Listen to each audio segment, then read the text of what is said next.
You lazy, good-for-nothing girl. I only asked you to do some farm work, and you're acting so reckless. How dare you try to drown yourself in the river? And you? I saw you kiss that girl with my own eyes. Your hand was still touching her. I don't care what you say. You're going to marry her. You've already ruined her reputation. You can't deny it. Today, so many people saw you kiss that girl. You can't escape from this. If you're not responsible, I'll report you for harming the village girls and have you punished.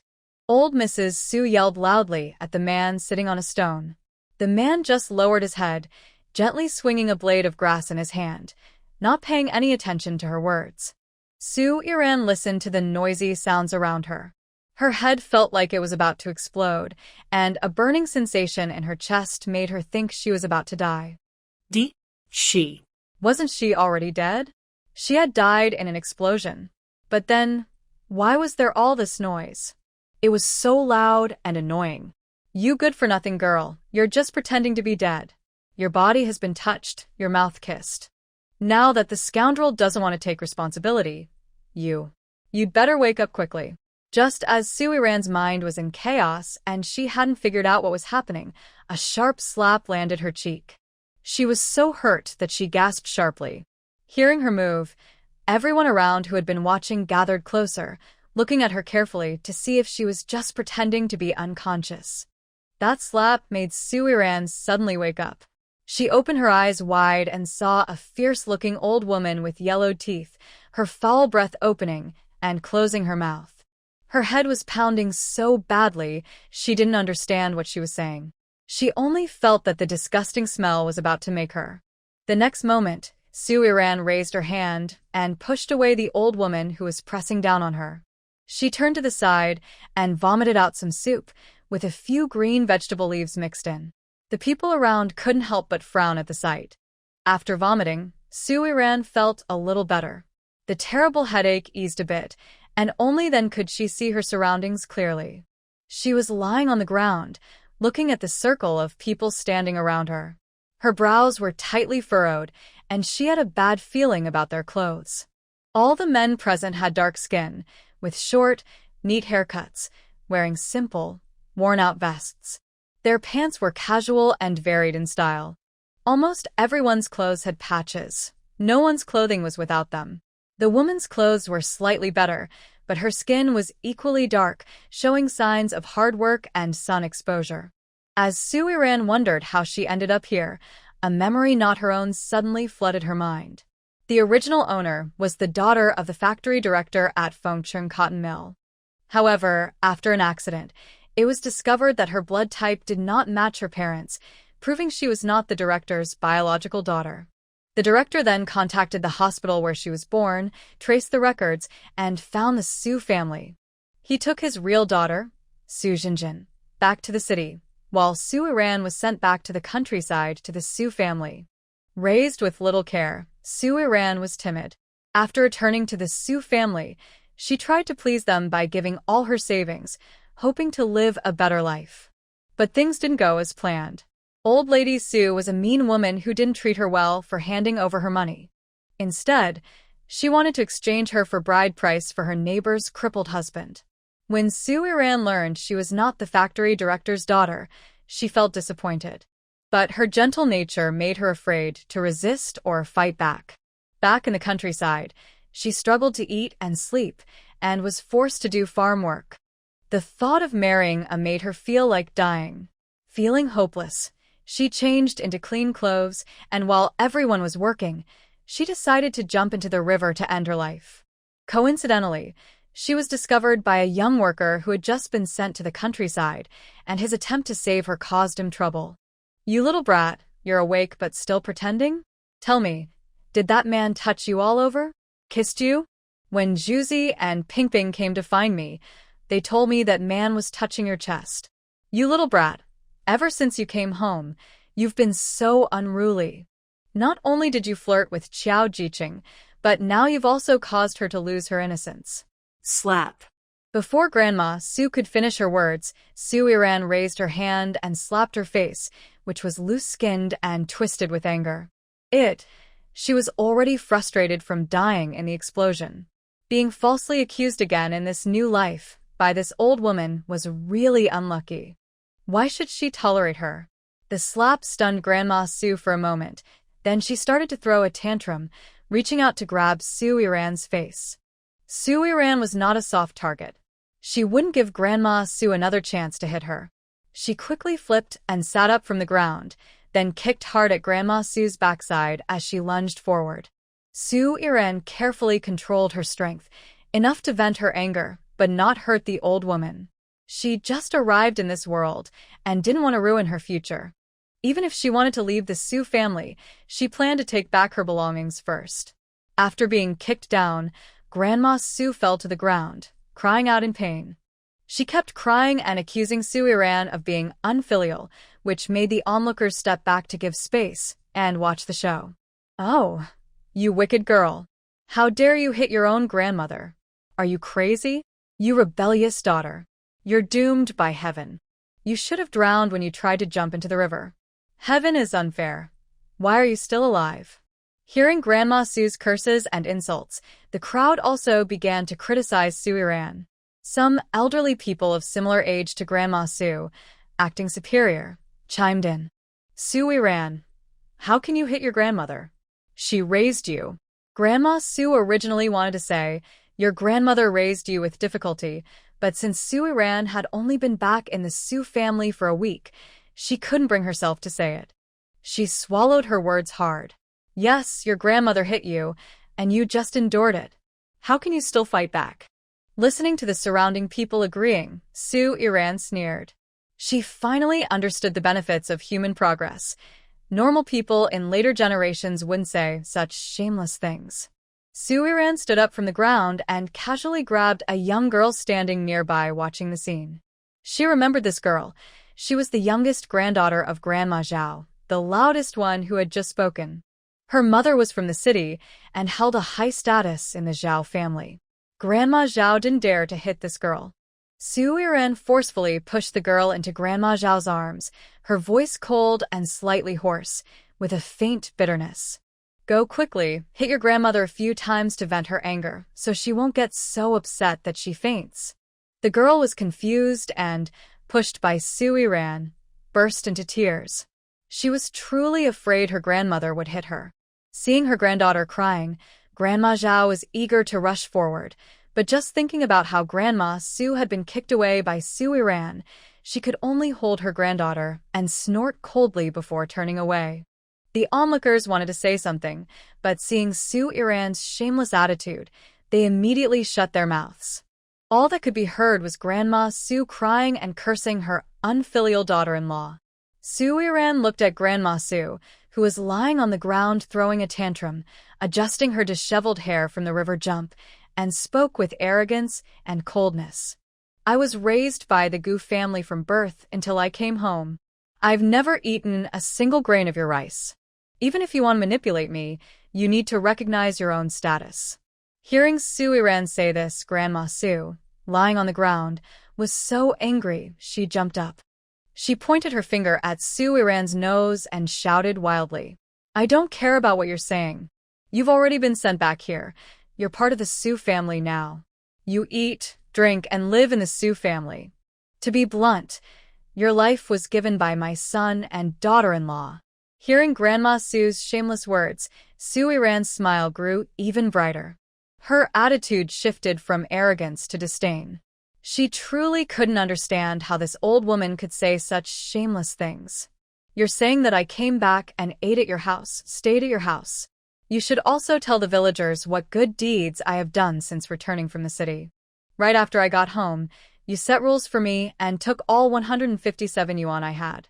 The grain I brought back, you gave to your younger son to deliver to the Lin family in the neighboring village. You made me stay in the chicken coop, living with the chickens. Your family eats together, and I only get vegetable soup.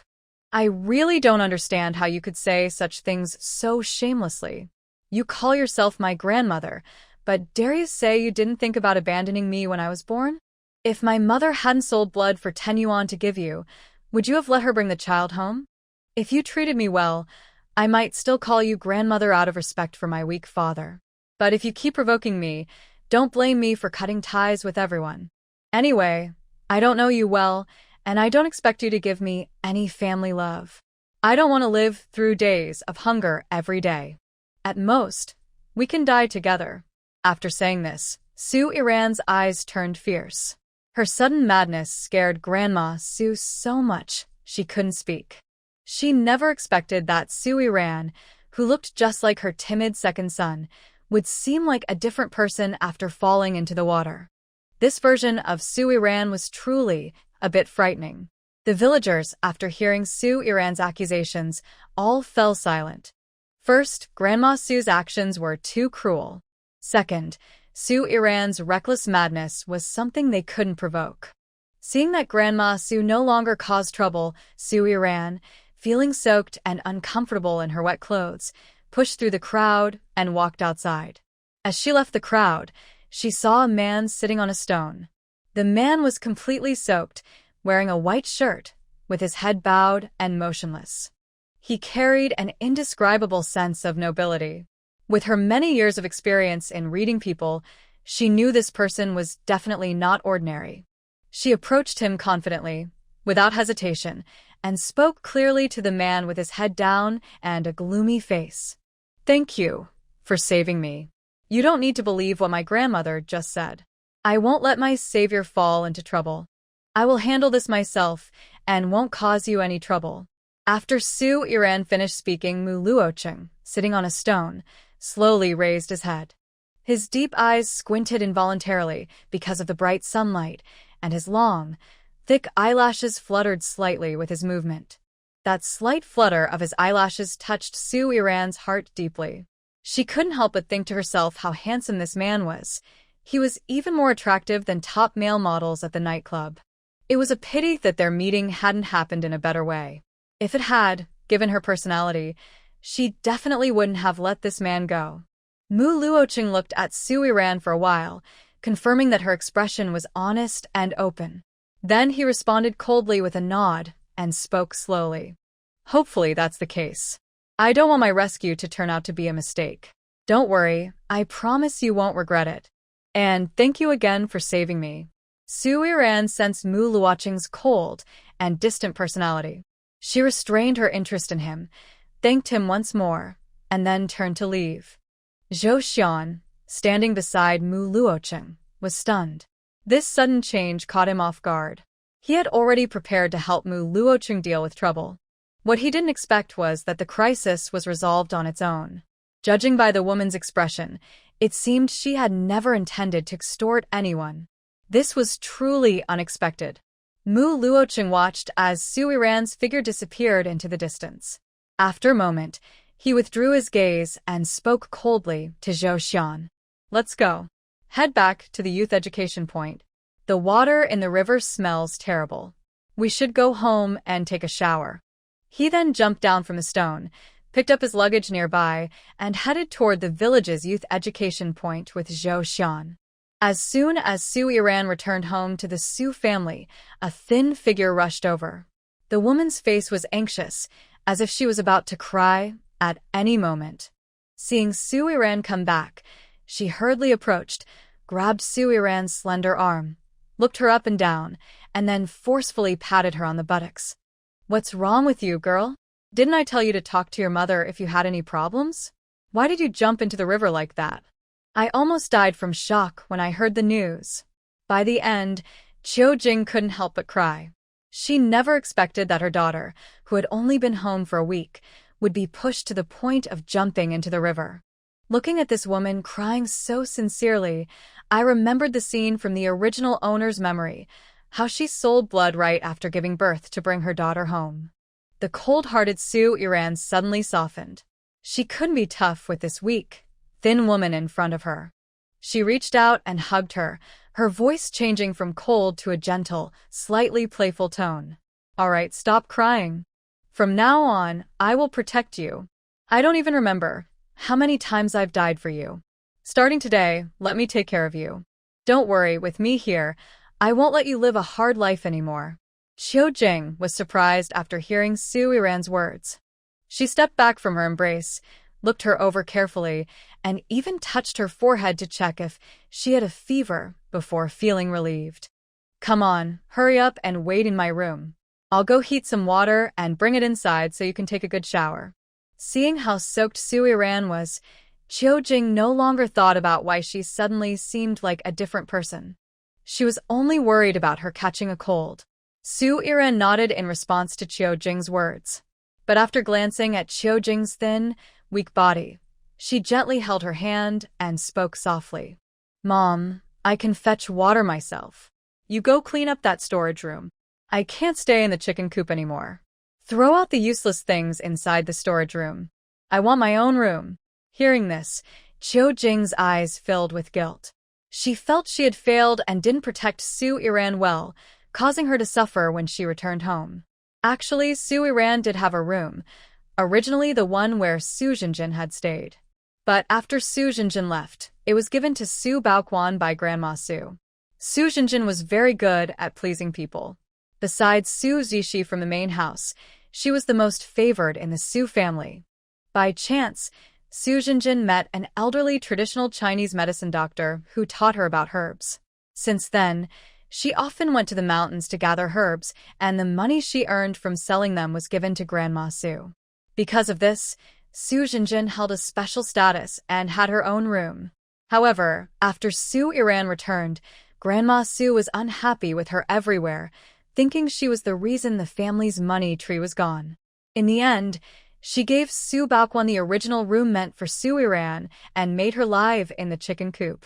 Because Sui Ran is timid, she accepted all unfair treatment from Grandma Su. Once a beautiful young girl, she became thin and worn out after a week of hardship. Chiojing watched her with concern, clenched her teeth, and headed toward the storeroom. Her mind was full of guilt, and she didn't have time to think about whether Grandma Su would scold her for taking things from the storeroom. She just wanted to fight once more for Sui Ran to prevent a good girl from living in a chicken coop. Seeing Chiojing's brave and determined back, a slight smile appeared on Sui Ran's lips. She was thinking that her mother might still be saved. When she had enough money, she could take Chiojing away. Chiojing was willing to risk everything for her, so she also wanted to give Chiojing a peaceful life. Sui Ran was feeling very uncomfortable with her wet clothes. When she heard Chiojing mention hot water, she carried a wooden bucket toward the firewood shed. Inside the shed, she looked at the messy kitchen and couldn't help but frown. But as soon as she remembered that Chiojing was doing all the housework alone, her dislike disappeared. Instead, she felt a strong desire to earn money quickly. She wanted to earn her first bit of money soon, buy a small, old house in the village, just big enough for her and Chiojing to live in. While thinking about what kind of work to do to earn money, she scooped hot water from the pot with a water ladle, not noticing anyone approaching. Ah. Sui Ran, why are you wearing my dress? And you made it look like this. I'll tell Grandma and she'll punish you. Su Qianqian ran inside and saw Sui Ran. She had wanted to tease her, but when she saw Sui Ran wearing her favorite white dress, she burst into tears. Hearing the crying, Sui Ran ran farther away, then looked down at her heavy dress. Her bright eyes narrowed slightly. Her belongings? That's a joke. When did the original owner's things become Su Qianqian's? They really knew how to bully others. The original owner was soft and gentle, but she was not. Starting today, trouble was coming to the Su family. Grandma Su just arrived at the door and saw Su Qianqian running out of the yard crying. She rubbed her temples in frustration, about to scold her, when she heard Su Qianqian crying and complaining. Mom, go look at that spoiled girl. She said yesterday she would give me the cloth, but she put it on herself and dirted it. Grandma, please help me get it back. Grandma Su was already angry because Sui Ran had embarrassed her. Now, hearing Su Qiqi's accusations, she was even more annoyed. All her old and new grudges piled up. She grabbed a stick from the door and headed toward the barn. Grandma Su is tall and strong. She is the daughter of a butcher family and is very fierce when fighting. The women of the Su family are afraid of her and never dare to argue with her. When she reached the barn, she saw Sui Ran scooping hot water with a water scoop. Her anger grew. She picked up the stick and swung it at Sui Ran, muttering angrily. You little brat, still using my hot water. Just wait, I'll beat you to death. Before she finished speaking, the stick fell to the ground, and she let out a loud scream like a pig being slaughtered. Su Chi was stunned by the scene. How dare you? How dare you splash hot water on me? You little troublemaker. Grandma Su screamed and ran toward the water jar. She scooped some water and poured it over herself. She only stopped when the hot water no longer burned her skin. Meanwhile, Su Iran had already carried the hot water back to Qiu Jing's room and was relaxing in the bath. All the men in the house had gone to dig the canal and wouldn't return until evening. She wasn't worried about anyone suddenly coming in. Qiu Jing heard the noisy sounds outside and was very worried that Su Iran was being bullied. She wanted to rush out and protect her, but didn't expect Grandma Su, who was splashing hot water, to be the one. She hid in the storage room, continuing to tidy up the house, not daring to make a sound. When Grandma Su saw that she couldn't find Su Iran in the yard, she started inspecting the house. She quickly noticed that Qiu Jing's door was shut. She thought Su Iran must have gone into Qiu Jing's room to take a bath. Grandma Su went to Qiu Jing's door and knocked hard, shouting and scolding outside. You little brat, come out now. I tell you, don't pretend to be dead inside. Didn't you say our Su family never raised you? Now get out. Our Su family can't keep you here. Next to her, Su Chi couldn't hide her smile as she listened to Grandma Su threaten to kick Su Iran out. She was thinking, as soon as Su Iran leaves, there will be one less person eating at home, and she can get a bigger share of the sweet potatoes. She also wanted to keep Su Iran's pretty clothes, so Grandma Su would leave them for her. That way, she could get one or two, and Xiao Jiqing might also look at her more. Su Iran, who was taking a shower, didn't care about the insults outside. After carefully washing her fragile body, she changed into a simple cotton and linen outfit. While looking for clothes, she unconsciously sighed, thinking that her adoptive parents had been really kind to her. The fabric might not look very nice, but it was very comfortable to wear. After finishing her shower and changing clothes, Su Iran sat at Qiu Jing's dressing table. She picked up the bronze mirror on the table and examined herself carefully, squinting her eyes. Although she didn't know much about antiques, she knew this bronze mirror wasn't something an ordinary person could own. It seemed her mother wasn't an ordinary person either. But why would someone like Qiu Jing, with her status, be willing to live here? Why didn't she try to leave? Unable to figure out the answer, Su Iran decided not to think about it. Once she took Qiu Jing away from this dangerous place, she would ask her directly. Holding the small mirror, she looked at her face. Her appearance was very similar to her previous self, just a bit thinner. Her skin was smooth and delicate like Ningzhi, and her hair was thick, straight, and black, just like what modern people liked. Below her slender eyebrows, her big eyes sparkled with intelligence, and when she squinted, she looked alluring. She had a high nose bridge, a small, delicate nose, and a tiny cherry mouth. Her features were perfectly arranged on a small face the size of a palm. Her pointed chin made her features look even more three-dimensional. Who wouldn't be captivated by such a beautiful girl? After confirming her appearance, Su Iran happily accepted her soul had traveled into a stranger's body. Being able to start over in this life, she would cherish this second chance carefully. She put down her bronze mirror and picked up the nearby calendar. Glancing at the date, her eyebrows twitched slightly. June 6, 1976. This timing is perfect. In just over a year, the college entrance exam will be restored, marking the start of new growth. She can soon dedicate herself to her favorite career. Heaven truly favors her. Reincarnating this time, she feels her efforts haven't been in vain. Thinking of this, she feels energized. She grips the calendar tightly, but accidentally cuts her finger on a metal piece attached to it. Seeing the blood flow from her finger, she gasps softly. She is very afraid of pain. She quickly throws the calendar onto the dressing table and puts her finger in her mouth to the blood. Suddenly, a flash of white light appears before her eyes. In the next moment, she falls into a place completely different from where she was.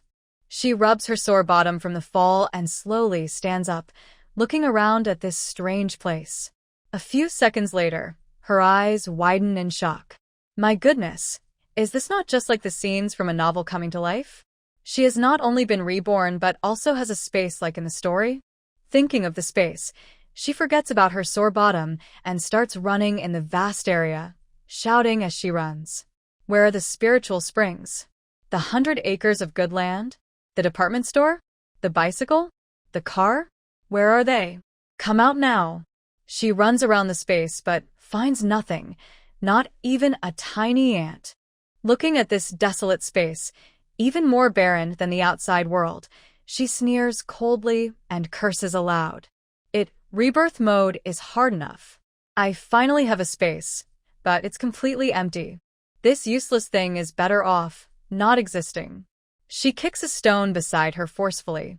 Suddenly, a system prompt appears in the space, and a digital screen shows up in front of her. Beep. Welcome to Space 8. The space contains everything the owner desires. Hearing the mechanical system voice, she surveys her surroundings with disdain and scoffs silently. What's this? The system in the space has also learned to lie. Tell me, what is really in this space? I have everything I want. Take a look and see what's here. Soo-Iran was so angry with the space that she was grinding her teeth as she spoke. What's going on?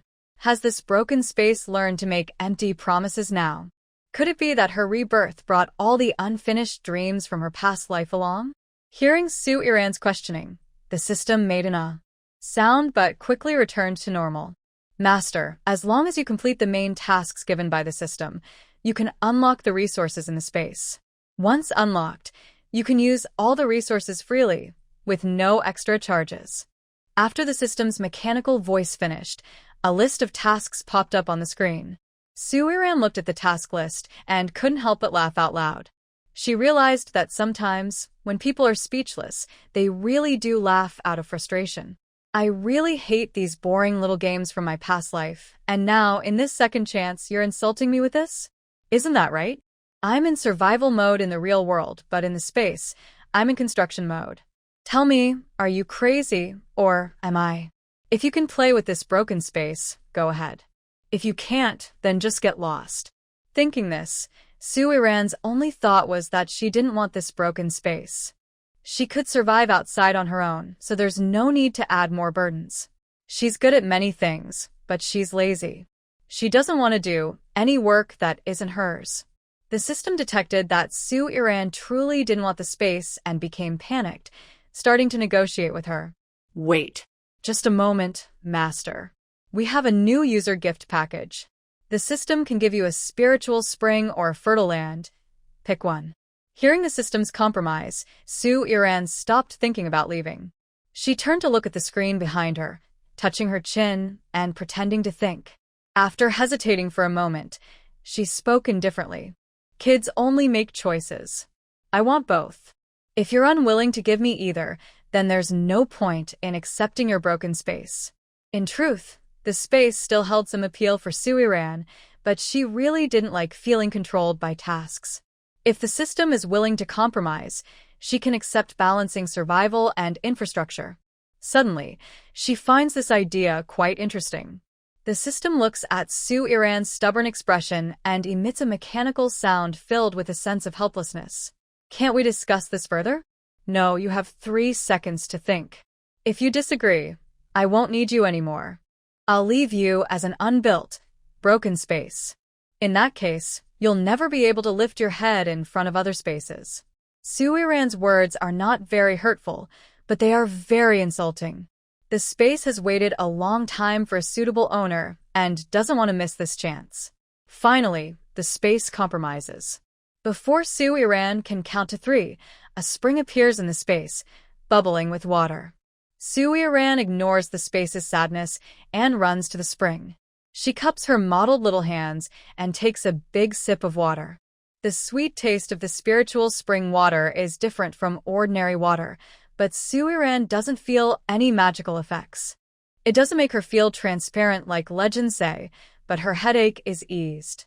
After examining the spiritual spring, Soo-Iran stands up and notices a large patch of black land about 2 acres in size nearby. She raises an eyebrow and walks over curiously. When she reaches the edge of the field, she realizes she doesn't know how to farm. Her past life and the original owner's current life both lack farming experience. This land is her knowledge blind spot. She looks at the big screen for help. Do I have to farm and harvest it myself? I don't know how to farm. If you're waiting for me to do it so you can become rich, then maybe this is still the poorest space. Suiran speaks the most straightforward and heartfelt words. Instantly, 6 dots appear on the big screen, showing her frustration. She has no time to worry about how the space feels. She leaves the farmland and walks into a small wooden house near the spiritual spring to see if there's anything special inside. When she enters, she sees a room full of farming tools. She already feels resigned. It seems she really has to farm this land herself. Since she has accepted the existence of the space and can't keep bullying the space that has always been with her, she makes some timely concessions. She chose it from the farming tools and took her only bag of corn seeds from the seed cabinet. She accepted her task to farm the land diligently. After some time, when Suiran had finished planting the field, the system's voice sounded again.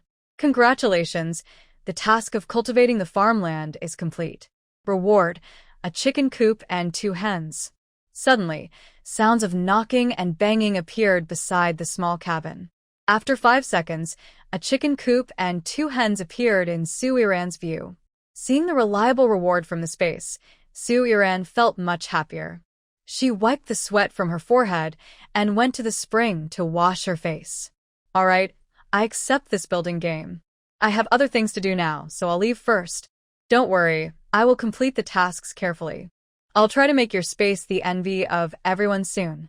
Suiran sensed some movement outside and left the space with her mind. At that moment, Grandma Su and Su Chi pushed open the door and stormed in, ready to scold loudly.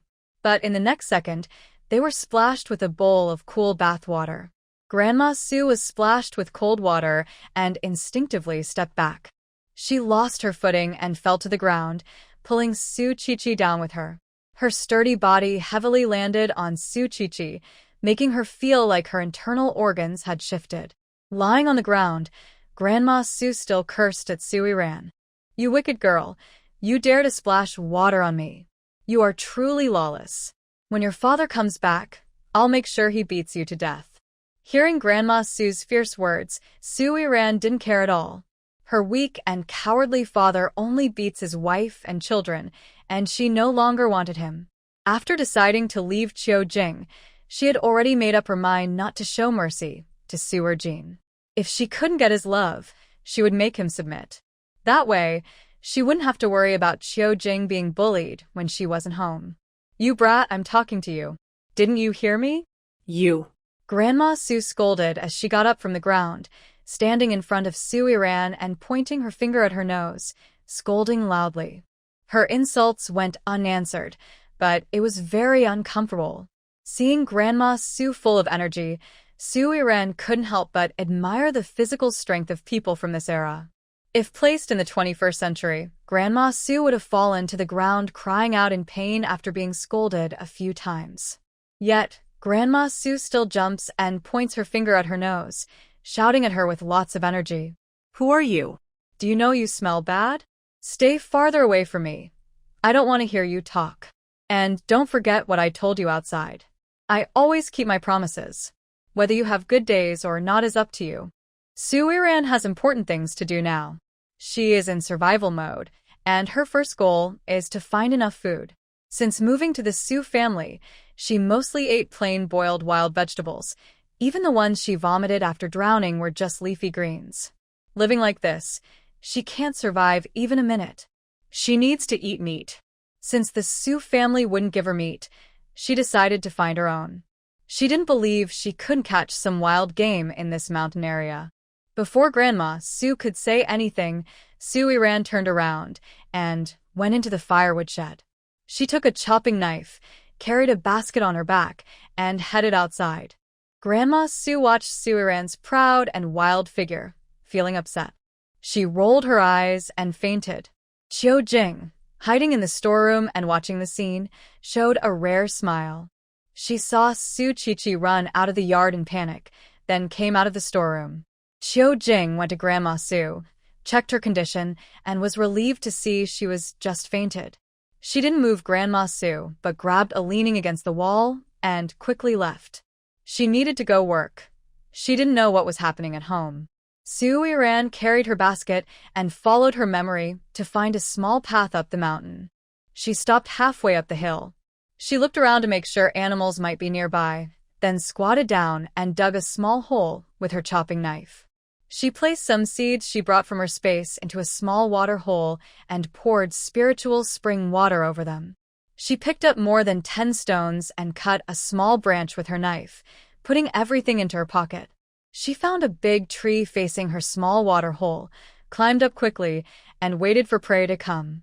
Su Yiran sat on a tree branch, took out a piece of rubber band from her pocket, and made a simple slingshot. The origin of this rubber band was quite special. She didn't know who had hung their pants out to dry in the yard. When she was washing the wooden bucket, she noticed the rubber band and casually picked it up. After making the slingshot, Su Yiran climbed to a thicker branch, lay down, and closed her eyes. Soon, she heard the clucking of wild chickens and then the quacking of wild ducks. The two different sounds grew closer and closer. It was clear that these small animals were rushing over eagerly. When she confirmed the sounds were beneath the tree, Su Yiran happily opened her eyes, looked down, and saw 5 or 6 wild chickens and 7 or 8 wild ducks fighting over food and spring water in a small puddle. She quickly adjusted her position on the branch, aimed her makeshift slingshot at the chickens and ducks, and launched stones to knock them out. The wild chickens and ducks behaved strangely. Even after their companions were hit, they didn't run away, but continued to greedily drink the remaining spring water. In no time, all the wild chickens and ducks had been knocked out by Su Yiran's stones. None escaped her small projectiles. Su Yiran sat happily in the tree, admiring her success. She never expected the spring water to be so effective. She quickly climbed down, neatly buried the small dirt pit to avoid attracting larger animals. Without proper tools, she knew she couldn't fight fierce wild beasts. She then knocked out chickens and ducks, prepared to go down the mountain, when she heard rustling sounds mixed with faint, unclear breathing. After listening for a while and confirming the direction, she placed some of the tied-up animals into her space. She kept 3 chickens and 2 ducks in her basket, covered it with nearby grass, and headed toward the sound. As she approached the source of the noise, a clear, loud male voice suddenly rang out. The sound startled the 2 busy people in the woods, causing them to jump up and hurriedly put on their clothes before running away. Su Yiran hid behind a tree, watching their hurried retreat with a mischievous smile on her face. I didn't expect people in this era to have such exciting hobbies. I also don't know what might happen if these 2 are caught. Su Yiran's bright, shiny eyes narrow slightly. She recognizes both of the people. The man is Wang Lizi from the Lao Wang family, and the woman is the young wife of the Lao Sun family. She heard that the woman came from Shanghai as a youth sent to the countryside. The original owner has a strong impression of that woman. Since returning a week ago, she has seen her bully her mother 2 or 3 times. Su Yiran has already made a plan in her mind. Brother Chen, do you think we might encounter big wild animals if we go up the mountain now? The village chief mentioned this morning that there are northeast tigers in the back mountain. We probably won't meet a tiger, right? Zhou Xian tightly grips his sickle, his body pressed close to Mu Luoshan's back. He is very tense, and his legs tremble unconsciously as he walks. Su Yiran hides behind a tree and sees Zhou Xian's funny movements. She can't help but laugh out loud. It's so amusing to see a grown man acting so timid. Hearing the tinkling laughter around, Mu Luoshan stops walking. Zhou Xian's tense body suddenly stiffens, and he stands frozen in place, not daring to move or even breathe too hard. Shen. Brother Shen. There probably aren't any monsters in this forest, right? I heard that the mountains in the northeast are very magical, with 5 immortals. Stop talking nonsense. Since the founding of the country, animals are not allowed to become spirits. Forget all those superstitions and feudal beliefs. Who's that? Don't go around pretending to be a god and scaring people. Mu Luotian looks around cautiously. This is his first time in this place. He can't say he's not afraid, but he doesn't have Zhou Xian's many unrealistic ideas. Realizing he's been discovered, Su Yiran no longer wants to hide. She walks out openly from behind the tree and raises her hand to greet the two naturally. Hello, we meet again. Mu Luotian's cold eyes look at Su Yiran, who walks out from behind the tree. He frowns slightly, nods coldly without speaking, and begins to walk forward. In the next second, his leg is caught by someone. Unknowingly, Zhou Xian, who had been so frightened that his whole body was tense, has already fallen to the ground. In this hot weather, he is sweating heavily, and his back is soaked with cold sweat. Hey, little girl, what's going on?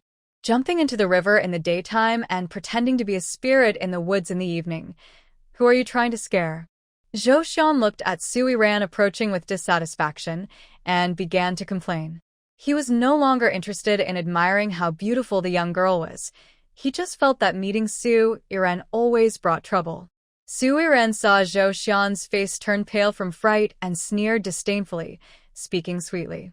I was just hiding behind a tree to watch the fun. You guys made so much noise going up the mountain that you scared away everything I wanted to see. And you're the first to complain. By the way, it's your first day in the village. What are you doing climbing the mountain? When Su Yiran mentioned watching the fun, Zhou Xian's nervousness was replaced by curiosity. He loosened his grip on Mu Luotian's thigh and sat on the ground, leaning slightly, acting like a rural woman gossiping at the fire. Hey, what are you watching? Besides grass and trees, there's nothing exciting in these mountains. Seeing Zhou Xian's gossiping look, Su Yiran knew this young master hadn't faced much of life's hardships and still had a big heart. There was a fight in the woods, but I didn't see it. Your noise scared everyone away before I could see anything. Mu Luotian, standing nearby, naturally understood what Su Yiran meant by fight. Looking at her pure and beautiful face, he felt that Su Yiran shouldn't be watching such things. It might tarnish her pure beauty. All right, enough gossiping. Didn't you say you wanted to eat meat? It's getting dark. If you don't go up the mountain to catch rabbits now, it'll be too late. Mu Luotian turned his gaze away from Su Yiran, giving Zhou Xian a disapproving look as he bent down and helped him up from the ground. Watching Mu Luotian lift Zhou Xian, Su Yiran was slightly surprised. Who would have thought that this seemingly unremarkable man was so strong? He easily lifted an adult man. She couldn't help but glance at Mu Luotian again. She had always thought this man's background was extraordinary, and now it seemed he was also quite capable physically. But why would such an extraordinary person come here? Are you really going up the mountain to catch rabbits so late? I think you should just forget it. It gets dark very quickly. By the time you reach the mountain, it will be night, and the deep mountains are dangerous. I have some wild chickens and ducks here. Let me give you one.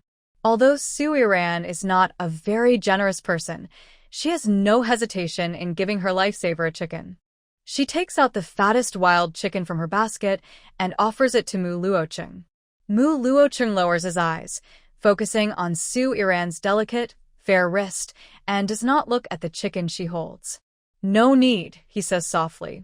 You're small, catching chickens isn't easy. Keep it for yourself to eat. After a moment, Mu Luotian looks away and speaks calmly. It's okay. I caught quite a few, not just a wild chicken, but also some wild ducks that got lost crossing the river. Just take it as a thank you for saving me. Su Yiran then moves the chicken closer to Mu Luotian. Before he can reach out, Zhou Xian takes it instead. Brother Chen, this girl is kind-hearted. Let's accept it. It's getting dark, and we shouldn't go up the mountain now. Once our luggage arrives, we can give her some gifts. Little girl, what's your name? I'm Zhou Xian, and this is my brother Chen. His name is Mu Luotian. Zhou Xian is so excited to receive the chicken. Finally, there's meat to eat. He really can't stomach the food at the youth camp. My name is Su Yiran, she replies. Seeing Zhou Xian's eager face, Su Yiran suddenly feels like she wants to make some money from him. She hesitates briefly and speaks softly. Is one chicken enough for you? I also have wild ducks and more wild chickens. If you need, I can sell them to you. Halfway through her words, She suddenly stops, turns to the handsome man standing nearby, and adds, "Of course, since you saved my life, whatever you want to eat, I can give you if I have it. He's different, I can sell to him." After speaking, Su Yiran notices Mu Luoqing isn't reacting. She feels a little awkward and smiles shyly. "Hey, why is that? We both saved you. Why do you give him everything to eat? Why are you charging me?" Zhou Xian isn't concerned about the money for the chicken or duck.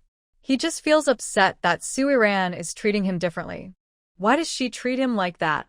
Seeing Zhou Xian's almost broken expression, Su Yiran's beautiful eyebrows furrow slightly. She doesn't answer his question. Suddenly, she changed her mind and decided not to fight for his money anymore. She turned around and left. "Wait a moment. How much is one duck? I want to buy two." Seeing Su Yiran ignore him and walk away, Zhou Xian felt a bit panicked. He carried a wild chicken and hurried after her. He was just complaining casually. One chicken wasn't enough to eat. After all, there were so many people at the youth station. He couldn't eat all the meat himself and leave others hungry. Since it was his first day, he wanted to make good relationships. When Su Yiran heard Zhou Xian asking to buy wild ducks, she stopped and placed her basket on the ground. 3 yuan each. Do you think that's okay? While Zhou Xian asked about the price, Su Yiran realized neither she nor the original owner knew much about the prices at that time. But 3 yuan per duck seemed reasonable. Zhou Xian looked at the 2 plump ducks Su Yiran took out of her basket. His eyes lit up. Such fat ducks must smell wonderful. "I'll take both," Zhou Xian said as he reached into his pocket and pulled out a large token, giving it to Su Yiran. He eagerly took the 2 wild ducks and spoke generously.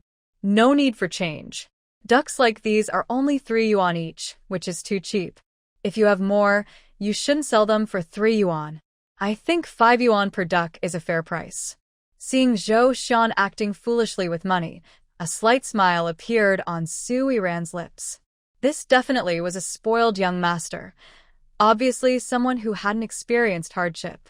Su Yiran put the money in her pocket and looked toward Mu Luoqing. Seeing that Mu Luoqing didn't react, she turned around with her basket and headed down the mountain. Mu Luoqing stood behind Zhou Xian, watching Su Yiran's back. No matter how he looked at her, she didn't seem like someone who would commit suicide. How did she end up jumping into the river? Su Yiran's basket only had 2 wild chickens left. She happily carried it as she headed home. She thought about how to make the old lady at home treat her mother well. Relying only on force wouldn't work.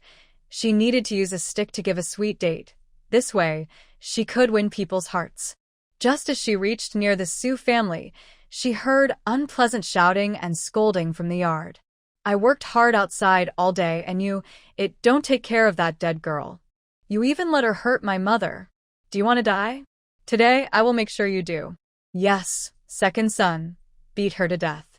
You unruly wife. You even cleared out the storeroom to let that dead girl live there. I tried to stop her, but she pushed me away. If you don't teach her properly, she and that girl will bring shame to the family." Grandmother Su sat nearby, stirring up trouble. Just thinking about today's beating made her want to tear Qiu Jing's skin. It's all because of her, that dead girl, who caused her to lose face outside. Su Yiran quickened her steps. She casually grabbed a stick from the woodpile and stormed into the Su family yard. As soon as she entered, she was hurt by what she saw. Second son Su held a stick and was shouting at Qiu Jing, who was squatting on the ground. Grandma Su stood nearby, spitting and adding fuel to the fire. Old Mr. Su sat on a bench, smoking a pipe, ignoring everything happening around him, as if nothing concerned him. Auntie Su San, Tan Hongling, wanted to step in and stop the fight, but she was pulled back by Su Sanwan and Su Chichi. They told her to mind her own business and go cook. Su Yiran couldn't hold back anymore. She hated to see Qiu Jing bullied, especially because she was innocent. She grabbed her stick and stepped in front of Su Erjin, blocking Qiu Jing. Her voice was cold. "If you want to fight, come at me. What's it to bully my mother?" Qiu Jing didn't expect Su Yiran to suddenly return. She stood up and pulled Su Yiran back, softly warning her. "Ran, listen to Mom. He's your father. You can't argue with him. The storeroom has been cleaned out for you. Go rest now. When dinner is ready, I'll call you. She pushed Su Iran toward the storeroom. Grandmother Su saw that Qiu Jing and her daughter ignore her. She was already furious and suddenly lost her temper. She rushed over, grabbed Qiu Jing's hair, and tried to pull her back, cursing loudly. You little brat, giving birth to a little beast. The two of you are out of control. Before she finished, a heavy stick struck her mouth. Grandmother Su immediately let go of Qiu Jing's hair, covering her now unconscious mouth. She looked at Su Iran in shock, who was glaring fiercely at her. Realizing what happened, Grandmother Su shouted loudly. As she screamed, her upper and lower teeth fell out into her hand. She held her broken front tooth in her hand and looked at the bloody yellow tooth in disbelief. She was stunned for about 3 seconds before shouting out loud. My tooth. My tooth was actually knocked out by this little brat. Second Uncle Su, what are you standing there for? Hurry up and beat him to death. Third uncle, come out too. Beat her up. Old Lady Su let out a sharp, painful scream, and Second Uncle Su rushed forward with a stick. Before he could strike, his arm was suddenly hit hard, causing him to drop the stick. He hesitated for about 2 or 3 seconds. The pain shot through his arm to his brain. Holding his arm, he rolled on the ground and wailed loudly. Old Man Su didn't expect Su Iran to attack Old Lady Su and Second Uncle Su. A young girl acting so recklessly was shocking. Now he finally looked at the scene. He glanced at Old Lady Su, whose face was swollen like a pig's mouth, then at Second Uncle Su lying on the ground. He spoke coldly. Su Iran, you're crazy. What do you want to do? They are your elders. This is a serious crime. When Old Man Su finally spoke, Su Iran leaned on her wooden stick, lazily holding it in her hands, with a cold smile on her lips. Oh, Grandpa, so you're not blind, not deaf, and not mute? What nonsense are you talking? Look at yourself. You beat your grandma and your dad. Are you crazy? Old Man Su looked at her with narrowed eyes, listening to her sarcastic words. He had heard from Old Lady Su that Su Iran had changed after trying to jump into the river. He didn't believe it at first, but now it was clear she was no longer the soft girl he once knew. Yes, I am crazy. I've been driven crazy by you people in the Su family. I wanted to live peacefully here, but how have you treated me? You stole my money, and you also took my clothes and food. You made me sleep in a chicken coop. You wouldn't even let me eat wild vegetable porridge. Are you some kind of ruthless tyrant? Since today we've torn apart our relationship, I'll tell you this. I will no longer tolerate this. Don't think you can bully me and my mother anymore. If you lay a finger on us again, it will be a warning for you. If there's a next time, none of you will survive. When Su Iran said that no one would survive, her voice was icy cold. Everyone around couldn't help but shiver. Su's third uncle, who was about to leave, quietly stepped back. They could tell she was serious. Old Man Su didn't expect Su Iran to be so reckless, but as the head of the Su family, he couldn't let Su Iran act without restraint. He forced himself to educate Su Iran properly, or else his authority would be completely lost today. He held his pipe and swung it towards Su Iran, the hot pipe almost pressing against her cheek. Su Iran slightly turned her head and easily dodged it. In the next second, a shiny, sharp chopping knife was pressed against Old Man Su's neck. His white beard was shaved off a bit, falling onto his clothes. Seeing Old Man Su's stiff body, Su Iran smiled casually, gently moving the chopping knife so that its blade touched his neck. Old Man Su trembled all over. Grandpa, I told you I won't tolerate anyone bullying me or my mother. Can't you understand what I say? I want us to live peacefully. Please don't force me, okay? Otherwise I might go crazy and do anything I want. Su Iran's relaxed and indifferent attitude made Old Man Su realize her unpredictable nature. He now believed what she said. Just as his beard was falling, he felt his life was in danger. He almost thought he would be killed by this rebellious girl today. The 3 people hiding inside the house, watching the scene, covered their mouths and dared not speak. They had seen Su Iran's actions clearly. the quick, skillful movements like a ruthless assassin from a martial arts novel. They all thought old man Su wouldn't survive today. Shui Sanwan gently tugged on Su Qiqi's clothes and whispered in a low voice, I tell you, don't provoke her. Both you and Su Qi, stay away from her. When she loses her temper, even I and your mother can't protect you. Su Qiqi saw Su Iran's bloodthirsty look and was frightened. She quickly nodded, promising to behave. Su Iran was really terrifying. Seeing that old man Su had no intention of attacking again, Su Iran casually threw the sharp chopping knife onto the ground. Only then did old man Su see the blade clearly. Sweat beads appeared on his forehead. Almost, that rebellious girl had taken his life. Grandpa, can we now live peacefully? Su Iran looked at old man Su, who was staring blankly at his chopping knife. She immediately put on an obedient expression and softly asked, Yes, yes, yes. You must stay in your younger uncle's room today. Your younger uncle can stay in the storage room, and then, old man Su, still feeling scared, quickly spoke kindly. When he looked at Su Iran, his eyes showed a kind of pleading. No need. My mother has already tidied up the storage room for me. I can stay there. Also, I hope Grandpa can kindly advise my good grandmother and my father to not bully my mother easily. Otherwise. Before old man Su could finish, Su Iran cheerfully interrupted, as if she was the one who had just fought. Don't worry about that. Your grandmother is a bit hot-tempered, but she's not a bad person. As for your father, he's known for being gentle. He wouldn't bully your mother. It was all just an accident. While speaking, old man Su unconsciously wiped the sweat from his forehead. Looking at Su Iran, he felt full of doubt. He had a strange feeling that Su Iran might be possessed by something. Now, he could only go along with her and think of a way to handle her later. Su Iran didn't care about old man Su's thoughts. She took a basket off her back and pulled out 2 wild chickens.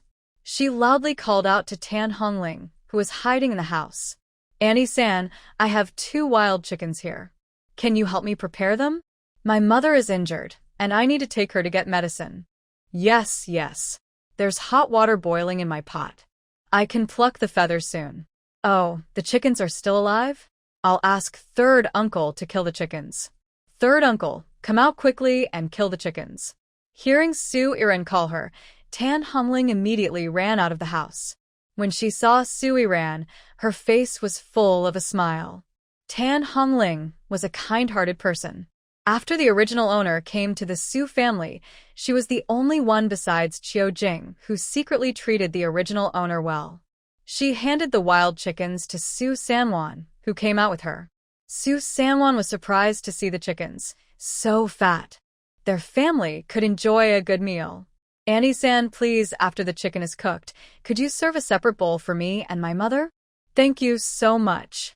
Hearing that Su Iran wanted a separate portion, old lady Su's mouth, which looked swollen like a pig's snout, wanted to speak.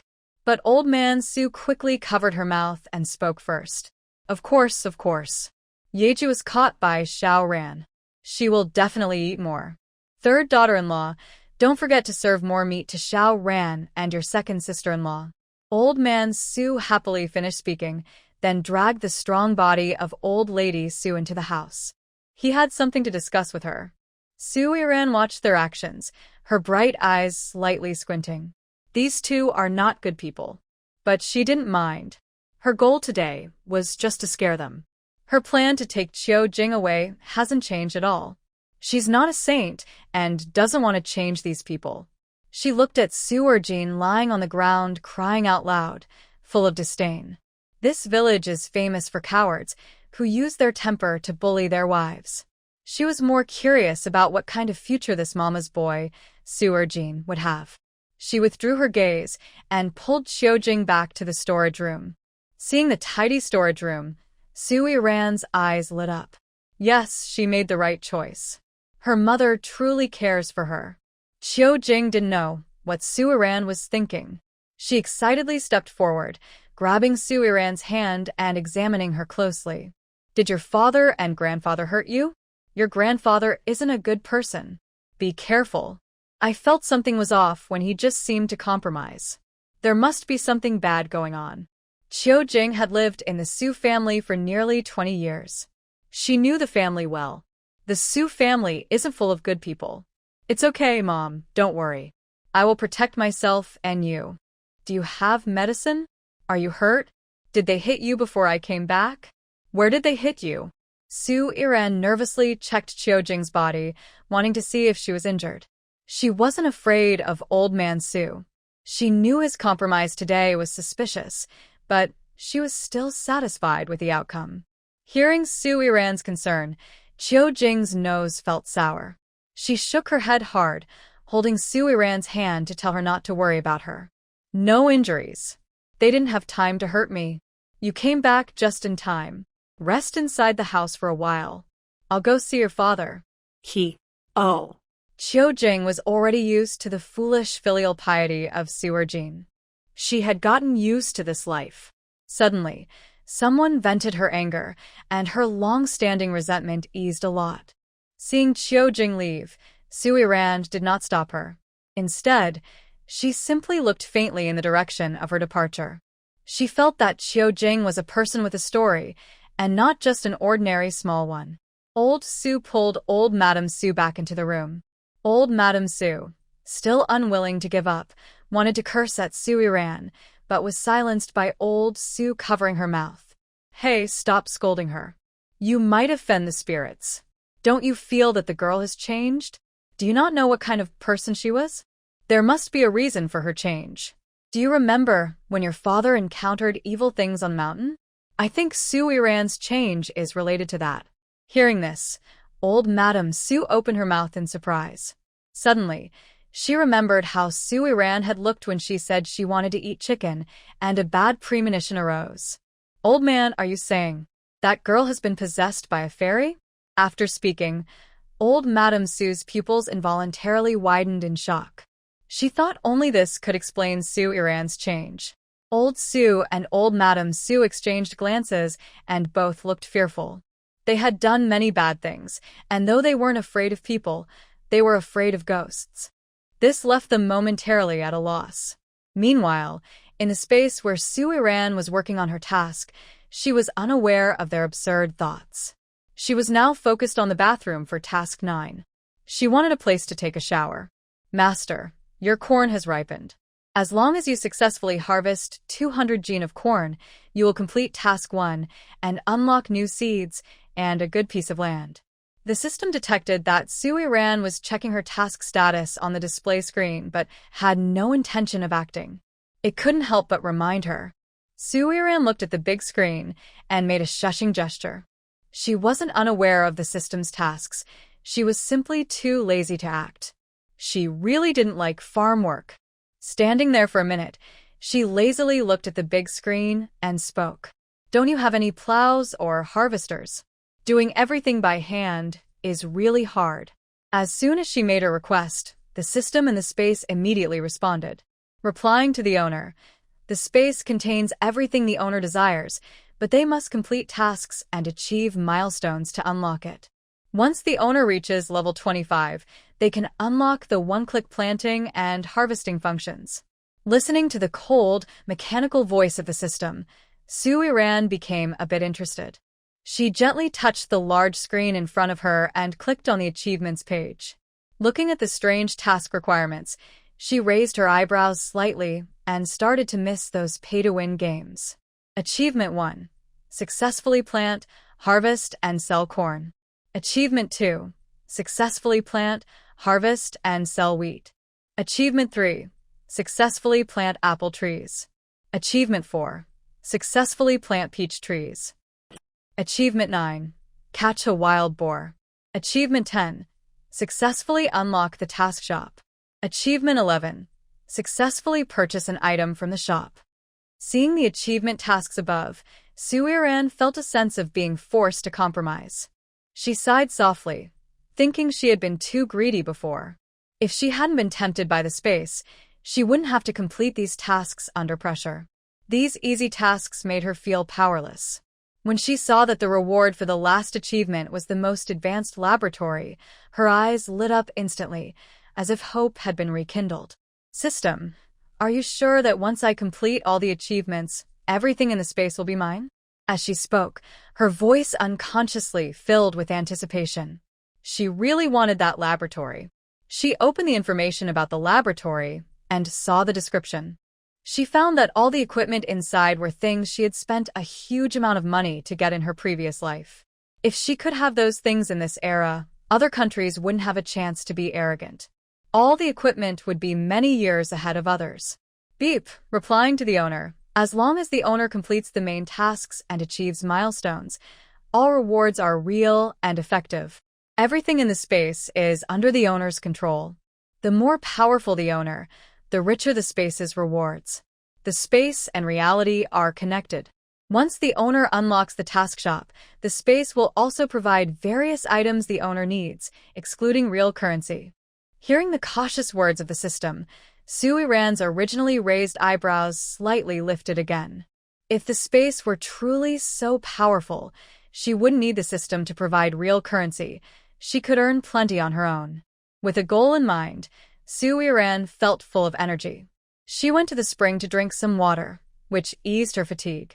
Then she happily walked into the small wooden house, took out a sickle, and began harvesting corn. After she finished collecting all the corn and packed it into bags, the system's notification sounded promptly. Ding. Congratulations, owner. Task 1 is complete.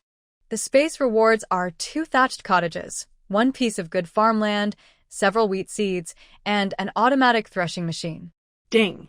Congratulations, owner. Your online time has exceeded 2 hours. The space rewards are 2,500 gold coins, which can be used to exchange for additional items in the task shop.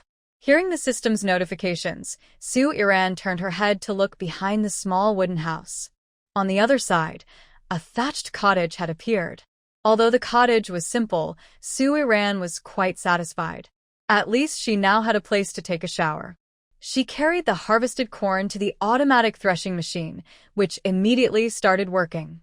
She tentatively threw 1 piece of corn into the machine, and soon a small pile of corn kernels appeared.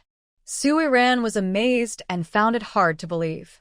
It seemed that things in the space were quite different from reality. The system automatically detected her confusion and reminded her.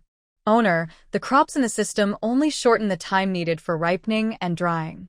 They are no different from outside grains and are completely safe to eat. Sui-Ran placed the harvested corn into the storage room.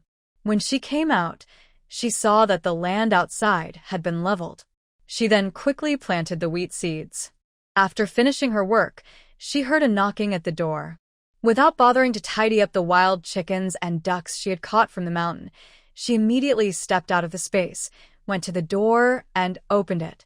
She saw Qiu-Jing standing outside, smiling warmly at her. She was holding a large bowl of chicken, topped with 2 big golden pancakes. Ran, your grandma might have gone a bit crazy. She actually took out her treasured cornmeal and had your third aunt make big pancakes for you. Come on, eat them while they're hot. Qiu-Jing excitedly placed the chicken on the dressing table she prepared for Sui-Ran. She turned around, pulled Sui-Ran to sit down and eat, stuffing chopsticks and a large pancake into Sui-Ran's hand. Qiu-Jing was now happy and excited. She saw hope and felt that Sui-Ran finally didn't have to suffer in this home anymore. Seeing Qiu-Jing happily, Sui-Ran took her hand and asked her to sit together. She pushed the chopsticks and pancake into Qiu-Jing's hand and smiled sweetly. Mom, sit down and eat with me. Eat. Look at how thin you've become just a few days after coming back. You eat first, then I will eat. I want to see you eat well, then I can rest assured. Qiu-Jing looked at Sui-Ran with a loving gaze. This was the first time she truly looked at Sui-Ran since she returned.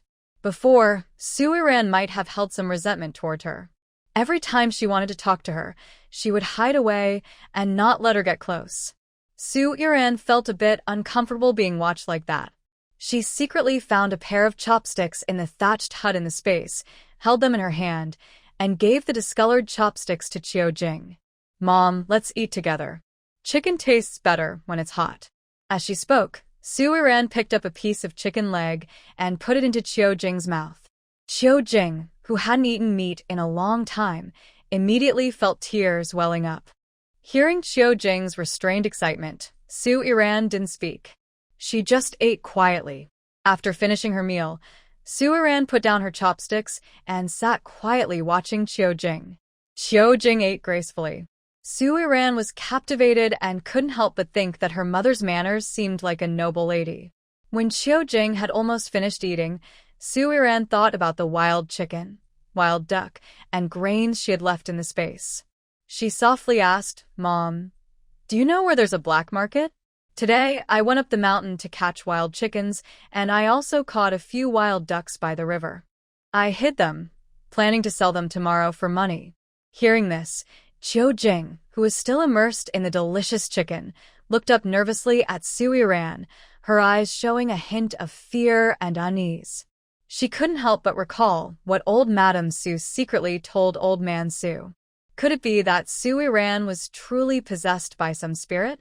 When did this gentle and soft-spoken daughter of hers become so capable? Without thinking, Qiu Jing threw her chopsticks and the biscuit onto the table, then suddenly knelt in front of Su Iran. "Great master, if you have something to say, just tell me. Don't make things difficult for my daughter. My daughter doesn't understand much.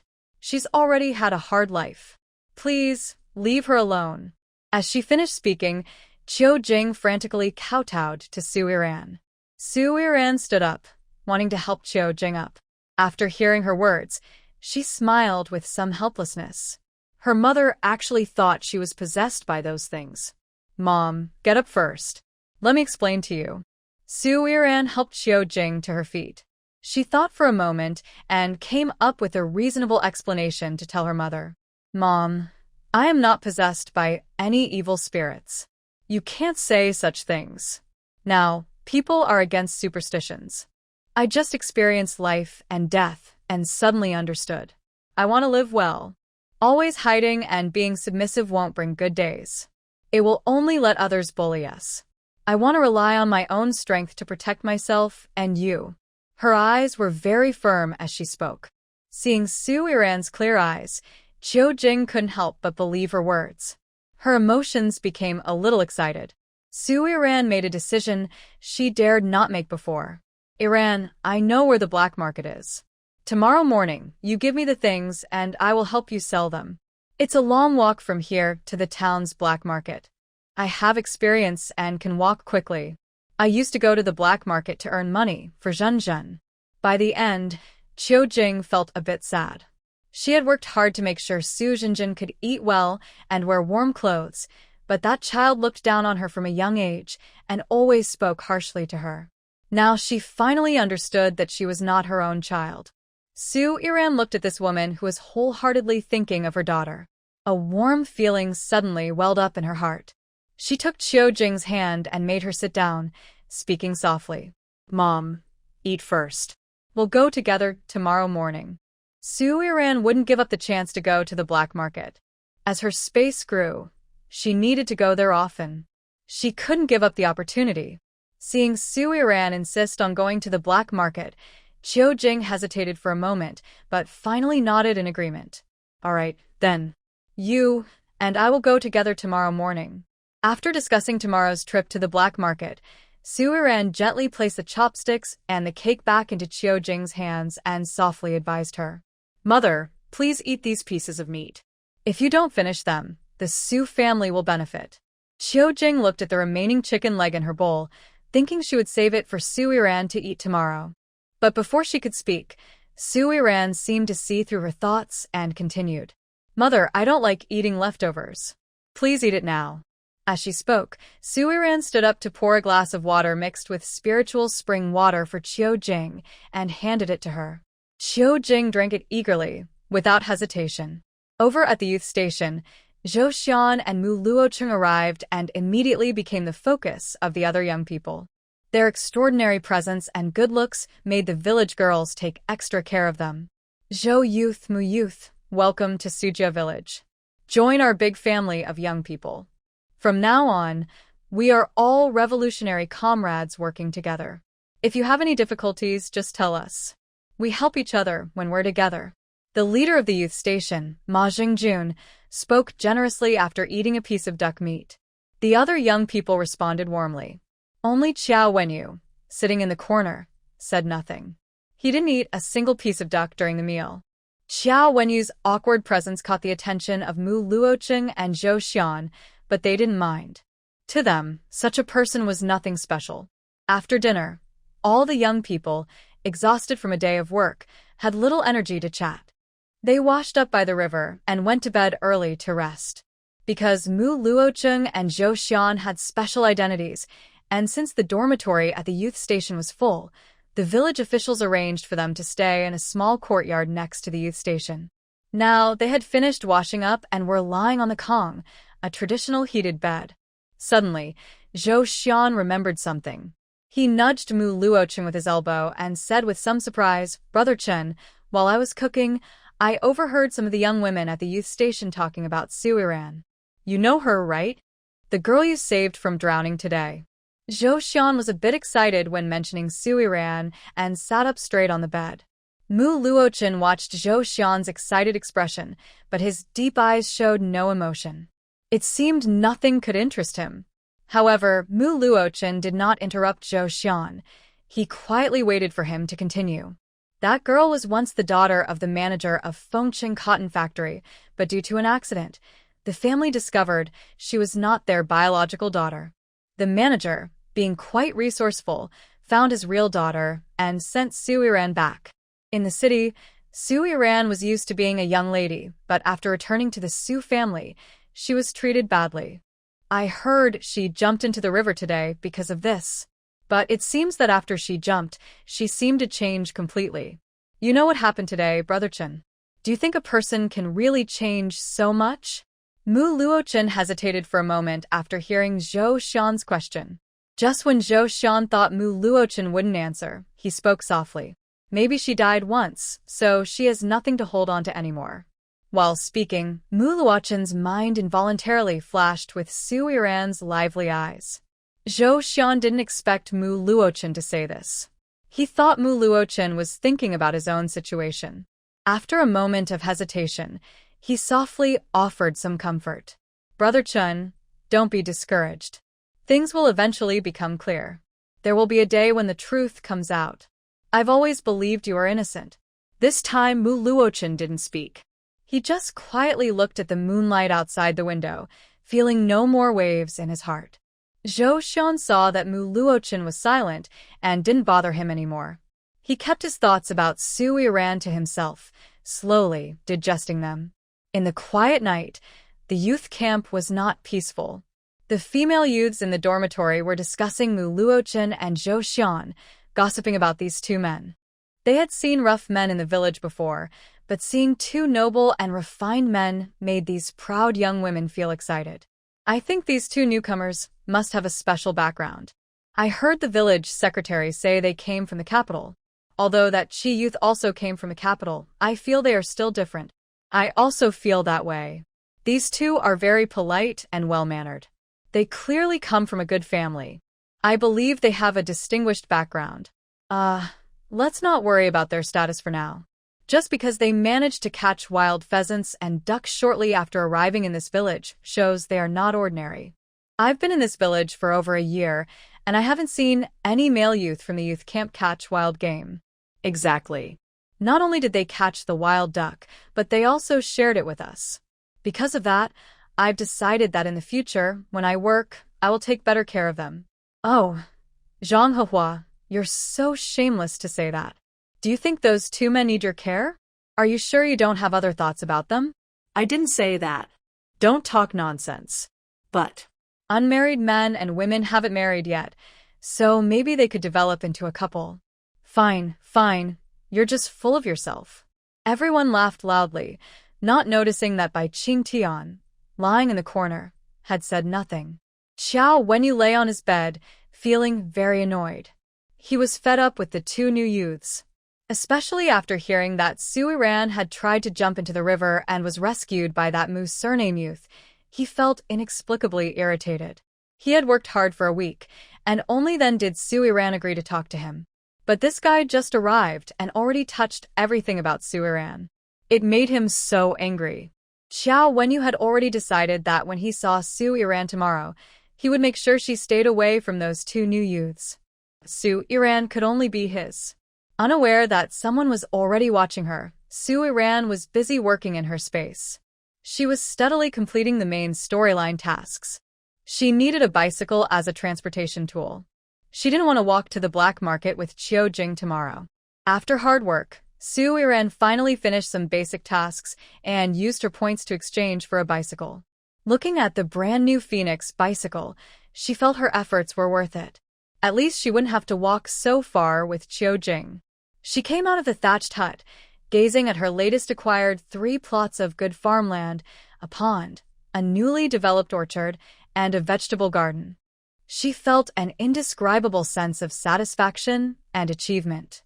She believed she was close to completing the final task and reaching her goal of obtaining the laboratory. She just didn't know if this space could bring in outside things to plant. If she could grow some herbs, that would be even better. Su Iran took a cup of water from an enamel basin placed beside the spiritual spring and drank it quickly. After feeling her fatigue eased, she walked to the screen to check her task list and see how much longer it would take to reach her dream laboratory. Looking at the long list of tasks, Su Iran was no longer in a hurry. She planned to enjoy the fun of building and completing these tasks. She exited her space, took out the watch her previous self had hidden in her pocket, and saw that it was already past 3 a.m. She still had over an hour to sleep before waking up to go to the black market with Qiu Jing. Thinking about it made her a little excited. She never thought she would run a small business in the 1970s one day. Su Iran worked busy all night. Qiu Jing also couldn't sleep all night. Although she thought Su Iran was doing well now, she still felt something was wrong. She kept tossing and turning, unable to understand why. At 4:30 a.m., Qiu Jing quietly got out of bed, careful not to wake Su Erjin, who was sleeping soundly beside her. Since Su Erjin was beaten by Su Iran yesterday, her attitude toward Qiu Jing had mysteriously improved a lot. Qiu Jing looked at Su Erjin and sighed softly. After packing her things, Qiu Jing went to knock on Su Iran's door. She only knocked twice gently before Su Iran opened the door, looking a bit tired. Qiu Jing felt a little pity seeing Su Iran's exhausted look under the moonlight. She raised her rough fingertips and gently pinched Su Iran's cheek, speaking softly. "Give me your things. I'll help you sell them. Don't worry, the market for wild chickens and ducks is very good. I'll be back soon, just some time wasted on the way." Hearing Qiu Jing's caring words, Su Iran smiled softly and shook her head at her. It's okay, Mom. "We'll go together. You wait for me at the foot of the mountain. I'll go up and get some things. I'll be back quickly." As she spoke, Su Iran picked up a basket nearby, took the sharp firewood knife from the ground, put it into the basket, and then quietly left with Qiu Jing. Su Iran and Qiu Jing walked to the back mountain. She asked Qiu Jing to wait behind a tree while she went alone into the forest. Once in the forest, Su Iran found a spot where Qiu Jing couldn't see her. She took out the wild chicken and duck from her space and placed them in the basket. She also took out a bicycle from her space. Last night, she had already thought of an excuse. When Qiu Jing asked about the origin of the bicycle, she said it was left by Qian Jiyun when she visited a few days ago. She had stored it in the mountain area. She no longer cared if Qiu Jing suspected her. She didn't want to walk to the black market because it was both time-consuming and tiring. Soon after, Su Iran pushed the bicycle, carrying a basket, down from the mountain. Qiu Jing saw Su Iran pushing the brand-new bicycle and hurriedly stepped out from behind a tree, looking at her with disbelief. "Iran, where did you get this bicycle? How do you have a bicycle?" Qiu Jing looked at Su Iran, puzzled by her pushing a brand-new bike. It was impossible for her to have brought it down from the mountain during one trip. Something was wrong. "It was left by Qian Jiyun when she visited me last time. I was worried they might find out, so I stored the bicycle in a cave. Mother, we shouldn't waste more time. It's almost dawn and the black market is about to close."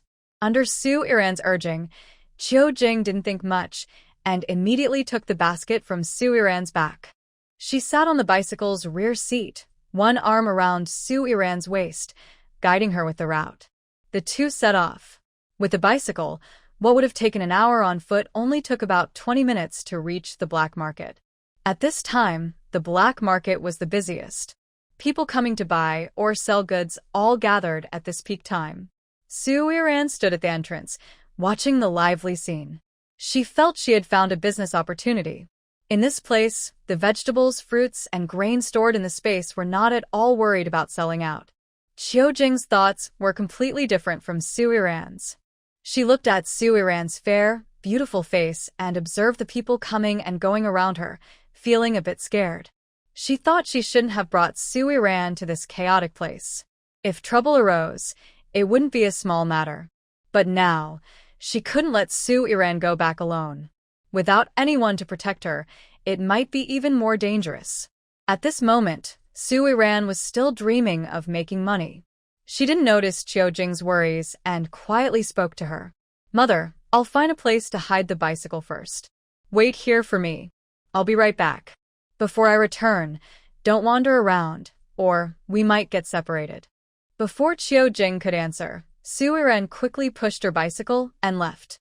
She turned a corner, stored her bike in a small space, and then entered the black market from another direction. She was looking for the grain shop that Qiujing had mentioned. Su Iran took a cloth from her bag, tied it around her head, and deliberately dressed differently. As she walked, she observed her surroundings and finally found the grain shop Qiujing described. This shop not only sold grain, but also bought it. Qiujing had told her she used to secretly store some grain and sell it here to pay for Su Jinjin's school fees. However, Su Jinjin often dreamed unrealistically, wanting to join the art troupe like Su Jishi, and had stopped going to school early on. In the end, Qiujing couldn't control her anymore and simply gave up. "Is there anyone in the shop?" Su Iran confidently walked into the grain shop. She looked around and thought that the shop owner must have a strong background to run such a place. Hearing her voice, a man about 40 years old came out from the back room. He looked kind but sharp-eyed, clearly experienced in business. "Hello, I am the shop owner.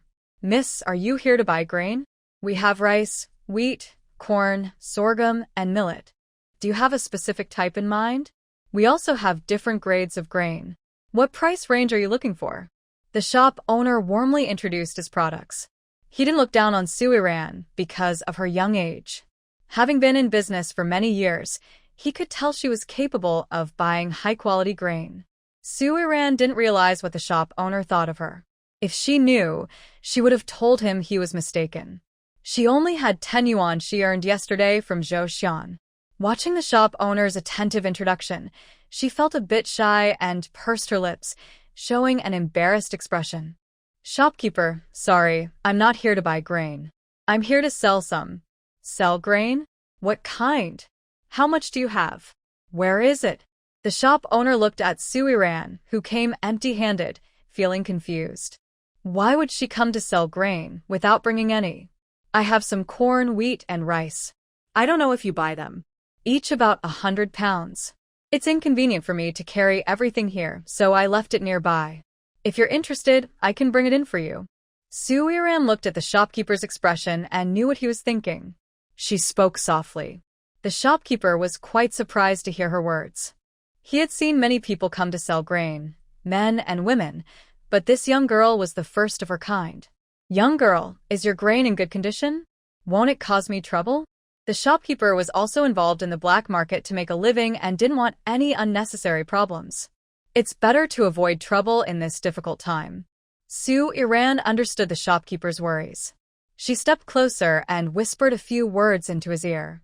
After hearing her, the shopkeeper's eyes lit up with admiration. He looked at her with respect.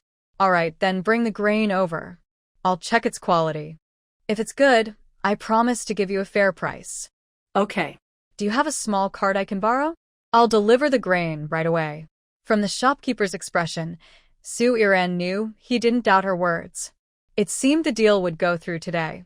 The shopkeeper immediately went to the back and brought out a small cart, placing it in front of her. "Miss, do you want me to go with you?" "No need, no need. I can go alone. Please wait a few minutes. I'll be back soon." Without waiting for the shopkeeper to reply, Su Yiran pushed the cart and hurriedly left. The shopkeeper watched her leave, a clever glint flashing in his eyes. He didn't expect such a young girl to have this kind of skill. Su Yiran hid in a corner, took 3 bags of grain from her space, and quickly headed back. She was in a rush because time was tight and her task was urgent. She couldn't let Qiu Jing wait too long. When the shopkeeper saw her return so quickly, he immediately stepped forward to help her push the cart into the backyard. He called a young assistant, who lifted the grain off the cart. He opened 1 bag of corn, reached inside, and his eyes brightened slightly. The moment his hand touched the corn, he realized it was different from ordinary corn. Its smooth texture made it seem like high-quality grain. He reached inside and grabbed a handful. The shopkeeper looked at the quality and fullness of the corn, and his smile grew wider. After many years in the grain business, he had never seen such good corn. After inspecting the corn, he eagerly checked the other 2 bags of grain. Seeing the plump wheat and rice, his smile became even brighter. "Miss, you probably don't only have this much grain, right?" The shopkeeper looked at Su Yiran. For some reason, he felt that Su Yiran probably had more grain in her hands. He wasn't sure if she was willing to work with him. "Shopkeeper, I can't decide the price of this grain. But if we have a good deal this time, we'll have more chances to work together in the future. What do you think is a fair price for my grain?" Seeing Su Yiran act mysteriously, the shopkeeper pinched a rice grain, opened it, and looked at the shiny, fragrant rice inside. He thought carefully and then spoke. "Corn at 1.6 cents per jean, wheat at 1.9 cents, rice at 2.1 cents. How does that sound? That's the usual price for top-quality grain in my shop." The shopkeeper spoke seriously, biting his lip. He had never paid such a high price for grain before. He wasn't sure if such good quality could be sold at a fair price. Most importantly, the wheat and rice needed processing, which would cause some loss. At this price, he might not make a profit. But he was willing to pay so much to give Su Yiran a good deal, hoping to work together again in the future. Su Yiran didn't want to haggle. She thought about Qiu Jing waiting for her and felt a bit anxious. She agreed quickly. "All right, shopkeeper. Please weigh it."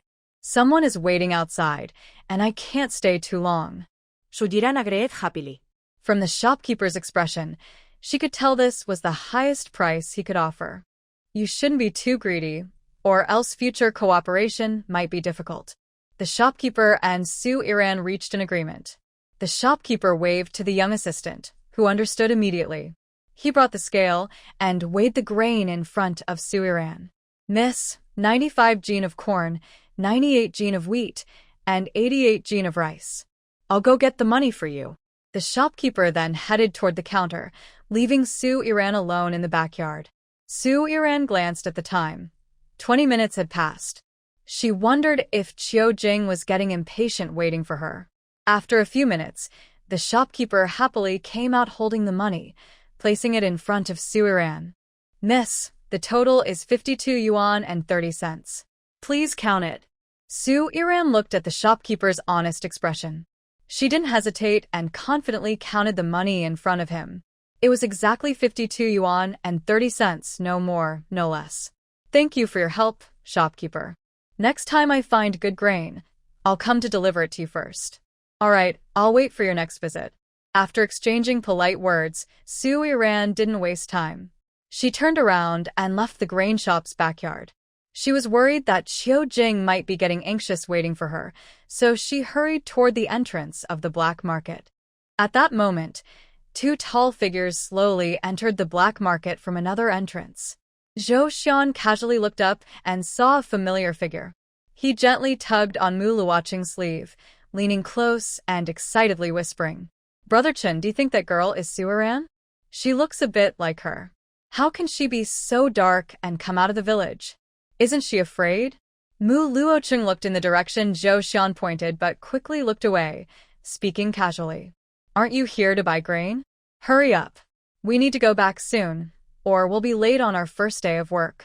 Hearing Mu Luoqing's reminder, Zhou Xian no longer doubted whether that figure was Su Yiran. He turned and entered the grain shop. Su Yiran, panting, ran up to Qiu Jing.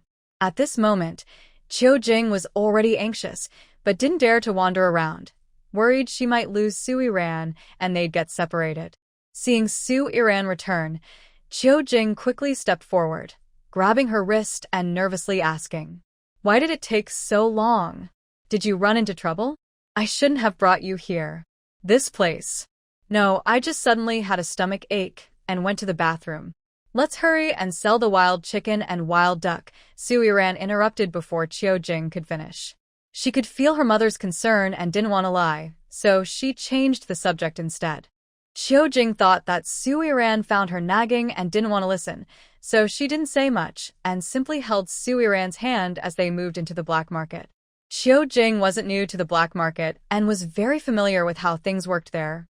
She pulled Su Yiran to a corner and sat down, waiting for someone interested in buying to come over and ask about the price. If the price was right, they could make a deal.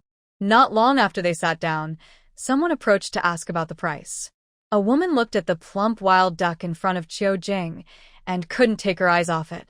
Excited, she stepped forward and asked, "How much are your wild ducks?" 6 yuan each. Hearing that one wild duck cost 6 yuan, Su Yiran immediately felt she had lost out. Yesterday, she sold a similar duck to that talkative Zhou Xian for only 5 yuan. If she had asked for a higher price, she might have done better. 6 yuan each? That's too expensive. Pork at the supply and marketing cooperative costs only 1.2 yuan per gene. Wild ducks aren't that valuable, so they shouldn't be more expensive than pork. Hearing the customer think the price was high, Chiu Jing remained calm and spoke slowly, explaining, "Ma'am, my wild ducks are definitely not expensive at 6 yuan each. You can think about it. Each duck weighs easily 11 or 12 gene. Also, you mentioned that pork is from the supply and marketing cooperative. Buying pork there not only requires money but also a ticket, so it's probably more expensive than my wild ducks." Chiu Jing calmly bargained with the woman interested in buying the ducks. Watching this scene from aside, Su Yiran was a little stunned. She felt that Chiu Jing had many secrets. After several rounds of negotiation, they both agreed to lower their expectations, and the final price for one duck was 5.5 yuan. Once the woman bought the ducks, they were quickly surrounded by passers-by. 6 ducks and 3 wild chickens were snapped up in no time. The ducks sold for 5.5 yuan each, and the chickens for 3 yuan each. That morning, Chiu Jing and Su Yiran earned a total of 41 yuan. On the way home, sitting in the back seat of the car, Chiu Jing still found it hard to believe. Their family rarely saved more than 50 yuan a year, yet Su Yiran had hidden these wild animals and sold them easily for 41 yuan. In the past, she wouldn't have even dared to think about such a thing. Su Yiran parked her bike at the foot of the mountain. Chiu Jing kindly got off her bike and happily handed money to Su Yiran. "Yiran, keep this money. Carry it with you for emergencies. If you see something you like, buy it." Su Yiran looked at the money handed to her by Chiu Jing. She hesitated for a moment before accepting it. They still had to live at the Su family's house and had to be careful that the family members might try to take the money from Chiu Jing. So, it was safer to keep it with her. "I'll take this money first. When you need it, come find me, and I'll give it to you." All right. "There's not much in the village that needs money. You go up the mountain and hide the bike. I'll go home and make breakfast so Grandma doesn't cause trouble again." Seeing Chiu Jing in a hurry to go home, Su Yiran didn't stop her. She simply nodded and let Chiu Jing leave first. Before leaving the Su house, Su Yiran didn't want to cause too much trouble. She could only ask Chiu Jing to continue working hard for the family for a while longer. Su Yiran pushed her bike along the small path up the mountain. After a few steps, she stored the bike in her space and then entered the space herself. As soon as she entered, the system's notification sounded. "Congratulations, the owner has unlocked Achievement 1. Congratulations, the owner has unlocked Achievement 2. And so on. Seeing the series of seemingly useless rewards from the system, Su Yiran frowned slightly. She gently tapped the large screen and focused on Achievement 10. She was curious about what special items might be in the task shop. Not in a hurry to go home, Su Yiran stayed in the space, harvesting the mature rice and replanting wheat on the fields. She was starting to enjoy farming. The crops she grew looked especially good and could fill her small savings. After planting the wheat, Su Iran leisurely wandered around the space. She looked at the several areas marked as not yet open and boldly guessed that they might be breeding grounds for pigs, cows, and sheep. It seemed that soon she could have free access to beef and mutton. Walking to the apple trees, she casually picked a bright red apple, took a bite, and enjoyed the crisp, sweet, juicy flavor. Looking at the abundant apple trees, she felt a bit regretful. It is not the apple harvesting season now, so I cannot sell the apples. I have to wait until the harvest season to sell such delicious apples. It's really a pity. I took a quick shower in the space. Thinking about the things I need to do, I looked in the warehouse and found a piece of pork rewarded by the space. It disappeared from the space and then I carried it down the mountain. Instead of going to the Su family after coming down the mountain, I headed straight to the village chief's house at the west end of the village. I needed his help. I liked the empty land behind the mountain and wanted to move out from the Su family to build a house there. It will take more than a year to leave this village. I can't live with the Su family forever, and I don't want to stay in a storage room all the time. I must have my own house to feel safe. It was already daylight now. The streets in the village were busy with people, some of whom were washing at their doorsteps. Su Iran, what are you doing so early? You fell into the water yesterday. Are you okay? Just as I was about to reach the village chief's door, a clear male voice came from behind. Before I could react, the man quickly ran up to me and looked me over from head to toe. Su Iran, are you alright? Do you feel uncomfortable anywhere? I heard from my mother yesterday that you tried to jump into the river and hurt yourself. Yesterday, I went to help at the fertilizer factory with my uncle. We came back very late, so I didn't visit you. Wei Chong looked at me nervously. When he saw that I was fine and had no injuries, he finally relaxed. I quietly looked at Wei Chong, trying to remember our relationship.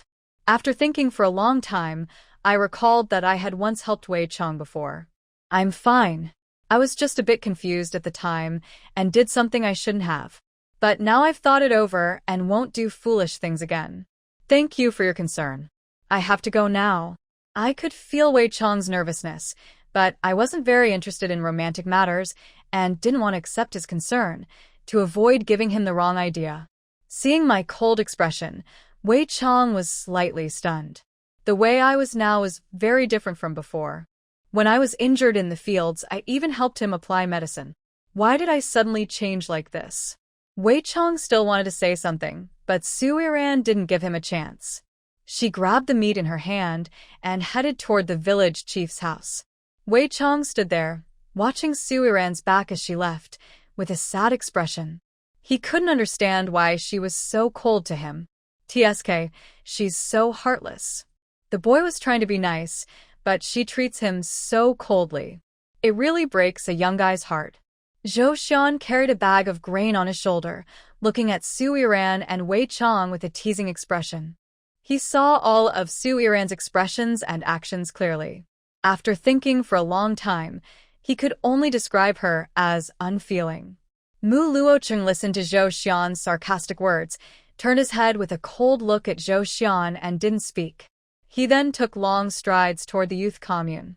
Seeing Mu Luocheng leave, Zhou Xian quickly followed. For some reason, he felt that Mu Luocheng's mood was becoming harder to understand.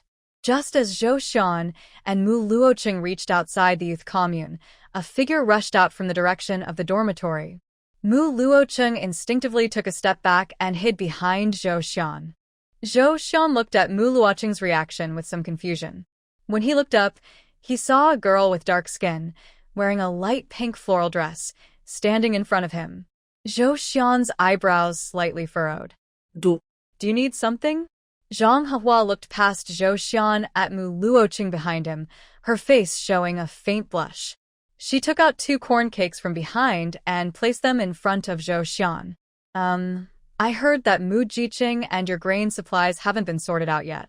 Since you two don't have grain, I specially exchanged 2 corn cakes for you. Seeing the 2 corn cakes with bits of corn cob in front of him, Zhou Xian's mouth twitched involuntarily. When had his family ever eaten such things? He raised his head to refuse, but then noticed Zhang Hehua's affectionate gaze on Mu Luocheng. His originally furrowed brows tightened. He moved slightly to block Zhang Hehua's view of Mu Luocheng. Thank you for your kindness. We already bought grain, so you can keep these corn cakes for yourself. After speaking, Zhou Xian carried the grain on his shoulder and walked past Zhang Hehua toward his home. Behind him, Mu Luocheng didn't look at Zhang Hehua and quickly followed to leave together. Back at their place, Zhou Xian was a bit angry and irritable. He thought, what kind of people are these? The very next day after they arrived, someone came to be friendly. I can't imagine what trouble might come next. Brother Chun, let's not eat with those young workers anymore. Those women are too scary. They came over on the second day after arriving. If we eat together a few more times, it might cause more trouble.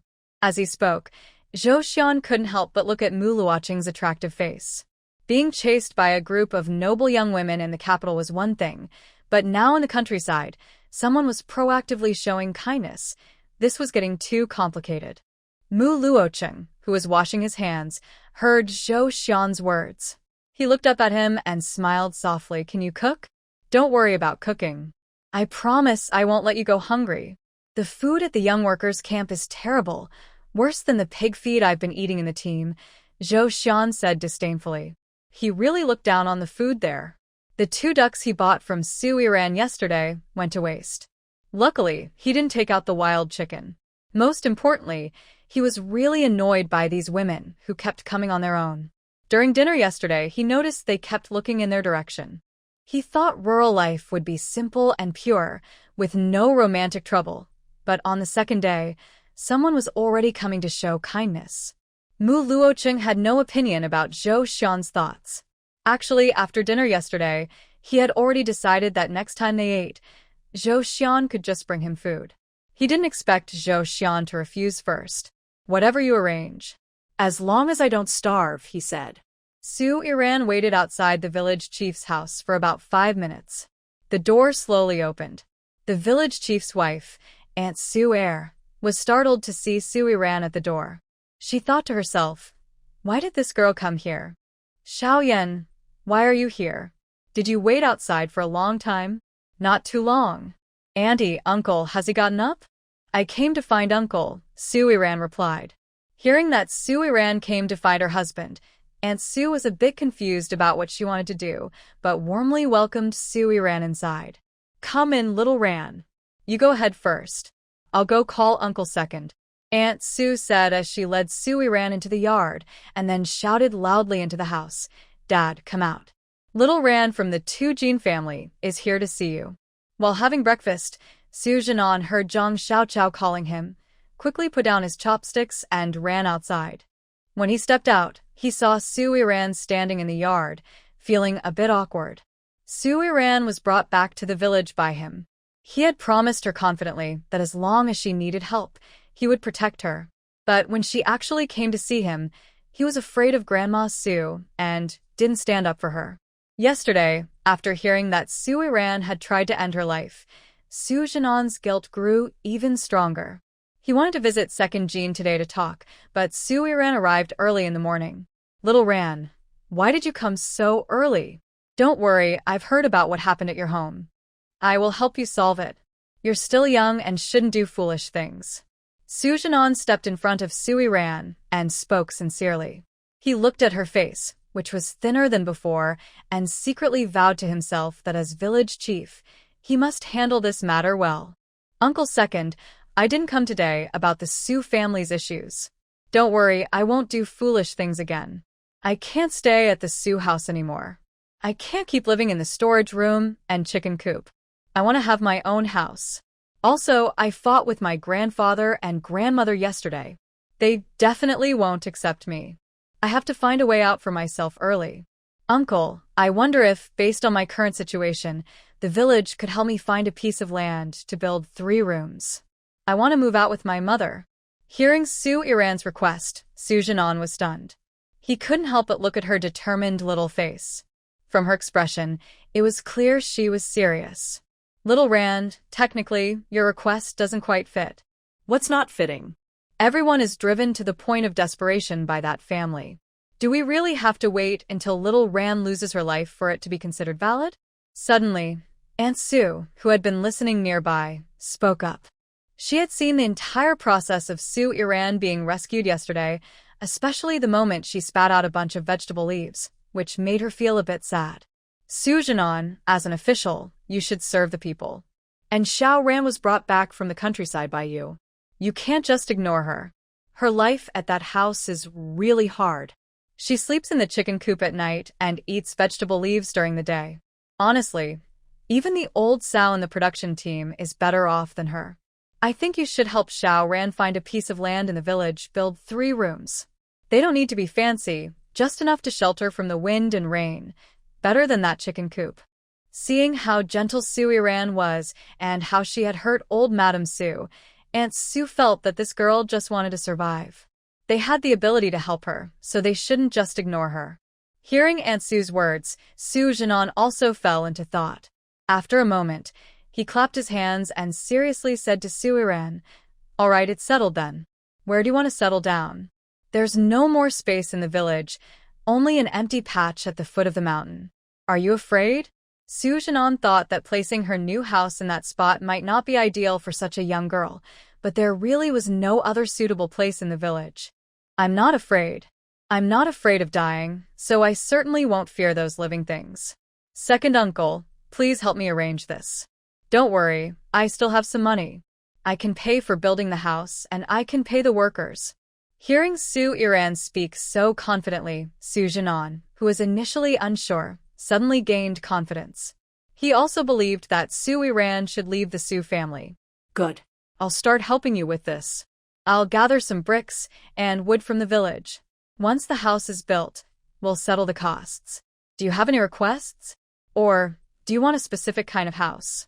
Since Sue Jinan decided to build a house for Sue Iran, he would be responsible for her. Now that she had expressed her wishes, it was best to do so before the house was built, rather than being dissatisfied afterward. Sue Iran thought about how she would have to live in this house for more than a year, and without hesitation, she directly shared her ideas with Sue Jinan. She already had the ability and channels to earn money, so she wasn't worried about the cost of building the house. The most important thing was that she wanted to live comfortably. Second uncle, the new house should follow your family's layout. 3 main rooms, with 2 side rooms on each side. The main rooms need heated beds on both the east and west sides. She is afraid of the cold in winter, and the village's heating method is a heated bed, which is unavoidable. Sue Iran carefully looked at Sue Jinan's yard. She thought the layout suited her needs well, making it easy to store things. As for the bathing area, she can upgrade her space later and handle it there. Sue Jinan's face darkened after hearing Iran's requests. Although her demands were not many, following his family's standards would make the project quite complicated. But since he agreed to her, he would do his best. It was also a way to make up for his previous inaction. "All right, we'll do as you say, but it will take some time. Building a house is not a small matter. Don't tell anyone yet, especially not your grandmother, to avoid trouble. Once the house is finished, I will handle the division of the family property and you can move in directly." Honestly, Sue Jinan still felt a bit afraid of Grandma Sue. Her temper was well known in the area. "Yes, second uncle, don't worry. I won't say anything yet. It's getting late, so I should head back now. Oh, and this is for you and second aunt. From now on, it will be hard for you to take care of things." Iran smiled warmly and handed a piece of pork to second aunt. When she saw Iran, second aunt had noticed the pork in her hand, but never expected Iran would give it to her. She hurriedly stepped back, trying to refuse. "Oh, little Iran, you can't do that. Meat is precious, and it shouldn't be given away. Quickly, take it home and ask your mother to cook it for you." Iran looked at second aunt's simple appearance and remembered her earlier words of support. She had a good impression of her. She reached out, took second aunt's hand, and pressed the pork's string into her palm, speaking softly. "Second aunt, besides my mother, I only have you to rely on in the village. In the future, I'll need your help, and I hope second uncle and second aunt will take care of me. This piece of meat is just a small token of my gratitude. Please don't refuse." Listening to Su Iran's soft voice and thinking about what happened yesterday, Aunt Su looked at Iran's delicate appearance and couldn't help feeling a little worried. "All right, I, your second aunt, will accept this. In the future, if anything happens and no one to stand up for you, just come to me. I may not have much ability, but I have some strength."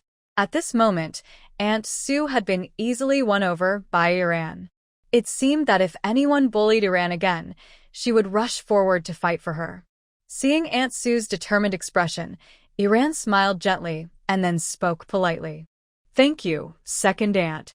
I won't bother uncle and aunt for breakfast anymore. I'll go back now." Iran's goal was achieved, and she didn't linger. She left Sujanon's house in a very good mood. Aunt Su watched Iran's back as she left, sighed softly, and spoke with a touch of sadness. "Oh, such a good girl. It would be so nice if she could always live in the city, but fate is cruel. Child's father, you must be careful. Hurry up and build her a house." While saying this, Aunt Su waved the pork she was holding in front of Sujanon, reminding him to take Iran's belongings and to do things properly for her. Sujanon knew what Aunt Su meant. He looked at her with some annoyance, said he understood, and then went back inside to continue eating breakfast. Being the village chief was really hard for him. Not only did he have to figure out how to handle Iran's matters, but he also didn't know what to do about those two people from the capital. Those two weren't ordinary people. He couldn't afford to offend them, but he also couldn't treat them too well. It was really a tough situation. Early in the morning, Grandma Su went out to cut pig grass. Their family, with government approval, had adopted 2 pigs from the production team.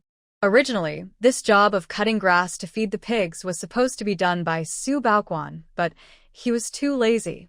Seeing the pigs almost starving, Grandma Su worried about losing money, so she took over the task herself. "Old Tu, you really are a lucky man. Did your little Iran apologize to you yesterday when she got home? I saw her early this morning passing by my house with a piece of pork in her hand. She's so wealthy. You should treat her well. Take her money, and your youngest son won't have to worry about finding a wife. Don't let her waste all her money." Grandma Zhao, while talking, suddenly noticed Grandma Su's swollen face that looked like a pig's snout and couldn't help but laugh out loud. "Oh dear, old Tu, what's wrong with your mouth?" Yesterday, Grandma Zhao was scolded by Su Iran and didn't dare to bother her today. However, she still couldn't resist gossiping about Grandma Su. Seeing her current look, she secretly mocked her and continued insincerely, "If I may say, you, old man, are quite lucky. Your eldest son works in the city, your granddaughter is in the art troupe, and although you lost the money-making Su Jinjin, now there's another rich girl, Su Iran. Your life really makes people envious. I think you should be nicer to that girl, Su Iran. She comes from a wealthy family, and even a little bit of her leftover food is enough for your family to live on." Grandma Zhao's words sounded sour, and when she thought about the pork that Su Iran was carrying this morning, she couldn't help but drool. She hadn't bought so much meat for the new year. Hearing Grandma Zhao mention her mouth, Grandma Su quickly wrapped her face with a scarf. Only at the end did she understand what Zhao was saying. She sneered inwardly. That stubborn girl should apologize to her. No way she would believe her nonsense. She even pretended to be a ghost at home, scaring old Su so much that he was frightened. But Grandma Su wouldn't admit that her family had been beaten by Su Iran. She covered her mouth proudly and muttered to Zhao, "Of course. Besides my second son, who's a big fool, all my children are successful. What is Su Iran? Yesterday, I also beat her into submission. Today, she went to buy meat for me. Anyway, I won't talk to you anymore. I'm going home to eat meat." Grandma Su became more confident as she spoke, forgetting her mouth pain. She knew Su Iran was easy to handle. Her rebellious attitude yesterday was probably a result of her trying to commit suicide by jumping into the river. Once her energy was gone, she returned to her usual self. But she was sensible enough to know that buying meat to beg for forgiveness was better. Otherwise, that stubborn girl would just wait to be tortured to death. Thinking of this, Grandma Sue remembered what old Sue had told her about strange spirits possessing people. She didn't believe it. In her mind, Sue Iran just needed a good beating. She deserved it. Grandma Sue thought her idea was right and walked faster unconsciously. Yesterday, she had eaten wild chicken, and just thinking about eating pork today made her swallow involuntarily. While old lady Sue was swallowing her saliva, she suddenly remembered something and cursed. That reckless girl is really bold. She dares to hide her secret savings. I will tear her apart and make her hand over all her money and tickets. She even bought meat, such a wasteful girl. Sue Iran left the village chief's house and passed by the youth station. She instinctively looked into a small, isolated courtyard and saw Zhou Xian awkwardly trying to start a fire. A few young women nearby were eager to help. Zhou Xian, hearing the chatter of girls outside, felt annoyed. He stood up to close the door but saw Sue Iran looking into the yard. He suddenly remembered Sue Iran's distant attitude toward Mu Luocheng yesterday and had an unworthy thought. He believed that for Mu Luocheng, Sue Iran was safer than other women, at least without any improper intentions. Thinking this, Zhou Xian stood up, walked to the door, and asked Sue Iran outside, "Can you start a fire and cook?" Several young women outside heard Zhou Xian needed help and quickly stepped forward. "I can, Zhou youth, I can cook. I can do it. Zhou youth, I can help cook too. We're all youths, and we can help each other." Seizing the chance to show off, the girls hurriedly spoke, eager not to miss the opportunity to get close to Zhou Xian and Mu Luocheng. Before they finished, Zhou Xian, irritated, pushed away the girls crowding around him and stepped down from the porch. "Hey, move aside. I told you I'm not talking to you." He pushed away the girls and hurriedly called out loudly to Sue Iran, who was about to leave after watching the scene. "Hey, Sue Iran, can you cook? Can you help me light the stove? It's too hard." His voice grew quieter at the end. He thought everything was simple. He had seen the youth station people cook and believed it was easy. But he had already used a box of matches and still couldn't light the stove. Hearing Zhou Xian calling her, Sue Iran stopped and turned around to look at the disheveled Zhou Xian, rolling her eyes unconsciously. With so many people willing to help, she didn't understand what he wanted from her. Just as she was about to say she couldn't do it, Mu Luocheng appeared, carrying a water bucket from the small courtyard. Their eyes met. "Can you cook? Can you help me cook a meal?" Just now, Sue Iran rolled her eyes, and Mu Luocheng saw it clearly. He could tell she was reluctant, but he really had no choice. He didn't want to deal with those young workers. When Mu Luocheng spoke, Sue Iran's words of refusal almost came out, but she forced them back down. She turned and headed toward the small yard. The young workers blocking the door looked at her with fierce eyes. Sue Iran didn't care about their gazes. Their opinions didn't matter to her. Inside the yard, she immediately saw an old, rusty pot. Her eyebrows furrowed slightly. She wondered if cooking with such a pot would cause food poisoning. If they ate from it, they might need to go to the hospital for stomach washes. After a moment, Sue Iran kindly reminded Zhou Xian, "Maybe this pot isn't usable? And your stove leaks air everywhere. It probably won't light." She turned to look at Zhou Xian, who was standing nearby with hopeful eyes, showing a helpless expression. "I don't think I can help with this," Sue Iran said, looking a bit disappointed. As the saying goes, a skilled cook can't make a meal without rice. With a stove in this condition, even if she had rice, she couldn't cook. Zhou Xian, hearing her words, irritably brushed his hair from his forehead, glanced at the few young women still watching outside, and forcefully shut the door. After closing the door, Zhou Xian took a big piece of bread from his pocket and placed it in front of Sue Iran. "If I can't do anything here, can I buy a meal from you? Whatever your family eats, just give us that. We're not picky." Seeing the bread, Sue Iran's originally furrowed brow relaxed a bit, but her eyes showed curiosity. "If I remember correctly, the young workers in the village usually eat together. If you two hand over the rice and flour, someone will cook. Why do you need to cook yourselves?" Listening to Zhou Xian's request, Sue Iran wondered if these two young men couldn't get used to eating from a big pot. But buying food from her might be overestimating the quality of the Sue family's cooking. Seeing Su Iran remain unaffected by the large group, Zhou Xian's already irritable mood grew even more restless. He truly couldn't explain why they couldn't eat at the youth commune. In the end, since Su Iran wasn't tempted by money, Zhou Xian gave up struggling and decided to be honest with her. It's because the other young women outside are too annoying, always trying to get close to us. All right. But I will only take care of your meals today. You can go to the village to find someone to help you fix the stove and get a better pot. I can come over later to cook for you. As he spoke, Su Iran gently pulled the large group of food Zhou Xian was holding and casually placed it into her pocket. She looked up, her bright black eyes distant as she looked at Zhou Xian, speaking in a somewhat indifferent tone. Is there anything you can't eat? Brother Chen doesn't eat green onions, garlic, or coriander. I can eat everything else. Seeing that Su Iran agreed without paying much attention to her gaze, Zhou Xian breathed a sigh of relief and excitedly spoke. Don't worry, I'll have someone fix the stove later. I won't let you cook for me for nothing. I can pay you 20 yuan a month, just for materials. Zhou Xian was not someone who lacked money. As long as he could take care of Mu Luochen, he was willing to pay more. Hearing Zhou Xian treat her as a cook, Su Iran rolled her eyes in annoyance.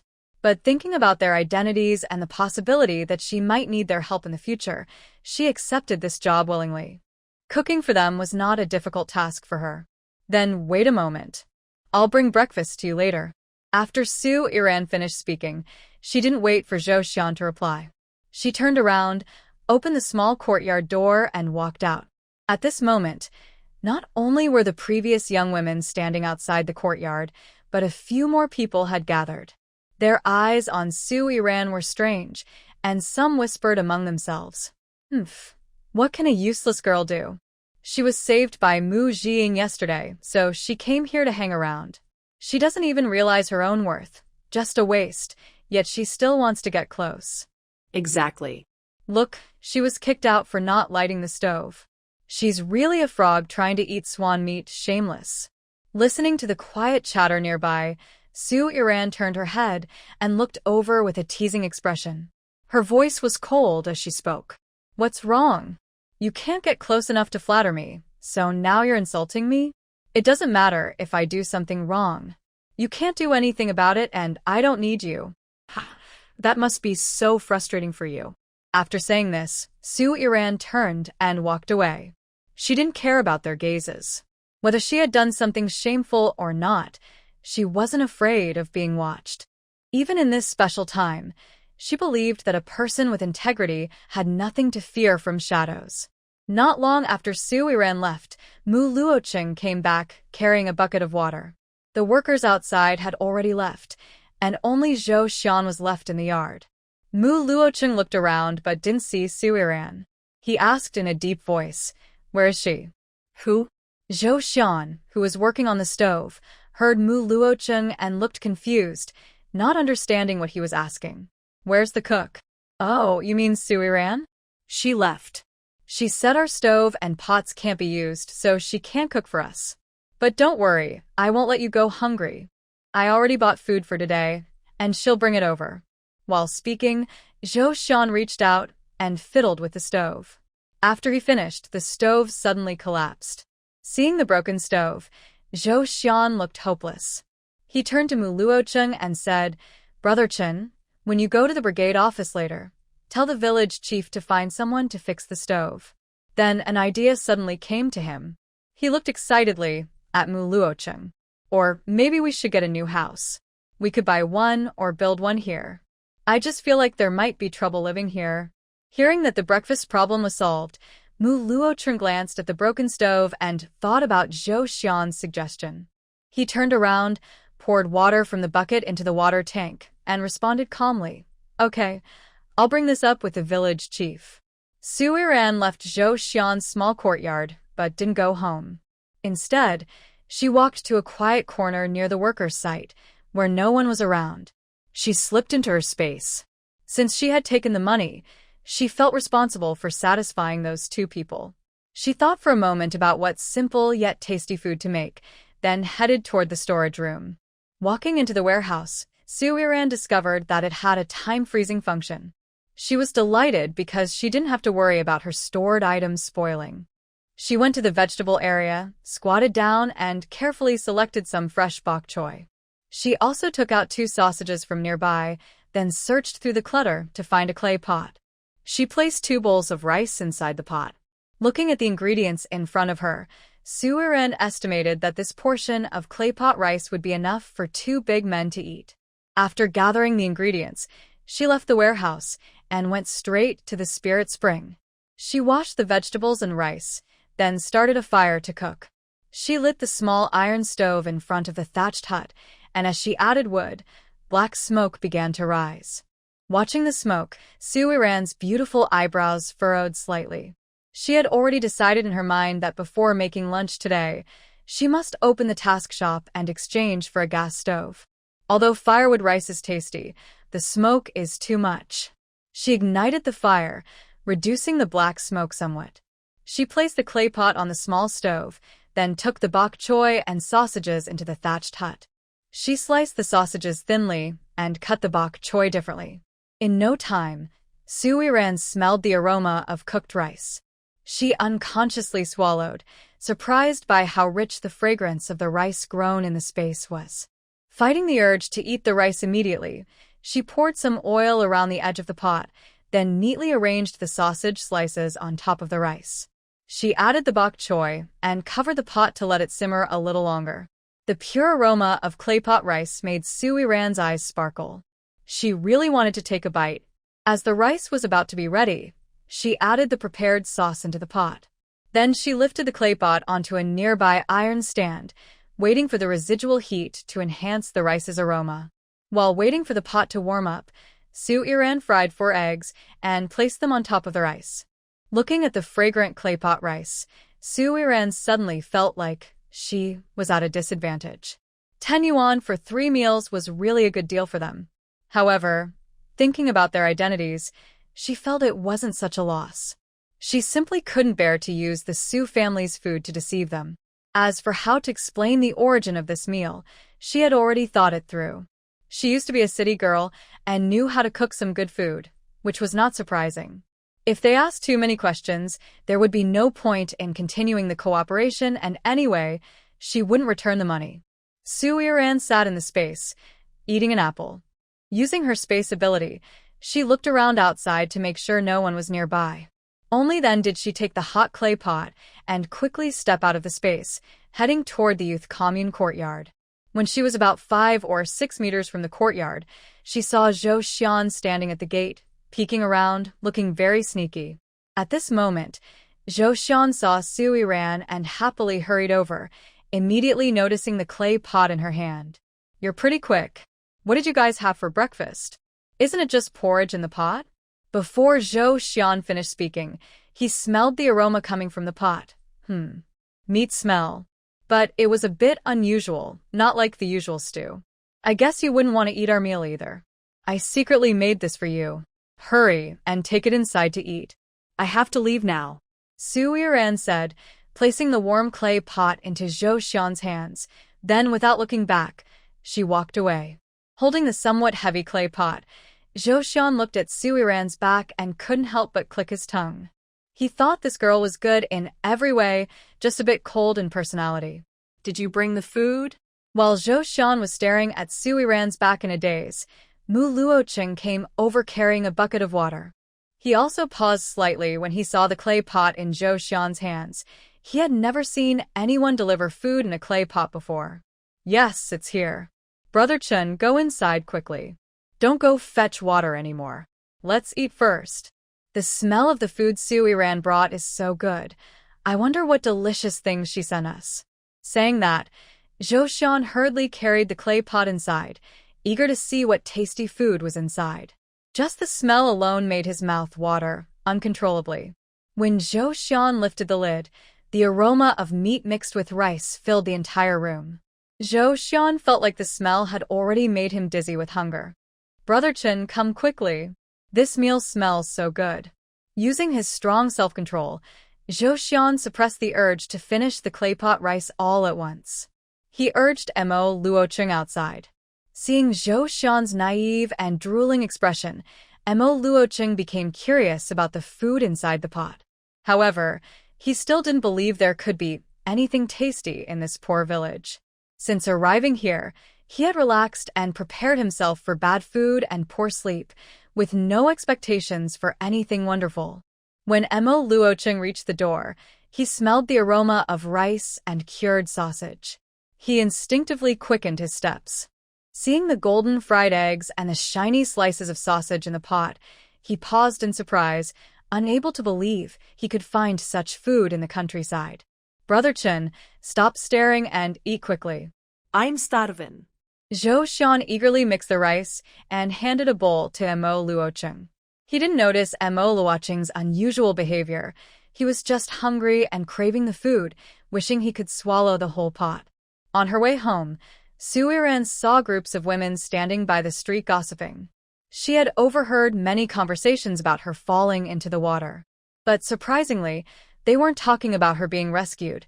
Instead, they were discussing her hitting Grandma Su. Oh, that girl has a really bad temper. She used to be so timid, I never thought she would dare to hit Grandma Su. Yeah, I didn't expect that either. It seems that when people are pushed to the limit, they do crazy things. Did you notice? After she woke up, her eyes lit up. I didn't notice that, but I think Grandma Su deserves it. She's always bossing everyone around at home. Who in the village hasn't been bullied by her?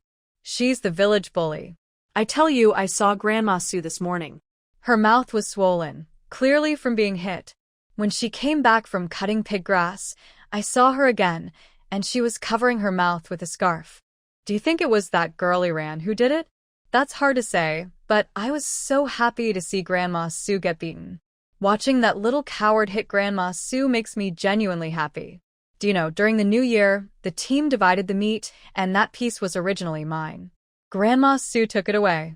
When my mother-in-law argued with her, she even pushed my mother-in-law down, injuring her leg. Later, my husband went to ask for justice, but that Su Baoquan beat him up. It's really frustrating to think about. I know. Speaking of which, that Su Baoquan isn't a good person either. He hangs out with a bunch of troublemakers and still wants to get married. Who would dare marry such a guy? Of course, it's the Lin family. They also seem to want to sell their daughter to exchange for a bride price. As Su Yiran listened to their conversations, she suddenly became interested in Grandma Su's youngest son. A troublemaker? She liked to deal with troublemakers. If she remembered correctly, on her first day in the countryside, that Su Baoquan had stolen all her jewelry, including a gold bracelet given to her by her foster grandmother. That gold bracelet was very valuable, and she was determined to get it back. Just as Su Yiran reached the gate of the Su family, she heard Grandma Su shouting curses from the yard. It sounded like she was scolding Qiu Jing and her again. Su Yiran thought, this old lady really has no memory. If you don't let that useless girl bring out the valuable things she's hiding today, I'll have the second son beat you to death. Did you hear me? Grandma Su stood in the yard, pointing her finger at Qiu Jing and yelling. Her face was full of angry, bulging flesh, giving her a fierce look. Her mouth was swollen like a pig's, which was quite intimidating. Since Grandma Su had come back outside, she was looking for Su Yiran around the house. After searching everywhere, she couldn't find her. She asked Qiu Jing where Su Yiran had gone, but Qiu Jing only said she didn't know. Grandma Su then vented all her anger on Qiu Jing. You don't know where that girl is? Just quickly bring out the meat that girl bought. Later, Baoquan will come back and send that meat to the Lin family. As his sister-in-law, you don't care at all about Bao Chuan's marriage. Are you just hoping my son won't get married? You wicked woman. Grandma Su's curses couldn't satisfy her anger anymore. Seeing Qiu Jing ignoring her made her furious. She grabbed a nearby broom and swung it at Qiu Jing. Before her broom could fall onto Qiu Jing, a stone accurately hit Grandma Su's elbow. Her arm went numb instantly, and she dropped the broom uncontrollably. In the next moment, another stone struck directly at the center of Grandma Su's forehead. Grandma Su, who had been about to shout, suddenly couldn't speak. She looked in shock toward the door, seeing Su Yiran push it open and walk inside. Hearing Grandma Su suddenly go silent, Old man Su turned his head to look at her and saw a large bump forming between her eyebrows. Old lady, what's wrong with your forehead? Why is there a big bump? I don't know. I just felt my hand go numb, and then my forehead hurt really badly. Old man, help me quick. Grandma Su had no idea what exactly happened. She didn't see what hit her forehead, but she was sure her current symptoms were connected to Su Iran coming in. Looking at Su Iran approaching, Grandma Su's body trembled involuntarily. She also started to doubt whether Su Iran was really human. For some reason, she found Su Iran a little frightening. Old man Su hurried over to support Grandma Su. Turning around, he saw Su Iran entering and dared not speak. He simply dragged Grandma Su's heavy body into the house. As they walked, he muttered lowly, scolding Grandma Su. I told you not to provoke her. We're trying to find a way to send her away, but you didn't listen. You said I was superstitious. Look at what's happening now. Old man Su's voice was very quiet, but Su Iran, with sharp senses, heard every word clearly. It turned out this old man thought she was possessed by a spirit. No wonder he was so easy to talk to yesterday, and even gave her a big bowl of meat. But this was good for her. She was quite busy lately, and if this identity could make them behave, she didn't mind using it. That way, she wouldn't have to waste time dealing with them. Qiu Jing looked up and saw Su Iran walking in from outside. She immediately put down her spoon and, with a worried face, went over to Su Iran, showing concern and observing her carefully. She leaned in close to Su Iran and asked in a low voice, "Why did it take you so long to come back? Your grandmother came back and said you bought meat. She was upset in the yard for a while. What exactly is going on with the meat? We didn't buy any meat from the black market." Su Iran looked at Qiu Jing's worried face and smiled softly. She took Qiu Jing's hand and went into the small cooking shed, explaining quietly, "I did buy a piece of meat from the village butcher at the edge of the village, but I gave it to Uncle Village Head. I went to ask Uncle to do me a favor, and I don't know how my good grandmother found out." Hearing that Su Iran went to see the village head, Qiu Jing was a bit confused. She wanted to ask what Su Iran was doing, but this wasn't the place to talk. She held back her questions and gently patted Su Iran's waist. "Go wash your hands quickly. The sweet potato porridge I'm cooking will be ready soon. You should eat a little. I know you're not used to these foods. At noon, I'll go and get some rice for you." Thinking about Su Iran having a hard time at home, Qiu Jing felt sad. She started to think about leaving this family. If she could split off from this family, she could use her earned work points to support Su Iran, so she wouldn't have to eat plain food here. Su Iran listened to Qiu Jing but didn't stop her. She just quietly looked at the row of houses in the Su family and finally focused on the door of Su Sanwen's house. Why aren't Uncle San and Aunt San coming out? They're waiting for the food to be ready. Qiu Jing and I take turns cooking. Today, I'm the one cooking. All right, don't stand here. Go wash up quickly. I'll serve you 2 more pieces of sweet potato." As she spoke, Qiu Jing pushed Su Iran gently, urging her to wash up quickly. She wanted Su Iran to eat more sweet potatoes before the family came out. Once everyone was out, she wouldn't be able to serve her more. Su Iran looked at Qiu Jing, who was thinking of her so much, and felt even more sorry for her. Just as she was about to say something, she heard a loud shout behind her. "Woman, where are my clothes? My arm is swollen, and you didn't buy me medicine." That bratty girl. Su Erjin, wearing only shorts, came out cursing loudly from the house. As soon as he stepped outside, he saw Su Iran standing beside Qiu Jing. When he looked into Su Iran's cold eyes, he wanted to curse again, but his words got stuck in his throat, and he couldn't say anything. However, thinking that he was Su Iran's father, he suddenly felt more confident. "What are you looking at? I am your father. I told you, I wasn't prepared yesterday, so I let you hit me. You, this stubborn girl, are becoming even more unruly." Su Erjin couldn't tolerate Su Iran looking at him with such disdain. Previously, Su Jinjin didn't behave like this. In this family, the only people he could control were Su Iran and Qiu Jing. If he could boss around these two, he would truly be the boss. Seeing Su Erjin acting cowardly, yet still arrogant, Su Iran sneered coldly. This family has thick skin. After a beating, they still don't learn their lesson. Smile. What are you smiling at? Yesterday, I saw you fall into the water. I didn't bother with you. Do you think I really dare to hit you? Su Erjin was furious now. He could accept others looking down on him, but he couldn't tolerate Su Iran looking down on him. He grabbed a stick beside the water basin and swung it at Su Iran. When Su Erjin looked for trouble, he thought a lot. The stick was long enough, so even if Su Iran tried to resist, he couldn't reach him. This time, he was sure he wouldn't suffer. But before the stick touched Su Iran, she kicked him away. He was thrown back and hit the ground hard, scraping his back on the stone shards, leaving a large bloodstain, with some shards embedded in his flesh. The people hiding inside the house saw this scene with their own eyes and couldn't help but gasp. Su Iran's ruthlessness was beyond their dreams. Especially Su Qianqian, who covered her mouth in shock. She felt a bit scared. The things she had done these days were enough for Su Iran to kick her out several times. From now on, she wouldn't dare provoke her again. Old Madame Su, who had the divine head of Lei Jinzi and the mouth of Zhu Ganglai, saw such a scene and couldn't help but want to rush out again. However, Old Man Su grabbed her arm and pulled her back, whispering sternly, Come back. What's the use of rushing out? Look at yourself now. How dare you go out and provoke her? Old Man Su leaned close to Old Madame Su's ear and lowered his voice.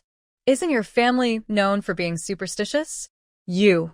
Old Madame Su, hearing his words, widened her eyes and quickly nodded in agreement. All right, I'll go later. But what do we do now? Should we just let this stubborn girl do whatever she wants at home? If he gets hurt, who will earn money? Old Lady Su glared fiercely in the direction of Su Iran. She had been used to doing wrong since she was young and couldn't accept this bad situation. She was determined to find a way to deal with this stubborn girl. Now, we can only tolerate her. What else can we do? All right, please don't anger her. Old Man Su turned his head to look at Old Lady Su, but quickly looked away again. Her appearance was so ugly it was almost funny, making it hard to look at. Old Man Su controlled his lips from curling up involuntarily, wiped his face with his rough hand, and left the house. He didn't dare look at Old Lady Su again, afraid he might laugh out loud. He came out of the house, glanced at second brother Su, who was lying on the ground crying and clutching his stomach, then shouted loudly toward third brother Su's room. Third, come out quickly. Take your second brother to see the village doctor. Don't hurt yourself, and we need to dig a ditch later. The Su family was lazy, greedy, and cunning. The easiest person to handle and the one who could endure hardship was second brother Su. He didn't want second brother to be injured and unable to work. Digging ditches was a good job. It paid 80 cents a day and earned 10 work points. Most importantly, second brother Su was obedient and handed all his earnings to Old Lady Su. She depended on him to earn money for her youngest son's marriage. Hearing that Old Man Su only cared whether second brother could go dig ditches, Su Iran couldn't help but sneer. This man was truly pitiful. Blind filial piety was his greatest sorrow. After Old Man Su finished speaking, third brother Su ran out of the house. Without saying much, he quickly helped second brother Su up from the ground and supported him as they left. The yard was instantly quiet, without second brother Su's groans. Old Man Su looked at Su Iran with a fake smile, pretending to be friendly. Little Iran, since you just came back home, you might still be a bit unfamiliar. Your father has a bit of a temper. Don't worry, I will talk to him and ask him not to be so aggressive with you all. While speaking, Old Man Su watched Su Iran's expression. He had some unwarranted guesses in his mind and still held a certain respect for her. Seeing that Su Iran was unaffected by his words, Old Man Su sighed softly and looked troubled, speaking earnestly. Little Ran, your father has had a hard life too. For so many years, your mother hasn't given him a son, so he can't hold his head up in the village. But even so, your father didn't give up on your mother. He worked hard to earn money. After Old Man Su spoke with reason and emotion, Su Iran suddenly sneered. Grandpa, when you say earning money, you mean earning for the Sue family, right? Has he ever given my mother a penny of that money? Don't try to lecture me.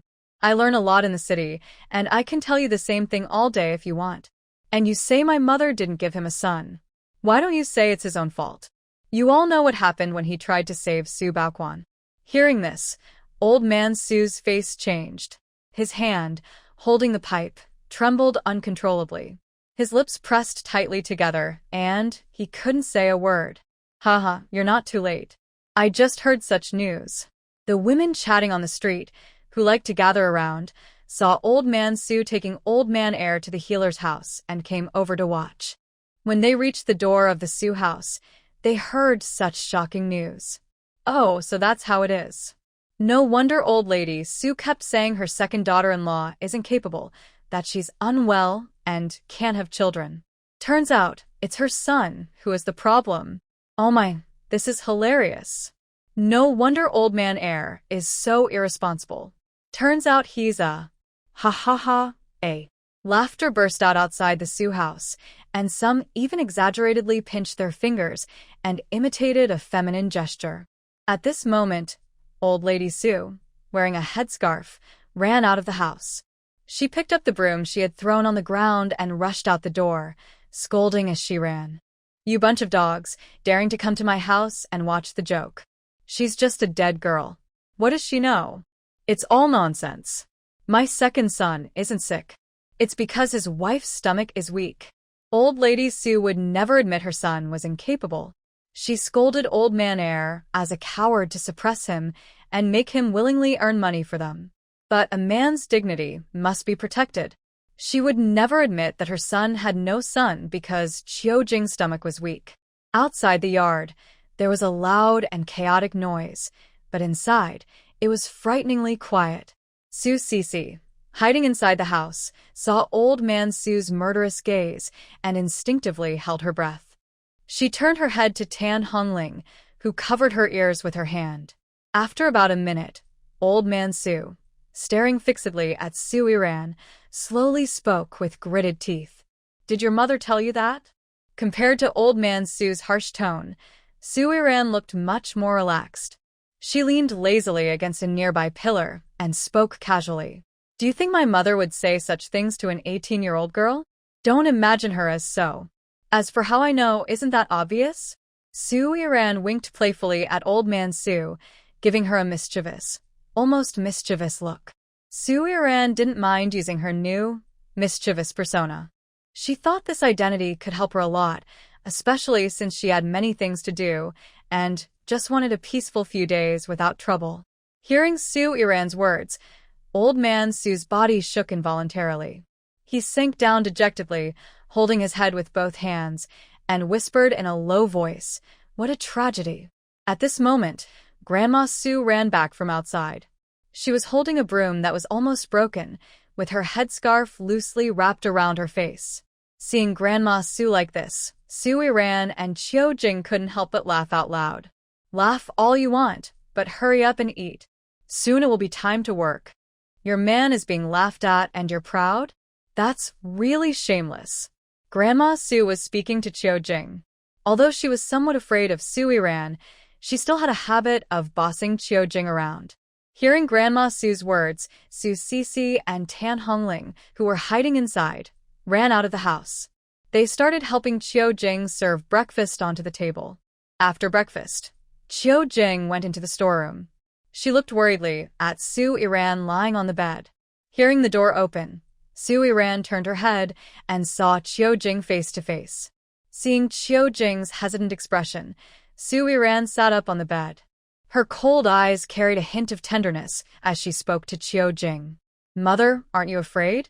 It seems she didn't expect Su Yiran to ask her this question, but she also seemed prepared mentally. Qiu Jing looked at Su Yiran gently, then slowly walked over and gently patted her head. Your mother isn't as superstitious as they are. Of course I know who my daughter is. I just feel sorry for you. I think you've suffered a lot in this family. I understand. You wouldn't have become like this if you weren't pushed to your limit. Don't worry. I will protect you well in the future. As she spoke, Qiu Jing gently hugged Su Yiran. She believed Su Iran was forced into her situation and felt nothing but guilt and concern for her now. All right, it's almost time to start work. I'll go to the fields now. You stay at home and rest. I'll ask for leave for you. Qiu Jing gently pinched Su Iran's fair cheek, feeling even more worried. Such a delicate girl shouldn't live in the village, nor be mistreated by the Su family. She secretly vowed to find a way to take Su Iran away from the Su family, preferably out of the village altogether. Today, Su Iran had things to do. When she heard her mother ask for leave, she simply nodded obediently.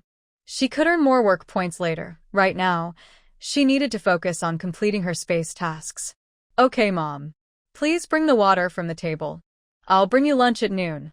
Su Iran knew that village work was busy, and most people brought their own food to work in the fields, including the Su family. But Qiu Jing had no status in the family. Every time, she only received a corn cake and some pickled vegetables. Her long-term poor diet had led to obvious malnutrition. Later, she said she would take care of her mother, so she wouldn't let Qiu Jing eat those unnutritious foods anymore. Qiu Jing wanted to refuse, but when she looked into Su Iran's eyes, she couldn't. She picked up the water bottle nearby, reminded her a few more times, then left the house. After Qiu Jing left, Su Iran slipped into her space. She purposefully headed straight to the warehouse. She searched for a long time and found a bunch of scattered small parts. She planned to make a homemade crossbow to hunt wild boars in the mountains. Killing a wild boar would unlock the task shop. Half an hour later, Su Iran finished making the crossbow. The parts were not very refined, but she was quite satisfied. She believed that the weapons she produced could meet her standards. Su Iran picked up the crafted crossbow bolts, which she made from bamboo in her space. They were strong and could barely pierce the thick skin of a wild boar, so they should work much better than wooden bolts. If there had been more time, she would have liked to make some with iron tips, but she had to wait for next time. Ready with her crossbow and arrows, Su Iran couldn't wait to step out of the small wooden house. She aimed at a distant apple and shot. The bolt hit the bright red apple, shattering it into pieces, with juice splashing everywhere. Seeing how accurate and powerful her crossbow bolts were, Su Iran was very happy. With these bolts, she wouldn't have to worry about large animals when she went hunting in the forest in the future. After finishing her tools, Su Iran disappeared from her space. She changed into more suitable clothes for climbing trees, then left her storage room, picked up the basket she casually placed in the yard, and looked at the shiny machete. Feeling pleased, she walked out of her house. As she stepped out the door, she saw Su Lao San and Su Lao Air walking toward her. Su Lao Air looked at Su Iran with fierce anger, his eyes full of hostility. He didn't expect Su Iran to be so harsh on him. He still felt a dull pain in his stomach from her kick. If I had known you would become so unruly one day, I should have strangled you the day you were born. You're not even as good as Xinjun. Su Erjin didn't like Su Iran at all, but he was very kind to Su Xinjun. He liked how she fawned over him. Every time he received his wages, he secretly kept 1 or 2 coins and slipped them to Su Xinjun. Only she made him feel like a real father. But Su Iran was different. Ever since she returned to the Su family, she had been very hostile toward him, especially in her eyes, which made him angry. Su Iran listened to Su Erjin's words but didn't care. Instead, she showed a relaxed expression, with a faint smile on her face and a calm voice. Do you think I want to be your daughter? You're just a coward who only bullies your wife. A man should have some responsibility. If you like Su Xinjun, then go find her. But I'm afraid she doesn't want to acknowledge you as her father now. Her real father is the factory director of the cotton weaving factory. Su Iran knew how to hurt others with words. After she finished speaking, Su Erjin's forehead veins bulged. Su Iran didn't care about Su Erjin's feelings. She bypassed him and walked away without giving him an extra glance. Su Erjin covered his stomach, which Su Iran had kicked painfully, and pointed at her with one finger. You. He kept calling her but couldn't say a word. At this time, most villagers had gone to work, leaving only some elderly people who couldn't move easily and a few children. The village was very quiet. When Su Iran returned from the back mountain in the morning, she had already figured out the village roads. She knew which path led directly into the deep mountains without wasting time. After entering the mountains, Su Iran carefully observed the surroundings. Seeing signs of large animals nearby, she chose a trap location not far from a cave. Based on her previous experience making traps, Su Iran took a small shovel from her space and dug a large water pit about half a foot deep in the ground. This time, the water pit was bigger. Worried about wasting too much spiritual spring water, she lined the bottom with plastic and slowly filled it with spring water. Once the pit was full, Su Iran skillfully climbed up a tall tree nearby. Because of the mountain's height, the trees here were quite tall. She climbed until she was sweaty and found a suitable branch to sit on. After working for a while, Su Iran felt a bit thirsty. She took out an apple from her space, crisp and sweet, and ate two in one go. After finishing the apple, Su Iran sensed movement around her. She could clearly hear something running nearby. Suddenly, a large black bear burst out of the cave. Su Iran raised her hand to her forehead. She was here to catch wild boars, so she didn't expect there to be a bear living in the cave. Looking at the tall, mighty black bear, Su Iran felt uneasy. She wasn't sure if wild boars would appear where bears were present. But that wasn't the main concern anymore. She was more worried that the spring water might attract even more dangerous animals, especially since this area was known for tigers. Just as Su Iran was worried, she heard rustling leaves around her. She adjusted her position on the branch and took out her prepared crossbow from her space, ready to strike at any moment. At this moment, the bear, greedily drinking from the spiritual spring, seemed unaware of the danger around it. It stuck its head into the water hole, completely focused on the spring water. Seeing the bear's actions, Su Iran couldn't help but frown. She also remembered the wild ducks she caught yesterday afternoon. What's going on? Could the spiritual spring water have some kind of mind-changing effect? Why do animals that aren't drinking the water not seem to sense any danger? Before Su Iran could figure out what was happening, a light brown figure suddenly darted out from the woods. She instinctively tightened her grip on her bow and prepared to fight at any moment. The next second, Su Iran was confused by what she saw. The fierce beast fight she expected didn't happen.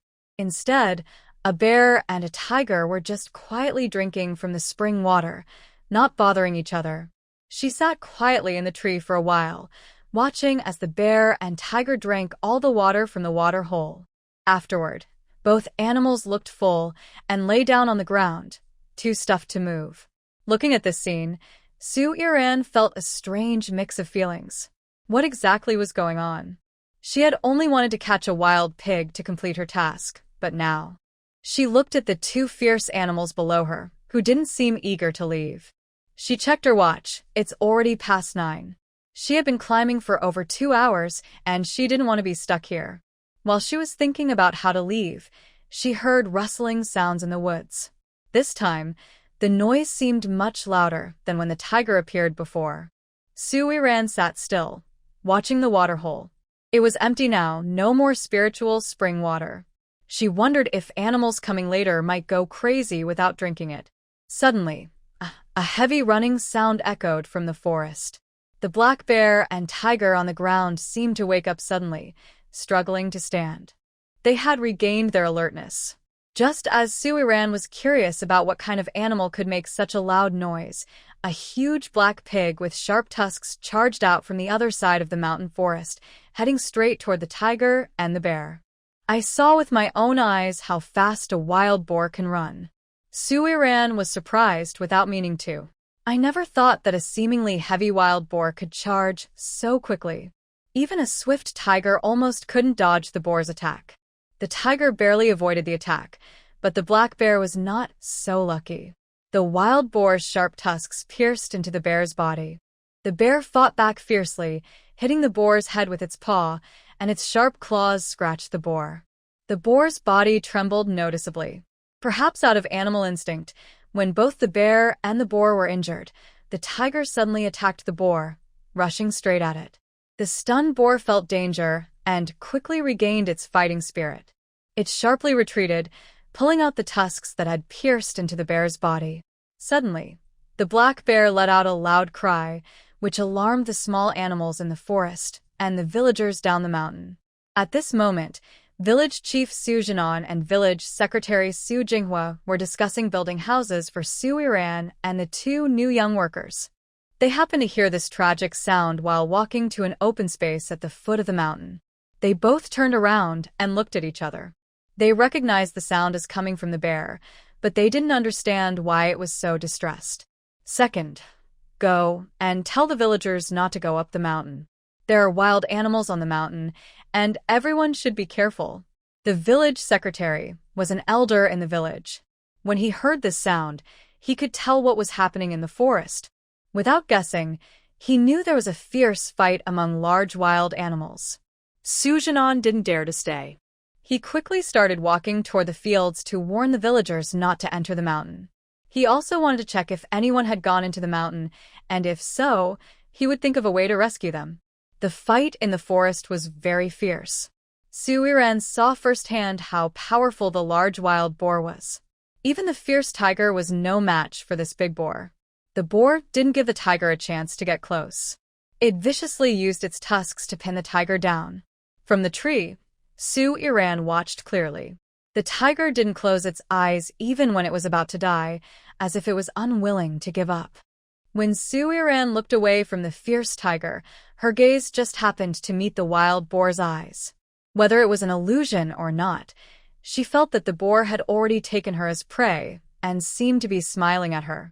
Seeing the blood-red eyes of the boar, Su Iran knew that today she and the boar would likely face a fight to the death. She held her bow and arrow tightly, aimed at the boar's eyes, and with a sharp sound, the arrow shot out and deeply pierced the boar's eye. The already irritable and aggressive boar became even more frantic after being hit, charging fiercely at the tree where Su Iran was sitting. Almost knocked off the branch, Su Iran tightly grasped the trunk to steady herself. She couldn't allow herself to stay passive. One hand held the tree, the other aimed her bow, and shot at the boar repeatedly. However, the arrows were made of bamboo and lacked enough penetrating power. They only pierced the boar's skin without causing real harm, failing to produce the expected effect. Su Iran underestimated the thickness of the boar's hide. The boar was enormous, likely living for many years, and its skin probably had become almost impervious to weapons. Just as Su Iran was about to retreat into her space to escape, she noticed almost knocked off the branch. Su Iran tightly grasped the trunk to steady her. Her eyes suddenly lit up. She realized that this was the boar's weak spot, and she only had this one chance for a fatal strike. Deciding how to act, Su Iran reached for the chopping knife in her backpack. Just as she grasped it, the sturdy tree was suddenly broken by the boar's charge. Sitting on a branch, Su Iran was forced to fall rapidly as the tree collapsed. The boar, with one eye, glared fiercely at her falling body, seemingly ready to attack. Just as Su Iran hit the ground, the boar lunged forward with its sharp tusks, aiming to kill her. Su Iran didn't panic during her fall. She kept her eyes on the boar's movements, understanding her eyes suddenly. Using the impact of the falling tree as a buffer, she quickly bounced off the branch and rolled toward the injured side of the boar's neck. The wild boar did not hurt Su Iran with its tusks. Its mood clearly became more aggressive, and even its heavy breathing grew louder. The boar turned its bulky body and attacked Su Iran again. From a high fall, Su Iran was still affected. Her original plan was foiled before she could carry it out. She could only roll and dodge on the ground, each time narrowly avoiding the boar's tusks.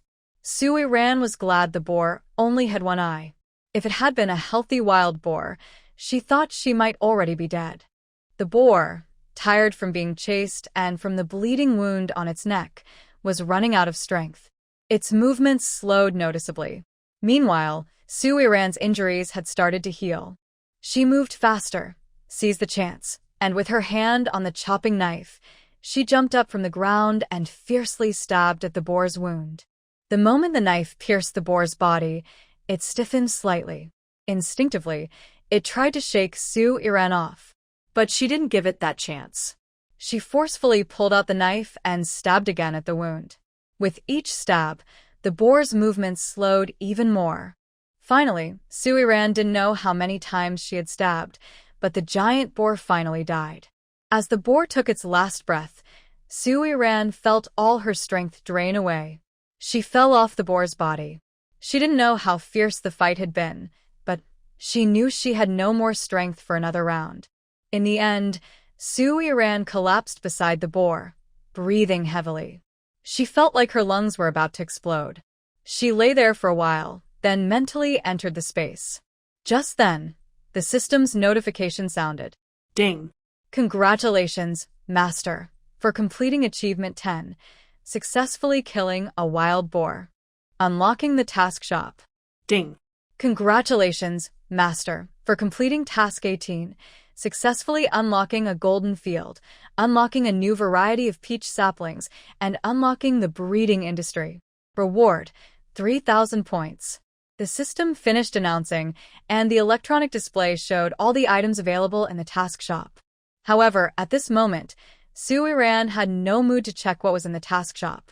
She only needed the spiritual spring water to help her recover her strength, and she still had to deal with the things outside. With determination, Suiran ran to the side of the spiritual spring water, leaned over the edge, and drank several sips quickly. After drinking the spring water, her chest pain eased, and she clearly felt her strength was really returning. When she felt her energy was almost back, she got up from the ground, walked to the display screen, and looked at the items in the task shop. A loaf of bread cost 1 point. Without hesitation, she exchanged 2 loaves of bread for herself, gobbling them down quickly.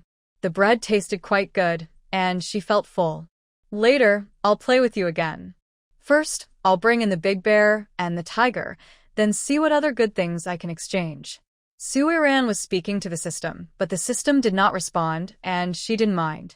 As she was about to leave, she casually looked back at the exchange items on the screen, preparing to leave, but was stopped by her foot catching on a flashlight.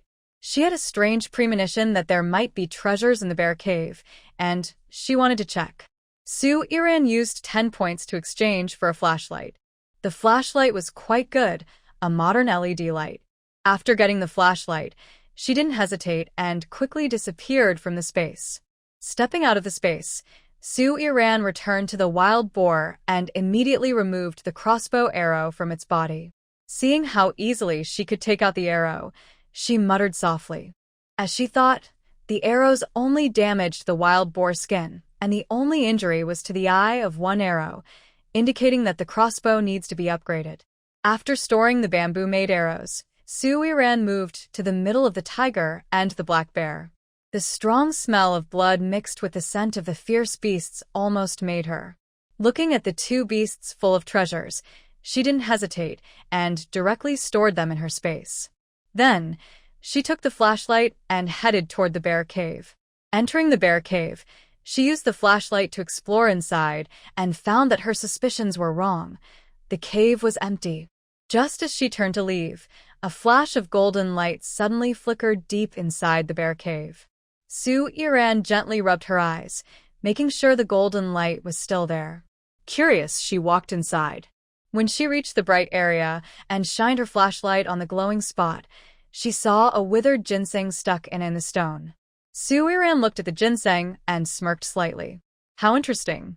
In stories, people usually find treasure, dig up wild ginseng, or catch small goldfish. Why is it that here, I find this shriveled, poorly grown root, and this broken root dares to glow? That's just hilarious. Although she complained, Suiran carefully took the withered root, which looked like a radish, and casually threw it into her space. She didn't think much of this broken thing, but since it was glowing, she decided to respect the light it emitted and kept it. After leaving the bear's den, Suiran walked back to the wild boar. She looked at the huge boar and felt it was a pity not to take it. But how could she let the villagers find out about this boar without raising suspicion? While Suiran was lost in thought, footsteps sounded behind her. She clenched her flashlight tightly, ready to act at any moment.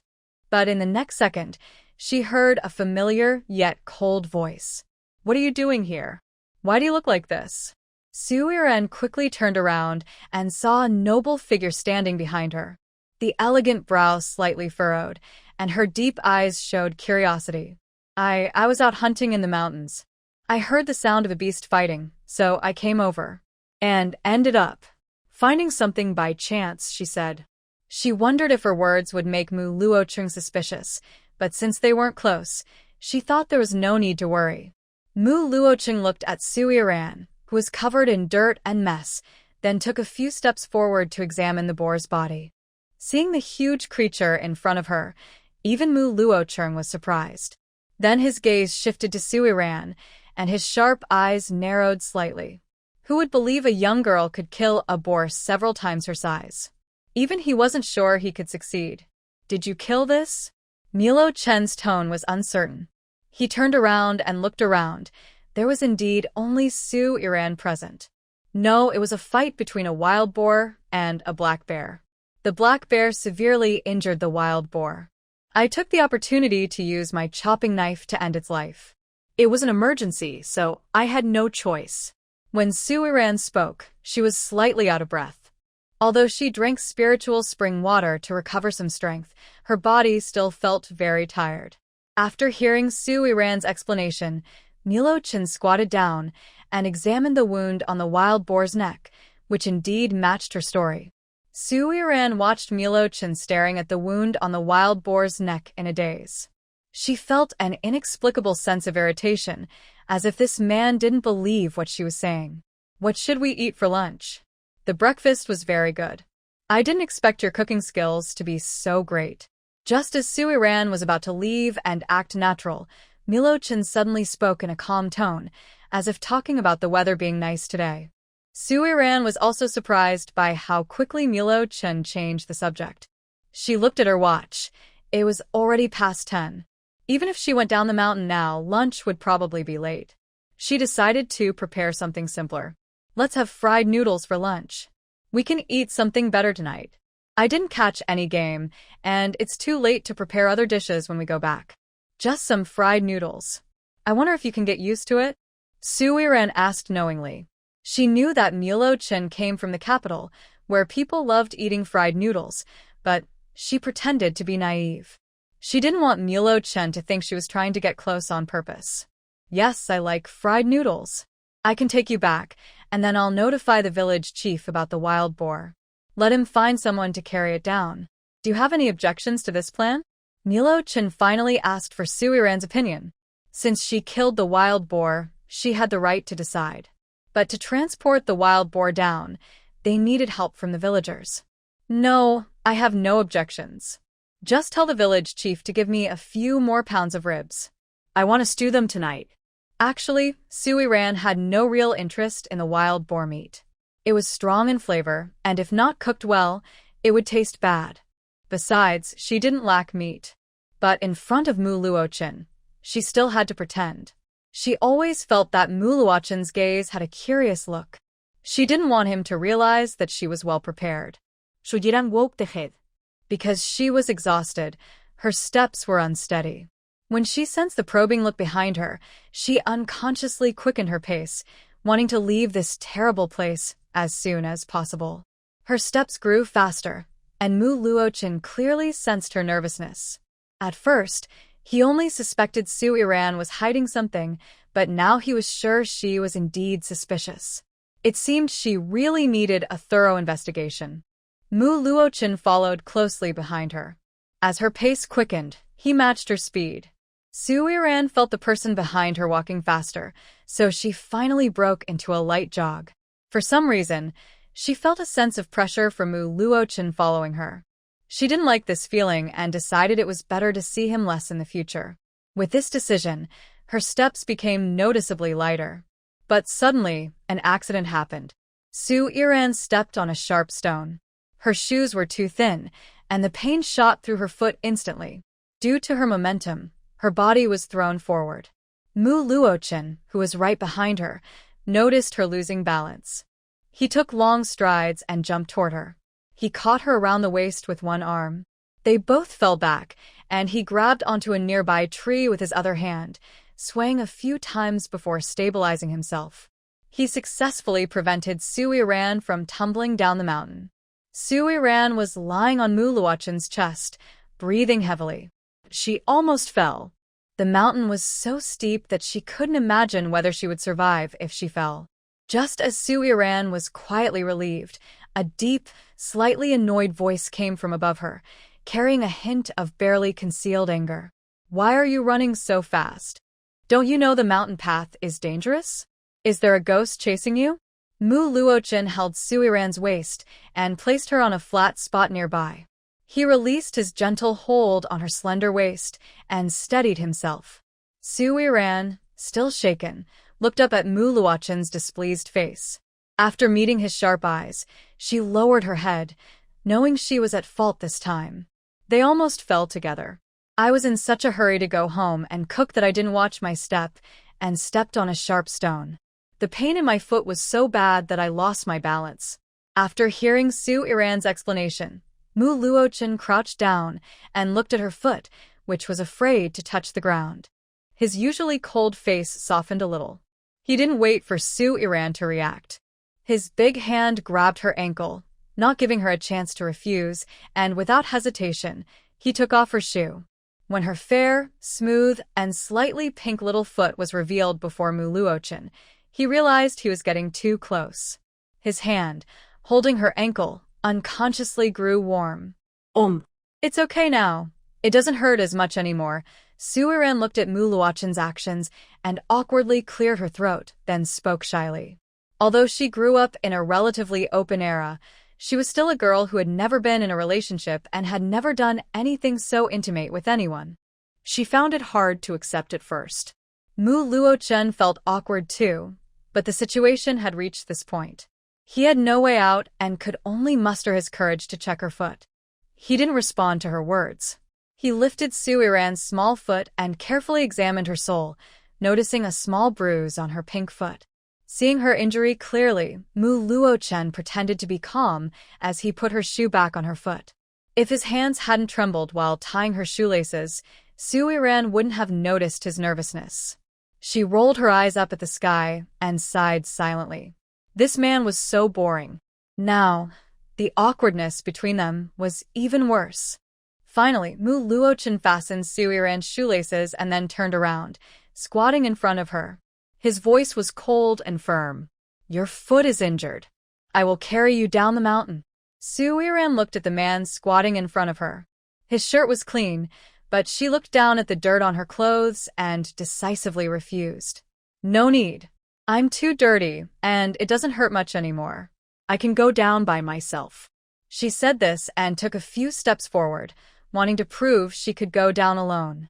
But after just a few steps, Mu Luochin grabbed her wrist and spoke in a tone that left no room for refusal. "Don't be stubborn. I'll carry you down faster." Seeing Mu Luochin insist, Suiran couldn't say anything more. She could only accept her fate and lie on his strong back, allowing him to carry her down the mountain. The moment Mu Luochin carried Suiran, he felt she was very light. He wondered how she planned to handle the wild boar with her small arms and legs. At the foot of the mountain, Suiran gently patted Mu Luochin's shoulder and whispered in his ear, "That's far enough. I can go back by myself.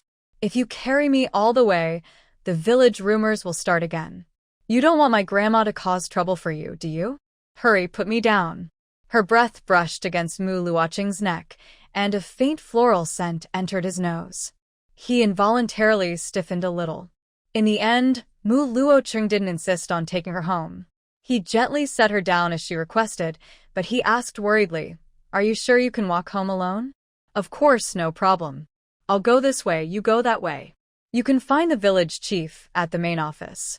After saying that, Suiran turned and left without looking back. Mu Luochin watched her figure disappear, his deep eyes slightly darkening. He felt a bit uncomfortable. Her carefree personality made him somewhat dissatisfied. Suiran didn't care about Mu Luochin's feelings. All she thought about now was finding a quiet place quickly so she could enter her space. She wanted to soak in spiritual spring water. She felt completely exhausted after fighting the wild boar. Once she was sure Mu Luocheng couldn't see her, Su Iran activated her mind and slipped into her space. She quickly entered the thatched hut, filled the wooden tub with spiritual spring water, and jumped in. The moment she immersed herself in the spring water, she felt a full-body sense of clarity and comfort, making her gasp involuntarily. She could clearly sense the miraculous effects of the spiritual spring. After her bath, her pain was noticeably gone. She stepped out of the tub, and the ache in her feet disappeared. She couldn't help but sigh. This spiritual spring water really is a good thing. After washing up and changing into clean clothes, Su Iran happily walked to the large screen to check her task shop, which she had opened with her life. Looking at the items in the task shop, she felt like she was in a department store and a hardware shop at the same time. The system seemed to sense what she wanted. Sure enough, it didn't deceive her. Everything she desired could be found here. However, a store is still a store.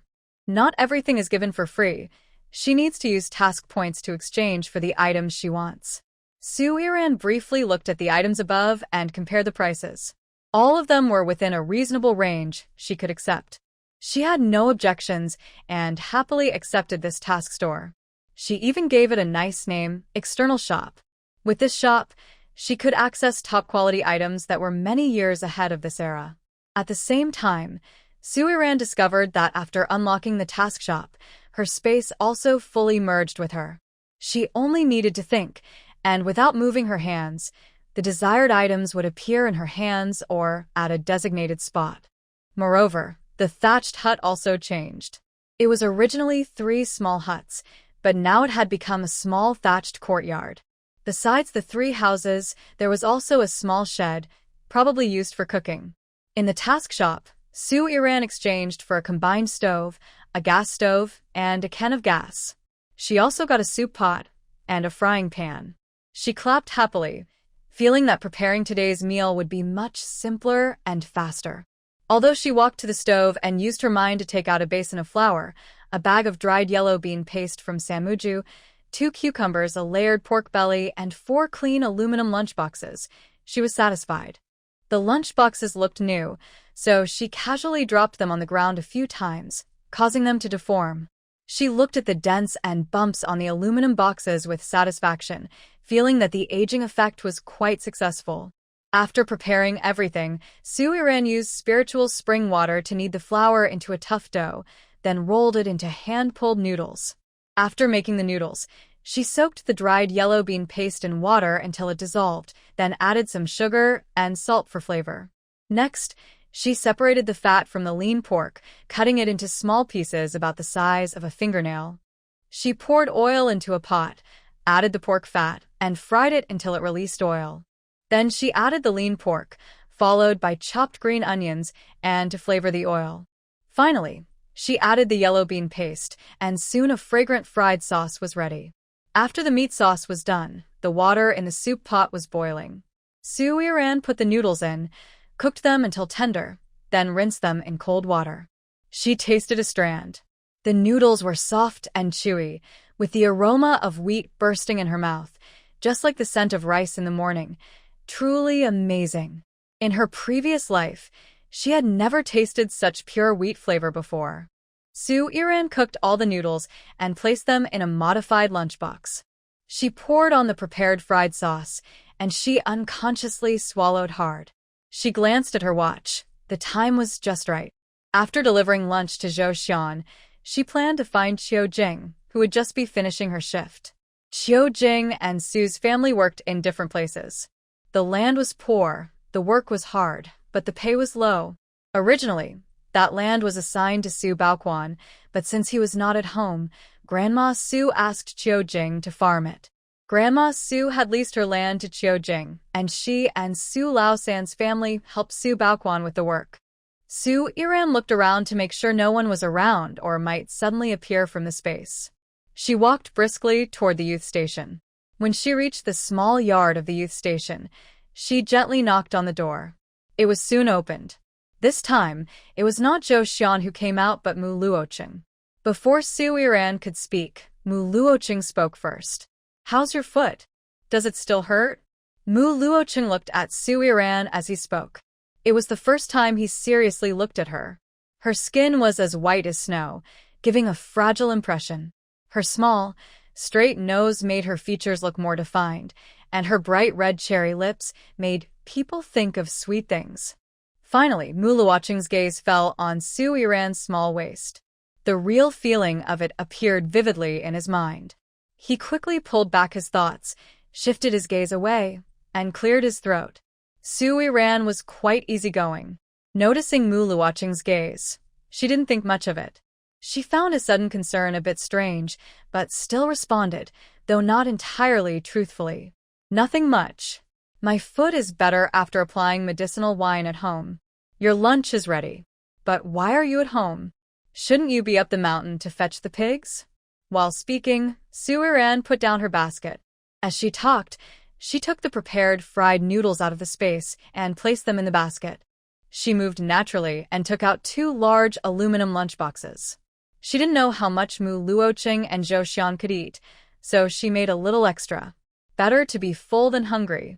When Mu Luocheng took the aluminum lunchbox handed over by Su Iran, he didn't say that he was deliberately waiting for her. He spoke casually. I went to find them.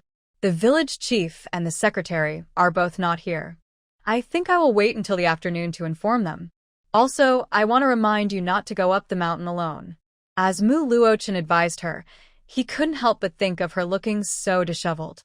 He wanted to say more, but halfway through, he stopped himself, realizing that what he was about to say might not be appropriate. Perhaps sensing Mu Luocheng's kindness, Su Iran smiled softly and replied casually. I understand. Actually, you don't need to worry. My grandfather was very skilled, and I've learned a lot from him. I can take care of myself. There's no need to say so much. Go eat now. The fried noodles won't taste good if they sit too long. I also need to deliver food to my mother. I have to go now. After saying this, Su Iran waved goodbye and left. She deliberately walked on her tiptoes so that Mu Luocheng wouldn't notice. She was already feeling better. Mu Luocheng watched her strange way of walking, his eyebrows slightly furrowing.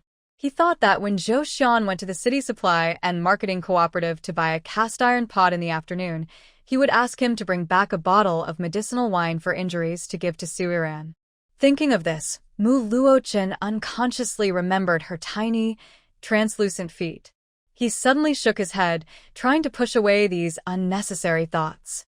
He turned around and headed toward the yard. When Mu Luocheng entered the yard, a weak-looking woman with a pale face came out from the corner of the wall. She bit her lower lip tightly, showing an expression of jealousy and anger. Bai Qingtian looked in the direction where Su Iran had left, her eyes filled with resentment. The young man named Mu was hers. She couldn't let Su Iran take him away. Thinking of this, Bai Qingtian quickened her pace back to her dormitory. She took out a jar of long-stored malted milk from her luggage, hugged it, and headed toward the small courtyard. Outside the courtyard gate, Bai Qingtian tidied up her clothes. Her 2 ponytails were also tucked to the sides. She put on a shy expression, raised her hand gently, and knocked on the door. Bai Qingtian had a classic delicate beauty. Her features were not particularly outstanding. At first glance, she seemed like an ordinary girl. Upon closer look, she appeared to be the type who didn't easily annoy others. This time, Zhou Xian was the one to open the door. He looked at Bai Qingtian standing outside and frowned unconsciously. He secretly cursed in his heart. Being sent to the countryside is already unlucky enough, and now there's more trouble with this unwanted attention. Although Zhou Xian felt annoyed inside, he maintained his image as a gentle and polite man. Even if he was impatient, he didn't show it clearly.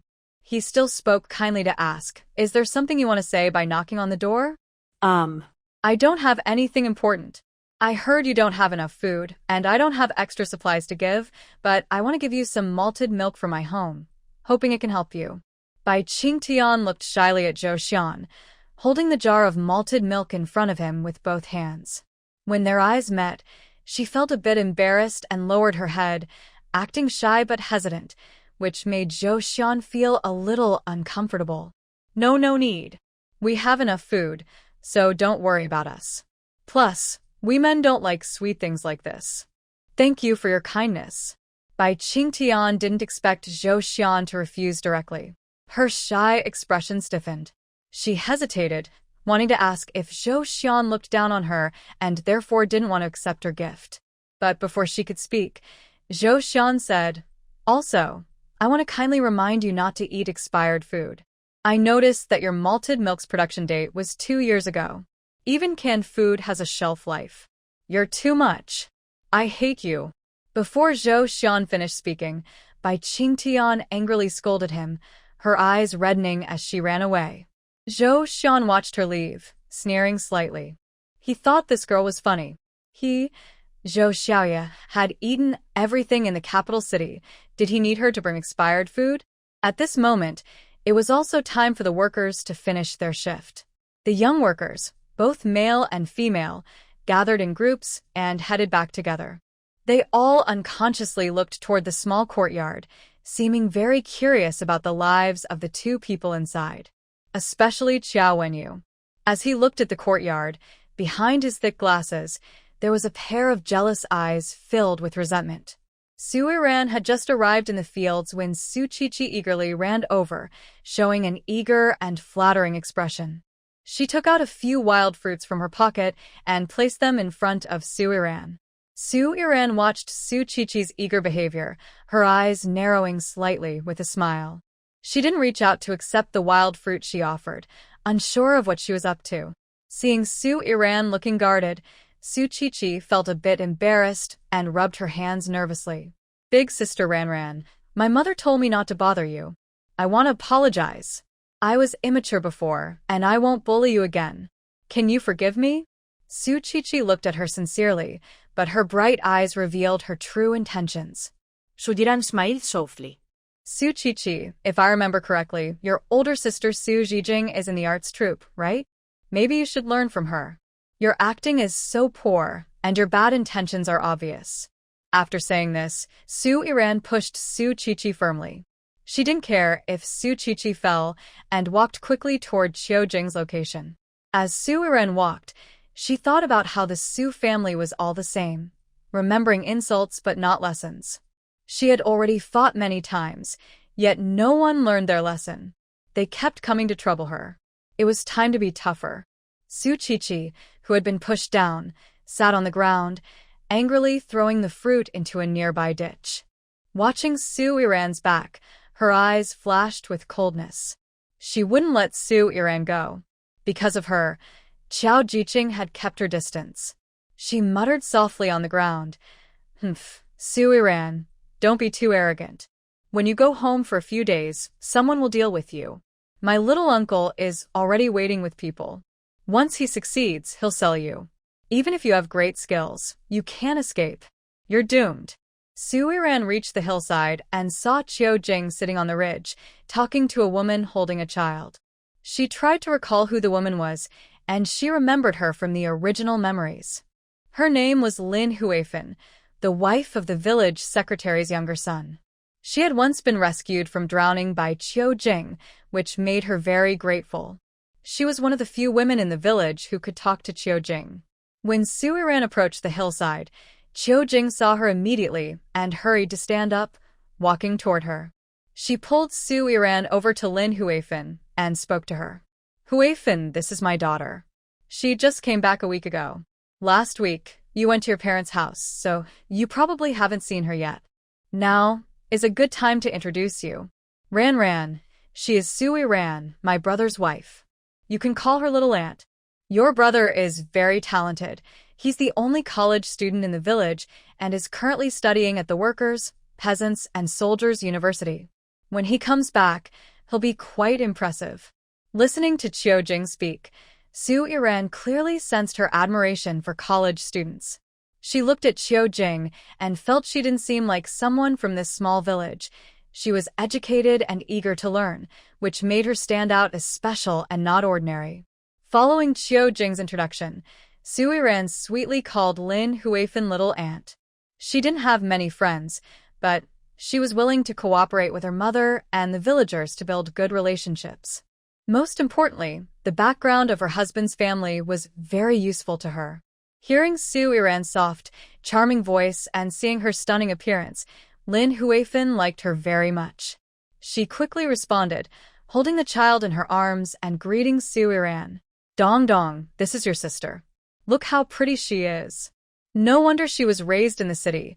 Her skin is bright and clear. Wow, I've never seen such a beautiful girl before. Hearing Lin Huifeng's praise, even Su Iran, who usually didn't care much about such things, felt a little shy.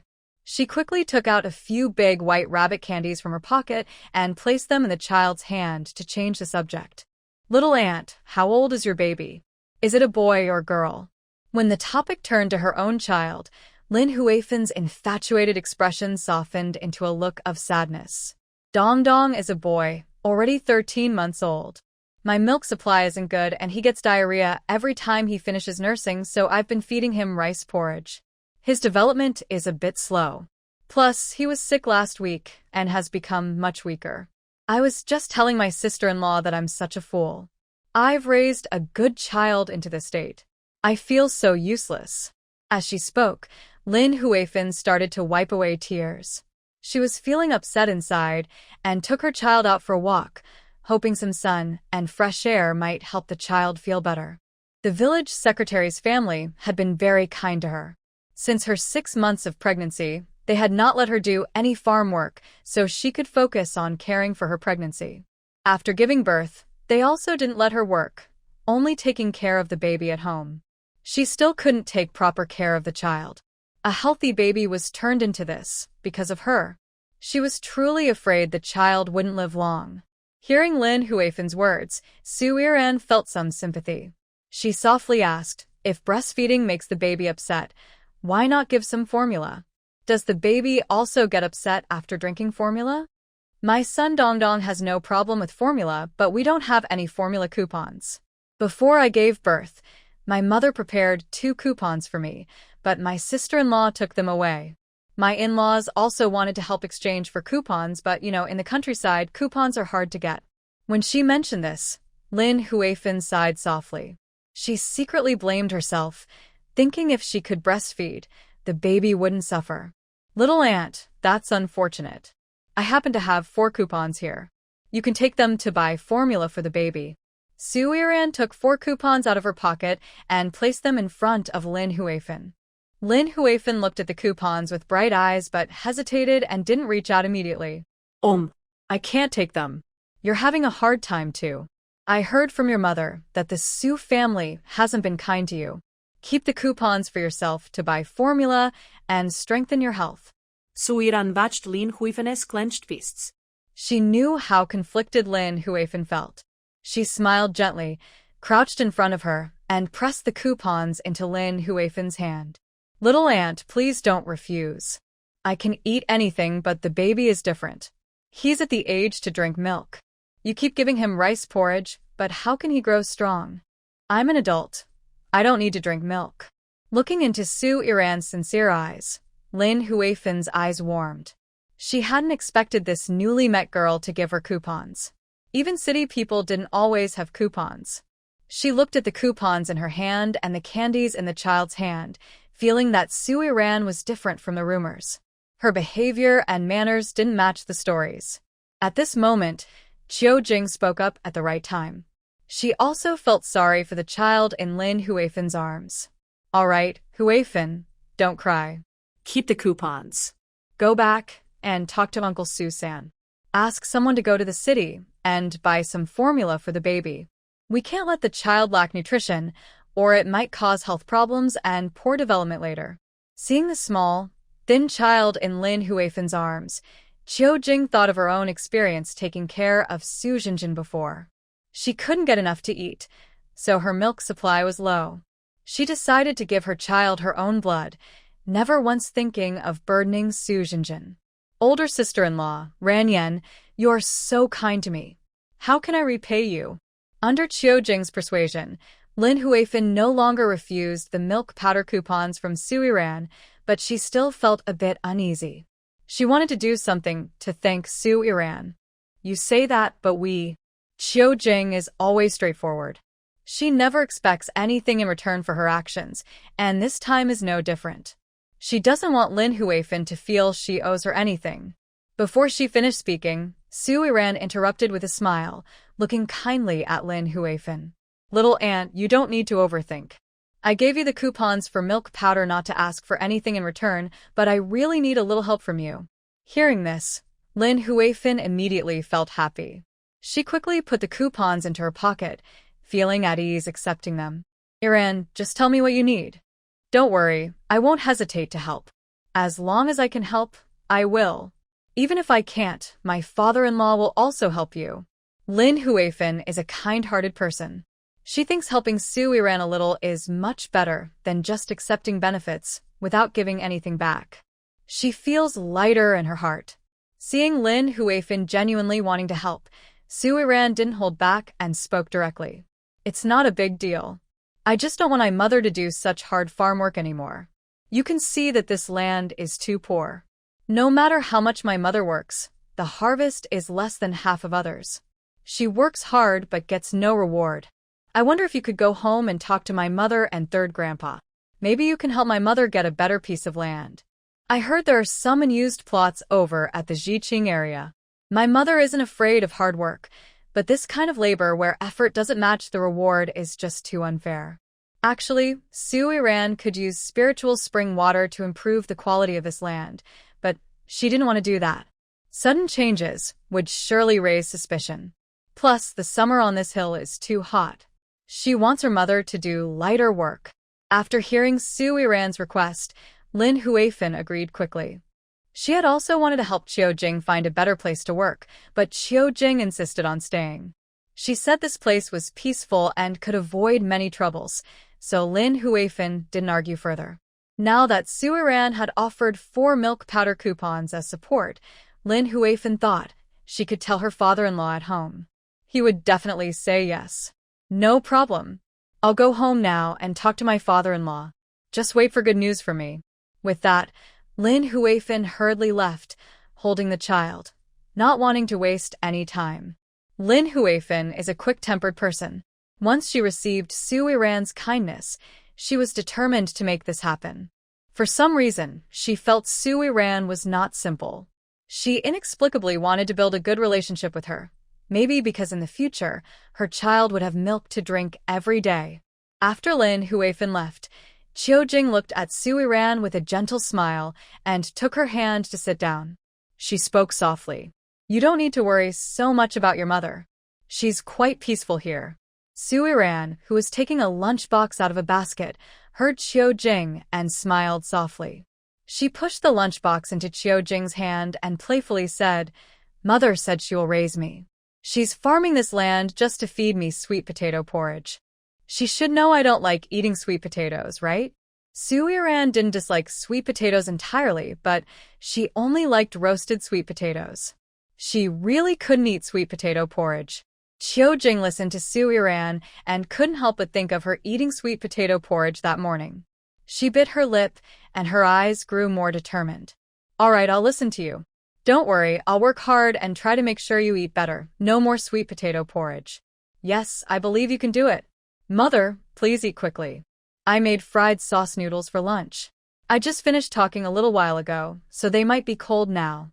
Su Yiran smiled softly and urged Qiujing to eat faster. When she heard about the fried sauce noodles, Qiujing frowned slightly. She didn't open the lid of the lunchbox and looked at Su Yiran with concern. Did you get the white flour from Grandma's cabinet? No, it's some fine grains I hid in the cave. My friend knew my grain was stolen and brought me some more. Don't worry, Mother. I've hidden quite a bit of good stuff in the cave. From now on, I'll prepare delicious food for you every noon. First, you need to get healthy.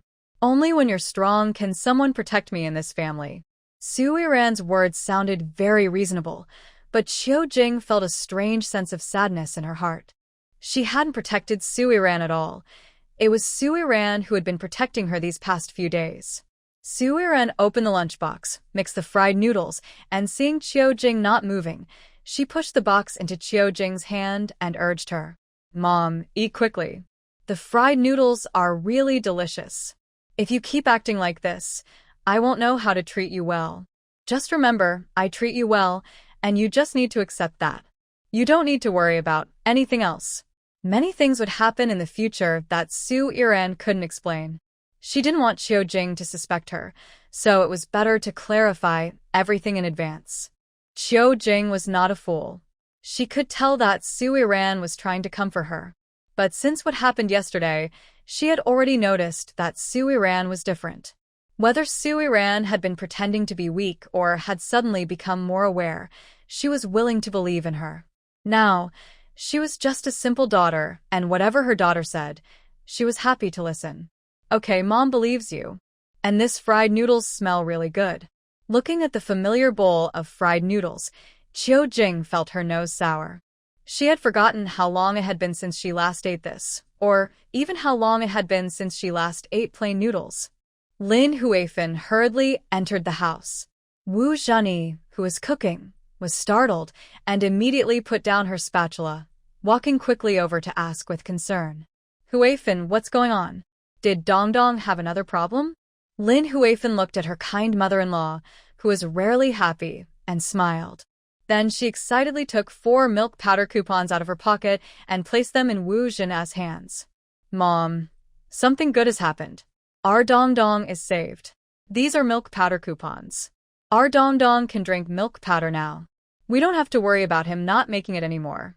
Since Su Dongdong fell ill, Lin Huifan had been worried he wouldn't survive. Watching her increasingly thin son, she couldn't sleep at night. The milk powder coupons given by Su Iran not only saved her son's life, but also saved their whole family. Oh my goodness, that's wonderful. Where did you get these coupons? I've borrowed from everyone in 10 miles around and still couldn't get any milk powder coupons. It was from Sister Qiu's daughter, Iran. Lin Huifan took Wu Zhenyi into the house, explaining everything about Su Iran giving candies and milk tickets to the children, as well as the demands Su Iran made. Wu Zhenyi nodded quickly. Yes, you're right. We really shouldn't take others' things without reason. The girls' requests are not unreasonable. Your father just went into the mountains to hunt a wild boar. I heard that the boar is connected to Iran. Don't worry, your father is happy today and will definitely agree to help Qiu Jing find a better place to work. Also, later your second brother comes home for dinner. I'll tell him not to work this afternoon and to go to the city to buy milk powder for Dongdong. Right now, Dongdong's health is the most important. We need to take good care of him. Wu Zhenyi looked at the milk ticket and then at her poor little grandson. She sighed softly. The little boy could finally drink milk powder. You know, people are really different. They all come from the city, but their awareness is not the same. The young girls at the youth station, because your grandfather didn't meet their unreasonable demands, started to make things difficult for us. When I tried to buy milk tickets, they wouldn't sell to me. But Iran is different.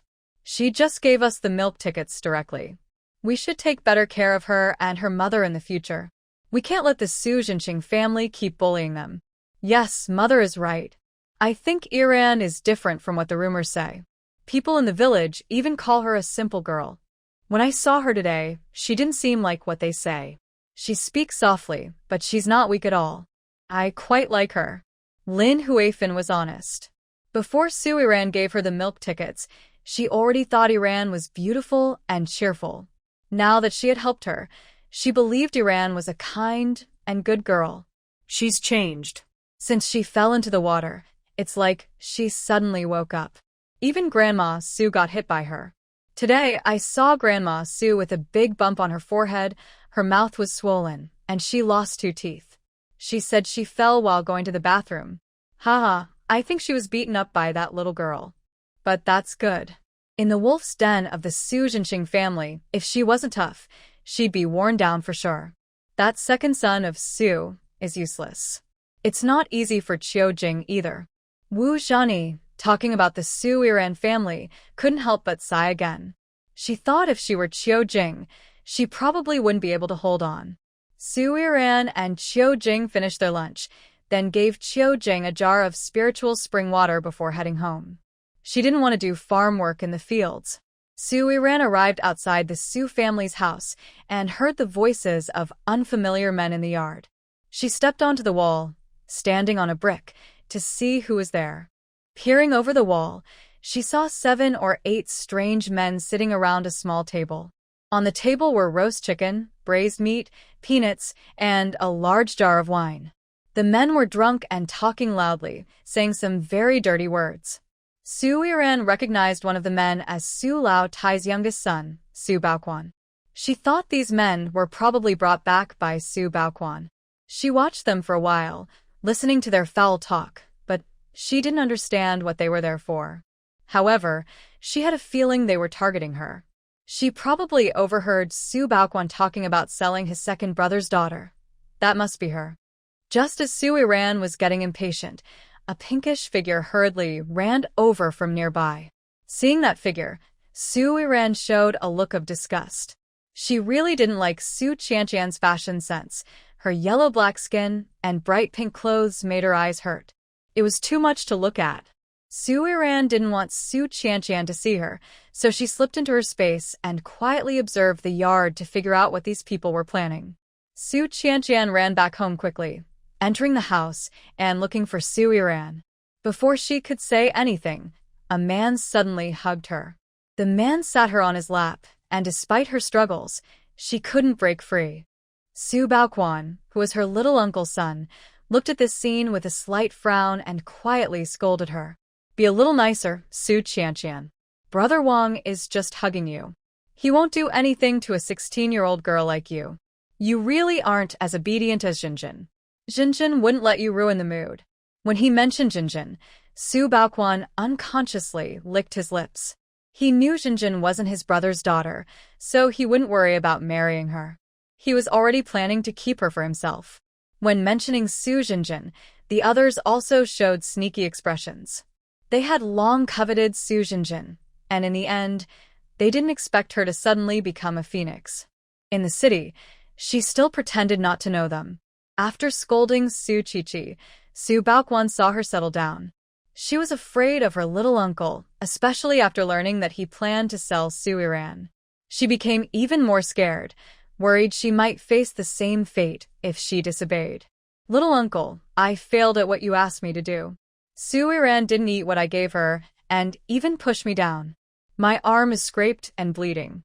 She then showed her red, scratched arm to Su Baoquan, looking pitiful, almost on the verge of tears.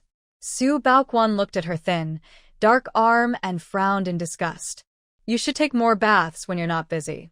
Look at your arms, full of cracks. I don't understand how a young girl like you can be so unhygienic. After saying that, he glared at the man holding Su Qiqi. The girl was so skinny and dark that she wouldn't fetch a good price. He liked to carry her around, but she was not very smart. Are you saying Su Yiran is disobedient? Didn't Mother say that Su Yiran's personality is just like my second brother's? Is she the kind to be bullied? Why wouldn't she listen? Did you do something to make her angry? Su Baoquan's thoughts shifted back to Su Yiran. He remembered meeting her briefly the day she returned to the city. She had her head down, and he hadn't seen her face clearly, only noting she was quite fair. If Zhang hadn't been so pushy, and if Su Jinjin hadn't refused to marry Zhang after returning to the city, he wouldn't have thought about Su Yiran at all. I definitely didn't do anything. I even tried to be nice to her, but she didn't appreciate it. Little uncle, I tell you, Su Yiran is very fierce. She not only hit Grandma but also went against Grandpa. This morning, she even injured second uncle. When talking about Su Yiran's strength, Su Qiqi shivered unconsciously. Honestly, she was quite afraid of Su Yiran. Thinking about the things she had done to bully her, she truly feared Su Yiran's revenge. Hearing Su Qiqi's words, Su Baoquan scoffed disdainfully, raised his finger at the people present, and sneered. Look at the brothers I brought back. None of them are ordinary. Just because she's a young girl doesn't mean she can do much. Fine, you useless thing. Go and bring her back. If you can't do it, I will sell you to pay for the bride price. Su Baoquan spoke very seriously. Although Su Qiqi's looks were not as good as Su Jinjin's, she was still a woman. Marrying an old bachelor could bring in a few hundred yuan, enough for him to marry a wife. Hearing this, Su Qiqi was terrified. She knew how ruthless Su Baoquan was. His deeds in the city were infamous, which is why the villagers were afraid of old Lady Sue. She didn't want to be sold. She struggled to escape from the man's arms and hurriedly ran away. She was so frightened that she ran in the wrong direction, panicked and confused. Sue Iran listened for a long time in the space and understood their purpose. She sneered. These people just wanted to catch her? How funny. If she were so easy to catch, many countries would have already succeeded in the past life. Su Baoquan didn't realize that Sue Iran was watching him. He was a bit drunk, turned to look at the burly man sitting beside him, and flattered him. Brother Zhang, listen to me.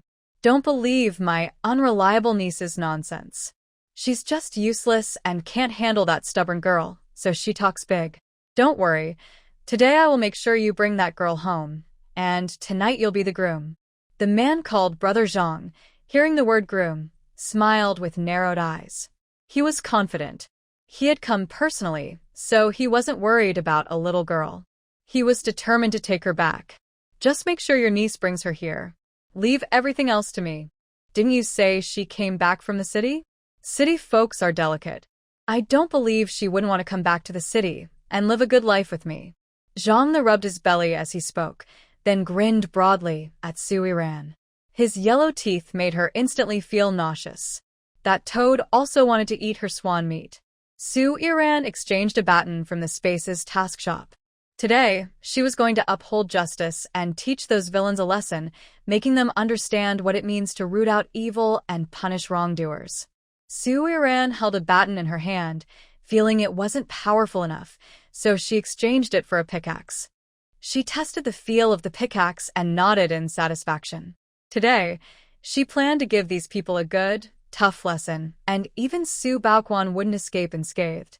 Sue Iran stepped out of her space, walking casually to the front door.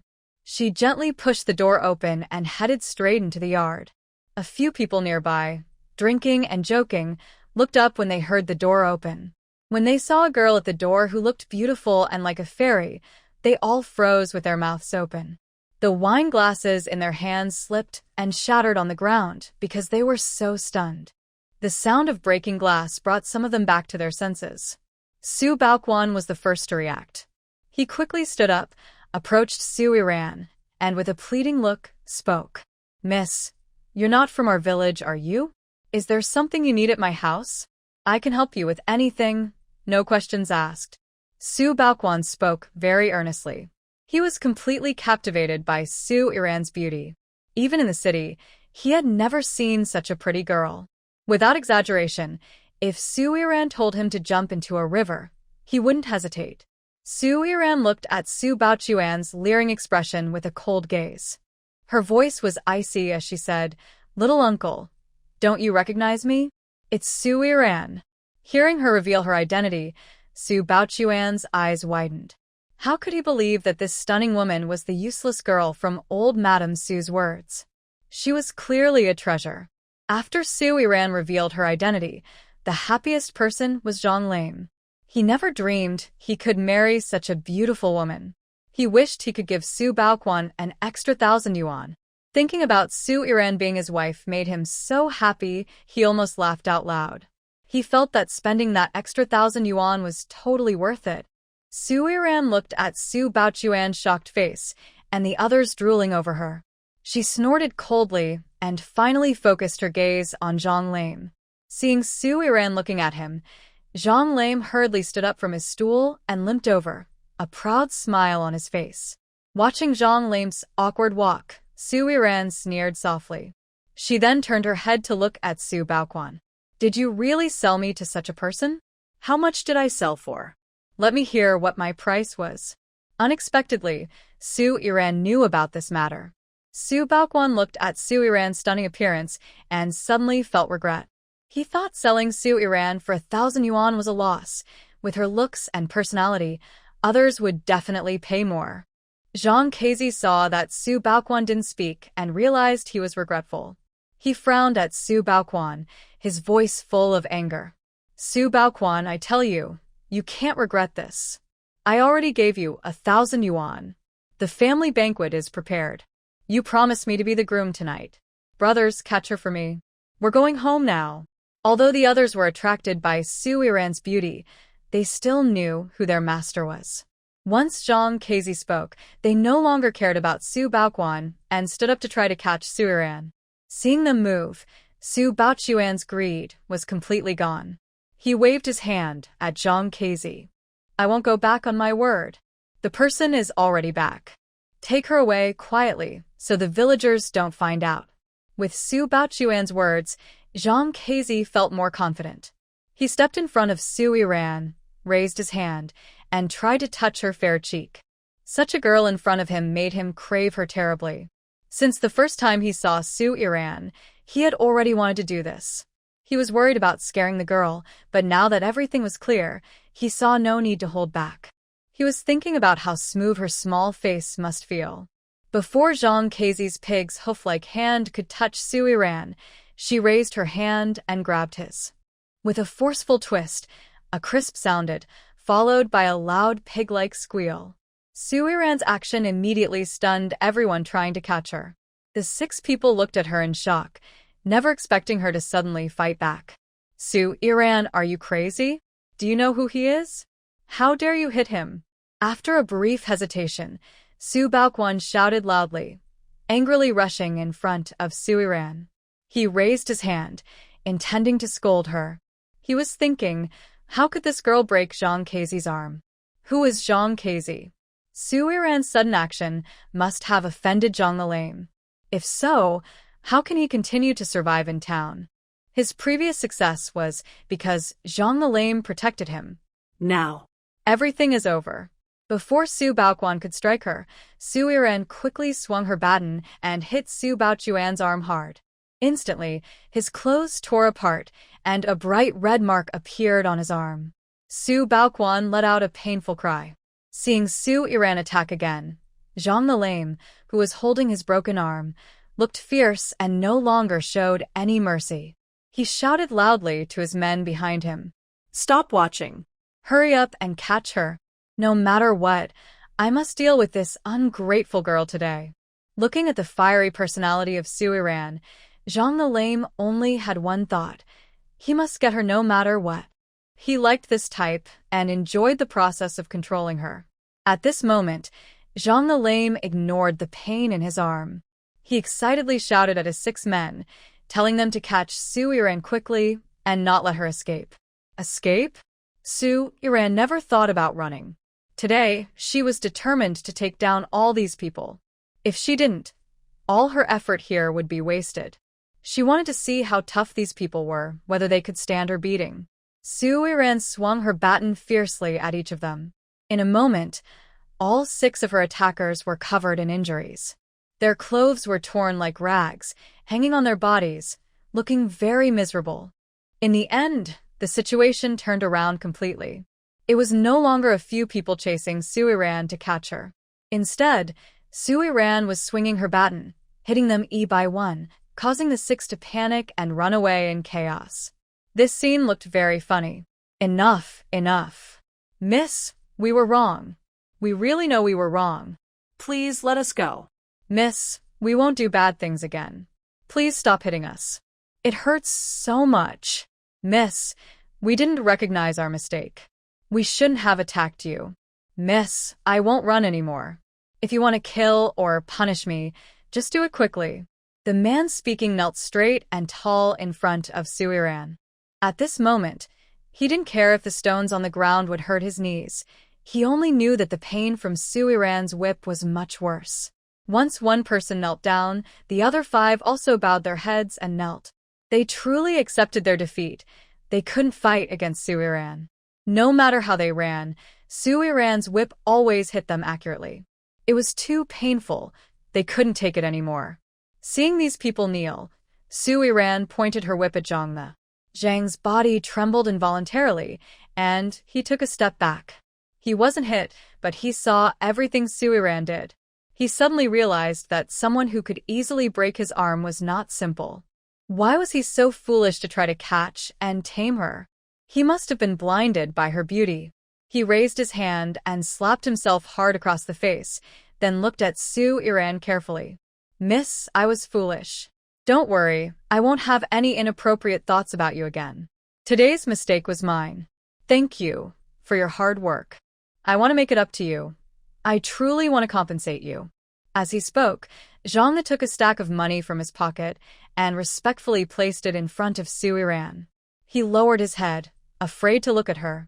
Su Iran wasn't interested in his money. She just wanted to deal with these people. She didn't want ill-gotten gains. I don't want the money, but this can't just be forgotten. It was him who brought you here, to be beaten. You should know what to do next, right? Su Iran said with a gleeful smile, clearly enjoying seeing Su Baoquan suffer today. After hearing her words and seeing her expression, Zhang Li and the others standing on the ground understood what Su Iran meant. They stood up and rushed to Su Baoquan, pulling him out from behind the stove. 6 people beating 1 person. Listening to Su Baoquan's cries, Su Iran nodded with satisfaction. She was happy to see someone take care of the troublemakers for her. She turned to look at Zhang Li, who had been carefully watching her. She smiled lightly. Seeing her smile, Zhang Li no longer dared to think Su Iran was attractive. A cold feeling ran down his back. At this moment, he finally saw the true nature of Su Iran. She was clearly a wicked woman. Anyone who got involved with her would surely have a bad ending. Are you brother Zhang? Su Iran looked at the frightened expression of the lame man and found it quite amusing. She spoke slowly and calmly. I'm not worthy. I wouldn't dare call myself brother Zhang in front of the young lady. Just call me little Zhang. Today I was blind and offended you. From now on, I will be your loyal servant. Whatever you say east, I won't go west. I will listen to you. The lame man, having been beaten, dared not be arrogant in front of Su Iran. His arm was hurting more and more, and this lesson would stay with him for a long time. Seeing that the lame man was acting sensibly, Su Iran nodded with satisfaction and spoke softly. Actually, I need Brother Zhang's help with something. I just returned home, and my grandmother took the grain and money to give to Su Baoquan, who then gave it to his wife before they were married. I wonder if Brother Zhang can help me get it back. No problem. I will handle this. Rest assured, I won't let him get away with today's actions. I will bring everything back to the young lady with interest. The lame man blamed everything on Su Baoquan. He cheated him out of money and even beat him. He had never felt such frustration since he started in this line of work. As for Su Baoquan, the instigator, he just wanted to marry a wife, let him dream on. As for the wife, he just needed one. Thinking of this, the lame man immediately had a new idea. He couldn't help but look at Su Iran. Su Iran couldn't admit she knew what the lame man was thinking. She simply looked calm and spoke. Please, Brother Zhang, help me get the grain back. I depend on that grain to survive. Young lady, don't worry. I will handle this. Don't be so polite. When you go to the city later and need my help, just tell the rickshaw drivers and they will take you to me. I have other matters to attend to, so I'll be leaving now. After saying this, the lame man saw that Su Iran had nothing else to say, so he called out to his men and hurriedly left. In the yard, only Su Baoquan's wails and curses remained. Su Iran, you little brat. I am your uncle. How dare you let someone hit me? You deserve a bad fate. I tell you, when your grandmother comes back, I will make sure she punishes you. Hearing Su Baoquan's curses, Su Iran walked up to him and squatted down, smiling softly. What's wrong? You couldn't handle it just now? Things will get even harder later. What will you do then? It's a pity. I didn't want to finish you off so quickly. After speaking, Su Iran stopped Su Baoquan from cursing further. If he had the strength, he could keep shouting. It didn't hurt her. She stood up and looked coldly toward the door, her voice icy. If you've seen enough, just come in. As soon as Su Iran finished speaking, Su Qianqian trembled as she stepped inside from outside. She pressed her body against the wall, afraid to come closer. She had seen how terrifying Su Iran could be when fighting. Now she realized that Su Iran's actions toward Grandma Su and Grandpa Su were not serious. They seemed to be just teasing them. A girl fighting 6 strong men, making them kneel and beg for mercy, was incredibly frightening. Su Iran did it easily. Sister Xiao Yan, I know I was wrong. From now on, I will listen to whatever you say. I won't bother you or make you unhappy anymore. Please. Please forgive me. It was my uncle who asked me to find you. If I don't go, he will sell me. Hearing Su Qianqian's stammering apology, Su Yiran didn't take it seriously. She understood the personality of the Su family well. Pleading for mercy now was pathetic. They would be even more arrogant later. She didn't care about their provocation. Anyway, it was a rainy day, and hitting children was common. She was free and happy to tidy them up a bit. I understand. Go take your uncle to his room. And remember to shut his mouth. It's annoying when he's noisy. Su Qianqian listened to Su Yiran's words and carefully went to stand beside Su Baoquan. Seeing his terrible condition, she was stunned. Su Baoquan was covered in injuries. Su Qianqian didn't know how to help. She was afraid of causing secondary harm by touching him. Don't touch me. Go find your grandma and ask her to send me to the hospital. I think I've broken my ribs and legs. Su Baoquan refused to let Su Qianqian touch him. His ribs had been kicked by those people, and now he was struggling to breathe in pain. The words he managed to say were squeezed out from between his teeth. Su Sisi looked at Su Baoquan's pained expression, then raised her head to look in the direction of Su Yiran, wanting to ask what she should do. However, she only realized that Su Yiran was no longer in the yard and didn't know whom to listen to anymore. Su Sisi, do you want to die? What are you hesitating for? Hurry and find your grandmother. I can't handle her, but I can definitely handle you. Su Baoquan was in so much pain that his whole body went numb. He had never suffered such a loss before. This time, he remembered it well. When he recovered, he would find a way to deal with that stubborn girl Su Yiran. If he couldn't do it openly, he would do it secretly. There must be a way to get rid of her. After being scolded like this, Su Sisi didn't dare delay. She immediately ran out of the yard, shouting as she ran, "Help! Someone, help! Save my little uncle! Help!" Inside the house, Su Yiran listened to Su Sisi's loud shouting and couldn't help but smile. It seemed that the whole village now knew about Su Baoquan being beaten. But Su Yiran didn't mind. These people wouldn't cause any real trouble. If old Madame Su dared to go to the police station to report, she would truly respect her as a brave woman. Let's see who gets there first, her or Su Baoquan. After enjoying the commotion for a while, Su Yiran slipped into her space to check on the tiger and black bear she had caught. Both giant animals were full of treasures. She hadn't seen their bodies when cooking, so she didn't know where they had gone. Su Sisi's shouting attracted many people's attention. When she found old Madame Su, she described vividly how Su Baoquan had been beaten. However, due to the shadow Su Yiran had cast over her, she didn't mention that Su Yiran was the one who ordered those people to beat him, nor did she say that Su Baoquan was beaten because of Su Yiran. Hearing that her precious little son was hurt, old Madame Su immediately became anxious. She dropped her farming tools and hurriedly called Tan Hongling to go home with her. Su Baoquan was her precious child. If anything happened to him, it would be like losing her life.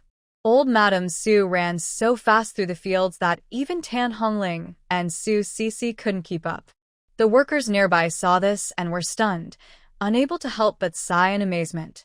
Old Madame Su is really in good shape and truly cares for Su Baoquan. This time, when his eye was hit, it looks like she will really take good care of him. After the commotion, the villagers continued working, with no one wanting to help. Given how many years old Madame Su and Su Baoquan have caused trouble in the village, everyone was eager for something to happen to them. Now that Su Baoquan was beaten, it was considered a relief.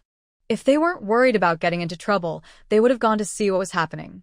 On her way home, old Madame Su happened to meet a group carrying a wild boar down the mountain. She quickly ran to the village secretary, who instinctively stepped back in fear. "Uncle San, please help Xiao Quan. He's been beaten, and he's only got one breath left. Hurry, get the villagers to use the tractor to send him to the hospital." Old Madame Su yelled loudly at Su Jinghua, who was still confused about what was happening and was startled by her words. Although Su Baoquan had caused trouble in the village over the years, he was still part of the Su family and a human life. Su Jinghua and Su Jinan exchanged a look, and Su Jinan spoke. Uncle San, I'll take the wild boar to the brigade to arrange for the meat to be divided. You go check on her and see what's going on. As leaders in the village, they couldn't ignore what was happening. When someone in the village gets hurt, whether they are good or bad, the first priority is to save their life. The rest can be dealt with later. Mu Luocheng, who was at the back of the crowd, watched old Madame Su's excited expression. His cold eyes narrowed slightly. He couldn't help but think of Si Iran and felt an inexplicable feeling. He had a strange sense that this incident might be related to Si Iran.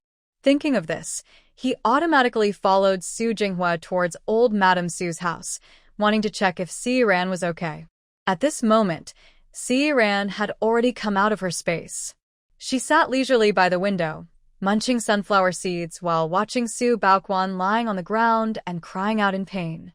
She initially wanted to go and kick Su Baoquan again but was worried she might accidentally kill him with too much force, so she held back. Just as Si Iran was about to finish her last handful of seeds, old Madame Su finally appeared at the door and went straight to Su Baochuan's side. Seeing Su Baoquan beaten black and blue and lying motionless on the ground, Grandma Su cried out loudly. Those who had not yet entered the yard heard her tragic crying and mistakenly thought Su Baoquan was gone, so 4 or 5 people rushed inside together. Su Iran looked at the handsome, tall figure entering and narrowed her eyes. She didn't expect Grandma Su to be able to invite help. It seemed the villagers were still kind-hearted. Her gaze finally settled on the elegant, slender figure. She didn't understand why this man had come too. His third uncle, quickly, helped take Xiaoquan to the hospital. Xiaoquan. He doesn't look good. Who the heck is the one who beat my son like this? Who is it? Grandma Su couldn't accept how badly Su Baoquan was hurt. She wailed and shouted loudly. Suddenly, she remembered something and rushed in front of Su Qiqi, grabbing her arm with a fierce look. She asked angrily, Su Qiqi, tell me honestly, what exactly happened with your uncle? Grandma Su's face was already fierce-looking, with her forehead and mouth swollen, making her look even more terrifying. Su Qiqi was so frightened she started crying and sank to the ground. It's my uncle. He brought a group of people, including my uncle, who recognized Big Brother Zhongmi in the city. They came to catch Su Iran. My uncle wanted to sell Su Iran to exchange bride price. Then Su Iran came back.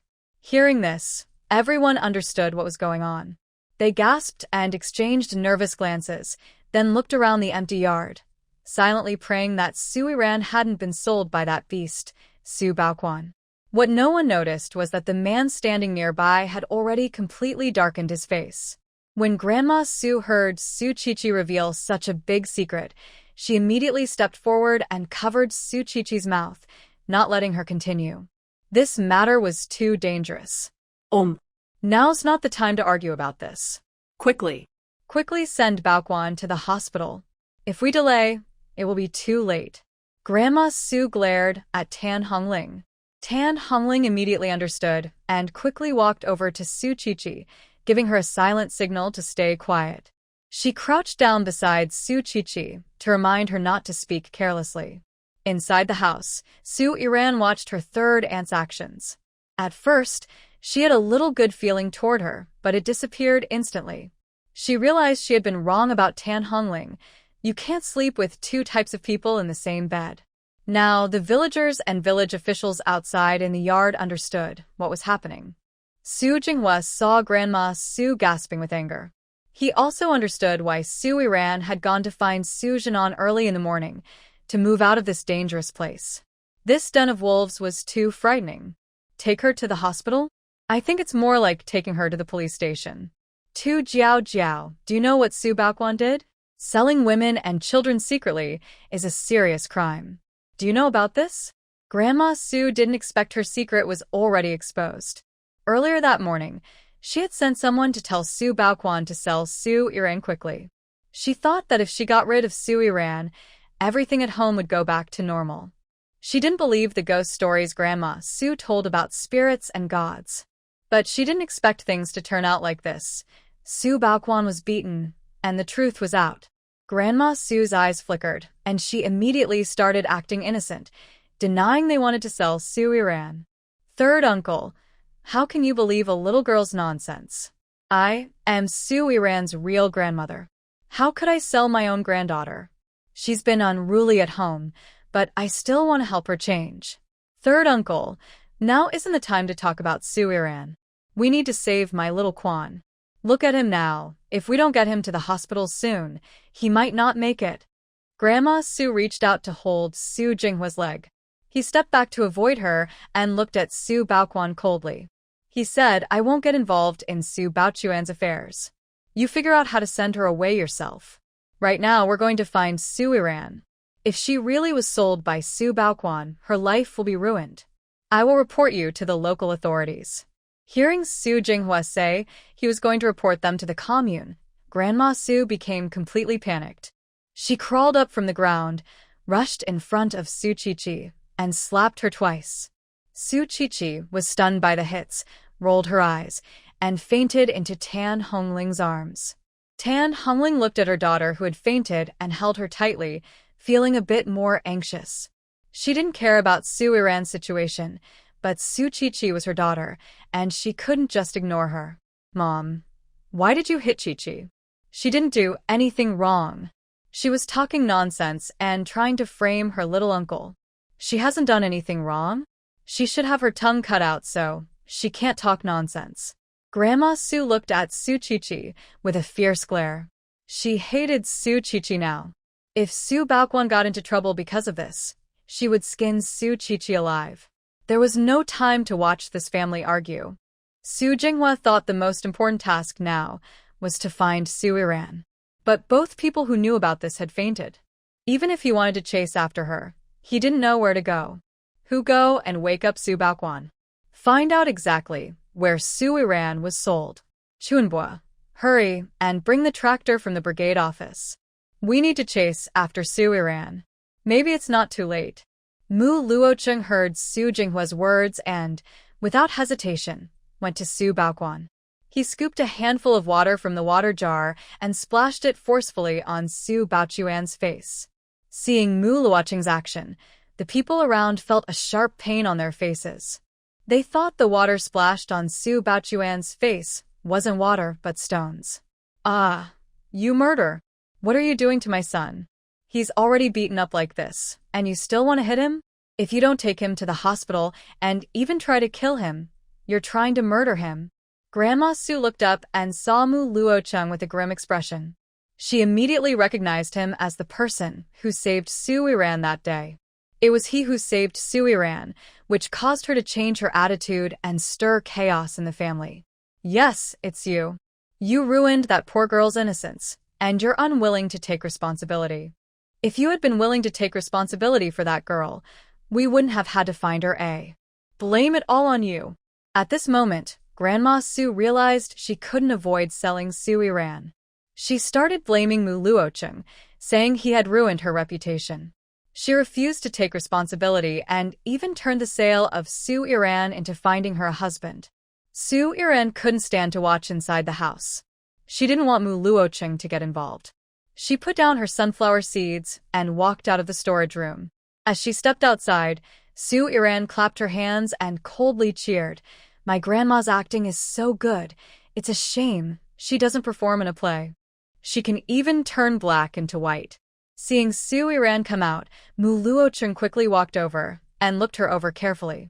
When he saw she was safe, he relaxed.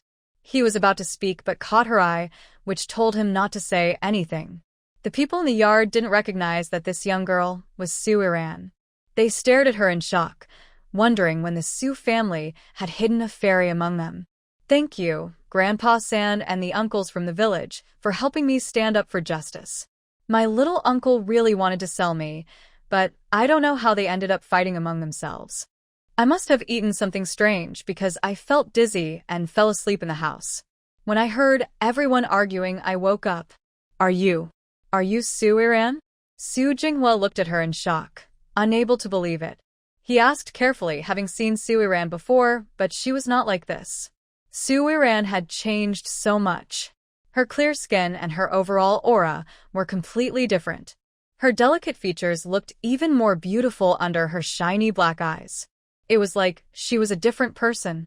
No one could recognize the girl who used to always bow her head. "You little brat, you're still at home? How did your little uncle become like this? You murderer! If anything happens to your little uncle, I will take your life." Grandma Sue's eyes turned red as she stared at Sue Iran. She never expected Sue Iran to appear safe and sound at home. What had happened to her son? Sue Iran looked at Grandma Sue with a cold smile, her eyes showing disdain. "If he had a serious accident, why would he want to take my life? It was you who caused this. If you hadn't sent someone to tell him to hurry and find someone to sell me, would he have suddenly brought people back? If he hadn't suddenly brought people back, would she have been beaten so badly?" Sue Iran's voice was soft, but it struck everyone's hearts sharply. They never expected things to be like this. After Sue Iran finished speaking, old Madame Sue didn't believe that those people were brothers of Su Baoquan. How could they turn around and beat him? She immediately argued against Sue Iran without thinking. "No, that's impossible. Baoquan. He has a good relationship with those people. I don't believe it. There must be a reason behind this. Enough, Tu Jiao Jiao. You and your son have such cruel hearts. Su Baochuan's situation is his own fault. You handle his matters yourself. Also, I warn you, if Su Baochuan's actions cause trouble for the village, I will have your whole family kicked out."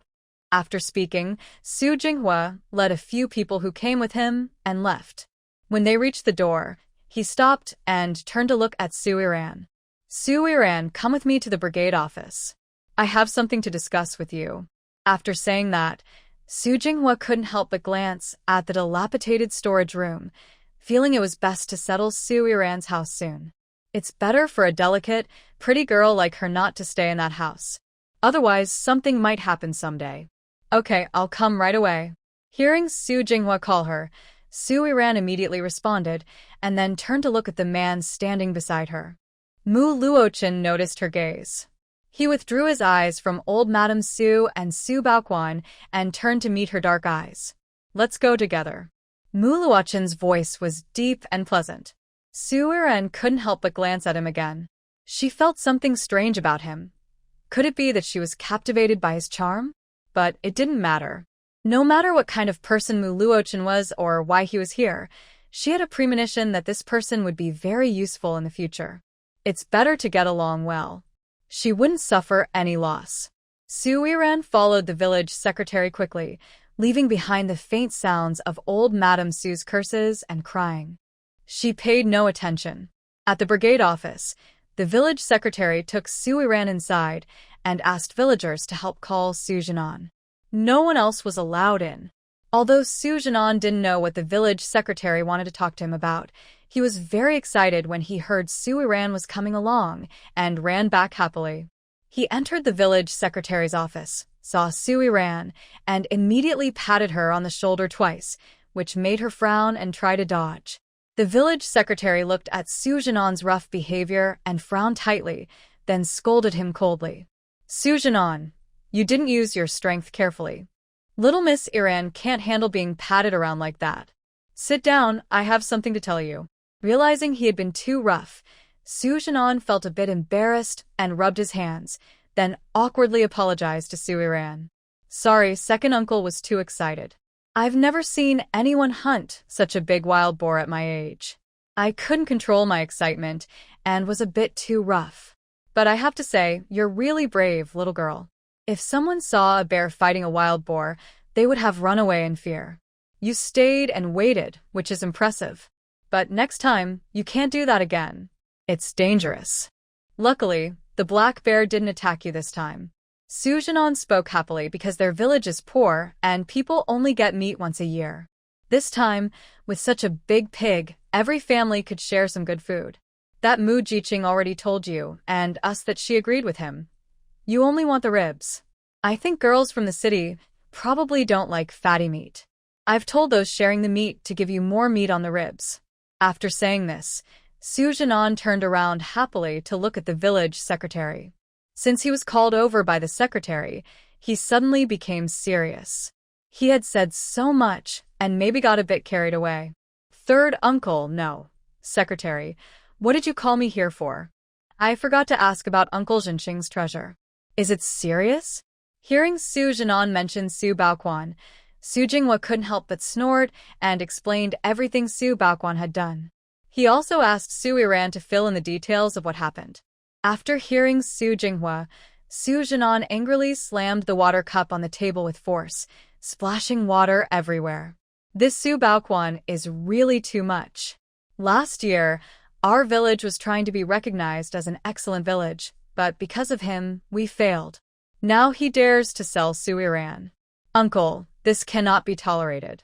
What do you think we should do? The village secretary looked at Su Yiran and sighed slowly.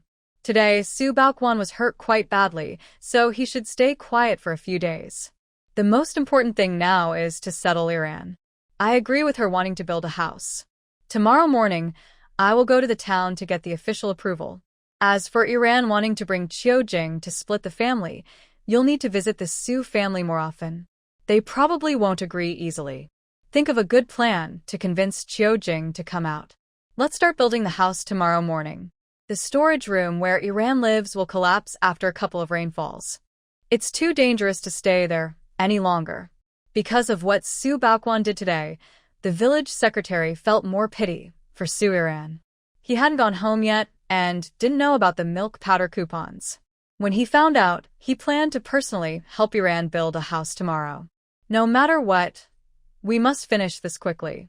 Even with just one wild boar, we need to speed up. It's thanks to Yiran that everyone got to eat meat. We must do our best to get this done. Hearing the village secretary, Su Jinan nodded firmly. At this moment, Su Yiran stood up from her chair and placed 10 large bundles of money on the table, 100 yuan from selling grain and wild birds. Grandpa San, uncle, here is the money. Please help me and my mother build a sturdy house. It's not easy to build a house all at once. Yiran looked sad and helpless as she spoke, making Su Jinan and Su Jinghua feel uncomfortable. They both thought she had been through a lot. Don't worry, I will definitely build the house according to your wishes. We'll start tomorrow. You don't need to worry about the money. The team still has some funds, so I'll cover it for now. You can pay us back when you have money. Seeing Yiran's pitiful look, Su Jinghua also felt compassionate. He thought about how a city girl like her had fallen into the village and was almost sold by Su Baoquan. He couldn't help but feel more sympathy. His tone softened considerably. That's very kind of you, Grandpa San and Uncle. Money isn't a problem. Just use the best materials. I've saved some money over the years, enough to build the house. Saving money? The original owner probably never saved money. That fool always gave all her money to Grandma Su whenever she returned to the Su family, so there was never any left. But since Su Yiran has her space, she plans to sell some grain tonight. After that, she will have enough money to build a house. Money is not a problem for her. After discussing the house construction, Su Jinan and Su Jinghua also went to arrange for pork distribution. Su Yiran went out with them. When Su Yiran just left the commune office, she was carrying a bunch of pork ribs. As she reached the gate, she saw Mu Luochun standing under a tree nearby. She wondered if Mu Luochun was waiting for her. In the next second, she quickly shook off those unnecessary thoughts. Who was he? How could he be waiting for her here? She almost started to imagine things. Su Yiran looked away from Mu Luochun and walked toward the Su family's house. Although she didn't want to go back, her house wasn't finished yet, and she still had to live with the family. She just hoped that after today's events, the Su family would start to think and bother her less. Before she could take a few steps, Mu Luochun blocked her way. Su Yiran looked up at him with big, confused eyes, showing a rare, silly expression. Are you waiting for me? Is there something you need? Hearing her carefree question, Mu Luochun frowned slightly. Then he seemed to understand something. He raised an eyebrow at her and spoke playfully. Do you think I'm sunbathing here? Su Yiran looked up at the bright, hot sun. Her beautiful eyes curved into a smile. She mimicked his gesture and raised an eyebrow, pretending to tease him. Maybe you like this kind of hobby? Just as she finished speaking, A noisy voice came from behind. Hey, what are you two doing here? Brother Chen, the stove has been set up and the coal stove has been bought. Aunt's son said we need to start cooking with a big pot.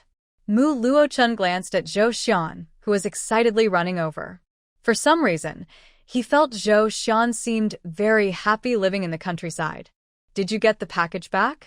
Yeah, I brought it back along with a letter. Suddenly remembering something, Zhou Xian immediately put down the iron pot in his hand. He took a letter from his pocket and handed it to Mu Luocheng. Miliken took the letter, but did not rush to open it. He was feeling a bit annoyed from the sun and pulled Su Yiran's arm as they walked toward the shade of a tree. By now, many people had come to share the meat, and some of them happened to see the scene. They started whispering among themselves. Hey, did you see that? The new young man from Jingji village is holding hands with the girl with the bun.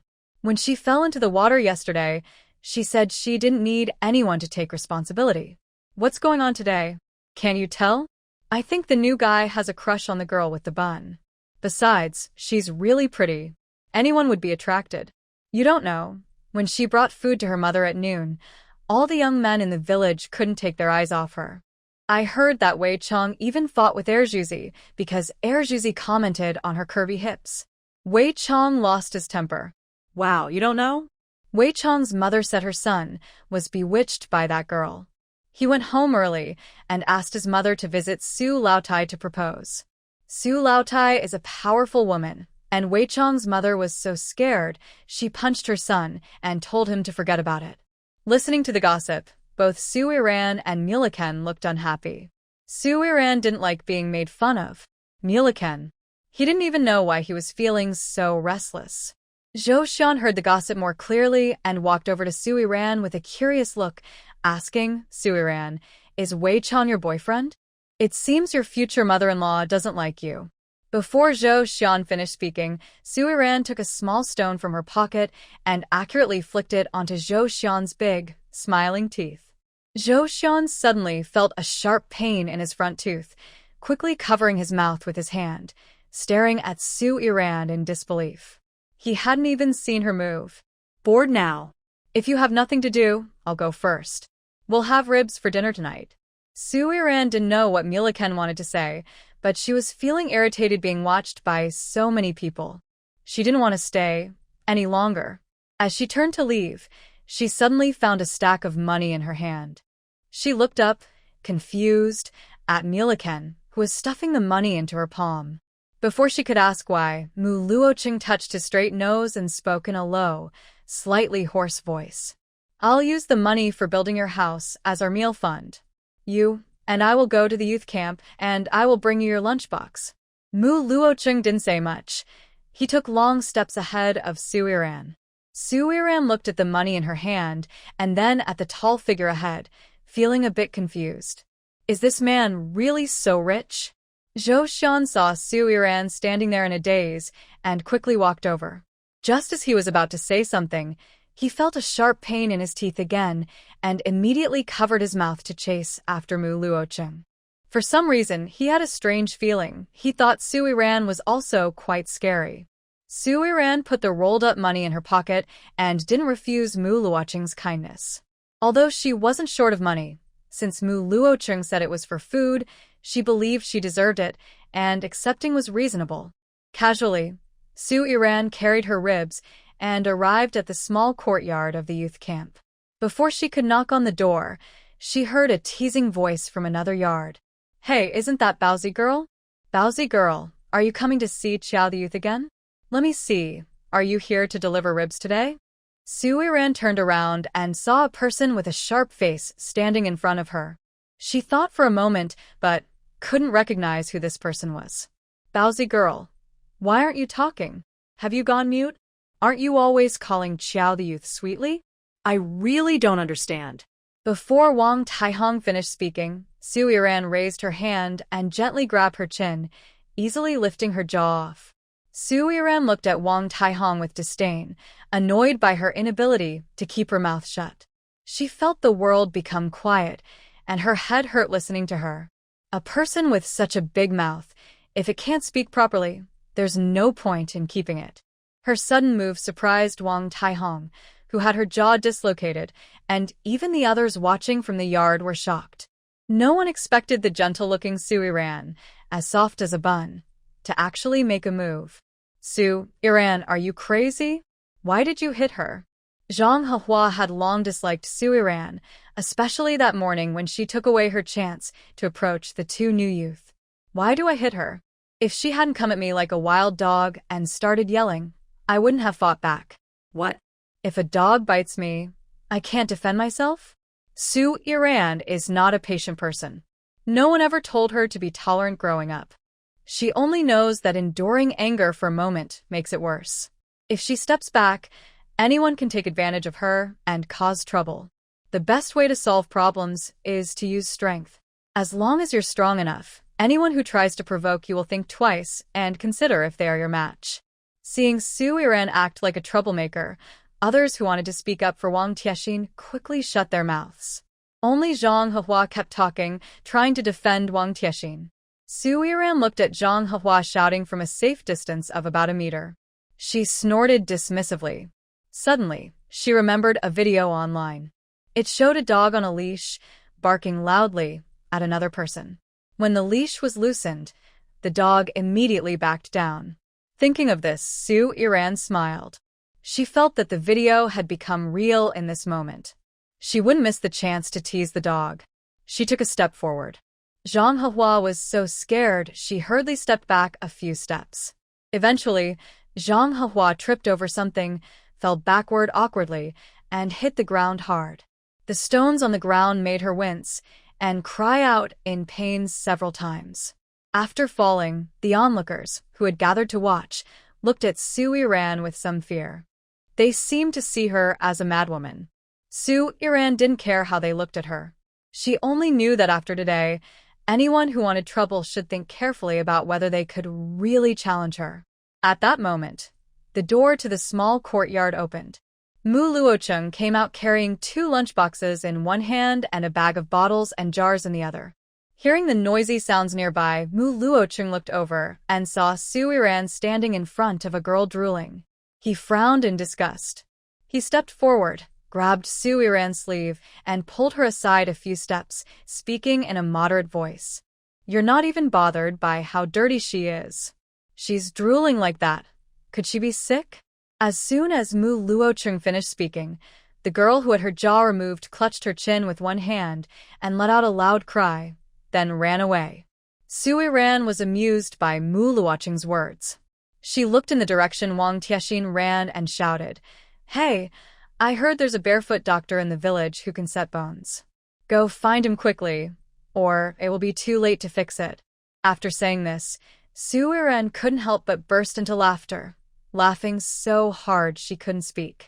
Once she calmed down, she looked up at Mu Luocheng, couldn't resist, and patted him on the shoulder while smiling. You really cut deep with your words. She just came to bother me, and I took her jaw away. You said she's sick because she's drooling. Haha, she probably hates you now. Mu Luocheng was already captivated by Su-Iran's cheerful look. He seemed to have never seen a girl laugh so freely. All right, stop laughing. Here's your lunchbox. It's from my family. I don't like sweet things, so I'll give you this one. Go back quickly. Knowing Su-Iran was about to cause trouble again, Mu Luocheng's temple twitched involuntarily. His first thought was to get her to leave quickly, to avoid unnecessary trouble. Su-Iran took the things Mu Luocheng handed her, looked down at them, said nothing, and happily skipped away. After sending Su-Iran off, Mu Luocheng didn't look at the young people watching him nearby. He turned and headed toward the small courtyard. Whatever they were doing had nothing to do with him. Everyone clearly saw Mu Luocheng's attitude towards Su-Iran. They didn't dare to provoke her openly anymore, but that didn't stop them from secretly insulting her behind her back. Shameless, a fox spirit. Just because she's pretty, she goes around seducing people. She failed to charm Qiao Jiqing and is now after the new young guy. Exactly. None of the men are good. Yesterday, he acted like he didn't want to get close, and today he's flirting with that bun girl. Who knows what kind of spell she cast on him? It's too much. I must tell Qiao Jiqing what the bun girl did, so he won't be fooled by the fox spirit. Hidden behind the crowd, Bai Qingtian listened to everyone's gossip, her hands clenched tightly at her sides. Su Yiran dared to steal the man she liked, and she wouldn't let her get away with it. When Bai Qingtian returned home, she immediately wrote a letter to Su Jinjin. In her heart, Su Jinjin was a very capable person. She believed that Su Jinjin would definitely be able to handle Su Yiran well. Moreover, with Zhou Xian's good conditions, Su Jinjin wouldn't let him go. If Su Jinjin succeeded, Zhou Xian would belong to her, and Mu Luocheng would also be hers. That would be wonderful. When Su Yiran returned home, she saw Tan Hongling walking back and forth in the yard. She paused involuntarily. At that moment, Tan Hongling saw her and quickly stepped forward, pulling her gently and speaking affectionately. Xiao Ran, you should leave quickly.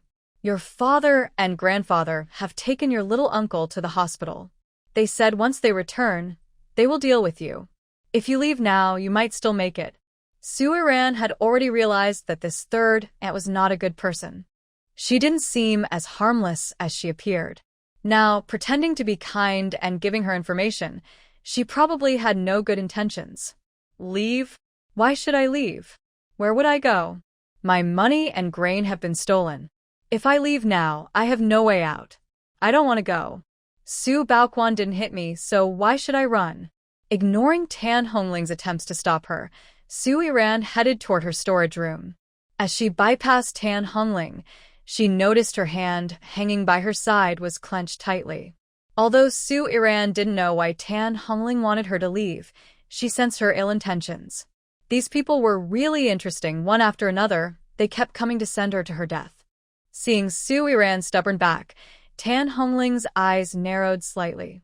She still remembered what Su Baoquan had said after Su Yiran left. Since she couldn't drive Su Yiran out of the house, she had to resort to underhanded means for Su Qianqian's sake. When Su Yiran returned to her room, she entered her space. Inside, she processed the ribs, added seasonings, and simmered them in a clay pot over low heat. She also exchanged for an electric rice cooker in the task shop. When she used it, she found that it didn't need to be plugged in. It worked perfectly in the space. It was really convenient. After preparing dinner, Su Yiran changed into work clothes and harvested the rice and wheat planted in the fields. Then she replanted rice and wheat. She needed money now, and rice and wheat were the easiest grains to exchange for cash. Once the rice was planted, Su Yiran looked at the pile of straw beside her. She remembered she could start livestock farming. She walked to another corner of the space, where the words "can be unlocked" appeared. Su Yiran gently tapped it with her finger. Soon, she heard knocking sounds around her. In a short time, a modern pigsty appeared, with 6 fat and tender piglets inside. Looking at the piglets, Su Yiran felt a bit worried. Farming the land required her to do it herself. Does feeding the pigs also need her? Is it too late to regret coming here now? The system detected Su Yiran's worries, and a prompt quickly sounded in the space. Don't worry, host. You can use points to hire NPCs to help manage the farm. After the system's message, a large screen appeared in front of Su Yiran, showing information about available NPCs. She looked at the prices and hiring durations. She slightly frowned, surprised at how advanced the work mode in the space was. The prices weren't cheap either.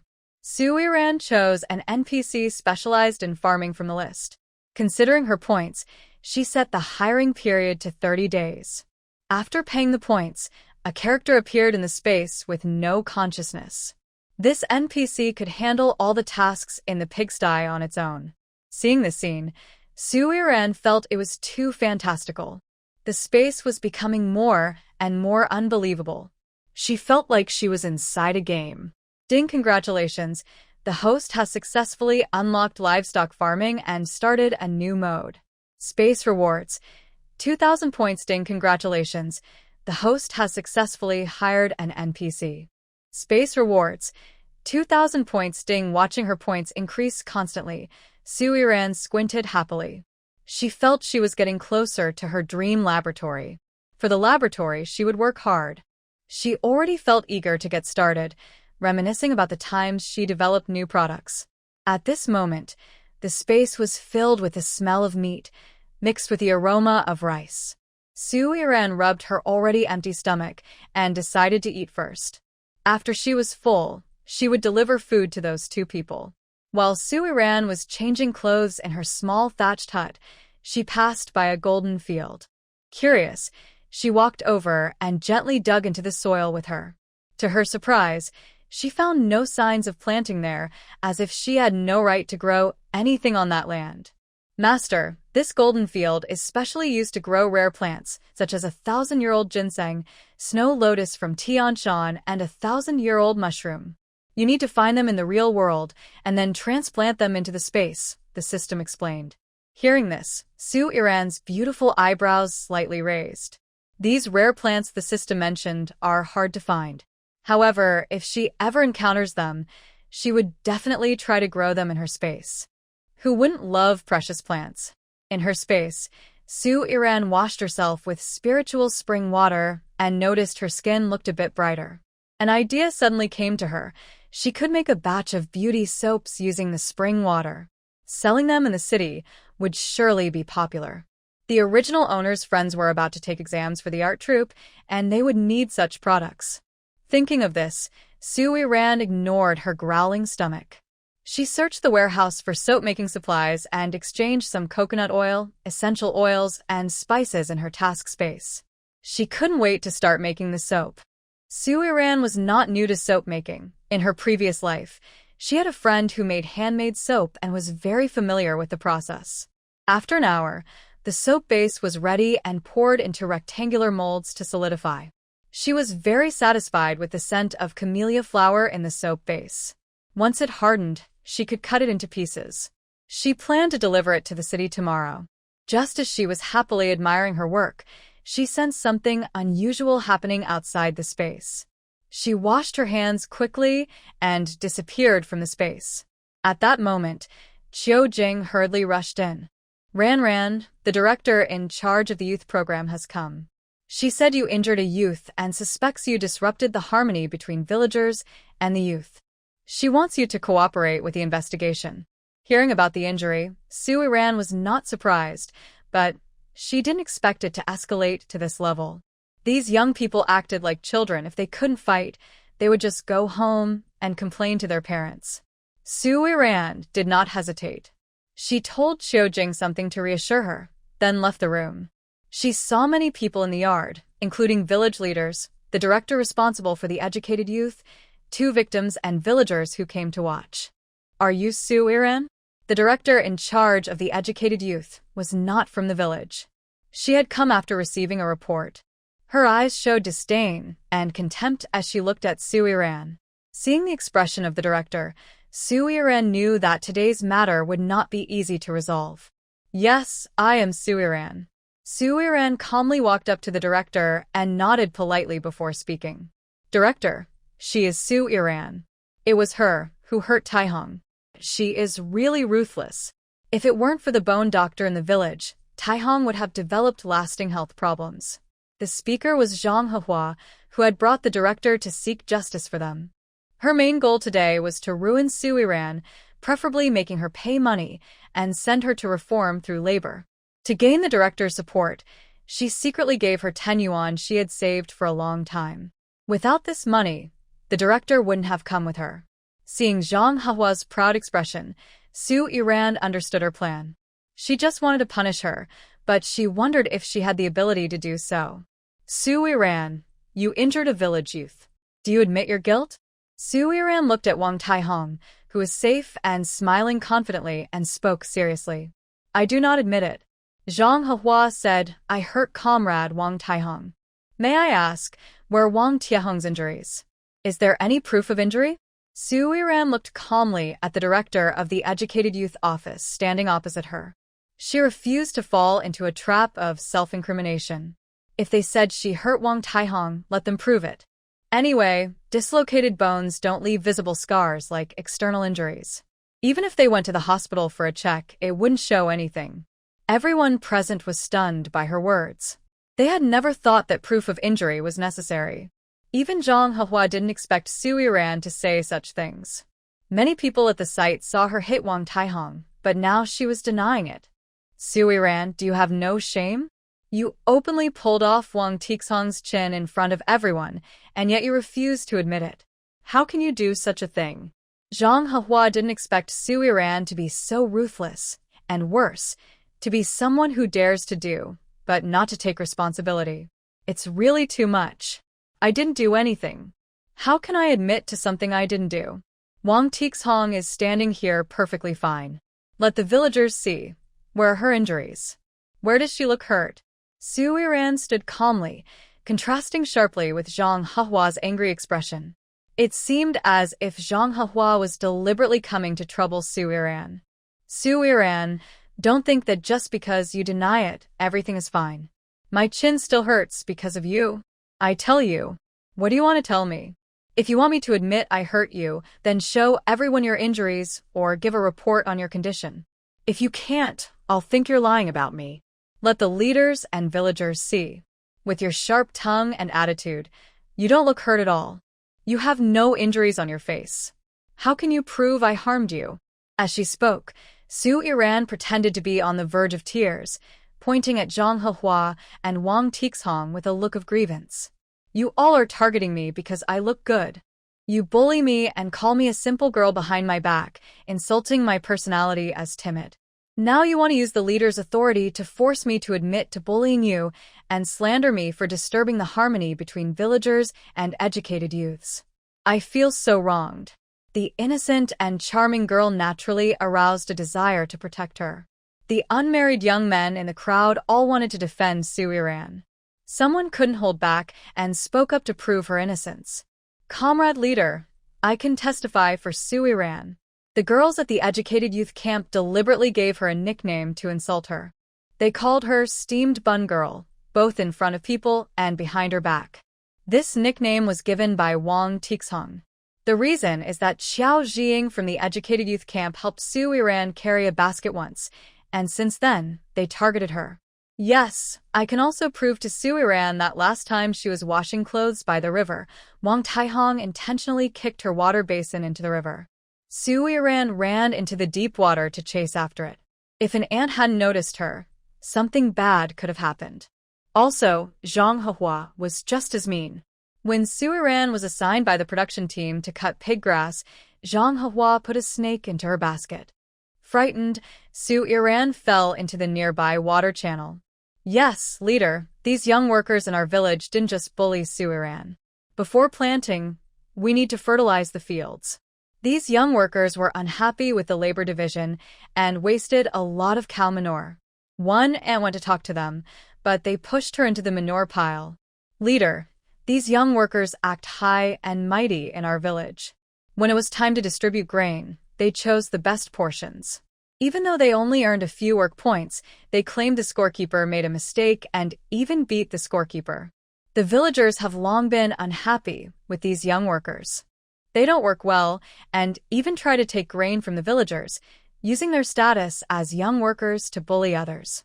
This time, the villagers took the opportunity to expose all the things these young workers did in front of the director of the youth office.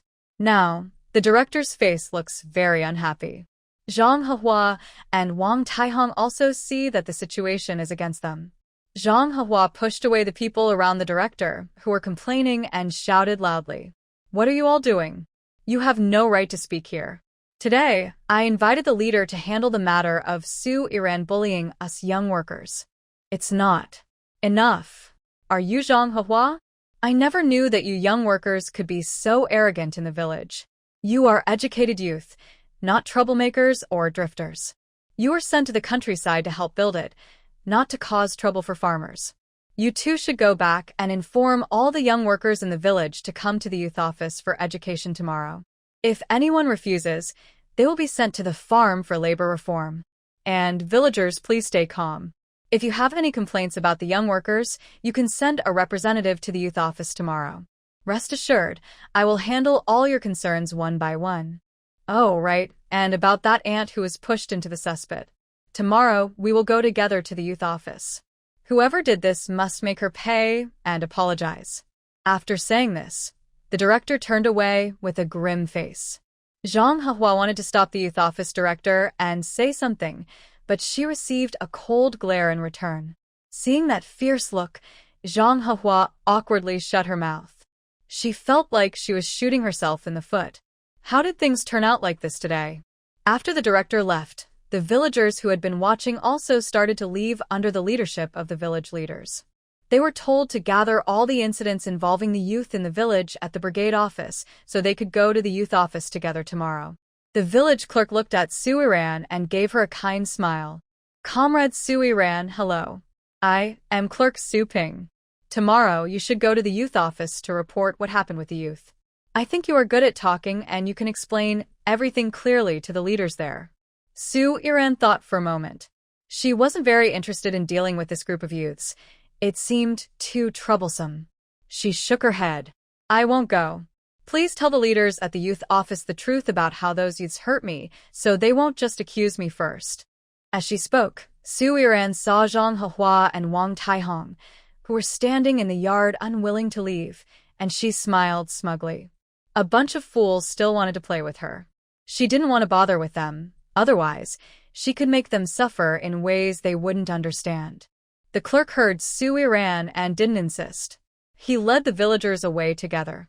Once everyone had left, only Tan Hongling, who was watching the scene, and Qiu Jing, who looked worriedly at Su Iran, remained in the yard. Also present were Zhang Hehua and Wang Taihong, both furious. Zhang Hehua and Wang Taihong had spent a lot of effort but gained nothing and even suffered losses, which affected the youth at the station. They were both furious. Su Iran, you went too far. Too far? How did I go too far? Those people were brought here by you. Now you're saying I went too far? You really have no sense of reason. But now is not the time for that.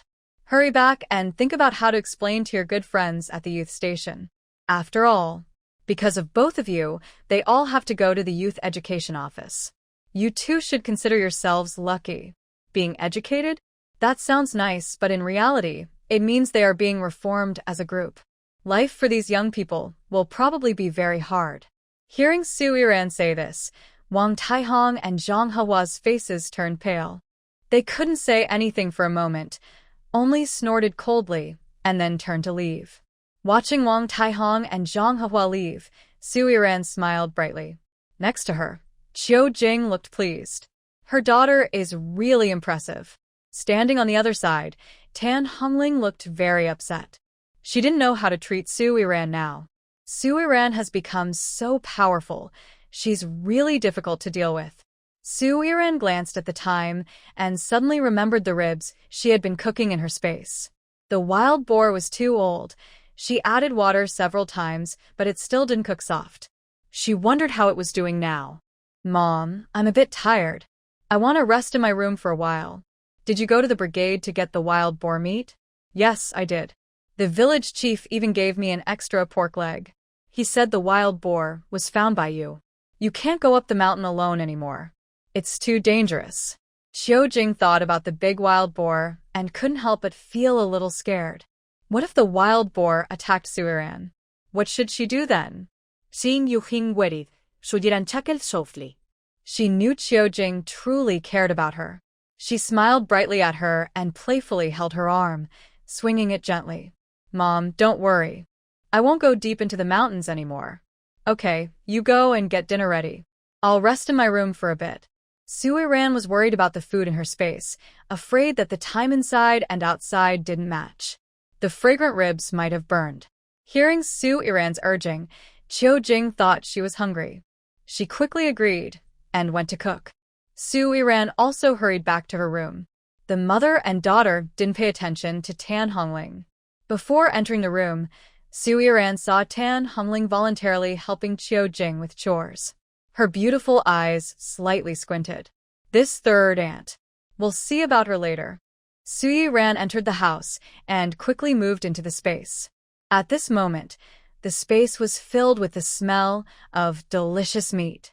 She went to the clay pot, used chopsticks to pick up a rib, which was tender and flavorful. The taste was excellent, with no wild piggy smell at all. Su Iran was very pleased. She turned off the gas stove, then remotely took out a few tomatoes and eggs from the storage. The tomatoes were also grown in the space.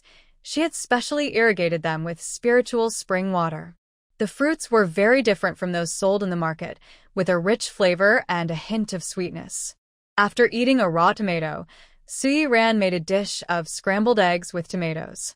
She took a bite, smiled happily, and thought that such delicious scrambled eggs with tomatoes seemed only to exist in her memories. It had been a long time since she last ate it. Looking at the two dishes that were colorful, fragrant, and tasty, Soo-yi-ran felt a small sense of achievement. She kept a few pieces of ribs and a small portion of tomatoes for herself, then packed the remaining ribs and tomatoes into lunch boxes. The ribs were divided into 3 portions, one for Chiu Jingming to eat tomorrow noon, and the other 2 for Mu Luocheng and Zhou Xian. After dinner, Soo-yi-ran packed the rice into a lunchbox, left the space, and carried her basket out of the room, heading straight toward the yard. It was already dark outside, and no one noticed Soo-yi-ran heading toward the Jiqing small courtyard. Outside the courtyard gate, Soo-yi-ran gently knocked a few times. Soon, the somewhat old and worn gate was opened, and Zhou Xian stepped out. His eyes lit up unconsciously when he saw Soo-yi-ran. Brother Chen said, "We're having ribs tonight. Are these the ribs from the part of the brigade? That pig was so big. The meat must be very fragrant." Soo-yi-ran and Zhou Xian didn't have much to say. She simply nodded lightly, took out 5 neatly packed lunch boxes, and spoke softly. "There are 2 portions of rice, 2 of ribs, and 1 of scrambled eggs with tomatoes inside. Go ahead and eat." Zhou Xian listened to her simple words and nodded in response, swallowing nervously. Since tasting Soo-yi-ran's clay pot rice and fried sauce noodles, Zhou Xian had been conquered by her cooking skills. He thought her culinary skills were even better than those of the chefs at the state-run restaurants. Just as Soo-yi-ran was about to leave, Zhou Xian suddenly remembered something and spoke loudly to her. "That's Soo-yi-ran. I forgot to tell you, we don't need you to bring us meals tomorrow morning and noon. We have to go to the youth office. I don't know what trouble those fools caused, but we need to go for some education." Hearing Zhou Xian mention the education, Soo-yi-ran's mouth twitched involuntarily. Actually, she was the one who fought for this for them. But she always does good deeds without telling anyone, so she didn't tell Zhou Xian about it. "I understand. I'll bring your meals tomorrow evening, while they're still hot." After saying this, Soo-yi-ran turned and left. Zhou Xian looked at her back for a moment, then also turned and walked into the small courtyard. At this time, the youth camp was unusually quiet. All the young people were worried about what might happen tomorrow. They didn't know what was waiting for them, and they wondered if they might get involved. Zhou Xian carried the lunchbox back to his room. Mu Luocheng had just come out of the temporary studio. He looked at the large lunchboxes on the table, and his stern face softened a little. "That Miss Sue is really straightforward. The amount of food she brings keeps getting bigger. She treats us like pigs. Next time, tell her not to make so much." Zhou Xian also thought the food Soo-yi-ran brought was too much. But after they finished eating and saw the empty lunchboxes, they felt there wasn't actually that much food, just enough to satisfy their appetites. The food Soo-yi-ran made was so delicious, they didn't want to waste a single bite. Right now, the atmosphere at the Su family was very heavy and oppressive. Su Erjin and Su Sanwan were both eating quietly, afraid to make a sound. After finishing their meals, they still had to go to the hospital to visit Su Baoquan. Tan Hongling and Su Qiqi sat nearby, also afraid to speak. Su Qiqi's cheeks were swollen and red, and her eyes were red, looking a bit frightening. Qiu Jing was busy bringing meat to the table. There was a thermos and lunchbox next to the stove, filled with plenty of fatty meat. Seeing this, Soo-yi-ran immediately lost her appetite. Old Su saw Soo-yi-ran's figure, knocked his pipe on the ground a few times, then spoke coldly toward her. "Xiao Yan, come in. Grandpa has something to tell you." Hearing old Su call her, Soo-yi-ran wasn't too surprised. With such a big incident involving Su Baoquan, it would be strange if old Su didn't have anything to say. Soo-yi-ran politely responded outside, then happily bounced into the room with a blank expression. It was hard to tell if she was sad or happy, and her thoughts were unclear. At this moment, old Sue was upset with Grandma Sue. If she had listened to him and avoided unnecessary trouble, things wouldn't have turned out like this. When he heard the sound of Sue Iran entering, his hands under the table clenched tightly. He looked up with dull eyes at her. He didn't expect an 18 or 19-year-old girl to have such strong ability to cause chaos in his home. Since she fell into the water, only a day had passed, but so many problems had arisen. He wanted to understand how Sue Iran could stop causing trouble. The family couldn't take her antics anymore. Xiao Yan, today's matter was your little uncle's fault. He shouldn't have had those bad thoughts. He knows he was wrong now. We just came back from the hospital.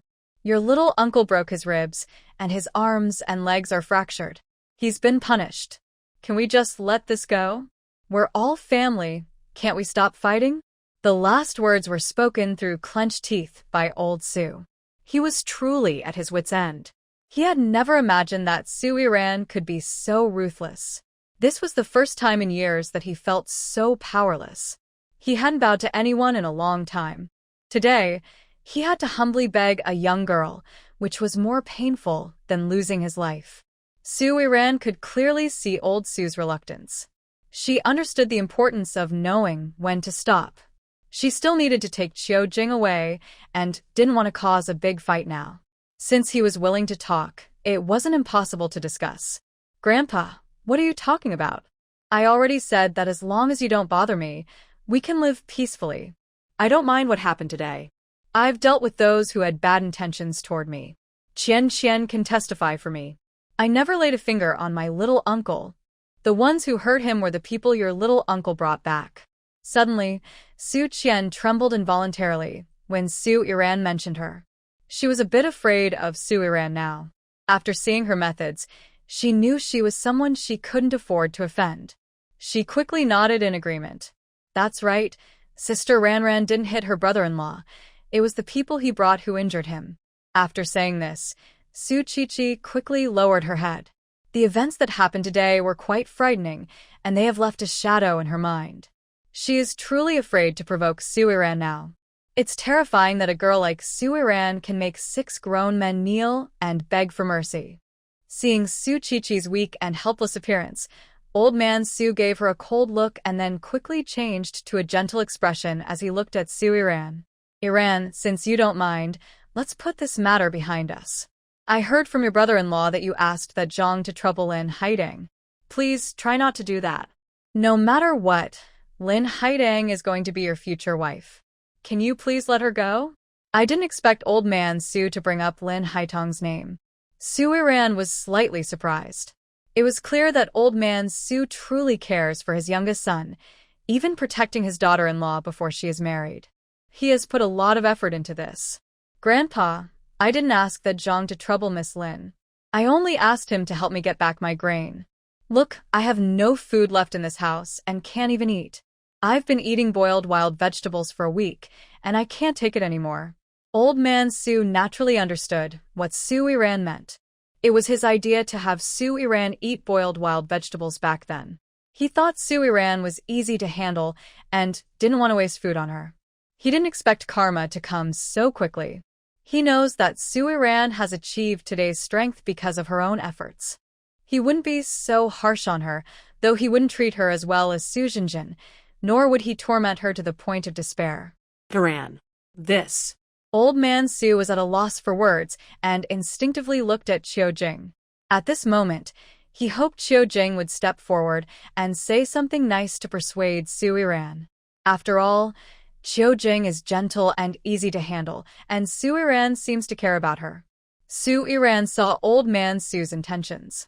She moved slightly towards Qiu Jing, blocking his gaze with her body, and said calmly, Grandpa, there's room for discussion about what you said. Since you want to know how I can stop causing trouble, I'll tell you a truth. I know your family can't tolerate me, and I won't stay in this house for much longer. Hearing that Su Iran was willing to leave, old man Su's eyes lit up. As long as Su Iran left, their family's troubles would end, and they could return to a peaceful life. Seeing old man Su's excitement, Su Iran narrowed her eyes and continued speaking. I have only one request. Take my mother with me. As long as you agree to let my mother leave the Su family, we will leave immediately. Grandpa, you don't need to worry about my uncle. I will explain everything to Zhang. No, your mother is my wife. Why should I agree to let her go just because you say so? I won't allow it. You are spreading rumors about me today, and I've already been mocked because of it. If you take my wife away, it's like you're asking to take my life. When Su Yiran proposed to take Qiu Jing away, second Uncle Su was the first to lose his patience. Qiu Jing's presence was his cover. If she left, his secrets would be exposed, and he wouldn't want to live anymore. Seeing second Uncle Su acting so shameless, Su Yiran didn't argue with him. She simply looked calmly at Old Man Su, waiting for his reply. Old Man Su looked at Su Yiran, then at second Uncle Su, with a helpless sigh. He stood up silently and walked into the house. The conditions Su Yiran proposed truly put him in a difficult position. Both second Uncle Su and Qiu Jing were the backbone of the family. He couldn't let Qiu Jing go, nor could he let second Uncle Su feel hurt. This was a very hard problem to solve. Watching Old Man Su avoid the issue, Su Yiran's pupils flickered slightly. It was clear that this matter wouldn't be easy to resolve and would take some time. She wondered whether the Su family could endure her pushing. Qiu Jing didn't expect Su Yiran to have such thoughts. She stepped forward, grabbed Su Yiran's arm, and was a bit choked up, unsure of what to say. Seeing Qiu Jing's red eyes, Su Yiran gently patted her hand with her other hand. She pulled Qiu Jing to sit at the table and spoke softly. Mom, eat quickly. You've been busy all day. After eating, you should rest early. You've worked hard today. Su Yiran didn't care about the strange looks from the people around the table. She scooped a piece of lean pork from the pig's leg and placed it in Qiu Jing's bowl, urging her to eat quickly. Qiu Jing responded with a soft lowering her head to eat. It felt so good to be cared for by her daughter. The atmosphere at the youth farm was eerily quiet. It should have been a lively mealtime, but no one made a sound. Finally, Zhang Heshua broke the silence. Don't worry. Once we reach the youth station tomorrow, I will take responsibility for my mistake. Today's incident was caused by me, and I won't involve you in it. When Wang Taihong heard Zhang Hehua take responsibility, she also stepped forward. She held Zhang Hehua's arm and spoke very seriously. This matter shouldn't be blamed on Hehua. The punishment was all Su Yiran's fault. She broke my chin, and I went to ask her for an explanation. It's only right that I do so. She was unreasonable. She refuses to admit what she did, and then she even turned around and bit me. Hearing this, Wang Taihong became very angry. She didn't understand how Su Yiran had become so powerful that she could change her like this. She still remembered the first time she met Su Yiran, when Su Yiran was so scared of her that she didn't dare speak. Thinking of this, Wang Taihong still didn't give up on the idea of punishing Su Yiran. Yesterday, she had no witnesses, so she was at a disadvantage. But tomorrow, when she goes to the youth office and has someone from the youth station testify, it will prove that Su Yiran really harmed her. She would definitely face punishment. I actually have a plan. When we go to the youth office tomorrow, you can help me testify. Just prove that Su Yiran was the one who attacked me. Then, we won't be at fault. Wang Taihong thought this was a good idea. Su Yiran was avoiding responsibility because she refused to admit she attacked her. If she is the victim, the youth office will support us. The youth office is there to serve us. Hearing Wang Taihong's baseless plan, everyone else didn't respond. They weren't as optimistic as Zhang Hehua and Wang Taihong. They didn't think this was so simple. At 4 a.m., Su Yiran quietly climbed over the wall. She had gone to bed early last night, preparing to sell grain early today. She had already checked the black market yesterday. She couldn't miss the chance to make money. Having money would make things easier. Su Yiran rode her bike to the eastern entrance of the black market and headed straight to the grain shop. The shopkeeper, who was bargaining with a customer, lit up when he saw Su Yiran. He recognized her immediately and called over his assistant to sell her grain. He headed directly towards Su Yiran. Miss, you're here again today? Are you here to sell grain? Do you still have any grain left?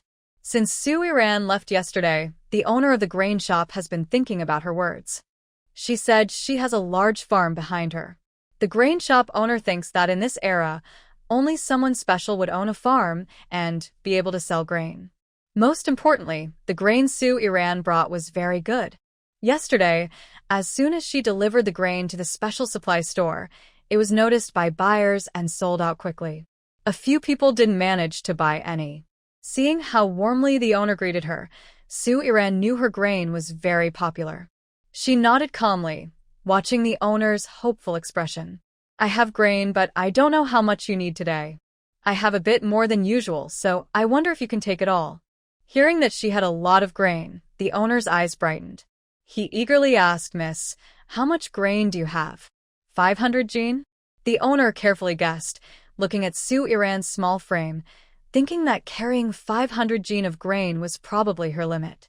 Seeing the owner's hopeful look, Su Iran slightly shook her head and smiled gently. Today, I only brought wheat and rice, each about 1,000 jin. I wonder how much you can take. The owner was surprised to hear that Su Iran had 1,000 jin of wheat and 1,000 jin of rice. He stared at her blankly for a moment, then swallowed hard, feeling a bit overwhelmed by the surprise she brought. He couldn't help but think that if he had this batch of grain, he could open new channels in the special supply market. He could connect with different kinds of goods and meet important people, which would make his future very bright. Miss, are you sure you really have that much grain? If you do, why did you only sell a little yesterday? Su Iran was not upset by the owner's doubt. She simply smiled faintly, her bright eyes narrowing slightly, and spoke in a relaxed tone. Yesterday's grain was just a way to show you the quality of my products. If I suddenly brought out that much grain, would you really be willing to accept it? I just want you to see that my grain is good. Only if you confirm its quality can we build a long-term partnership. Sir, do you think what I said makes sense? After Su Iran finished speaking, the boss nodded confidently. He also thought Su Iran was right. Since opening his shop, he had never received such a large amount of goods. In this era, who dares to do such big business? You're right. Here's the plan. As long as today's grain quality is the same as yesterday's, I'll buy all of it. The price will stay the same as yesterday. What do you think? When mentioning the price, the boss couldn't help but click his tongue. Su Iran's grain quality was indeed very good, but it hadn't been processed yet. He would need to do some processing before selling, so the profit wasn't very high. However, he didn't want to miss out on Su Iran as a major supplier. He really needed her grain, as it could help him grow his business further. Su Iran saw all of the boss's expressions clearly. She understood that the price the boss offered was already his limit. Since they planned to work together long-term, she couldn't push too hard. All right, I agree with what you said. Boss, please prepare the vehicle. I'll go check if the goods have been delivered. Once I confirm they're here, I'll come back and help you load the grain. Although the boss didn't understand why they couldn't go together, he was willing to respect Su Iran's decision. He watched her leave and then ordered his assistant to hire 2 trucks from another black market exit to transport the grain. After leaving the black market, Su Iran found a quiet spot where almost no one would pass. She transported 1,000 jin of wheat and 1,000 jin of rice from her space. She covered the grain with a black rain cloth and quickly returned to the black market to find the grain shop owner. When she arrived, the owner was already waiting at the black market entrance with 2 young helpers and 2 donkey carts. Seeing Su Iran, he immediately went over. Miss, has the grain arrived? Yes, it has. Come with me, she replied. After that, Su Iran rode her bicycle ahead to lead the way. The boss sat on the donkey cart, watching her ride her stylish Phoenix brand bicycle. He became even more convinced that Su Iran was not an ordinary person. In today's era, riding a bicycle wasn't difficult, but it wasn't easy to find a good women's bicycle. He looked at Su Iran with surprise. Such a large piece of rain cloth was something he had wanted to buy for a long time, but couldn't find. He didn't expect Su Iran to have it. Miss, where did you buy this big rain cloth?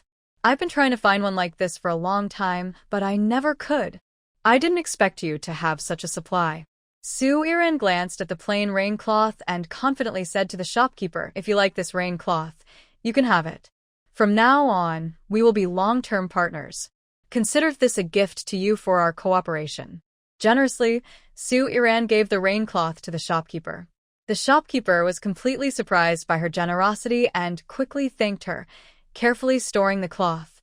Seeing the shopkeeper happy, Su Iran felt that exchanging a piece of cloth for a long-term partnership was very worthwhile. On the way, she thought a lot. Her space's crops were increasing, and their quality was excellent.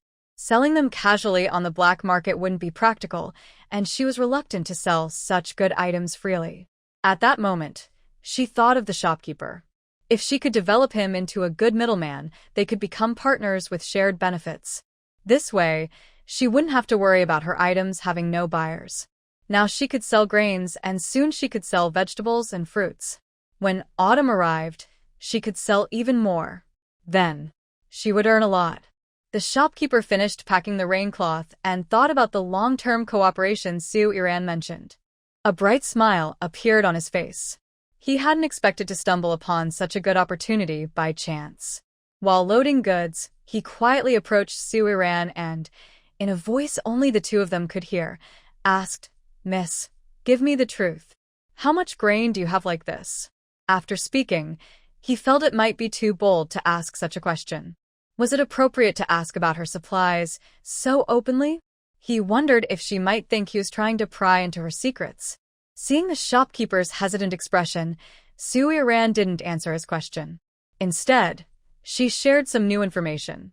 "Shopkeeper, our farm has more than just high-quality grains. There will be many excellent vegetables and fruit soon." Then she walked over to her cart, shielding a small basket with her body, and took out 2 cucumbers and 4 tomatoes to give to the shopkeeper. The boss said, "These cucumbers and tomatoes are from our farm. Take some home and try them. If you think you can sell these vegetables, we can work together in other ways. As for the grains, as long as you can sell them, I will supply them. I guarantee consistent quality." As soon as the boss took the cucumbers and tomatoes handed to him by Su Iran, he immediately smelled their unique fresh scent. He couldn't wait to taste them again and eagerly took a bite of a cucumber. Instantly, the refreshing aroma of the cucumber burst in his mouth. He felt he had never tasted such sweet and crisp cucumbers before. Nearby, a worker and a driver who were busy transporting grains were attracted by the fresh smell of the cucumbers. They couldn't help but swallow hard. "Boss, these cucumbers smell so good." One of the workers, working nearby, couldn't help but speak. He hoped the boss would share a piece with him. The boss was too busy eating another cucumber to pay attention to the worker. After swallowing it quickly, he looked at Su Iran with anticipation. Miss, when can I start selling these vegetables?" "Don't worry, I promise to sell them at a good price." The boss was quite eager. He was thinking that if he could sell these cucumbers to special markets. "Don't rush. First, find a good market, and then we can discuss cooperation. My main goal now is to do business with grains. We can take our time with vegetables and fruits." Seeing Su Iran's calm and patient attitude, the boss felt anxious and restless. He had already imagined the future market for Su Iran's produce after tasting her cucumbers. He didn't want to miss this big opportunity. How could he not be anxious? Su Iran watched the boss scratching his head and knew he was hooked. But she was not in a hurry. She knew the best time to reveal these things. After loading the grains, Su Iran and the boss returned to the grain shop to inspect the goods. The boss looked at the top-quality grains and felt he had truly found a treasure. "Miss, your vegetables." The boss handed the grain money to Su Iran and couldn't help but speak again. He still wanted to try to get more. He had been thinking about the taste of the cucumber for a long time. If he couldn't do this business, he would go crazy. Seeing the boss's persistence, Su Iran's attitude softened a bit. She looked at him thoughtfully. "Boss, here's what I suggest. You go to the market first to check the current prices of fruits and vegetables. Make a list of the prices and set a fixed price for the cucumbers and tomatoes I need. See what price sells well. If the price is right, we can work together. What do you think?" Su Iran also doesn't know much about market prices. Pricing is something the boss should handle. As long as the prices are fair, they can cooperate. She only needs to ensure her own interests. Whether the boss makes more or less money is his own business. The boss sensed that Su Iran was interested in cooperation and immediately agreed. No problem. Miss, could you give me a way to contact you? Once I set the prices, how can I reach you? I'll come to see you. I'll come back to the black market in 3 days. After speaking, Su Iran took the money the boss handed her, counted it to make sure it was correct, then happily left with the money. The boss watched Su Iran walk away confidently, his eyes shining with excitement. He felt that as long as he held onto Su Iran's support, he could succeed.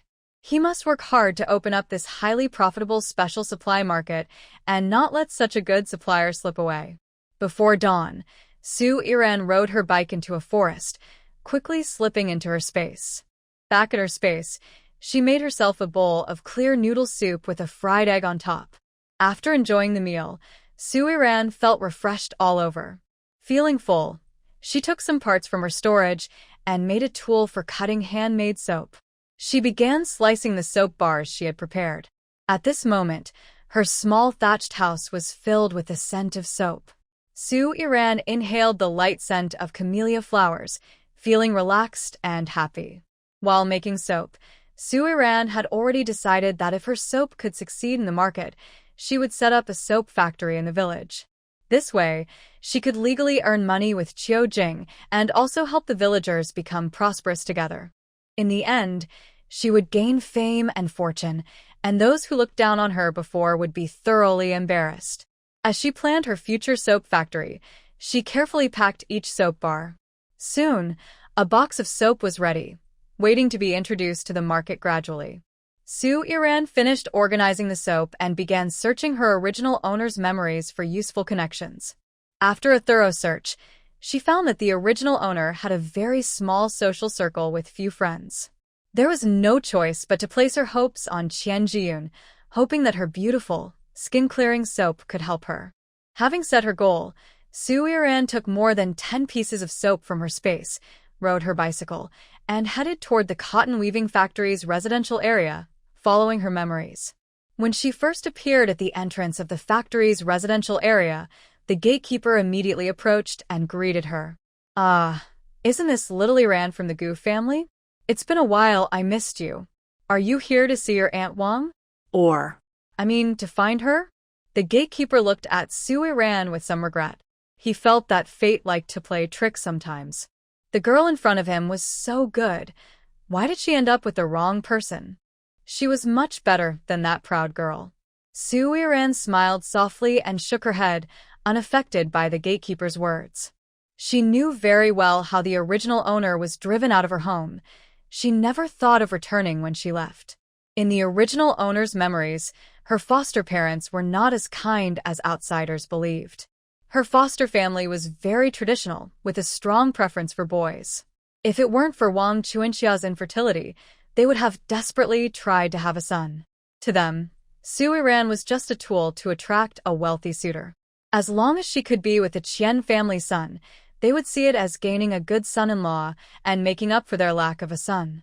Thinking about how the Gu couple treated the original owner at home, Su Iran felt deep dislike for them. They used her as a housekeeper at home and, outside, dressed her up as a little princess to protect their reputation. Because of how they treated her, Su Iran developed a passive personality, accepting all criticism without resistance. "Xiao Iran? What are you doing here?" Wang Chuanxia came out of the yard and saw Su Iran standing outside the gatekeeper's booth. Her brows furrowed unconsciously. She silently cursed Su Iran in her heart. She had just been sent to the countryside for a week, and now she was back. It really made people feel unlucky. Wang Chuanxia rushed in front of Su Iran. Before Su Iran could speak, she pretended to be kind and gentle, and in front of the security guard, she pulled Su Iran away. As they walked, she also pretended to be tender and said, "Are you having trouble in the countryside? It's okay. Just tell Mom if you need anything. Once I handle things here, I'll bring you back. Actually, I don't want you to suffer in the countryside. I feel sad for you." Wang Chuanxia spoke sincerely. People passing by couldn't help but glance at her more and silently praised her as a good person. "See that? Chuanxia really cares about Xiao Ran. Even though she's not her biological daughter, she treats her like her own." Of course. Who wouldn't pamper a daughter raised by Chuanxia?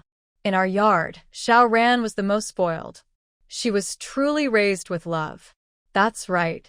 When Xiao Ran first returned to the countryside, Chuanxia cried for many days. Old Lady Gu said she was worried Xiao Ran would suffer in the countryside, so she gave her a lot of money and tickets. It made their own life a bit harder. Hearing the gossip behind her, a mysterious smile appeared at the corner of Su Yiran's lips. The Gu family was really hypocritical. They even gave money and tickets? In the original owner's memory, Old Lady Gu searched through all her belongings when she left home, afraid she might take valuable things. If the original owner hadn't hidden her savings, money, and tickets inside her underwear, she probably wouldn't have kept them safe. Wang Chuanxia smiled brightly and pulled Su Yiran into a small, secluded alley. Her smile instantly disappeared, and she looked at Su Yiran with a gloomy expression. I told you, from now on, we have nothing to do with your family. Our Gu family's daughter is Zhenzhen. You shouldn't come here anymore. Just stay in the countryside and live honestly. Zhenzhen told me that the Su family already found someone for you. Just marry early and live peacefully. While speaking, Wang Chuanxia's eyes were full of disdain. She really disliked Su Yiran. Especially after comparing her to Zhenzhen, she regretted not realizing sooner that Su Yiran was not her biological daughter. Since Gu Zhenzhen returned to the Gu family, Wang Chuanxia finally understood what a caring daughter is like. The entire Gu family was looked after very carefully by Gu Zhenzhen. Even the difficult old lady was won over by her, and she hadn't caused trouble for a long time. Every day, she felt happy.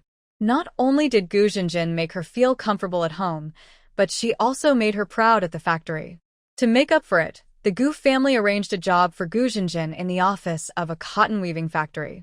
Gu Zhenzhen was very capable at work, and everyone praised her as a good daughter. Thinking about Gu Zhenzhen's excellence and recalling Su Yiran's clumsy behavior, Wang Chuanxia felt sick, like she had eaten a fly. She thought that all these years, it was Su Yiran who brought her shame. By the way, I need to remind you, don't associate with the Qian family anymore. Zhenzhen will be engaged to Qian Cheng next week. Don't covet what isn't yours. Wang Chuanxia was worried that Su Yiran might have inappropriate thoughts about Qian Cheng. After all, she had worked hard to match Qian Cheng with Su Yiran before. Now her daughter was Gu Zhenzhen, and good men should be reserved for her own daughter. When Su Yiran heard Wang Chuanxia mention Qian Cheng, she finally reacted. Unconsciously, a lewd image appeared in her mind. The disgusting things Qian Cheng did to Su Yiran and Qian Jiyun echoed like a small movie in her head. It seemed that Gu Zhenzhen and Qian Cheng were really a perfect match. Bad men and dishonest women are better off being together. Seeing that Su Yiran remained silent, Wang Chuanxia's anger suddenly exploded. She hated this kind of silence from Su Yiran. She wanted to say 10 words to her, but she didn't get any response. Angrily, Wang Chuanxia raised her hand to slap Su Yiran, but Su Yiran reacted quickly and easily dodged her attack, never giving Wang Chuanxia a chance to touch her. Seeing Su Yiran dare to dodge, Wang Chuanxia's anger grew even more. She raised her hand again, ready to slap her, but this time Su Yiran grabbed her wrist. Su Yiran slowly looked up, her cold eyes without any warmth, and looked at Wang Chuanxia with a calm expression. In that moment, Wang Chuanxia sensed that Su Yiran was different from before, but she thought it was just her resentment about being sent back to the countryside. Oh, you ungrateful girl. Why are you looking at me with such eyes? We worked hard to raise you, only to find out you're not our child. What's wrong with sending you back? You're truly a white-eyed wolf. Don't come to me again. We want nothing to do with you. Just thinking of you makes me feel unlucky. Wang Chuanxia really hates Su Yiran, especially after seeing how caring Gu Zhenzhen is. She can only describe her as annoyed when it comes to Su Yiran. If she could, she would never want to see Su Yiran in her whole life. Su Yiran looked at Wang Chuanxia's bossy attitude and snorted coldly. She didn't understand what kind of confidence made her think Su Yiran would come back. Su Yiran would rather die than return to the Gu family. Don't worry, even if I have to beg all my life, I won't go to your door. The Goof family raised me, and that's true, but I don't owe you anything. I started washing clothes, cooking, and cleaning for your family when I was 6. To outsiders, I was the proud little princess of the Goof family, but in reality, I grew up in a tough environment. You know better than anyone. When you were in a bad mood, you would hit and scold me.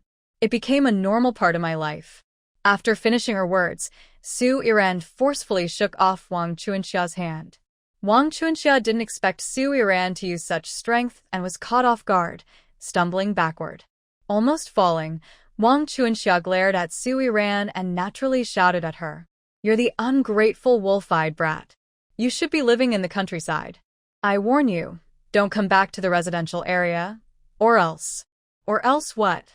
Su Iran tolerated Wang Chuanxia's nagging at her ear repeatedly because she was sorting out the memories of the Goof family members.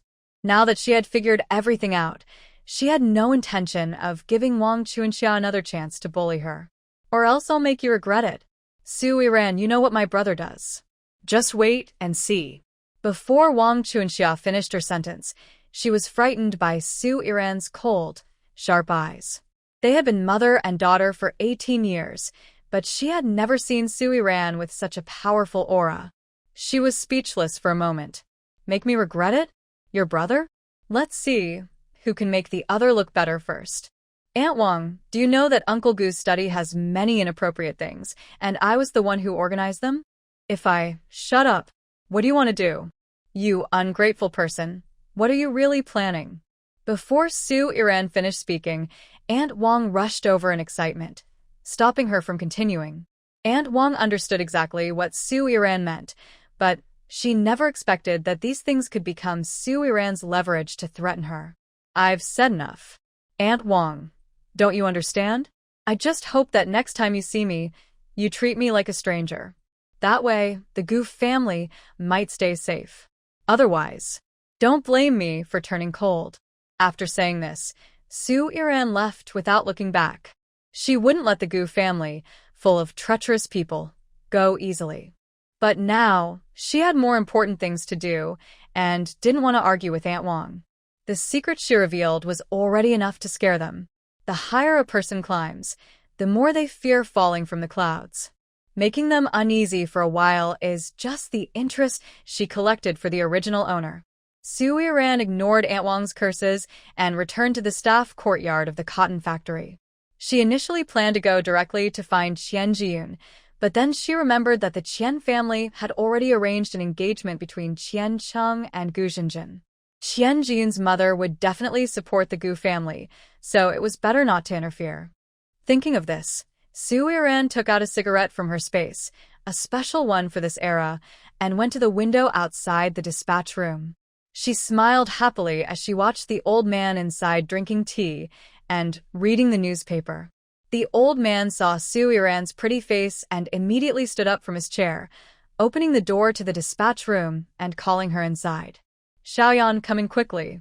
Is there something I can help you with? Yes, I do need your help with something.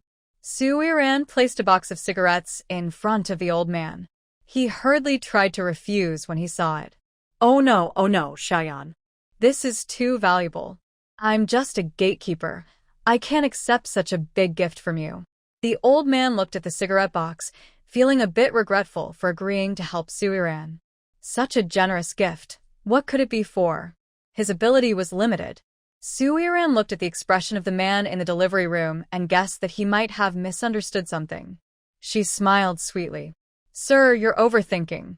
I just want you to help me find Qian Jiyun at the Qian family. My current situation is a bit awkward, so... Su Iran deliberately didn't finish her sentence. She looked down, appearing sad and helpless, which made the man in the delivery room feel a little sympathetic. He immediately responded, All right, this is a small matter. I'll go find that girl, Qian Jiyun. By the way, she hasn't been out much lately. A few days ago, she even argued with the girl from the Gu family in the yard. The man spoke while walking out. Having worked in the delivery room for many years, he had seen many people and could tell at a glance whether someone was good or bad. The new girl from the Gu family didn't seem like a good person, but she was liked by the Gu family and was about to get engaged to the boy from the Qian family. They might regret it someday. Su Yiran didn't know the delivery man's feelings of regret. After he left, she also stepped out of the delivery room and waited outside for Qian Jiyun. However, Qian Jiyun didn't come, and Qian Cheng arrived from another direction. Qian Cheng immediately noticed the beautiful girl standing outside the delivery room and approached her without hesitation to greet her. When he stood in front of Su Yiran, he recognized her, and his eyes lit up. For some reason, he thought she looked even prettier than before. Shodiran? It's you? Why are you in the city? Did those country bumpkins bully you? Or are you facing some trouble? Don't be shy to tell me. You know I've always treated you like a sister. Looking at Qian Cheng, who had a malicious heart behind a friendly face, Su Yiran instinctively took a step back, creating some distance between them. He called her his sister? Only someone as shameless as him could say such disgusting words. Qian Cheng saw Su Yiran deliberately pulling away and frowned in dissatisfaction. He thought that although she was unhappy with his approach before, she wouldn't have shown it so obviously. Had she become bolder now that she was out of his control? Thinking of this, Qian Cheng reached out to hold Su Yiran's hand. He didn't like Su Yiran's distant attitude toward him. Qian Cheng, what are you doing here? I've been waiting downstairs for a long time, but you haven't come back.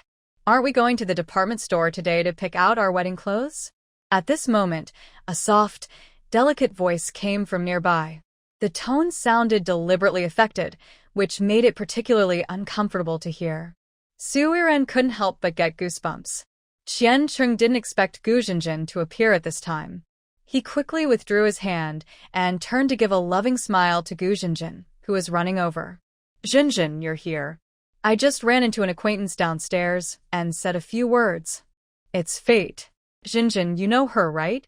Hearing Qian Cheng's words, Gu Zhenjin looked up towards Su Yiran's direction.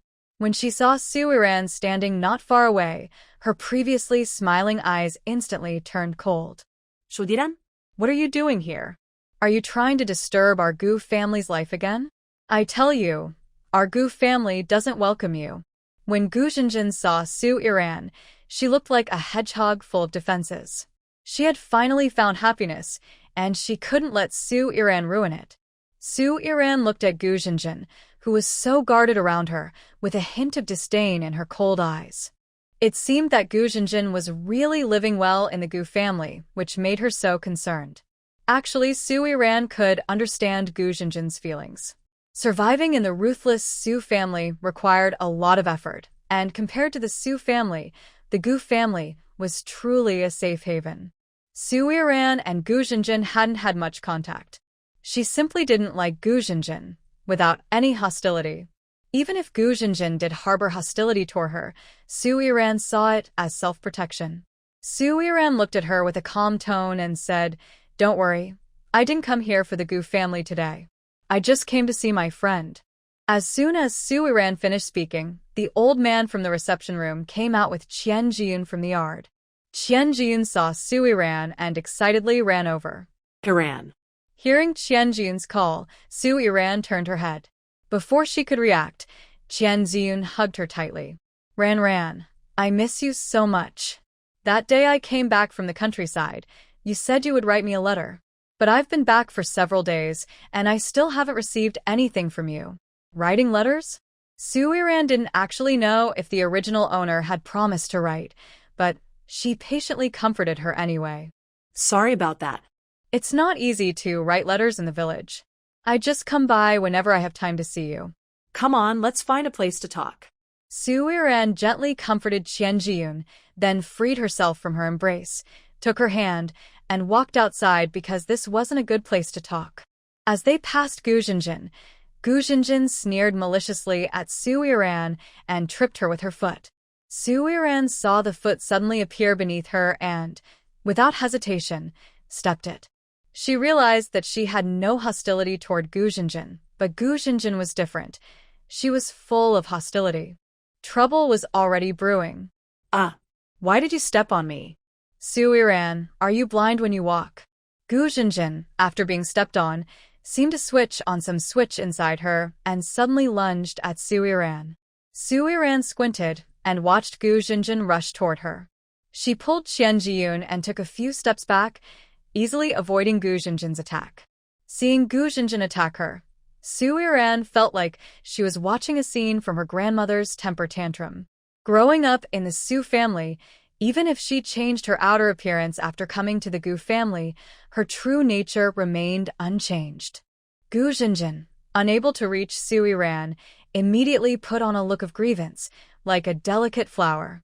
Her big eyes filled with tears, as if she was about to cry at any moment. Su Yiran, are you doing this on purpose? Are you deliberately stepping on me to vent your anger?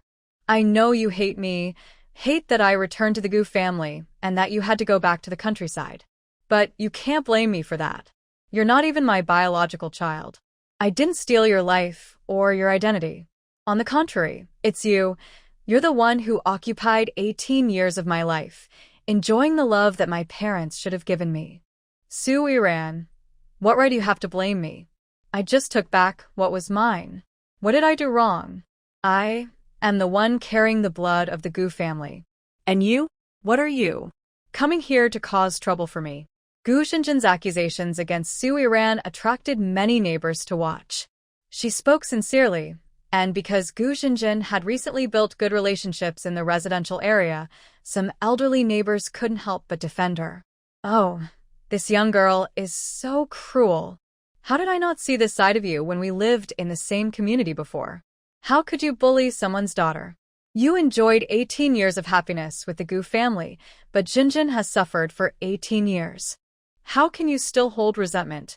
Exactly. How can you be so unkind? It's enough that the Gu family took good care of you. Why do you have to come and bully others? You've wronged Jinjin, and Jinjin hasn't done anything wrong. Young girl, apologize to Jinjin quickly. As everyone criticized Su Yiran one after another, Qian Jiyun's quick temper was about to flare up. She didn't want to spoil Gu Jinjin, who she thought was a troublemaker. Qian Jiyun knew who Su Yiran really was. She knew Su Yiran wouldn't do such things. Especially since she had seen how scheming Gu Jinjin could be, she didn't want Su Yiran to be unfairly blamed by these people. Just as Qian Jiyun was about to speak, Su Yiran gently tugged at her hand and gave her a calming look, signaling her not to speak. Su Yiran could handle this little troublemaker herself and didn't want to involve Qian Jiyun. She was more worried that if Qian Jiyun spoke up, her reputation might suffer, making it harder for her to join the arts troupe. Seeing so many people defending her, Gu Jinjin felt very proud. She pretended to be wronged and shed a few tears, trying to make everyone see her as fragile and to highlight Su Yiran's cruelty.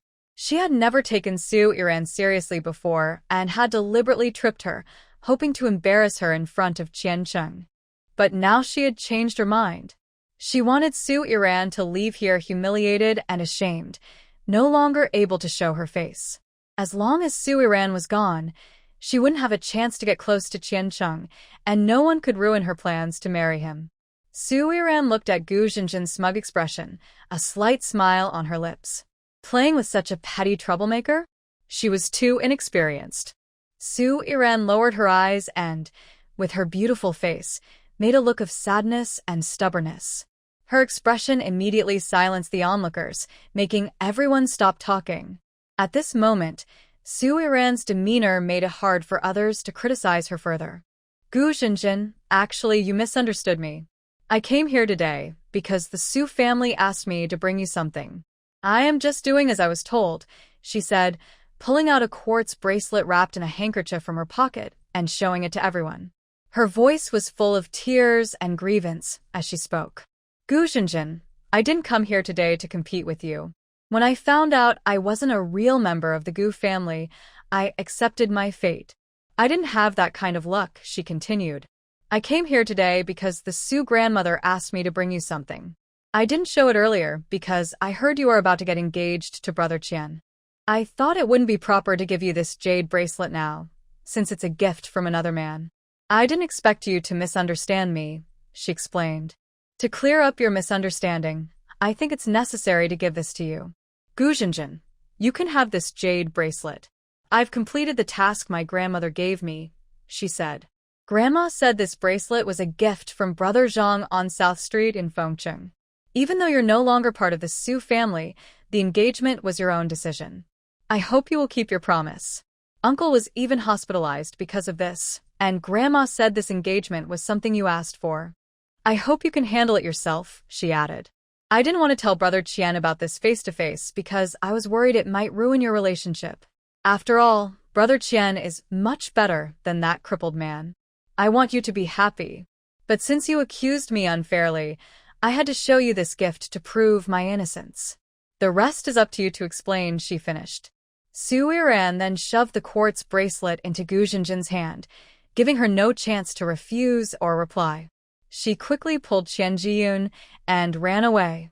While running, Su Yiran pretended, I hope you can handle it yourself, she added. I didn't want to tell Brother Qian about it. She still wants to play with her?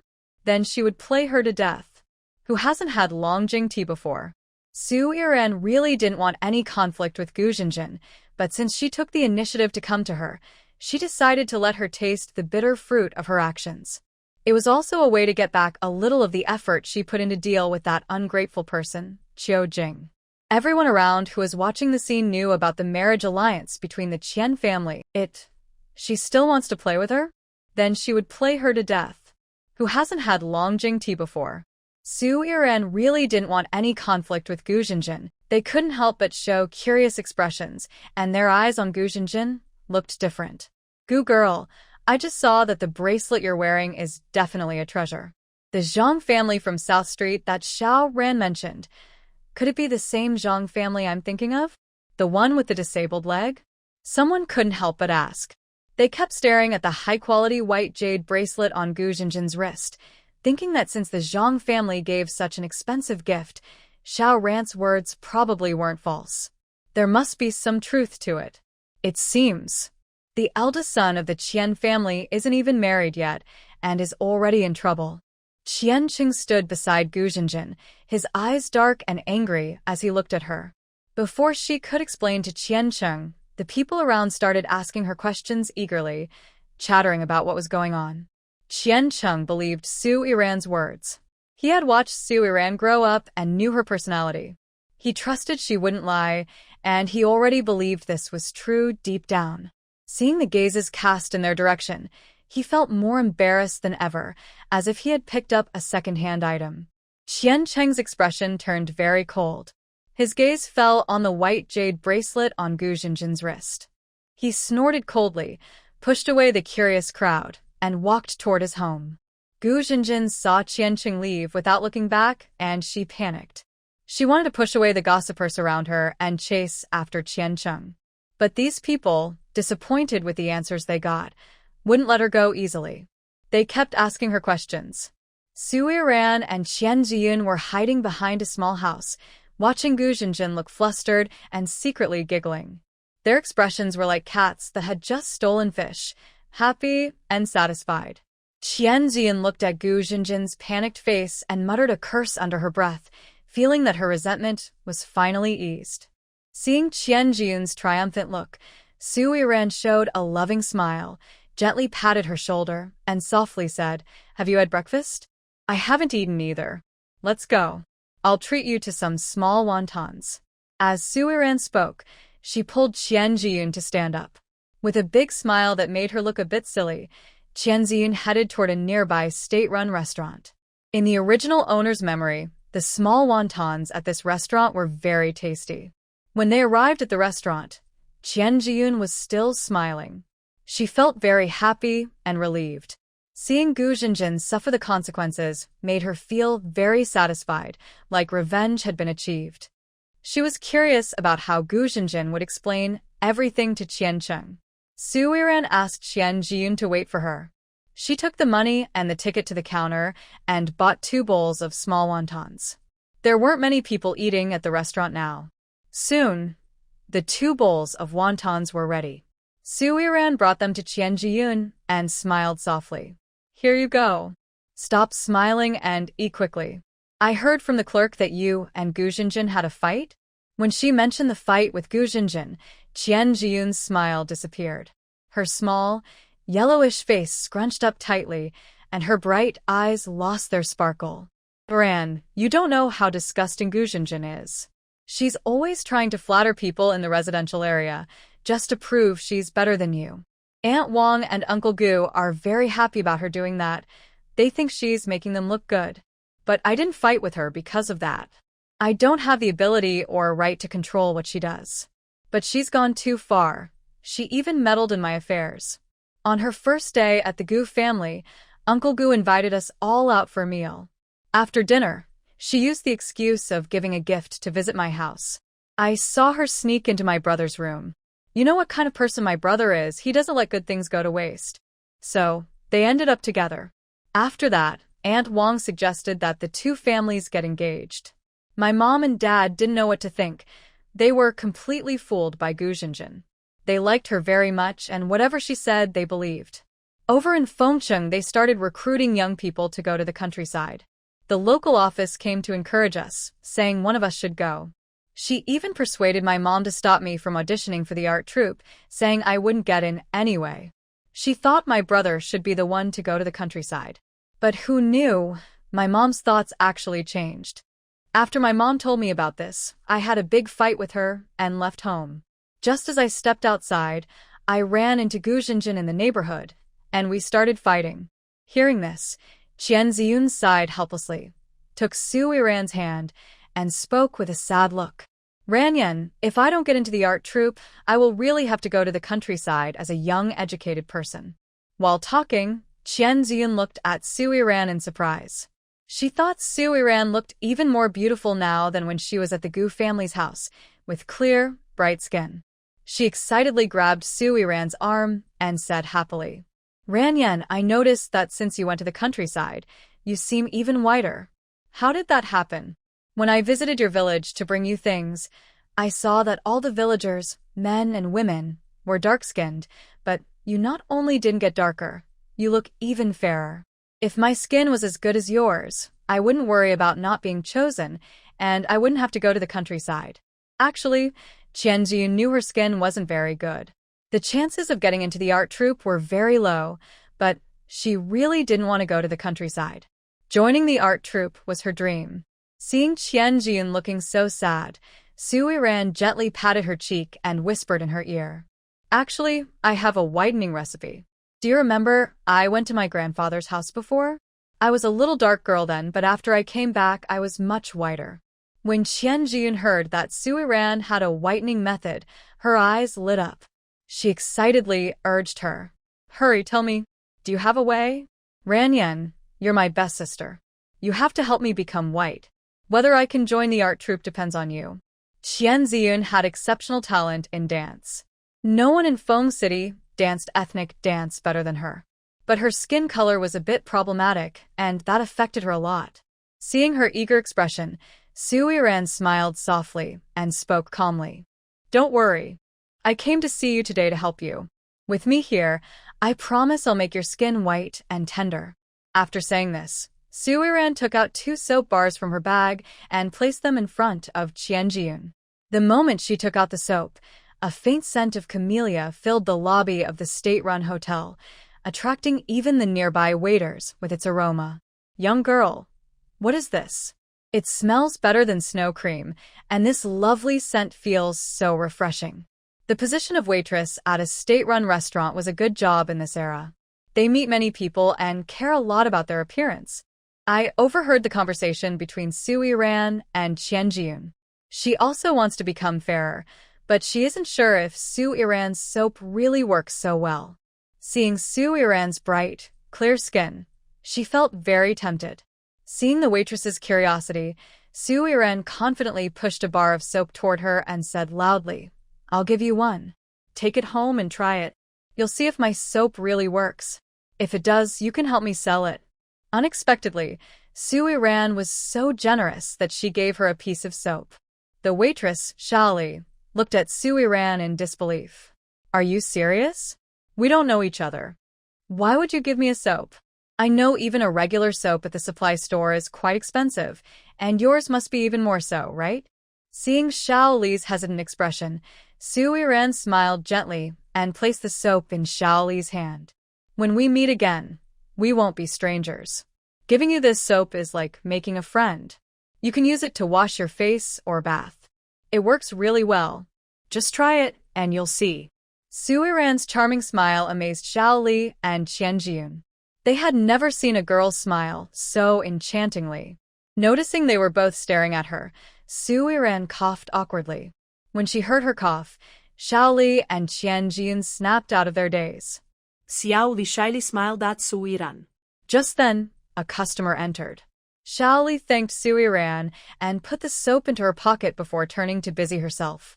Oh, by the way, my name is Li Yan. You can call me Xiao Li. I'm Sui Ran, she replied. After Xiao Li left, Sui Ran continued eating her small wontons. But Qian Jiyun was no longer interested in the food. She was curious about the soap's effects. Iran, my skin is bumpy, and I have big red lumps on my back. Can your soap help improve this? Sure, when you go home, use soap to take a shower. Apply more, don't be stingy with it. I have plenty here. Hearing this, Sui Ran put down her spoon and looked seriously at Qian Jiyun. Qian Jiyun, you can not only use this soap yourself, but also give it to your friends, like Xiaoyu. I heard Xiaoyu's dad is the main judge of this year's art troupe. Sui Ran's words were not very clear, but Qian Jiyun understood her meaning. She didn't expect Sui Ran to want to help her by giving her soap as a way to get closer. Suddenly, Qian Jiyun looked up at Sui Ran. She felt that Sui Ran seemed different from before. The old Sui Ran wouldn't think so much. Excited, Qian Jiyun hugged Sui Ran's arm and rested her head on her shoulder. Iran, I knew you cared about me the most. You thought so much for me. By the way, where did you get this soap? You didn't come to the city just to bring me soap, right? Qian Jiyun was not naive. She was quite smart. She could tell that Sui Ran came to see her because she needed help. Seeing that her thoughts were understood, Sui Ran didn't deny it. Instead, she shared her own idea. Since you figured it out, I won't hide it. Jiyun, I want to make money. Today, I came to the city to see you because I want to help you and also ask for your help. I made this soap with a whitening and beautifying recipe I use myself. I wanted to help you become whiter, and I also want the people around you to see its effects. It's a way to promote my soap. She paused for a moment, making sure that Qian Jiyun wasn't upset with her words, then continued. Qian Jiyun, I really don't want to use you. I just think you know a lot of people. Once you see improvements in your skin from using the soap, people will ask you about it. When that happens, you can recommend the soap to them. They'll see your skin change and will want to buy it. I admit that I asked you to give Xiaoyu the soap because I had my own reasons. I genuinely wanted to help you build a closer relationship with Xiaoyu. I also think that after Xiaoyu uses the soap and her skin improves, her mother will notice. Her mother is very beauty conscious and will likely use it too. Then, people in her social circle will become interested in our soap and I can sell it successfully. Do you understand what I am saying? Will you be upset with me? Sui Ran honestly shared her thoughts with Qian Jiyun without hiding anything. She was serious about explaining that Qian Jiyun would be an important partner for her in the future. She didn't want Qian Jiyun to feel used later on. If Qian Jiyun couldn't accept this now, she would understand, because she also disliked friendships with hidden motives. After hearing this, Qian Jiyun felt very excited. Her eyes looked full of hope as she looked at Sui Ran. Ran, are you planning to help me make money? Seeing how eager Qian Jiyun looked, Sui Ran knew she had chosen the right person. She didn't hide anything and nodded honestly. Yes, I want to help you earn money and guide you toward financial independence. But you need to be careful and not let this affect your future. Thinking about earning money herself, Qian Jiyun happily hugged Sui Ran and playfully said, Don't worry, I'll be very careful. As long as the soap works well, the performers and those friends of mine will support me. My position will be very secure then. I'll go see Xiaoyu later. Recently, she's been getting a lot of small bumps on her face for some reason. Your soap should help, right? Of course, it will work very well. Sui Ran was very confident in the spiritual spring water she used in her soap. Her ingredients were simple and free of chemicals, so she wasn't worried about harming the skin. She believed it would show results within 3 days. That's good. Ran, when will you come next time? If your soap really works as well as you say, many people will want to buy it. Could you send over a batch as soon as possible? Thinking about making money, Chen Jiyun was eager. With her current situation, she felt that having money in her pocket was the most secure thing. Today is the 8th. I will come back to see you on the 12th. I am still at this state-owned restaurant. I will bring you 20 pieces of soap. When you talk to those people, don't say soap, say beauty and skin-clearing soap. That's also a type of soap with good effects. I also want to tell you about the price of my soap. At the Supply and Marketing Cooperative, a jar of snow cream costs about 5 yuan, and you need a ticket for daily necessities. The soap costs around 2 yuan and also requires a ticket. My soap is priced at 2 yuan 50 cents per piece and doesn't need a ticket. Don't worry about the soap being too expensive to sell. After using it, you'll understand how good it is. The beauty and skin-clearing effects of the soap are really excellent. Plus, my soap smells nice. After a shower, it's like wearing perfume. There will be different scents in the future, but rest assured, the effects are the same. For each piece of soap, I will give you 50 cents as a thank you fee. What do you think? Hearing that she could earn 50 cents for selling one soap, Chen Jiyun's eyes lit up, as if she could see money floating toward her. She thought to herself that with so many people in the art troupe, all of whom love beauty, she wasn't worried about not selling enough. Ran, I think 20 yuan isn't enough. I can sell more. Chen Ziyun excitedly hugged Su Yiran's arm. She finally had a chance to earn money and wanted to make the most of it. Su Yiran looked calmly at Jiyun's excited face and gently shook her head. You can't sell too much at once. We need some marketing strategies. Good products will attract many buyers, but if everyone gets one, it won't be special anymore. We need to make them envious and create a sense of scarcity. She paused deliberately, letting Jiyun think about it herself. This soap is just a stepping stone. She will develop all kinds of cosmetics later. As long as the products work well, she won't worry about not selling them. Women's money is the easiest to earn.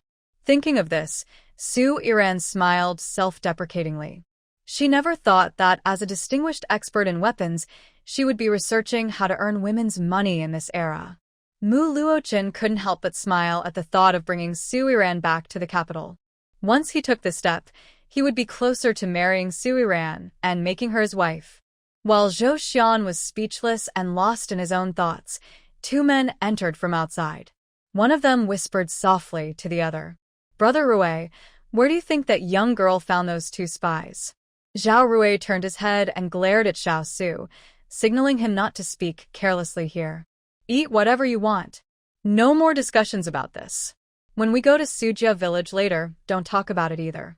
Mu Luochen, sitting in his original spot, recognized Zhao Rui immediately. He knew this man was the police officer who had once tried to send Su Yiran home. With his keen senses, Mu Luochen clearly heard their conversation about spies, young girl, and Sujia village. He instinctively felt that this matter was related to Su Yiran. But he couldn't figure out which girl in Sujia village could have caught spies. He quickly finished his lunch, stood up, and left with Zhou Xian. He planned to go back to the village to ask Su Yiran if she was involved. This young girl was so brave, she even went to catch spies. Zhou Xian didn't understand why Mu Luochen suddenly seemed so anxious to leave. He sat on his bicycle and asked him, Brother Chen, where are we going? Back to the village. Mu Luochen sat on his bike, thinking for a moment. Then he suddenly remembered something and said to Zhou Xian, Get off here and go back to the village yourself. I need to handle something. Hearing this, Zhou Xian immediately got off his bike, handed it to Mu Luochen and watched him leave without asking any questions. Mu Luochen took the bicycle from Zhou Xian and rode off quickly. Zhou Xian watched his back and then looked toward the state-run restaurant. He overheard two young girls chattering. Let's go to Sujia village tomorrow to find Su Yiran. I really can't wait a month. I'm about to go crazy from those people selling face soap. You're fine, but I'm in trouble. I work at the state-run restaurant, and someone keeps coming to find me. I can't even escape. All right, it's settled then. Tomorrow, we'll go to Sujia village together and ask Yiran for help. Two young women finished talking and happily left. Zhou Xian listened to their conversation, feeling a bit surprised. He didn't expect Su Yiran to be so good at earning money. Will he still have a chance to taste the food Su Yiran makes in the future? After teaching the mushroom beef sauce and spicy oil in gnocchi mushrooms at the canned food factory, Su Yiran went to the city.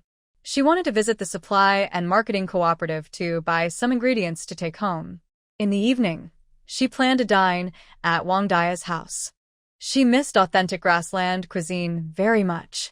After walking around the supply and marketing cooperative, Su Yiran didn't find anything suitable. She only bought some egg cakes and candies for Wang Dia's younger siblings. Leaving the cooperative, Su Yiran saw Mu Luocheng riding his bike. She wondered whether to greet him, but she still had other things to do. Mu Luocheng also saw her and pedaled his bike toward her. Seeing Mu Luocheng approaching directly, with a slightly unhappy expression, Su Yiran squinted her eyes and thought, could it be that Mu Luocheng is still upset because she ignored him this morning? She tilted her head and looked at Mu Luocheng stopping his bike in front of her. His adorable look instantly melted away any resentment in his heart. What are you doing here? I'm here to buy some snacks and ingredients for tonight's dinner at Wang Dia's house. Mu Luocheng glanced at the basket in Su Yiran's hands, took it from her, hung it on the handlebar, patted the back seat of his bike, and asked gently, do you have anything else to do? I can take you there. Su Yiran wanted to find a place to take out the materials for making shampoo soap, but it seemed she wouldn't have the chance now. Still, she wasn't in a rush. She cheerfully told Mu Luocheng, let's go back to the village and enjoy some good food. Hearing Su Yiran's lively voice, Mu Luocheng's restless mood disappeared. He thought to himself, how can I teach Su Yiran to behave better so she won't do such dangerous things anymore? Halfway through the ride, Su Yiran looked at Mu Luocheng's back and reached out to hug his waist softly, asking gently, are you angry with me? Because I ignored you this morning? Mu Luocheng looked down at her hand around his waist. His lips curled into a happy smile that he couldn't hide, but he still pretended to be calm and said, no, it's because of something else. Another thing? What did I do to make you upset? If you're talking about the argument we had before, you can't blame me. It was your decision alone.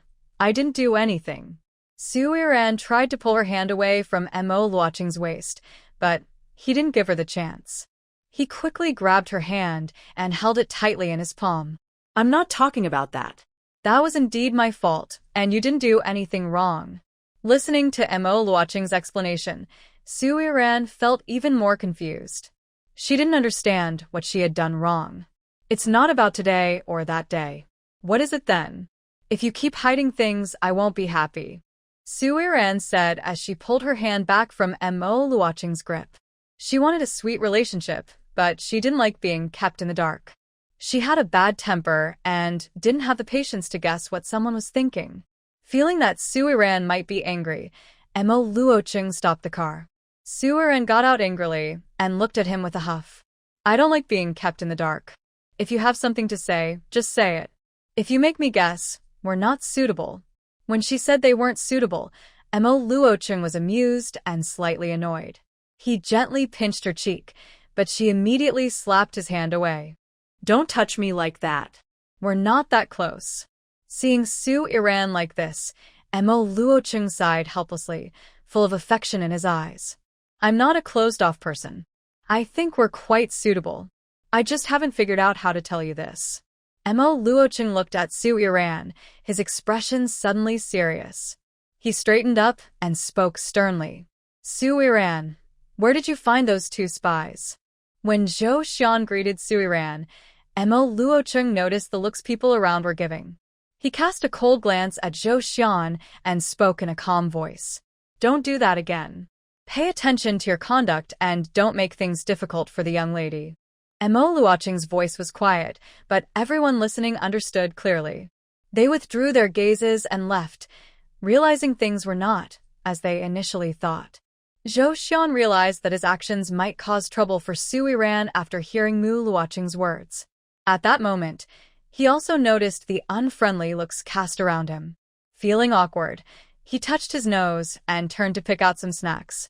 He bought a pound of brown sugar, a pound of fruit candies, and 2 pounds of white rabbit milk candies.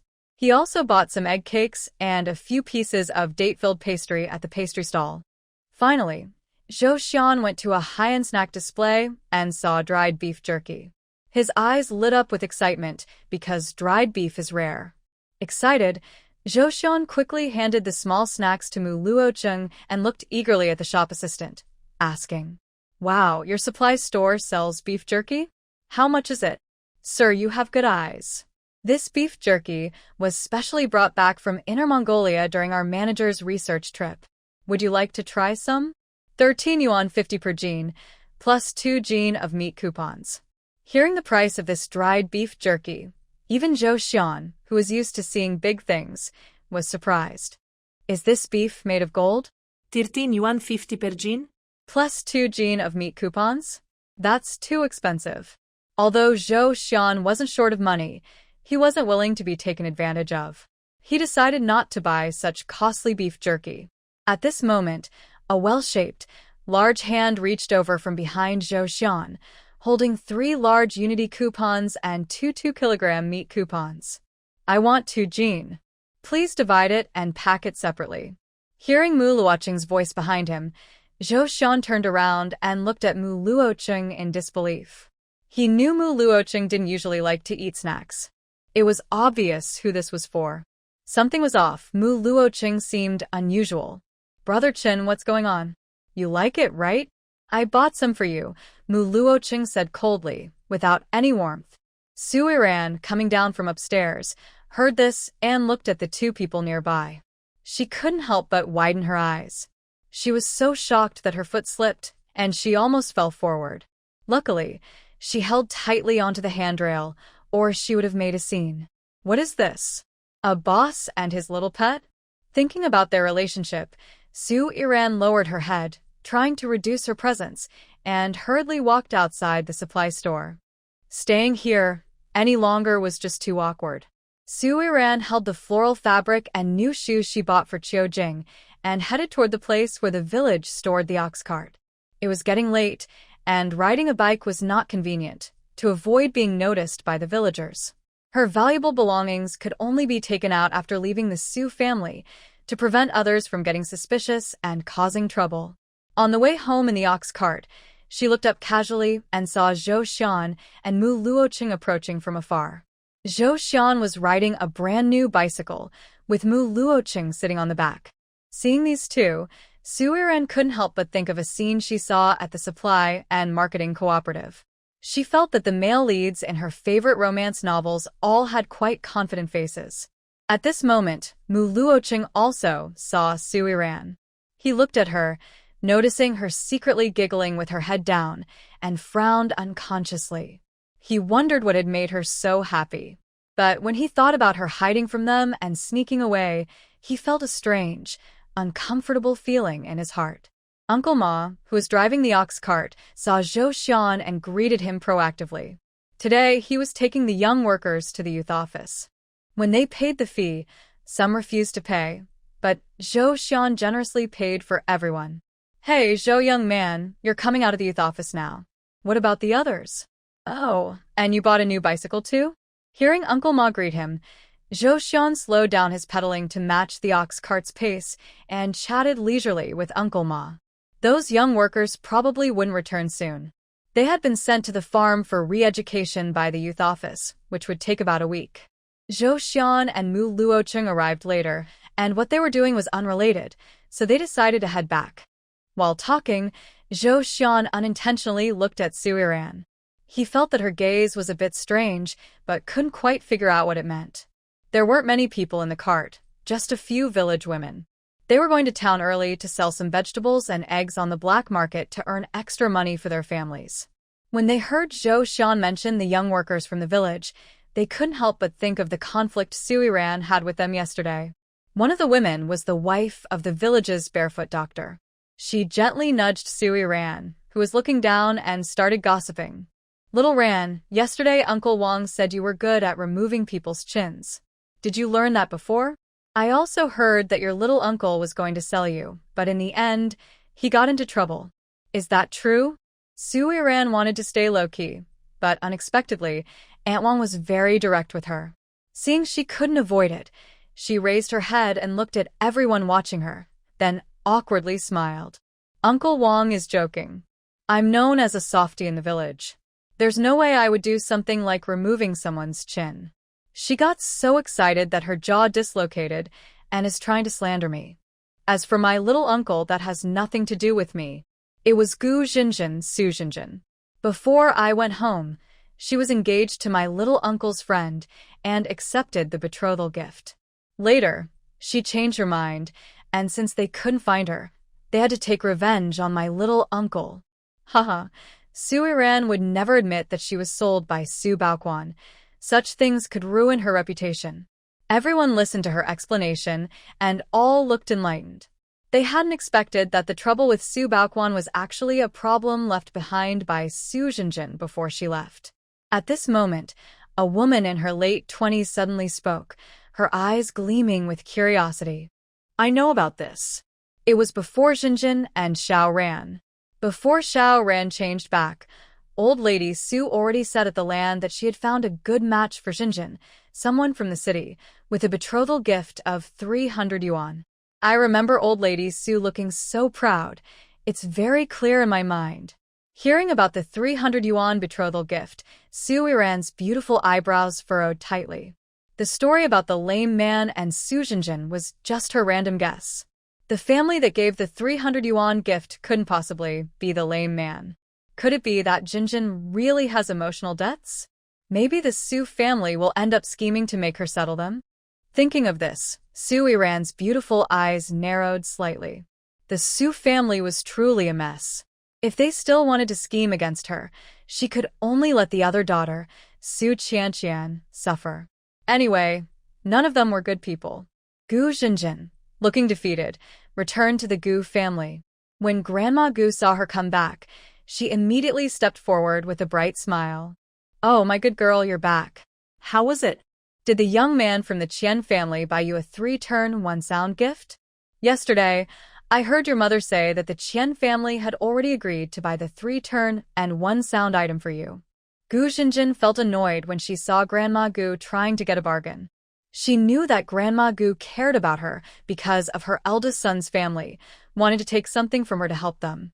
Grandma Gu couldn't compete with Gu Changzheng, so she targeted her, thinking she was easy to deal with. But Gu Jinjin was not stupid. Even if she bought the 3-turn and 1-sound, she wouldn't let Grandma Gu see it. I didn't buy it. I was delayed downstairs by some things. Gu Jinjin paused suddenly, thinking about how Grandma Gu was always scolding Su Yiran at home. If Grandma Gu stepped in to deal with Su Yiran, maybe Su Yiran would have a hard time. When Grandma Gu heard she didn't buy the item, she immediately got angry. Her grandson was waiting for that watch for his wedding. How could she not buy it? Not bought? Why not? Didn't the Qian family already agree? Why did they change their mind? Grandma Gu grabbed Gu Jinjin's arm excitedly. Gu Jinjin felt the pain and shook her hand off, speaking irritably.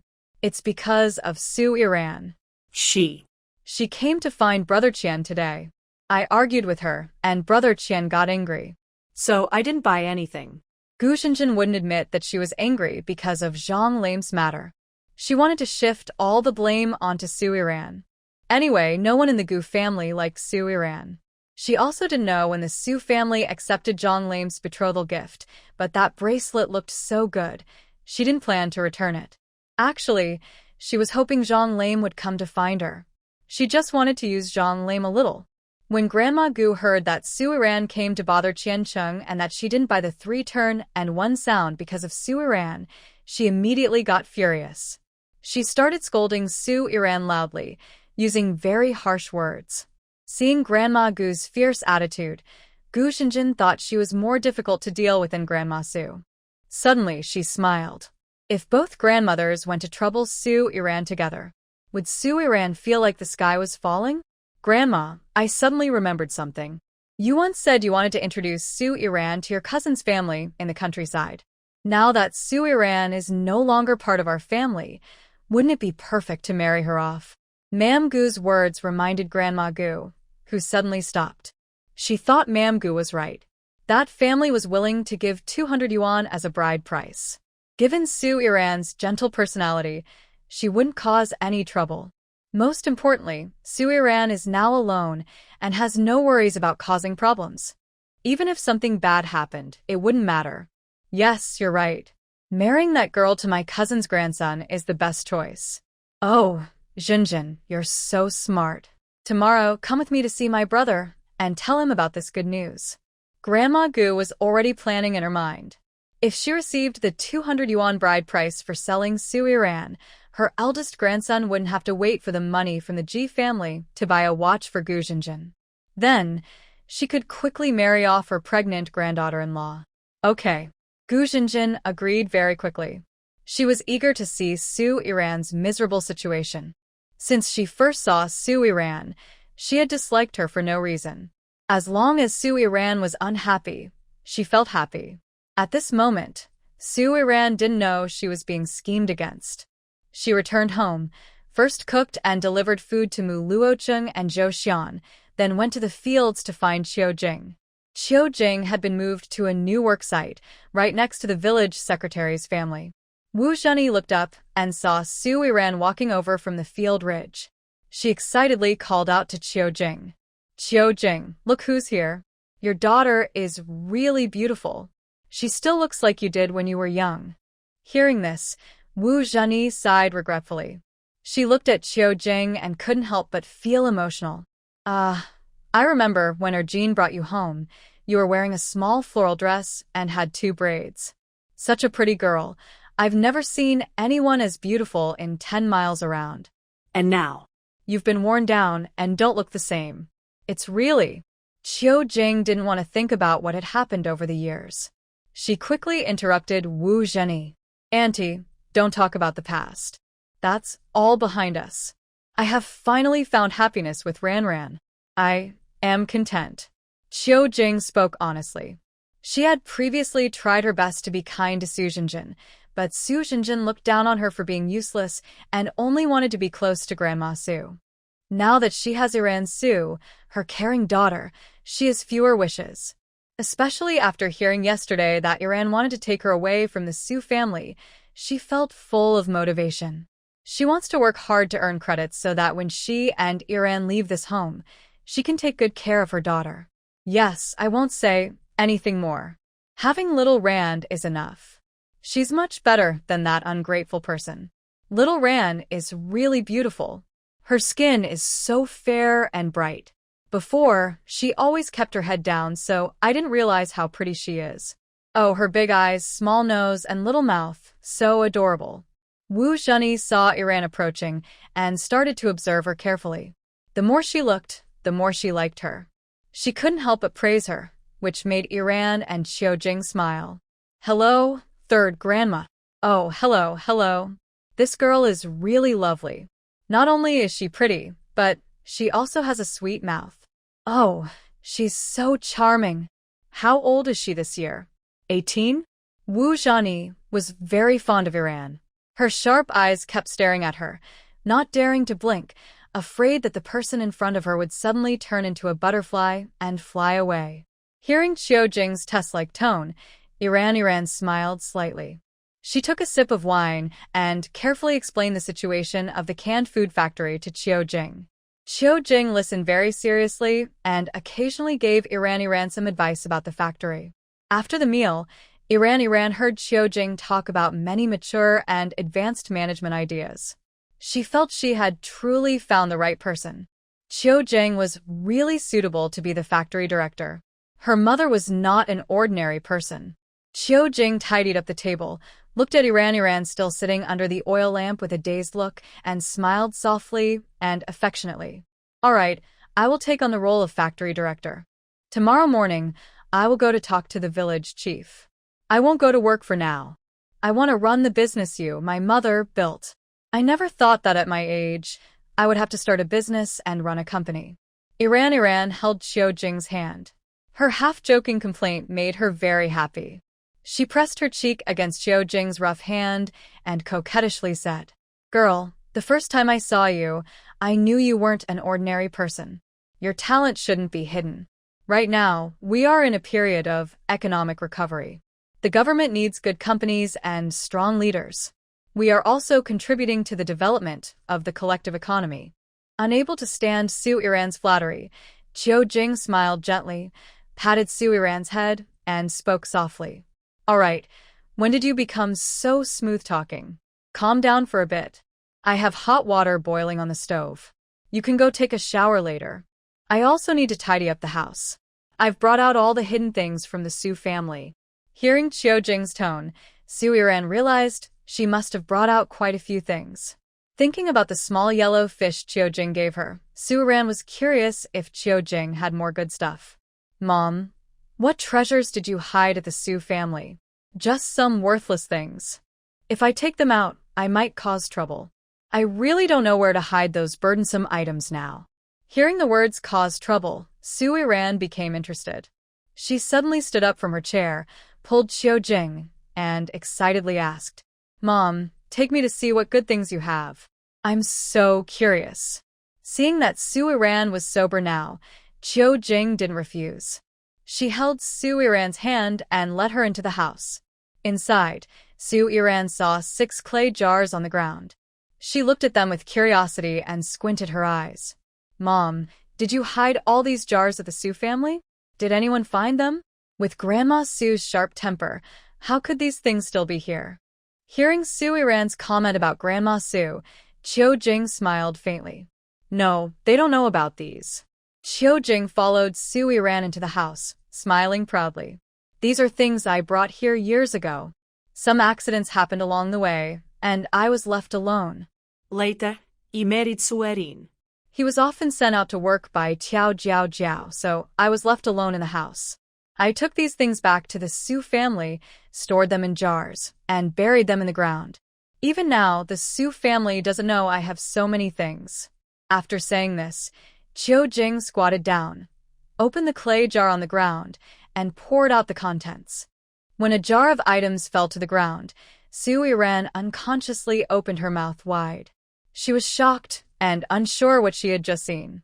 Before she could speak, Qiu Jing let out a gentle sigh and said with some regret, These things are no longer valuable, but I can't bring myself to sell them. If I had sold them back then, life might have been easier. Valuable things, Mother. You're lucky you didn't sell them. These are treasures. They may not be worth much now, but they will be in the future. Su Iran excitedly looked at the items on the ground, her eyes shining. She picked up a piece, studied it in her palm, blew on it, then held it to her ear to listen to the sound. In her previous life, Su Iran had attended many auctions. She knew that such items could be worth a lot depending on the market. Qiu Jing watched Su Iran's actions with a gentle smile, thinking she was comforting her. She gently patted Su Iran's shoulder. If you like them, all of these are yours. There are also many hairpins and ornaments he gave me, all passed down from their family ancestors. As she spoke, Qiu Jing opened the remaining jars and laid out the items inside one by one. Su Iran stared at the displayed items, her eyes widening in amazement. She felt like she was becoming rich overnight. While Su Iran examined the items, Qiu Jing took out 2 land deeds from a wooden box and handed them to her softly, saying, These are just small belongings he could take at the time. He had 2 large houses in the capital, with more treasures buried underground. He left in a hurry, and the houses are just being kept by others. I don't know if we can get them back now. Then, Qiu Jing suddenly looked up, her face serious as she looked at Su Iran. Iran, if you ever get the chance to go to the capital, you must bring back his belongings. They are his, and they are yours too. She placed the 2 land deeds back into the box and handed them to Su Iran. She looked at her without waiting for her to ask and softly said, When I can speak about him calmly in the future, I will tell you everything. But now I really can't. Just remember, these are all yours. Be sure to bring them back. All right, it's getting late. Pack up your things and take them back to your room. I will go check on the hot water and take a bath so I can rest early. Before Su Iran could ask, Qiu Jing hurriedly ran away. Su Iran watched her hurried retreat, and suddenly her thoughts became clear. She seemed to have guessed who the person her mother mentioned was. Su Iran raised an eyebrow in surprise. She hadn't expected to learn about such a background, It's truly unbelievable. Carefully, Su Iran stored the box away. She wasn't in a rush about the house matters. When the policies improve and it's time to return the house, she will go and retrieve her belongings. But before that, she needs to find out whether the person Qiujing mentioned is good or bad. If his political status is sensitive, it's better not to get involved to avoid trouble. She still has her own things to do, and passing the political review is the most important hurdle. Su Iran directly put the treasures Qiujing brought out into her space. So far, she felt her space was the safest storage. After collecting the treasures, Su Iran carried a few muddy clay pots back to her room. She still needed to act out her pretense. Not long after, Qiujing called Su Iran from the yard, telling her that the hot water was ready and she could go take a bath. Washing her hands thoroughly, Su Qianqian hesitated to return the soap to Su Iran. She also wanted such a good item. Su Iran looked at Su Qianqian's reluctant expression, slightly raising her eyebrows and casually saying, "It's a gift for you. The buns are also for you. I have something to ask you." Hearing that Su Iran generously gave her the soap, Su Qianqian immediately showed a very grateful expression.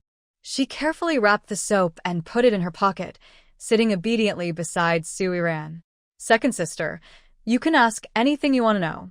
I promise to tell you everything I know." Su Iran looked at Su Qianqian's overly eager attitude with some disdain. If she had more backbone, she might look at her differently. But now anyone could buy her off. She's really not useful at all. "I just want to know what happened with Grandma Su accepting 300 yuan in bride price. Was it for Su Jinjin's engagement?" Hearing Su Iran mention the 300 yuan bride price, Su Qianqian suddenly paused her bite of the bun. She looked at Su Iran with a troubled expression, feeling regretful. She wasn't sure if it was still possible to return the bun to Su Iran now. Before Su Iran went home, the Su family had warned her not to let Su Iran and Qiujing know about this matter. If they found out, they might sell her to that crazy person. Second sister, I don't know about this. I won't eat the bun anymore. I'll give it back to you, Su Qianqian said hurriedly, roughly wrapping the bun and placing it into Su Iran's hand. Then she turned around and tried to run away. But Su Iran wouldn't give her a chance to escape. Today, she had to find out the truth. Su Iran reached out and grabbed Su Qianqian by the back of her collar, pulling her back. Her voice was cold and low. "Su Qianqian, do you think you can run away? You didn't say that just now. You said you would tell me everything honestly. Do you want me to force you to talk? Have you forgotten about Zhangde?" Hearing Su Iran's warning tone, Su Qianqian felt a cold chill run through her. She regretted it. She knew Su Iran was a devil, yet she had been lured in. It was all her greed for food that caused this trouble. "Second sister, I really don't know about this. If you dare lie to me, do you believe I will drown you in the river right now?" Terrified, Su Qianqian tightly held onto Su Iran's slender arm, begging, I'll tell you, second sister. But please don't let Grandma find out I told you. The person who paid the 300 yuan bride price is a crazy man from Kongjia village. That crazy man wasn't born crazy. He was frightened by a dead snake placed on his shoulder by a classmate on his way to school. When he's not having a fit, he seems quite normal. But when he has a seizure, he can't control himself. It's very frightening. His family is well off, but they only have one child in several generations. They want to find a wife for him to carry on the family line. Grandma heard about this and went with her younger brother to that family. They decided to marry Su Jinjin to him on the first day of next month. To prevent Su Jinjin from running away, this was all a secret plan. But unexpectedly, Su Jinjin was suddenly recognized and returned home. So now, this marriage is your responsibility. After listening to Su Qianqian, Su Iran suddenly remembered Tan Hongling telling her yesterday to leave quickly. Now she feels confused and wonders if Tan Hongling is trying to help her. Did your father and mother know about this? Yes, only my second uncle, second aunt, and Su Jinjin don't know. My grandfather is a doctor from Tanjiakan. My mother was sent to ask him for some sleeping medicine, and it also takes my father's help to send you away unconscious. So, they all know. I overheard their discussion. The crazy family from the second sister's side is quite powerful. They already gave the bride price to my mother, so they won't let us break off the engagement. I think you can't escape this trouble. Su Qianqian looks at Su Iran with worry. She has seen the crazy person from the Kong family and knows about his violent actions. Can't escape? If I can't, then I will send you to the crazy person. I don't want to, but whoever wants to go can go. If you don't want to marry him, Su Qianqian, then tonight, tell my mother what you know. Tell her if she wants to cooperate with me, she should come to my room. If not, then wait for me to send you to the crazy person's house. After speaking, Shujiran release Su Qianqian. Su Qianqian's legs go weak, her face turns pale, and she collapses to the ground feeling weak and helpless. She looks at Su Iran with full of fear. She feels like Su Iran is a devil at this moment. She fully believes in Su Iran's ability to do what she says. You can't treat me like this. I told you everything. Why do you want to hurt me? I'm not trying to hurt you. The Su family wants to hurt me. I am just protecting myself, just like you did when you tricked Su Baoquan. Seeing Su Qianqian so frightened, Su Iran places a bun in her arms and smiles softly. Your fate is in your mother's hands. The final outcome depends on what she does. After saying this, Su Iran turns and walks away quickly, without looking back. She trusts Su Qianqian to make her own judgment and knows she will do what is best for herself. On her way home, Su Iran walks past Mu Luocheng. Mu Luocheng wants to greet her, but she seems not to see him and walks straight ahead. Mu Luocheng feels confused, finding Su Iran a bit strange, but he doesn't pay much attention and heads toward the small courtyard. Back at the small courtyard of the Educated Youth Station, Mu Luocheng saw Zhou Xian sitting in front of a pile of snacks and 4 lunchboxes, looking lost in thought. He walked over curiously and asked, "Why didn't you give the snacks to Su Iran?" Hearing Mu Luocheng's voice, Zhou Xian looked up somewhat dejectedly and pointed at the items on the table. Su Iran found it strange.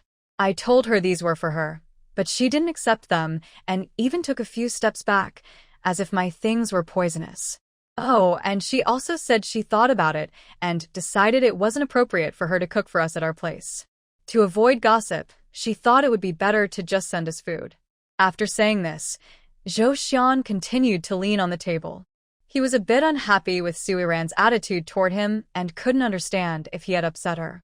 Why did Su Iran seem to dislike him? Mu Luocheng didn't bother to worry about Zhou Xian's disappointment. He opened a lunchbox and started eating. He felt a little irritated and was also wondering why Su Iran didn't want to accept their gifts. When Su Iran returned home, she found no one from the Su family there. She entered her space and quickly started completing tasks, planting vegetables and grains, digging holes for fruit trees, gradually earning various achievements. Finally, after Su Iran finished designing the blueprint for a heat weapon, a pleasant system notification sounded inside her space. Congratulations, Master, on reaching level 20 achievement. You can now use one-click sowing and harvesting for all crops in the space. Additionally, you are rewarded with 5,000 points. The small cottage has been upgraded to level 2, and the space has also been upgraded to level 2. Hearing the space's announcement, Su Iran excitedly jumped up. She was finally able to stop using A to work in the fields, such tiring work. Just as Su Iran was feeling happy, it was as if an earthquake had occurred in the space. She watched as the thatched hut slowly sank into the ground, and then a 2-story small building appeared. Congratulations, Master, on reaching level 20 achievement. The thatched cottage has successfully been upgraded to a small villa. The second floor is your personal workspace, containing various books from your wish list and some research instruments. Hearing about the workspace, Su Iran didn't wait for the full announcement from the space. She hurriedly ran inside the villa. At this moment, the first floor had become a large open space, much bigger than the previous thatched cottage. However, the furniture inside was sparse, still the same shabby items from the old hut. Unable to think too much, Su Iran quickly ran up the stairs to the second floor. As soon as she entered the studio, she felt tears welling up in her eyes. Wasn't this her original studio?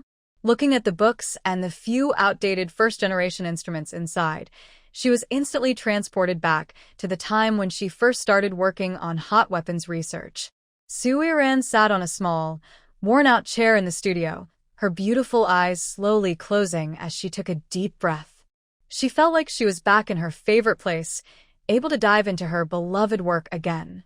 It made her very happy. After sitting in the studio for a while, Soo-ran calmed her excited feelings and left the room. Standing at the door, she looked at the familiar studio and felt that wonderful sense of regaining something lost. When she stepped out of the villa, a bright golden light suddenly flashed before her eyes. Soo-ran looked toward the light and saw a golden field shining brightly. She quickly walked forward and saw that the golden field was planted with rows of ginseng. The ginseng had grown leaves, and at the top of the leaves, there were small red beans. The system detected Soo-ran's confusion, and a prompt sounded. Congratulations, owner.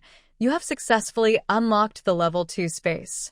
The ginseng seeds in the golden field have sprouted. Ginseng seeds? Where did they come from? I don't remember harvesting ginseng. Soo-ran crouched down, puzzled, to look at the ginseng in the ground. She then stood up and went to the spiritual spring, took a bucket of spring water, and poured it onto the golden field. As soon as the spring water irrigated the ginseng, the seedlings shook vigorously, seeming to become more lively.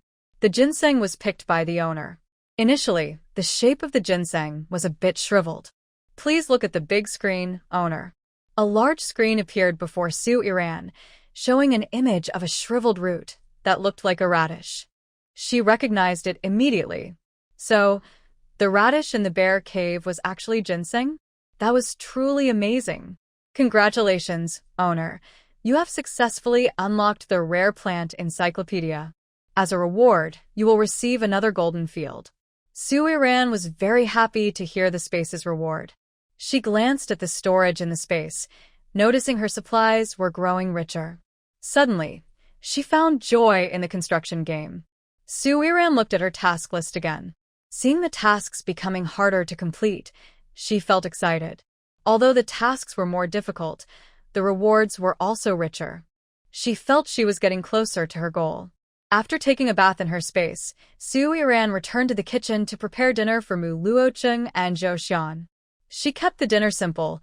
She chopped pork into filling, mixed it with cabbage, and kneaded some dough. She made over 50 plump, white dumplings, boiled them on the stove, and took them out. Soo-ran tasted a dumpling and smiled with her eyes closed. She couldn't help but admire how good the ingredients tasted in her space. The food she made was truly delicious. She placed the dumplings on a plate and then disappeared from the space. As soon as she returned to her room, she heard loud crying from the yard. She moved closer to the window and looked out. She saw Grandma Sue holding onto Second Sue's leg, talking to him. Frowning, Soo-ran watched the commotion outside for a while. She found it boring and decided to leave the house. It was getting late, and she needed to deliver dinner to the two young men. When she opened her door, everyone's eyes immediately turned to her. Old Sue, sitting on the drying platform, slowly looked up and stared at her. Soo-ran met his gaze and saw a cold light in his eyes. Suddenly, she lost interest in what was happening. She knew these people would blame her again. She ignored them and walked toward the gate, carrying her basket. Just a few steps away, she heard old Sue speak through clenched teeth. Soo-ran, do you really want your little uncle to die just to be satisfied? How can you let the Sue family go? Let Sue Baoquan die? Why would I want that? I already made it clear yesterday, Sue Baoquan's injury has nothing to do with me. I never laid a hand on him. Why are they accusing me like this? Soo-ran looked at old Sue with confusion. She hadn't done anything yet and didn't understand why he was saying that about her. You little brat, you still won't admit it. If it weren't for you, that Zhang wouldn't have gone to cause trouble at the Lin family. The Lin brothers wouldn't have taken people to the hospital and beaten your little uncle again. Soo-ran, you're just a troublemaker. Your little uncle is almost dead because of you. Grandma Sue was too afraid to hit Suiran this time. When she saw someone passing by outside the door, she sat on the ground, crying loudly and wailing loudly. Thinking about Su Baochuan's tragic state, her hatred for Su Iran grew even more. She never expected that her family would bring such a disaster. Su Iran, didn't you say you wanted to take that useless mother away? I agree. You can leave today, right now. Seeing Su Iran coldly watching her perform, Grandma Su clenched her teeth and finally compromised. She wanted to see how the mother and daughter would survive after leaving the Su family. No. No, I don't agree. Qiu Jing is my wife. I won't let anyone take her away. Even if you're my mother, you can't decide for me. I don't agree to let Qiu Jing leave. Mother, if you don't want me to die, stop talking about letting Qiu Jing leave. Su Erjin looked at Grandma Su, who was crying and wailing on the ground, and spoke firmly. Qiu Jing was his only shield. He was already suffering from carrying everything alone and didn't want to be judged by outsiders anymore. If Qiu Jing left this home, he truly couldn't go on living. You useless fool! How dare you betray me for a woman? If you don't let Qiu Jing go, then let that dead girl continue to harm our family? Su Erjin, if you don't let the mother and daughter leave today, I will die right in front of you. You unfilial thing. I really wasted my love on you. Oh, I feel so sorry for myself, wife. Grandma Su cried and struggled, banging her head against Su Erjin's. Whether it hurt or not, others didn't know, but Su Erjin frowned as she hit him. He felt that he was already hurt earlier when Su Iran kicked him the morning, and now it seemed he was hit even more seriously by his mother. Mother, your fussing is useless. My attitude won't change. If you let Qiu Jing go, I won't go out to work anymore. Su Erjin's words directly hit Grandma Su's weakness. If he didn't go to work, the family's income would stop and Su Baoquan wouldn't have money to marry a wife. Grandma Su let go of Su Erjin and rushed towards Su Iran. She wanted to kill Su Iran, believing that as long as Su Iran died, their family would be peaceful. She hated her so much, hated that Su Iran jumped into the river and didn't drown. Seeing through Old Lady Su's plan, Su Iran didn't give her a chance to get close. She flicked 2 yellow beans from her fingertips, accurately hitting the pressure points on Old Lady Su's knee. Old Lady Su felt her knee go weak and knelt straight on the ground. Everyone heard a clear sound as her knee hit the floor, followed by her crying out in pain. Oh no, my knee! My knee is broken. Old Man Su, along with Su Er and Su San, were stunned for a moment. Once they reacted, they quickly ran to Old Lady Su's side to check her injury. Seeing the blood seeping from her knee, Old Man Su shouted at Su San. San, go call the barefoot doctor and ask Dr. Wang to come see your mother. She can't fall now. Our family can't be without her. While speaking, Old Man Su tried to help Old Lady Su up, but her knee was too painful, making her unable to move. Su San responded and left immediately.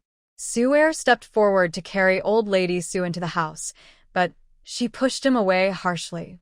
Old Lady Su didn't forget to scold Su Er angrily. You're useless. Your mother is almost being bullied to death by that dead girl, and you still won't let the bad luck bring the girl away. Get out of here. I don't need you. Go away. You're so useless and cowardly. I don't even know what you're good for. She pushed Su Er hard, knocking him to the ground. She couldn't accept Su Er's disobedience, nor could she accept that he threatened her by not earning money.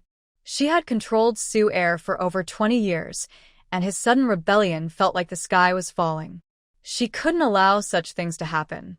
Su Iran watched Su Er sitting on the ground, covering his face with his hands, feeling a bit upset. She wanted to take Qiu Jing away, but she also understood Su Er's stubbornness. At that moment, while Su Iran was lost in thought, Su Er got up from the ground. He was holding a knife behind his back and suddenly stabbed it towards Su Iran. By the time Su Iran reacted, Su Er had already rushed in front of her. She instinctively wanted to step back and avoid. There were wooden sticks scattered on the ground behind her. Her foot stepped on one, and her body tilted, about to fall. Just when Su Iran thought she would definitely get hurt, a figure rushed over from the doorway. Su Iran didn't have time to see who it was before she saw second brother being kicked away, and she landed safely in a warm embrace. She smelled a faint sandalwood scent and quickly looked up. She saw Mu Luoqing frowning and coldly staring at second brother, who was lying on the ground after being kicked. Seeing Mu Luoqing's expression, Su Iran clearly felt that he was angry. Who are you? How dare you come to my house and hit someone? Someone call the police. Is there no justice? Old Madam Su, seeing that second brother failed to hurt Su Iran and was kicked away, sat on the ground and loudly howled, attracting more passers-by to watch the commotion. Amit her shotin, Su İran regainet her komposure.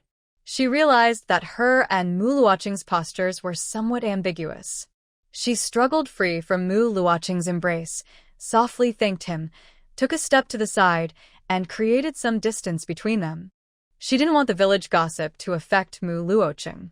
Mu Luoqing looked at Su Iran's fragile and thin figure, his brows tightly furrowed. His gaze finally fell on the dagger on the ground. He didn't understand how much hatred this family had for Su Iran, enough to have murderous thoughts.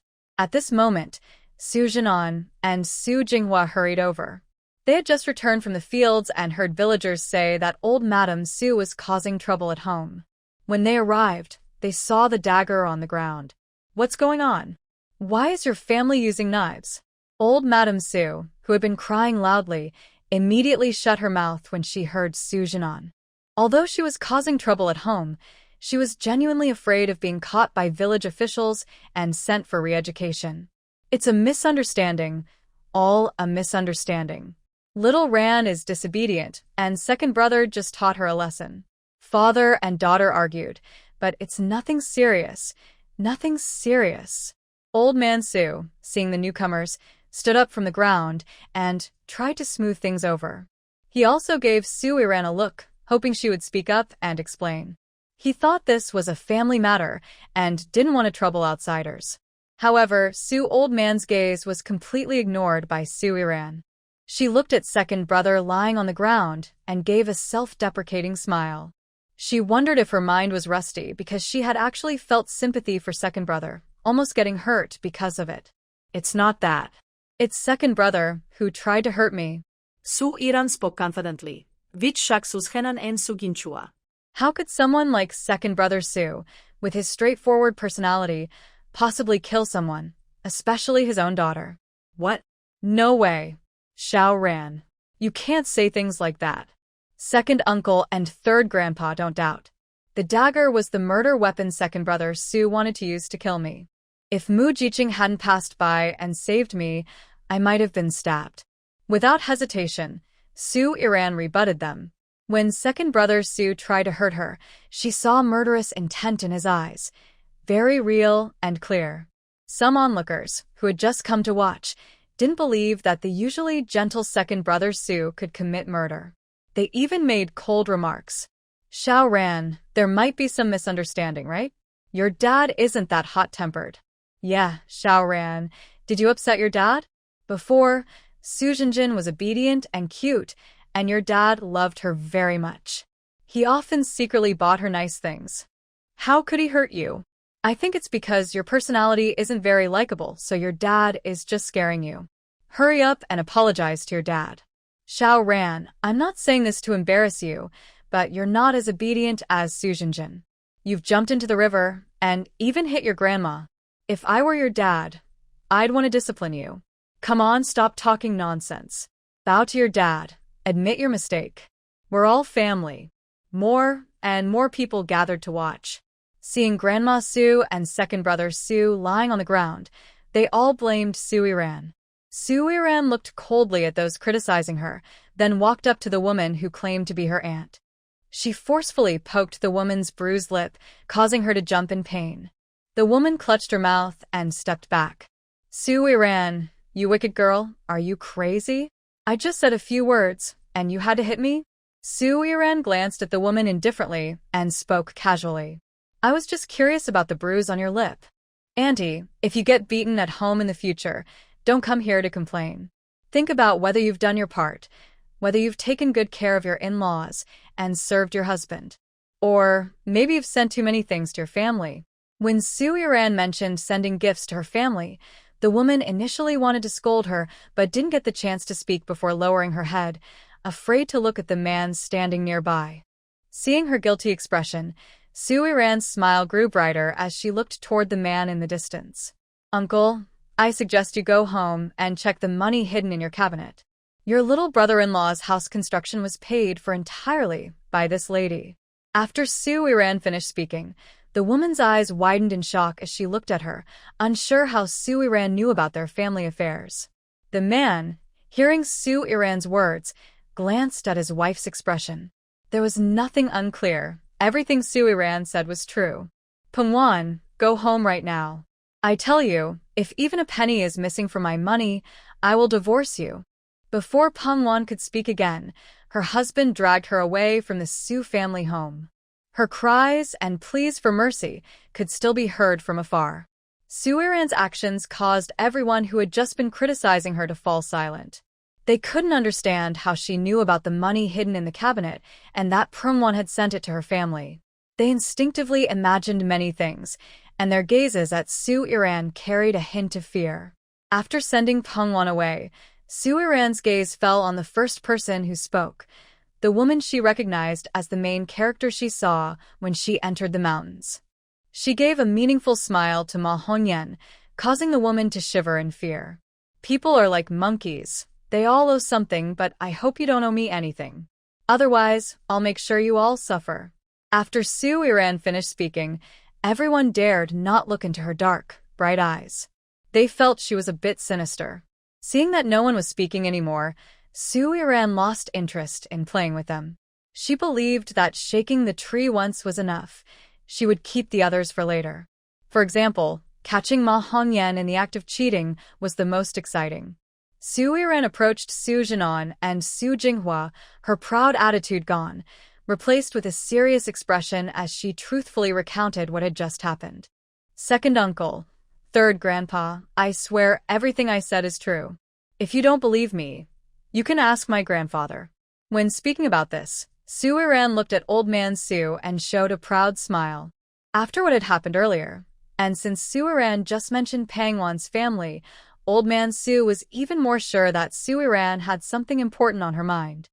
He didn't dare to provoke her anymore, and he agreed with whatever she said.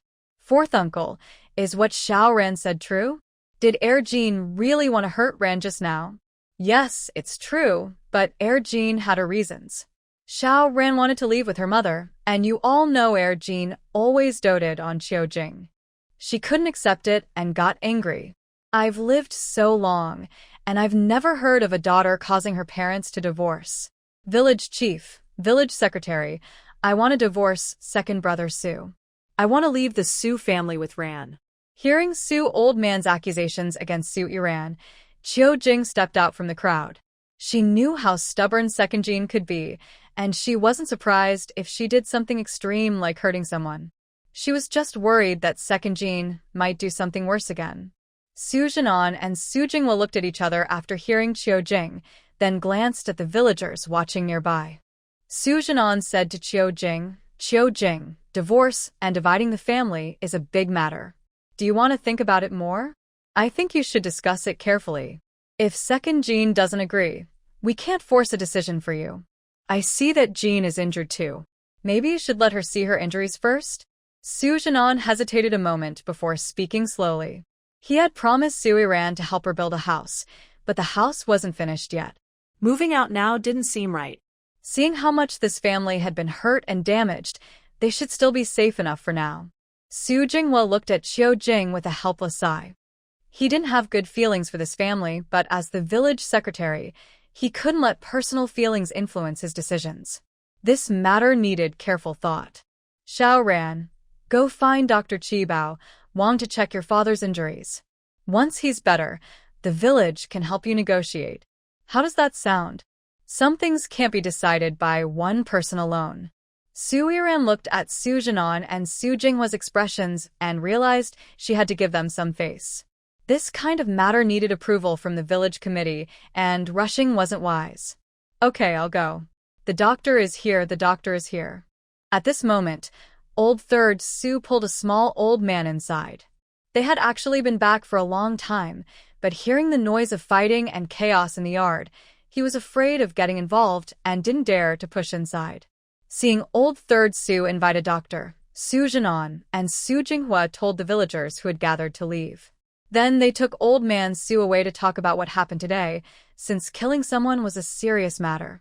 Although old man Su was reluctant, he knew that solving Su Iran's problem would need the help of the villagers, so he quietly followed along. While old man Su was not home, Grandma Su was unusually quiet. When the barefoot doctor checked her leg, she clenched her swollen mouth and said nothing, only glaring fiercely in the direction of Su Iran. After a few words with Qiu Jing, Su Iran turned around and walked over to Mu Luocheng. She bent down to pick up the lunchbox that had fallen on the ground and quietly told Mu Luocheng, "I made dumplings for dinner. You go outside and wait for me for a little while. I'll wash the lunchbox and bring it out to you soon." After saying this, Su Iran didn't wait for Mu Luocheng to respond. She turned around to clean the lunchbox, then went back inside the house. She took dumplings from her space and placed them in the lunchbox, then quickly delivered it to Mu Luocheng. When Su Iran came out of the yard, she saw Mu Luocheng standing not far away. She noticed someone unconsciously looking in their direction, but she didn't mind and walked confidently up to Mu Luocheng. "Here's your dinner." Mu Luocheng looked at the lunchbox in front of him. He didn't rush to take it but spoke in a husky voice. "I can take you back to the city. I know you're from the city. I can buy you a house there, so you can settle down. Your family is full of trouble, dangerous." Mu Luocheng's words were few, but he had thought carefully before speaking. For some reason, he didn't feel comfortable having Su Iran live in such a household.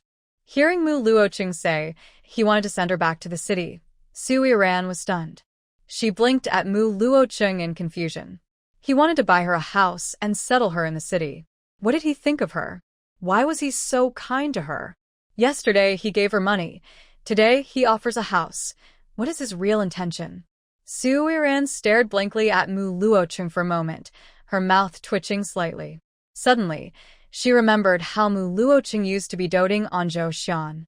All those unrealistic thoughts shattered like bubbles. Thank you for your kindness. I can handle my own matters. Don't worry, I accepted your money, and I will make sure to arrange 3 meals a day for you all. You should go home and eat now. Dumplings get cold and won't taste good. I'll go ahead. After speaking, Su Iran quickly shoved the lunchbox into Mu Luocheng's hand and turned to run toward her home. It was too dangerous. She felt Mu Luocheng wanted her to be a shield for him and Zhou Xian, but she would never do such a thing. Back at home, Su Iran heard Grandma Su shouting for Qiu Jing to give her money. "Qiu Jing, even if you don't want to pay for the medical bills, you still have to. You need to pay for my and second brother's medical expenses and Xiao Quan's bills too. I don't care. Our family is like this now because of your daughter. Also, go cook, then take food to Xiao Quan, and by the way, pay his hospital fee first thing tomorrow morning." Grandma Su was bossing Qiu Jing around inside the house. Dr. Wang and Su Sanwan awkwardly stood in the yard, listening to Grandma Su scold Qiu Jing. Su Sanwan had no money in his pocket, nervously fidgeting with his fingers, looking embarrassed as he looked at Dr. Wang. Su Iran watched from a short distance, noticing Su Sanwan's awkwardness and Dr. Wang's disdainful expression. She stepped forward and spoke in a calm tone. "How much is the consultation fee?" 3 yuan total, including medicine. Su Iran took out a stack of change from her pocket, counted out 3 yuan, and handed it to Dr. Wang. Dr. Wang took the money, glanced at Su Sanwan, and said with disdain, "Your family isn't even as good as a young girl." After saying that, Dr. Wang quickly left with his medical box, leaving only Su Iran and Su Sanwan in the yard. Su Sanwan looked at Su Iran, opening his mouth several times, but saying nothing.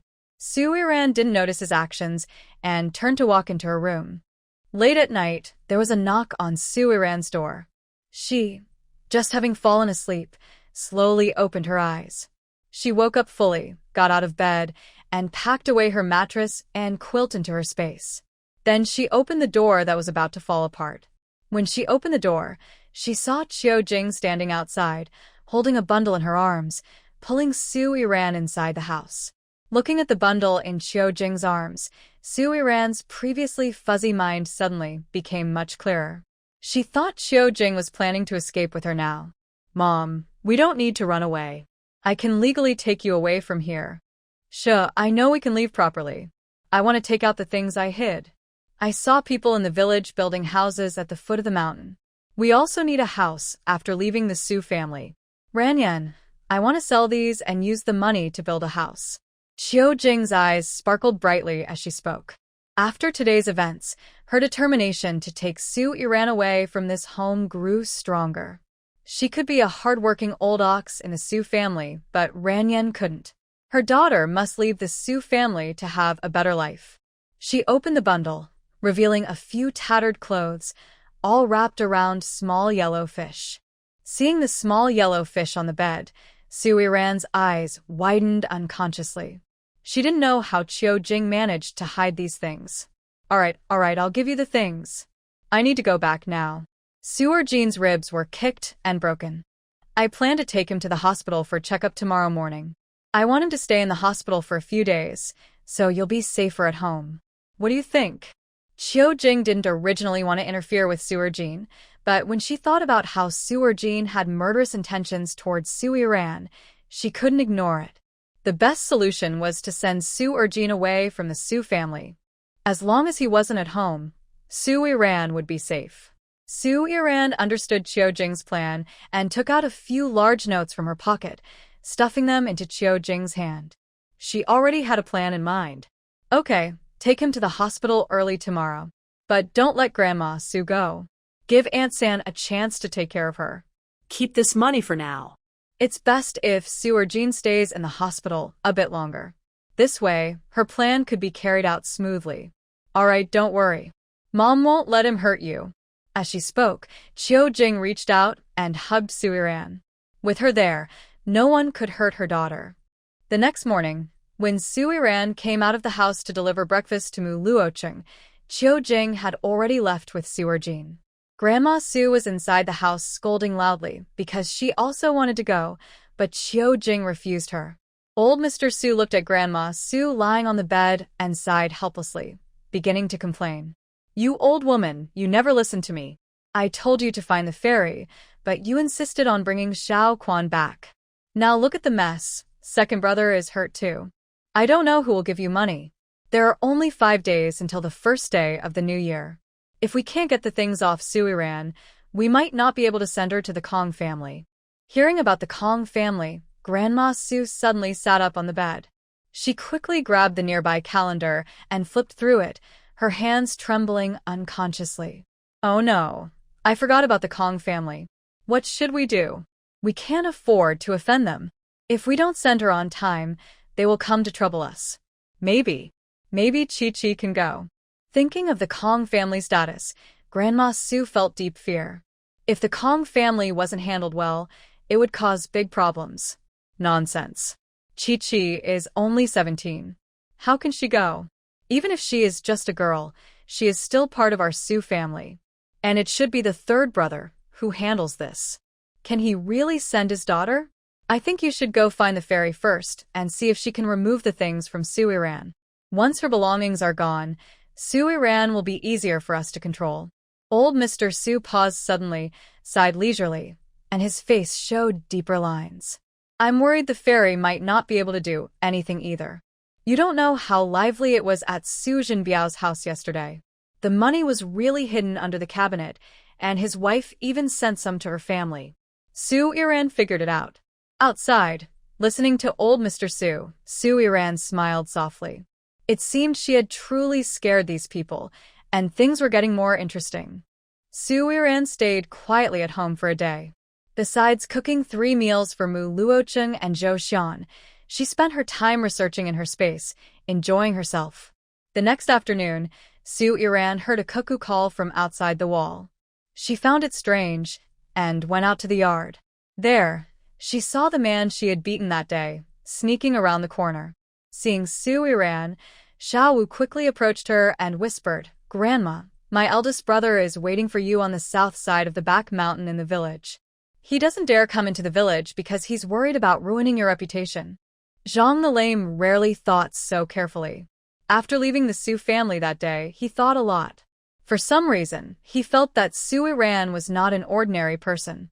He wanted to build a good relationship with her, believing that with Su Yiran's help, he could have a chance to succeed.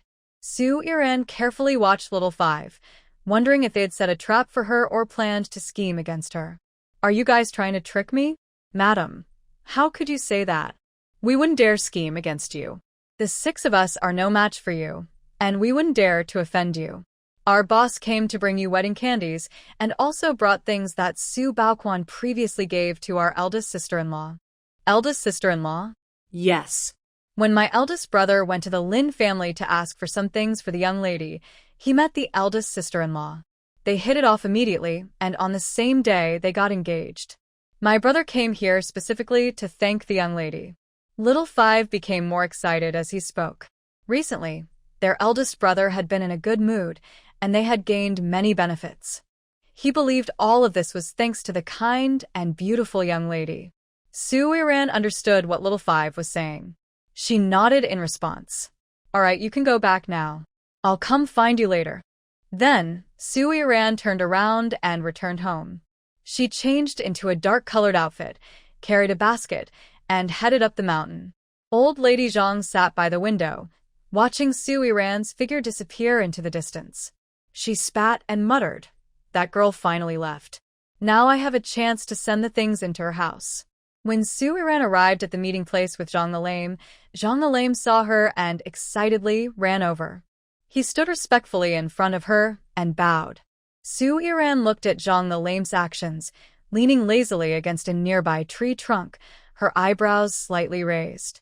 Why is Brother Zhang bowing so deeply? Of course, to thank the young lady for her mercy. Also, I came to deliver some things for you. The fine grains Su Baoquan gave to the Lin family were eaten by my wife. I specially bought 20 jin of white flour and 20 jin of rice for you. Please don't mind. There are also 2 jin of red sugar and 2 jin of big white rabbit candies. Consider this my thank you gift. As he spoke, Zhang the Lame had someone help place the items into Su Yiran's basket. Worried that she might be too weak to carry so much, he kindly asked, Young lady, do you want me to arrange for someone to deliver these to your house? No need, I will accept these things. I happen to have something I need your help with. I know the rules of your line of work, and I will pay you.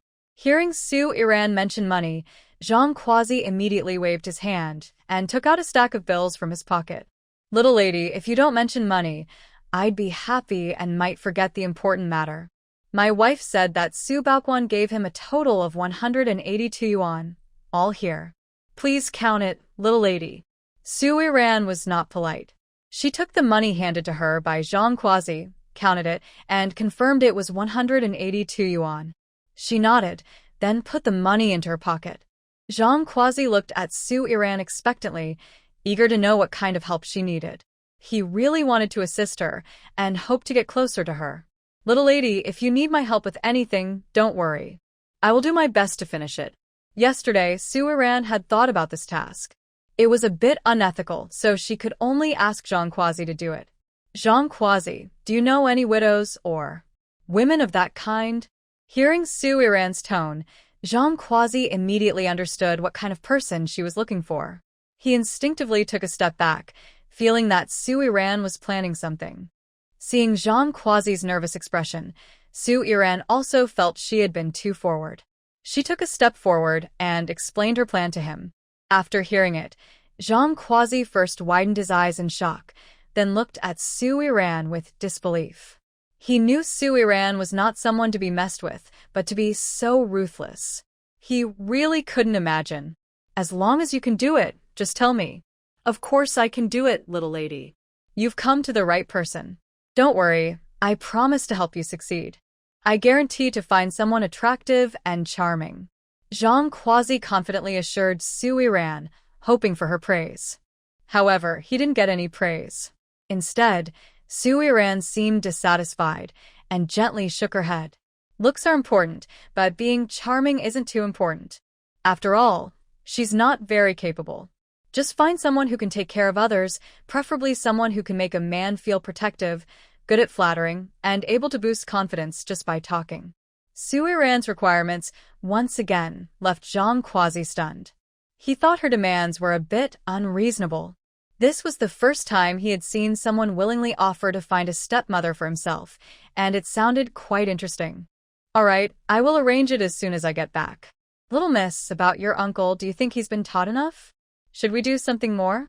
No need. You've already taken his wife for yourself, and the lesson has been enough. Just go help me finish this task. As she spoke, Su Iran took out 2 large notes from her pocket and handed them to Zhang Lame. Zhang Lame took a step back. Little miss, you're making things awkward. How can I accept your money for helping you? I'm volunteering. When Zhang Lame said this, there was no falsehood in his tone. He genuinely wanted to be friends with Su Iran, especially since her actions now interested him. He wanted to see some excitement and definitely wouldn't take money. Seeing that Zhang Lame truly didn't want to accept the money, Su Iran didn't refuse either. She put the money back into her pocket and wondered if she could repay him in another way. Her gaze finally fell on his leg. Is your leg natural or caused by an accident? Unexpectedly, Su Iran shifted the topic to his leg. Zhang Lame's face darkened a little, but he didn't hide anything from her. He told her everything about his situation, and Su Iran began searching for medical advice in her space. In the end, her space recommended a bottle of experimental medicine for Zhang Lame, but the bottle had no label. Su Iran pretended to busy herself and rummaged through her basket, then took out a white medicine bottle. This is a pill brought back from Beijing by a friend for treating leg injuries. I can't use it myself, so I give it to you. Take 1 pill a day for 21 days straight. It should help your leg a lot. If it works, come back to me, and I'll have my friend send more. Su Iran didn't like owing favors. Since she asked Zhang Lame to do something, she believed she should give him what he deserved. This was also her way of expanding her network.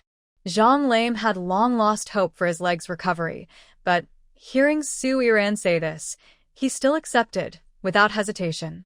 If it worked, he would thank her sincerely. Even if it didn't, he wouldn't lose anything. Thank you, little miss, for your care. If you need any help in the future, just come to Nanqing to find me. I won't refuse. After these 2 encounters, Zhang Kezi already knew what kind of person Su Iran was. He understood that Su Iran wouldn't force anyone to do something they didn't want to do, so he was willing to make this promise to her. Little miss, there's nothing wrong. I'll go back first to make arrangements. I can't stay here too long, or someone might see me and affect your reputation. All right, take care on the way. After saying that, Zhang Kezi and his people left. After seeing Zhang Kezi and his group off, Su Iran didn't go home. She headed up the mountain to see if there were any valuable treasures still hidden there. Her space still had a golden field that hadn't been planted yet. When Su Iran reached halfway up the mountain, she heard rustling sounds coming from the woods. She thought an animal was hiding in the bushes, so she took a few more steps forward. Suddenly she heard, Hong Yan, I missed you so much. You haven't come out these days. I almost came to find you at your house. It's just some relatives visiting. Once they leave, I'll come find you. Hey, don't be so impatient, be gentle. Don't tear my clothes. Wait a minute. Oh my gosh, what are you doing? Su Iran sat leisurely on a rock, listening to the awkward and inappropriate words. She suddenly felt that watching these kinds of videos alone was a bit dishonest. Maybe she should invite the whole village to watch, especially Ma Hongyan's man. Thinking of this, Su Iran threw her basket into her space. She took out a long bamboo pole, hooked the scattered clothes of the 2 people with it, and stuffed them in a nearby rock, making it impossible for anyone to find the clothes. After hiding the clothes, Su Iran was satisfied. She glanced in the direction of the 2 and quickly ran down the mountain. She chose to go down the mountain in the direction of the house being built, where there were more people, making it easier to catch the scene. As soon as she reached the bottom of the mountain, she heard Su Jinan calling her. Xiao Yan, why did you come up the mountain alone again? I know you're eager to build your house and catch wild game to exchange for money, but the mountain is very dangerous lately. You killed a wild boar, but the injured bear hasn't been found yet. Be careful. Thinking about how Su Yiran had hurriedly run down the mountain just now, Su Jinan wondered what had happened to her. Was there danger on the mountain again? Did something happen that made you run down so quickly? Did you find any wild animals? I told you the mountain isn't peaceful. As a young girl, you shouldn't go up there. No, second uncle, it's not that. I just heard someone calling for help on the mountain. I was scared to go closer, so I hurried down to find help. It's really good to see you. Please take people up there to check. Hearing someone was calling for help, Su Jinan immediately became alert. The traps set on the mountain to catch animals are many, and villagers often get injured there. I understand. I'll find the people building the houses now and ask them to help. Please don't go up the mountain again. It's too dangerous. Su Jinan reminded Su Yiran and quickly went to find people. As he walked and called out, the builders soon arrived and headed up the mountain together. Seeing a group of people going up, Su Yiran's goal was achieved, so she didn't join the crowd. But she didn't plan to just watch. This rare event was a good chance to get the village women to come see, which would help boost their reputation. Su Yiran watched as Su Jinan took people up the mountain. Seeing Ma Hongyan's man among them made her feel more at ease. Without her man, such a big event wouldn't be perfect. When everyone was on the mountain, Su Yiran turned to walk toward the farmland. As she walked, she wondered how to get the village women to come up the mountain. They were the most important promoters. Just as she reached the farmland, she overheard some women talking about building a house on the back mountain. Hey, I don't know who the village is building houses for. I asked the village chief, but he just said not to ask about things we should know. It's really strange. They're so secretive. I don't know if it's something bad, but they won't let us ask. My man is helping build the house too. The pay is pretty good, 10 work points a day, plus 5 Mao cents. Who would have thought the village would have such good things? I think they're probably building houses for the new young people who came to the village. I heard the village chief say those two are just passing through. Look at their clothes. They're not ordinary people. They probably don't want to stay in that shabby youth camp, so they're building new houses. I think so too. Those two men clearly come from wealthy families. I want to tell you that not only the young girls at the youth station are interested in them, but also the girls in our village have started to have thoughts about these men. If anyone manages to get close to them, their whole family will enjoy great prosperity and happiness. Oh, don't be so sure about that. Think about it. If someone really talented or capable, how could they possibly come to this place? I believe there's something suspicious. If you have daughters, you should think carefully. Don't end up losing more than you gain.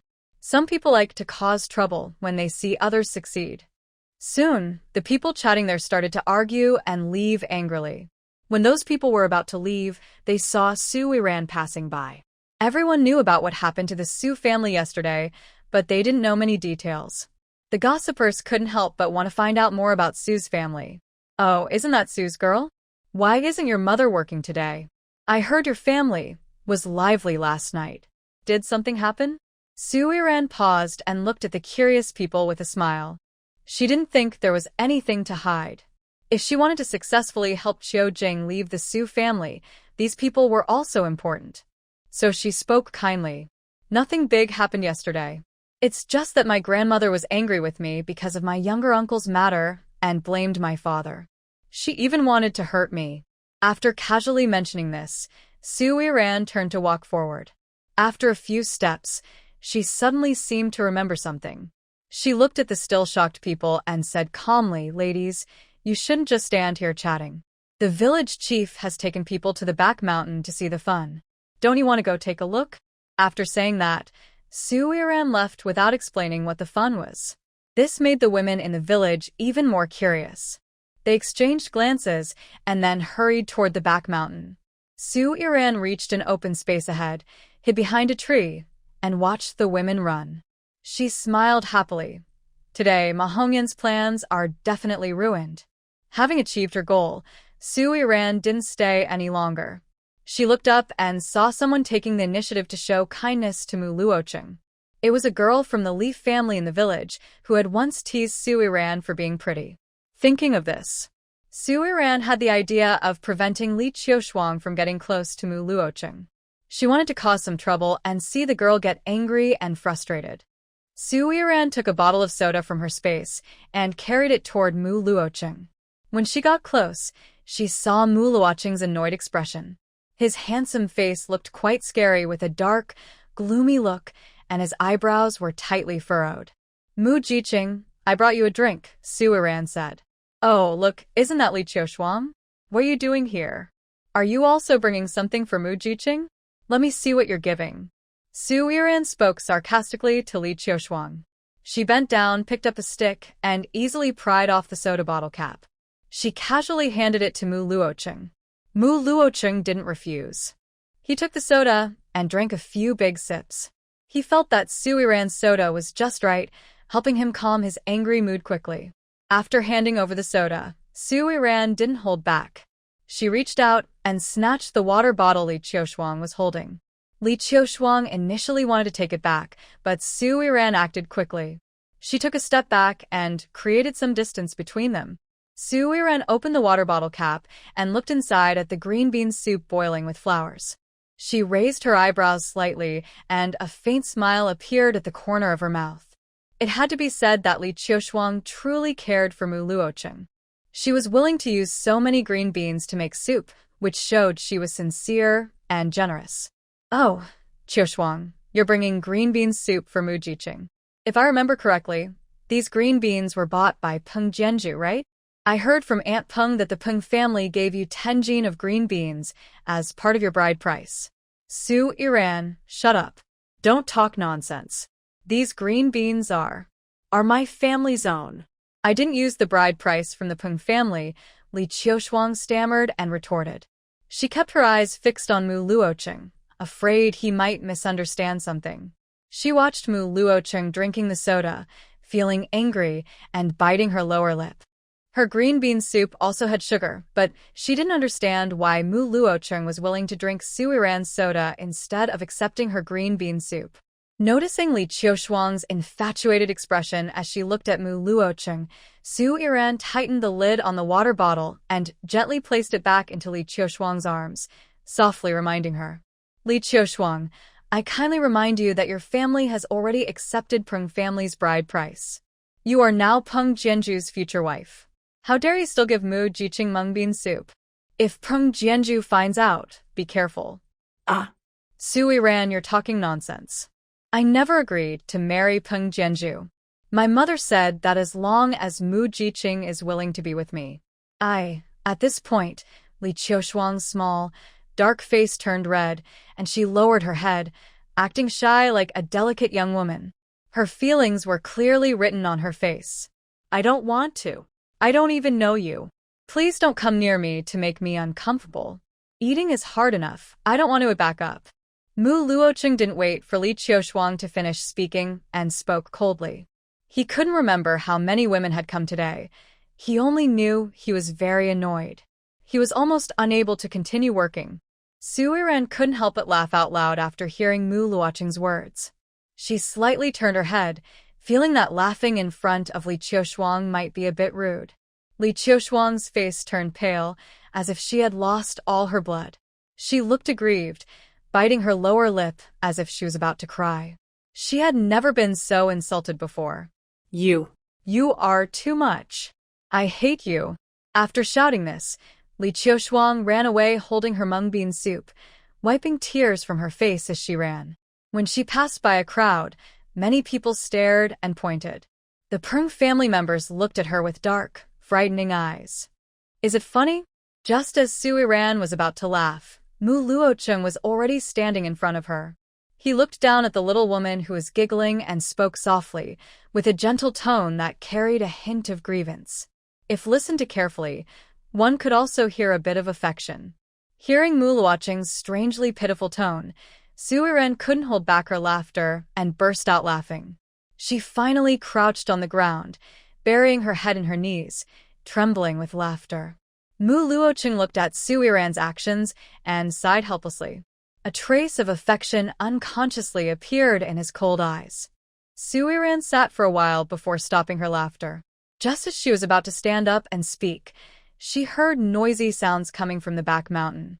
Su Yiran looked up at Mu Luocheng. Without hesitation, she reached out and grabbed his wrist, pulling him toward the lively area.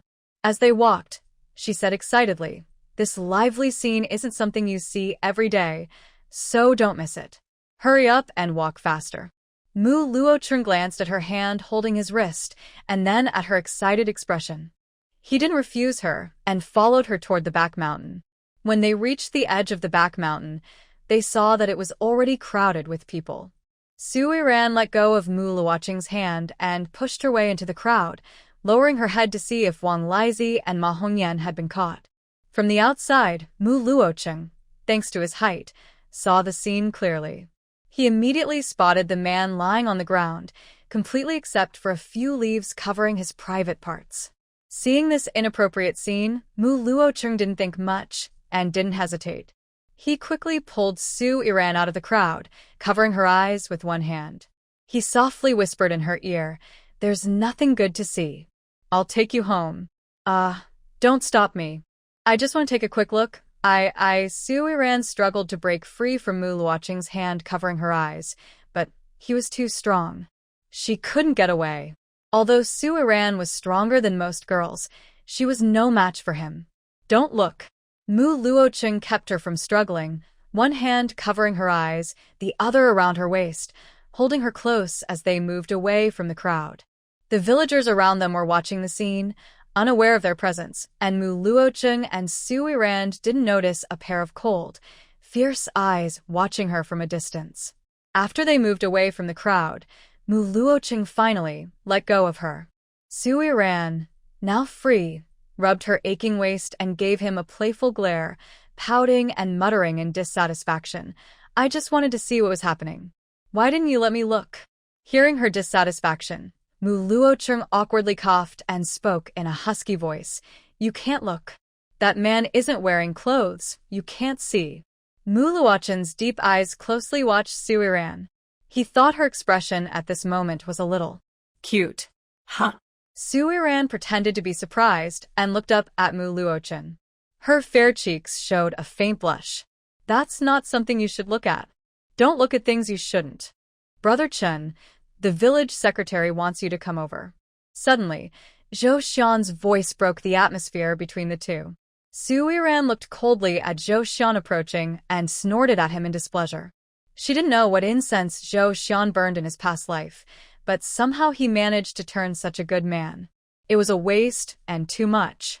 Thinking of this, Su Yiran felt annoyed. She took long strides over the ditch and headed home. Every time she thought about the relationship between these two people, she felt inexplicably angry.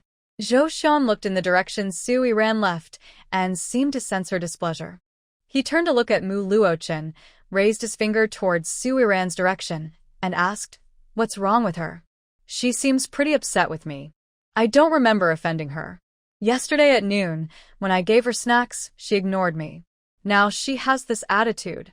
What's going on?" Mu Luocheng squinted at Zhou Xian for a moment, observing his confused expression. He snorted coldly and then raised an eyebrow at Zhou Xian with a slight smile.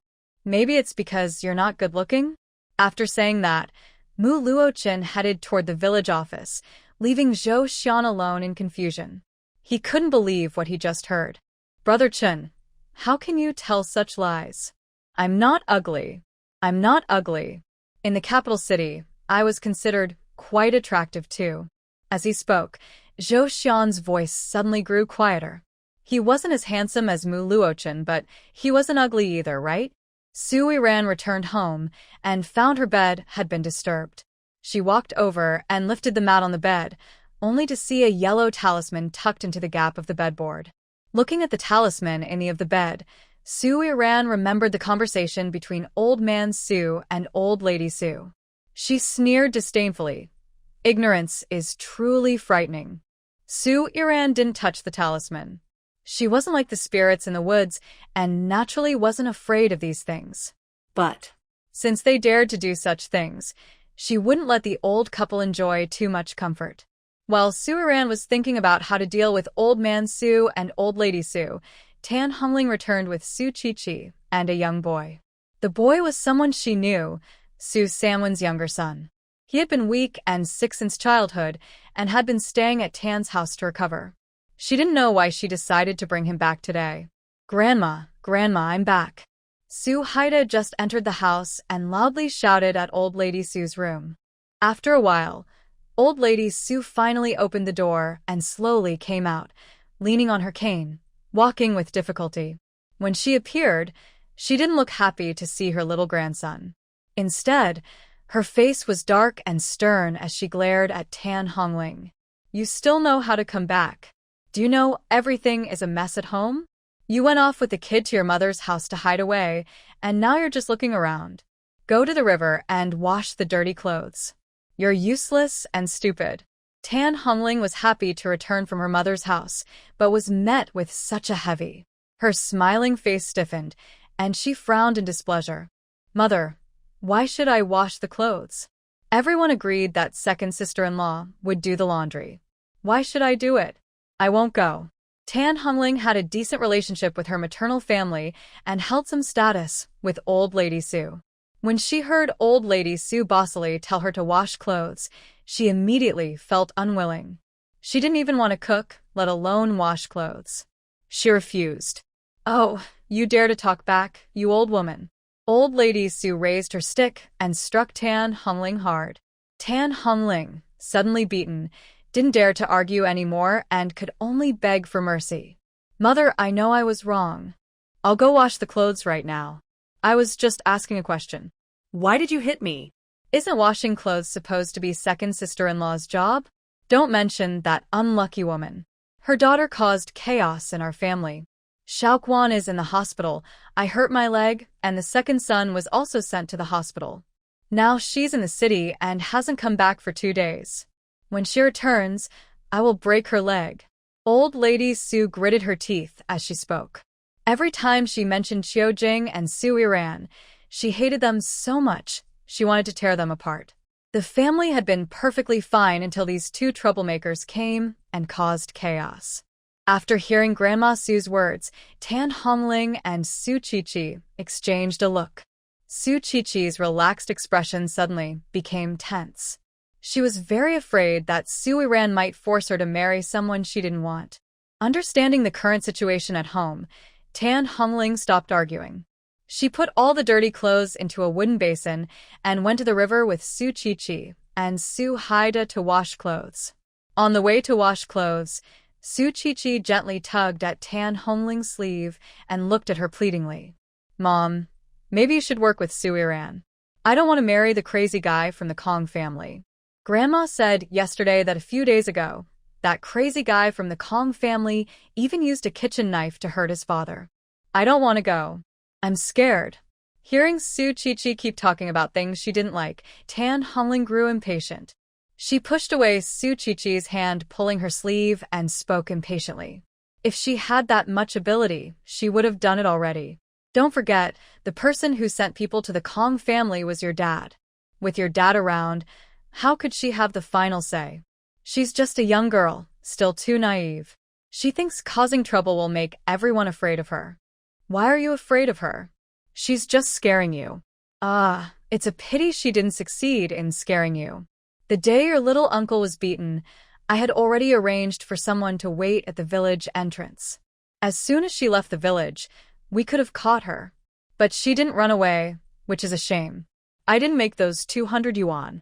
Tan Hongling looked at Su Iran acting arrogantly at home and felt very headache. The original Su Iran was a soft person, easy to control with some wild vegetables, just like her old, stubborn mother. But since she fell into the water, she seemed to have changed completely. Tan Hongling was not superstitious. She thought Su Iran was a rabbit pushed to the limit. She wouldn't have much time to jump around before the family realized her tricks were fake. Then she would obediently be controlled again, no longer a threat. Shuiki strongly disagreed with Tan Hongling. She had seen Su Iran hit someone, so she didn't dare to underestimate her. Mom, why don't you believe me? You also said not to provoke her back then. Why did you change your mind? Su Qiqi couldn't understand Tan Hongling's flip-flopping attitude.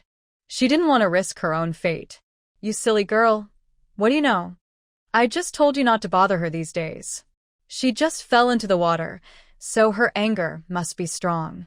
After a few days, that will pass, and she'll go back to her old self. Alright, stop talking. Later, you go wash the clothes, and mother will go catch fish for your brother.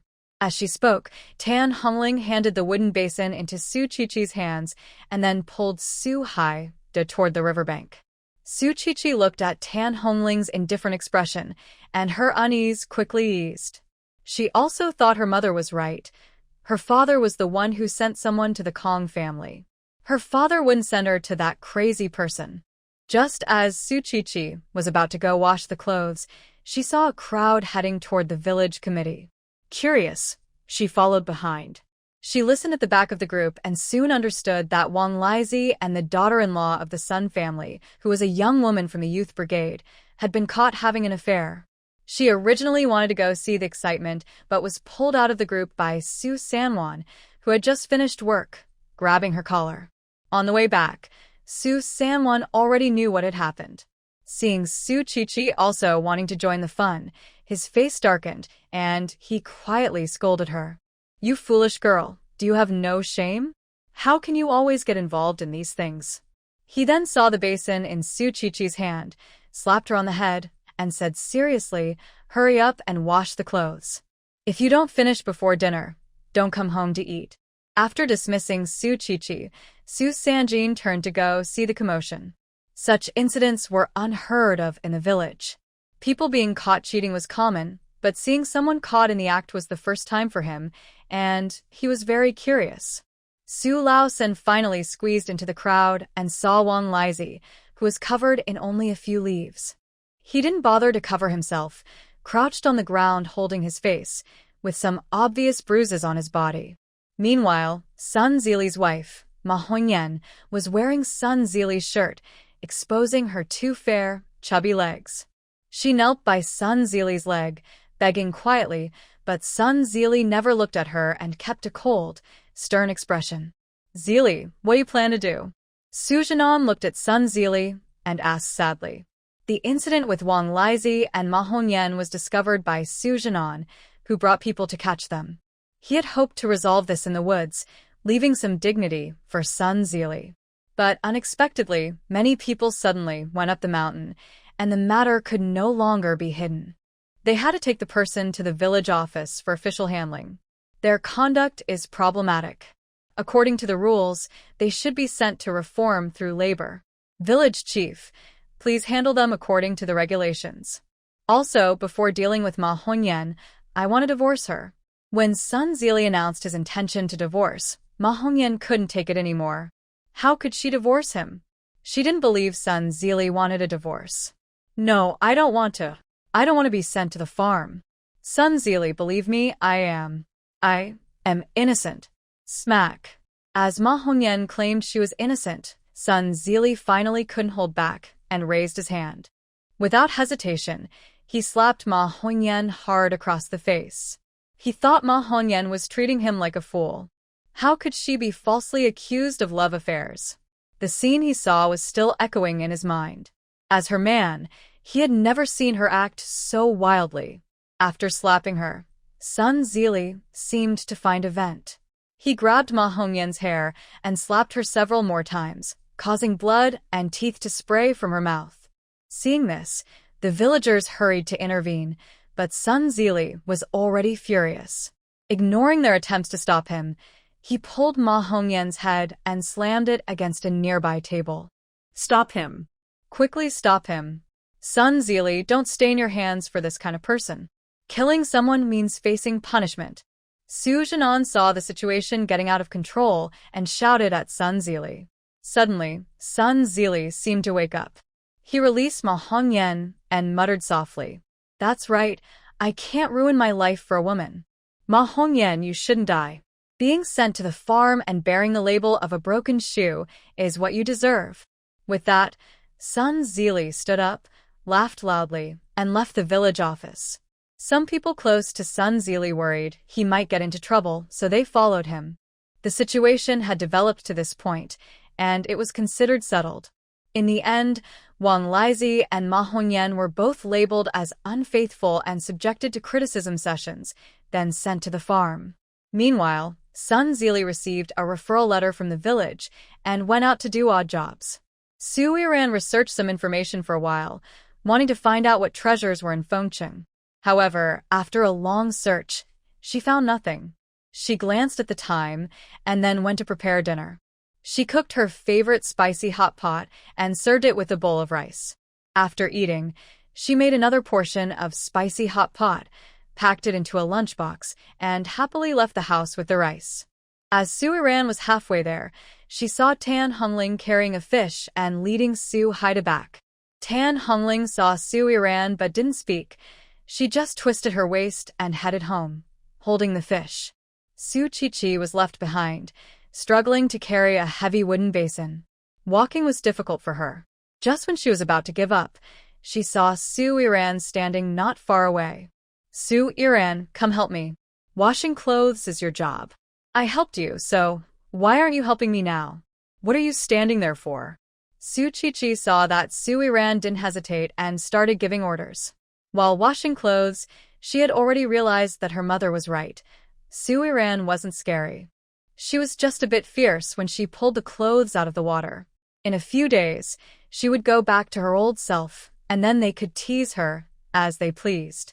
Thinking of this, Su Qiqi became even more arrogant.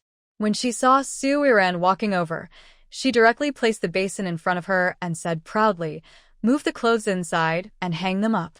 I told you, I helped you with the chores. You owe me a braji, a type of cloth. Let's forget about today. Also, my mother caught some fish today. If you follow my instructions, I'll be merciful and give you some fish soup to dip your bread in." After saying this, Su Qiqi tilted her head and walked towards the Su family's house, acting proud as if Su Yiran was the lowest person in the family. Su Yiran gave a cold smile at her attitude change. Good. The more they acted like this, the less she would hold back. She casually looked at the water basin on the ground and stored it in her space. Most of the clothes inside belonged to Old Lady Su and Old Man Su. She wondered what punishment they would face if their clothes went missing. Su Yiran ignored the Su family's affairs and walked toward the educated youth's commune. At this moment, all the educated youths at the commune were working on reform, and the once lively yard was now silent and eerie, with no sound at all. Su Yiran walked to the small courtyard, took out prepared rice and spicy hot pot from her basket, and gently knocked on the door. Soon, the door opened from inside, and Mu Luocheng came out, holding the snacks Zhou Xian had given her earlier. "This is specially bought for you." Without giving Su Yiran a chance to refuse, Mu Luocheng took the dinner she offered and directly handed the items into her hands. Su Yiran looked at the extra things in her hands, smiled sweetly, and did not refuse. She softly said thank you. She couldn't help but think, if only this man could be more straightforward, he wouldn't have to be so kind to Zhou Xian, who is so annoying. Seeing the noble look of the man in front of her, she realized they were from two very different worlds. Suddenly, she felt she was overthinking. No matter how good Mu Luocheng was, he could never be hers. She quickly dismissed such thoughts and changed the subject. "Oh, by the way, the food tonight is a bit spicy. I brought some cucumbers, tomatoes, and a few bottles of soda for you." As she spoke, Su Yiran put the snacks into her basket, then took out a cloth bag and 4 bottles of soda. The cloth bag held cucumbers and tomatoes. Su Yiran hurriedly stuffed everything into Mu Luocheng's arms. Through the cloth, Mu Luocheng could smell the fresh cucumber scent, but his eyes fell on the soda bottles. He had drunk the soda Su Yiran gave him earlier that afternoon. Feeling something was off, he asked the village secretary about Su Yiran. He learned she was from the city, so it was not surprising she had a few bottles of soda. However, the freshness of the cucumbers and tomatoes didn't seem like they were bought from the market. They looked freshly picked. Thinking of this, Mu Luocheng didn't hide his curiosity and asked directly, "Your cucumbers are so fresh, they don't seem bought from the market. Did you grow them yourselves?" Su Yiran didn't expect Mu Luocheng to ask her this. She frowned and hesitated for a moment before speaking. "Well, "It's a secret." My mother cleared a piece of wasteland on the mountain and planted some cucumbers and tomatoes. The Su family doesn't know about it. All right, I won't say more. You should go back and eat. If the food gets cold, it won't taste good. After speaking, Su Iran didn't wait for Mu Luocheng to say anything. She hurriedly ran away. This excuse was something she thought of on the spot. She didn't want to say too much to avoid arousing Mu Luocheng's suspicion. She really didn't understand farming, and talking about it too much might reveal her secret. Mu Luocheng stood still, watching Su Iran's hurried figure, as if she was fleeing. He squinted his eyes and slightly smiled. He found her little girl-like behavior to be quite cute. Thinking of this, Mu Luocheng's originally smiling eyes suddenly darkened. He felt that the Su Iran he saw now was very different from the one the village secretary described. Brother Chen, why haven't you come in yet? Did something happen? Zhou Xian knew that Su Iran had just come to deliver dinner, but Mu Luocheng hadn't returned for a long time. He couldn't sit still and went out to look for him. As soon as he stepped outside, he saw the soda in Mu Luocheng's arms. Oh my! Brother Chen, where did you get this soda? Did it come from the city? I've checked all the department stores in Fengcheng, but I haven't seen any soda for sale. Give it to me, I'm craving it. Without hesitation, Zhou Xian took the soda from Mu Luocheng's arms. He hugged the soda and ran back to the house. The soda was too precious to him. Mu Luocheng looked away from the direction where Su Iran had left. He turned around and headed toward the small courtyard. By chance, he caught a glimpse of a black shadow. When he looked again, the shadow had disappeared. Su Iran finished delivering the dinner to Mu Luocheng, but didn't rush back home. She didn't want to hear the noise and arguing from the Su family, so she headed toward the back mountain. Today, while looking at some documents, she accidentally saw a record about a plant called moonlight grass in Fengcheng. It glows at night and has magical effects. If someone is in danger or close to death, taking moonlight grass can buy them half an hour of life. After reading about this plant, her first thought was to plant it on her golden fields. If it really had such good effects, she could use it for research. Without hesitation, Su Iran headed alone up the mountain. The shadow that had been following her stopped in its tracks when it saw her go up the mountain. Late at night, going up the mountain was very dangerous. He wanted to stop Su Iran from going, but he was also worried that Su Iran might find out he was following her. So, he stood at the foot of the mountain for a while and then turned around and left. Su Iran wandered in the forest for over 3 hours, but didn't see any glowing grass. Just as she was about to leave, she tripped over something hard. She crouched down and used her flashlight to look. It was a dry, fan-shaped piece of wood. Su Iran examined it carefully, but couldn't see anything special about it or tell what kind it was. Just as she was about to throw the wood away, it suddenly disappeared. Watching this magical scene, Su Iran smiled softly and casually said, "Naughty," then happily went down the mountain to go home. When she reached the door of Su's house, she heard Grandma Su cursing and Su Chi-Chi crying loudly. Su Iran rubbed her aching temple, surprised that she hadn't escaped her troubles despite hiding for so long. Tan Hongling came out of the house and immediately saw Su Iran standing at the gate. She hurried over, frowned, and looked her over carefully. When she saw Su Iran's empty hands and her suddenly darkened face, she asked sharply, "Xiaoran, where are Chi-Chi's washed clothes?" "Where did you put them?" "Chi-Chi's clothes? Why are you asking me?" "I don't know where she put them," Su Iran replied. Ignoring Tan Hongling's words, she gently pushed her aside and headed straight into the yard. Tan Hongling's face darkened instantly. She quickened her steps and grabbed Su Iran's arm forcefully. "Su Iran, stop causing trouble. Hurry up and take out the clothes. Chi-Chi said she gave you the washed clothes to bring back. Where did you hide them? Hurry and get them out. Don't you see Chi-Chi has been scolded because of you?" Tan Hongling looked at her with a grim face. She was fed up with Su Iran. It was one thing to scare Chi-Chi, but now she was falsely accusing her of being beaten. She couldn't take it anymore. She wanted to grab Su Iran to vent her anger, but before she could, Su Iran caught her hand and spoke coldly. "Third aunt, are you really going to hit me? Are you also curious about what it feels like to be dealt with? Has Susie not told you how I handle those troublemakers? I've said many times, as long as you don't bother me first, I won't bother you. Do you want to end up like Su Baoquan? After saying this, Su Yiren forcefully pushed Tan Hongling away, didn't give her a glance, and walked straight into her room. Tan Hongling was pushed back a few steps and looked at Su Yiren's back with disbelief. She felt that Su Yiren's current attitude didn't seem like just a moment of anger. She wondered if she had misunderstood. Maybe Su Yiren was not someone to be bullied anymore. When Su Yiren returned to her room, Susie's crying had finally stopped after a long time, and Tan Hongling didn't come to bother her again. She tidied up her bed and slept peacefully, knowing she had to go to the black market early tomorrow to discuss the vegetable and fruit business. The next morning, Su Yiren left at 4 as usual. She climbed over the wall from the yard, rode her bike, and headed toward the black market. This time, Su Yiren didn't go to see the grain shop owner first. Instead, she took out the grain, cucumbers, tomatoes, and fresh small bok choy, covered them with a black rain cloth, and made sure no one was around before heading into the black market. As soon as Su Yiren entered the black market, someone gently tapped her shoulder. She turned around and saw the grain shop owner looking at her with anticipation. "Miss Su, you finally came. I've been waiting here for you, every day. I've already asked someone to check the market vegetable prices. Your grain is really good quality. When those people heard you also have vegetables, they ordered for me in advance. Miss Su, let's talk somewhere private." The grain shop owner then led Su Yiren to the back of the shop.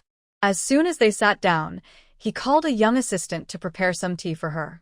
"There's no need to be so formal. Just tell me directly if you have something to say. I can't stay here too long." Seeing how friendly the shop owner was, Su Yiren felt confident that their cooperation was secure. She didn't have many other things to do. She just wanted to take some time to visit the scrap recycling market. The house was about to be finished, and she needed to buy some furniture. Although the space had everything, it was inconvenient to bring things out, so she decided it was better to buy some new furniture. The most important thing is that her goods are still outside, so she really can't stay here for too long. Su Yiren thought she should rent a house in the city to store the grain. Staying like this isn't very safe, but finding a house is quite troublesome. Understanding what Su Yiren meant, the boss was a quick worker. He immediately placed a list of vegetable prices that his people had researched in front of her. The list included about 10 types of vegetables, beef and lamb, and various fish. Looking at the categories, Su Yiren thought the boss had put a lot of effort into this. It seemed their future cooperation would be very pleasant. She was very happy as she looked at the list the boss handed her. Now she could grow vegetables according to this list, saving her a lot of trouble. "Boss, I've understood this list. I wonder what you think the price for our cooperation should be. Let's base it on this list. I know the prices might fluctuate later, and we can adjust any time. The price of farm products often changes, so as long as we discuss it, everything will be fine." The boss could tell that Su Yiren was straightforward and honest. Without hesitation, he responded immediately. "Miss Su, based on the price of cucumbers, 5 cents per gene at the Supply and Marketing Cooperative, I can sell you cucumbers at double that price. But I also need to earn some extra for my effort. What kind of price are you willing to pay for my supply?" The boss spoke cautiously. He knew Su Yiren was smart, but since she was his supplier, he still wanted her to make the decision. After hearing the boss, Su Yiren considered the situation. She thought the boss's demand wouldn't be too high. If the profit margin was around 40%, that would be just right. But in the end, how much the boss sold for depended on his ability. "Since the boss asked me to set the price, I won't hold back. I'll share my idea. If the boss sells the cucumbers at double the Supply and Marketing Cooperative's price, we can consider that as our profit. We split it 60 to 40. How does that sound? I also won't set a fixed price for the boss. I just want my share of the profit. Whatever price the boss sells the cucumbers at is a skill, and it has nothing to do with me. All vegetable prices will be calculated based on this. What do you think? Just make sure to update the prices regularly." The boss listened carefully to Su Yiren and understood her meaning. He thought Su Yiren was smart and fair. She acted quickly and confidently. He nodded in approval. He was willing to accept the price because the quality was good and the profit would be high. That's fine. Let's go with what Miss Sue said. As long as you can guarantee the quality, we can work together for a long time. The deal was agreed upon. The boss was happy and clenched his fists. He slowly moved closer to Sue Iran and lowered his voice. I don't know how much grain you have. Recently, I met a big client who wants to buy a batch of grain to send to the Shanghai market. He came to my shop and immediately liked your grain. Would it be convenient for you? Hearing this, Sue Iran looked at the boss carefully.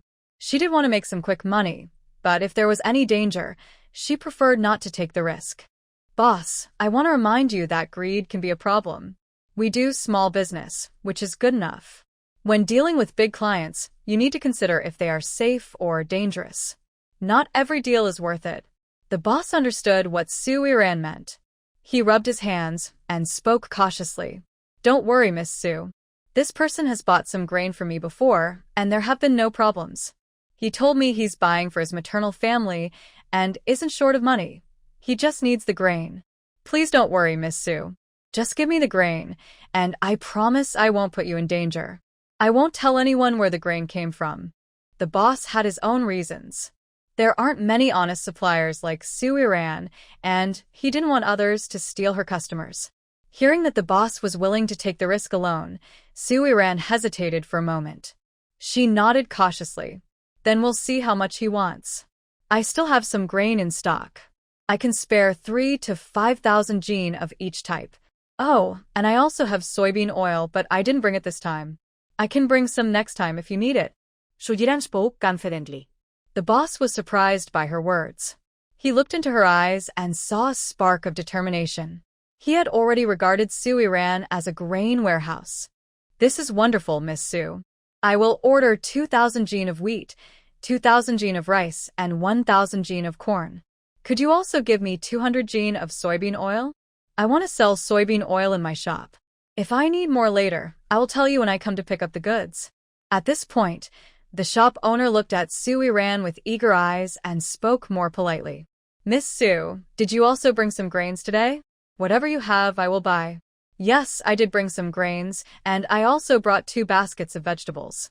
If you're willing to accept them, send someone now to help me transport everything. When he heard about the grains and vegetables, the grain shop owner immediately arranged for transportation. Soon, Sue Iran and her helpers arrived at the storage area. While the shop owner was loading the goods, he suddenly smelled a strange, pleasant aroma. He quickly found the source of the scent. Miss Sue, what is in this bamboo basket? It smells so good. It seems like some kind of fruit, right? Seeing the owner interested in the pineapple, Sue Iran smiled lightly and stepped forward. She took a pineapple out of the bamboo basket. Then she pulled out a sharp fruit knife from her backpack and carefully sliced the pineapple into rings in front of the owner. She handed him a piece and shared the rest with others. This was brought by my aunt's relatives from our hometown. It tastes sweet and has a strong aroma. I tried it once and liked it very much, so I asked someone to transport some by train. It's also a way to help them find a market. But I don't have many connections, and I'm not sure if selling this kind of high-quality fruit is allowed now. I plan to try my luck at the supply and marketing cooperative later to see if I can sell it there. Right now, the cooperative accepts farm produce from villagers, but they might not take such high-grade fruits. The grain shop owner's eyes lit up instantly after tasting the pineapple. It was the first time he had tried this fruit, and as Sue Iran said, it was sweet and fragrant. After hearing her words, he confidently patted his chest and said to Sue Iran, Miss Sue, don't worry about selling it. Just give me the fruit, and I promise to find a good market for you. I can sell as much as you have, but I'm not sure about the price. When it comes to prices, Sue Iran felt a bit troubled again. She thought that the prices in this era were really difficult for her. She had never lived in this time, so it was hard to control the prices. That shopkeeper, I'm not very familiar with the prices either. You haven't seen this pineapple, but I'm sure you've seen this other thing. Do you know how much it costs? As she spoke, Sue Iran opened another bamboo basket, neatly filled with bananas. The shopkeeper looked inside and immediately smiled brightly. Miss Sue, you have so many good things. These bananas are rare. They sell for about 60 cents a pound. How do you still have bananas to sell? Seeing the shopkeeper so happy, Su Iran secretly thought to herself. Over the past 2 days, she had planted many fruit trees in her space. These common bananas and pineapples were nothing. She also had strawberries and cherries, and more valuable fruits would come in the future. She just couldn't bring them out yet. All these fruits were shipped together. Can you sell this bunch of bananas too? If the market price is 60 cents a pound, I can sell my bananas for about 40 cents. A pineapple can be priced at 30 cents. I'm just helping others sell, so I can't set the price too low. As for how much you buy, that's up to your skill. I don't care anymore. Actually, whether these pineapples and bananas sell or not didn't matter. She just wanted to tell the grocery store owner that she had plenty of supplies, so he could sell freely. Hearing Su Iran's words, the shopkeeper was so happy he almost floated. If he could sell these fruits, it was like finding gold. He was extremely grateful to Su Iran. Miss Su, please give me these 2 baskets of fruit. Let's go to the grocery store together to weigh them. I can pay you right away. The shopkeeper was eager, worried that Su Iran might change her mind. Seeing how excited he was, Su Iran secretly smiled to herself. She had already won this round. Shopkeeper, in a little while, the peaches from our farm's orchard will be ripe. I'll bring you some to try. When the shopkeeper heard that Su Iran had other kinds of fruit, his smile grew even brighter. He quickly agreed. That's very kind of you, Miss Su. You're beautiful, kind, and capable. Anyone who marries someone like you will have good fortune. Even their ancestors' graves will be blessed. Su Iran listened to her boss's compliments with a gentle smile. She was not easily fooled by flattery. She followed the boss away and collected the payment. After the grains, vegetables, and fruits were weighed, Su Iran happily took the money and left the grain shop. Before leaving, she arranged a meeting time with the boss, telling him to wait at the state-run restaurant in the city in 3 days. She planned to take him to collect the grains. The boss quickly agreed when he heard her plan. Yes, in 3 days I will bring people to find Miss Su. You really helped me a lot. After making the arrangement, Su Iran left the grain shop. This time, she was not in a rush to leave the black market. Instead, she leisurely wandered around, looking for good things to buy and bring back. Just a few steps away, someone grabbed her arm. She turned around in confusion and saw a pair of eyes filled with complicated emotions. Unconsciously, she frowned. Sir, do we know each other? Xiao Man, don't you recognize me? I'm your high school classmate. Hearing the phrase high school classmate, Su Iran realized this person was not trustworthy. If she remembered correctly, the original owner only attended middle school and was forced to stay at home to take care of her family. She never went to high school. Don't recognize me? Who are you? I have no impression of you. Su Iran looked at the man cautiously. She was curious about how he knew her name. Of course I know you. How could you forget me? I've helped you before. This isn't a good place to talk. Let's find a different spot. He tried to pull Su Iran outside the black market. Before they could go far, a sneering voice came from behind her. Su Iran turned around and saw Li Qiushuang holding a small basket, looking at her with a mocking expression. She now understood that her name had definitely been leaked by the foolish Li Qiushuang. Before Su Iran could speak, Li Qiushuang taunted her. Oh, I didn't expect you, Su Iran, to really know Brother Feng. Humph, you shameless woman. You already have someone you like, yet you're still flirting with Mu Jiqing in the village. How shameless. Hearing the words flirting, people nearby gathered around, pointing and whispering about Su Iran.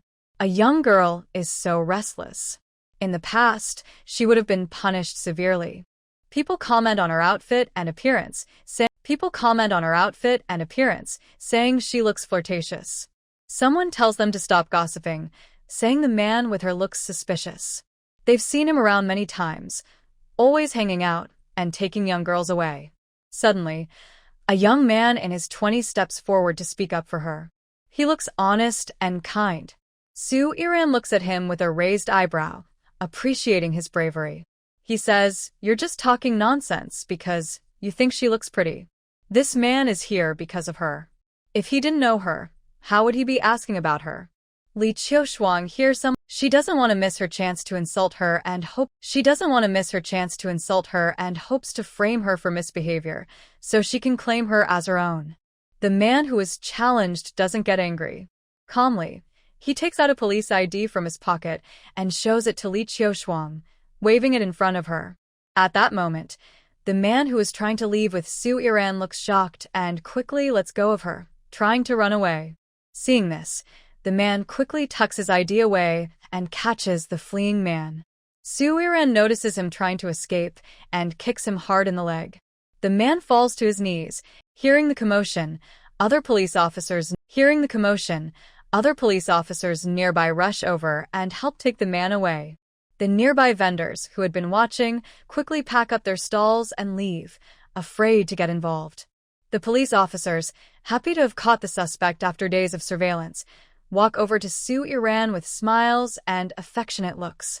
Su Yiran, you are quite skilled. If it weren't for this fellow here not being very bright and mentioning your name, I might not have recognized you. I didn't expect you to change so much. Hearing the police officer say something that sounded almost like what a human trafficker would say, suddenly, she felt that this police officer didn't seem entirely genuine. Do they know each other? The police officer was amused by Su Yiran's reaction and quickly explained when he saw her guarded expression. Don't be afraid. I really know you. I am actually your middle school classmate. When you last changed your household registration, I helped you do it. Don't you remember? When he mentioned changing the household registration, Su Yiran's memory was triggered. She remembered that this police officer was indeed her middle school classmate, and they had recognized. Seeing Su Yiran's expression, Zhao Rui knew she had remembered. He looked at her empty hands and asked with some curiosity, "Are you here early to browse the black market? This place is very dangerous. As a young girl, you shouldn't come here often. Is it because you don't have enough tickets in the countryside? How about this? When I take my leave, I'll take you there." Zhao Rui looked at Su Yiran's stunning face, and his ears involuntarily warmed.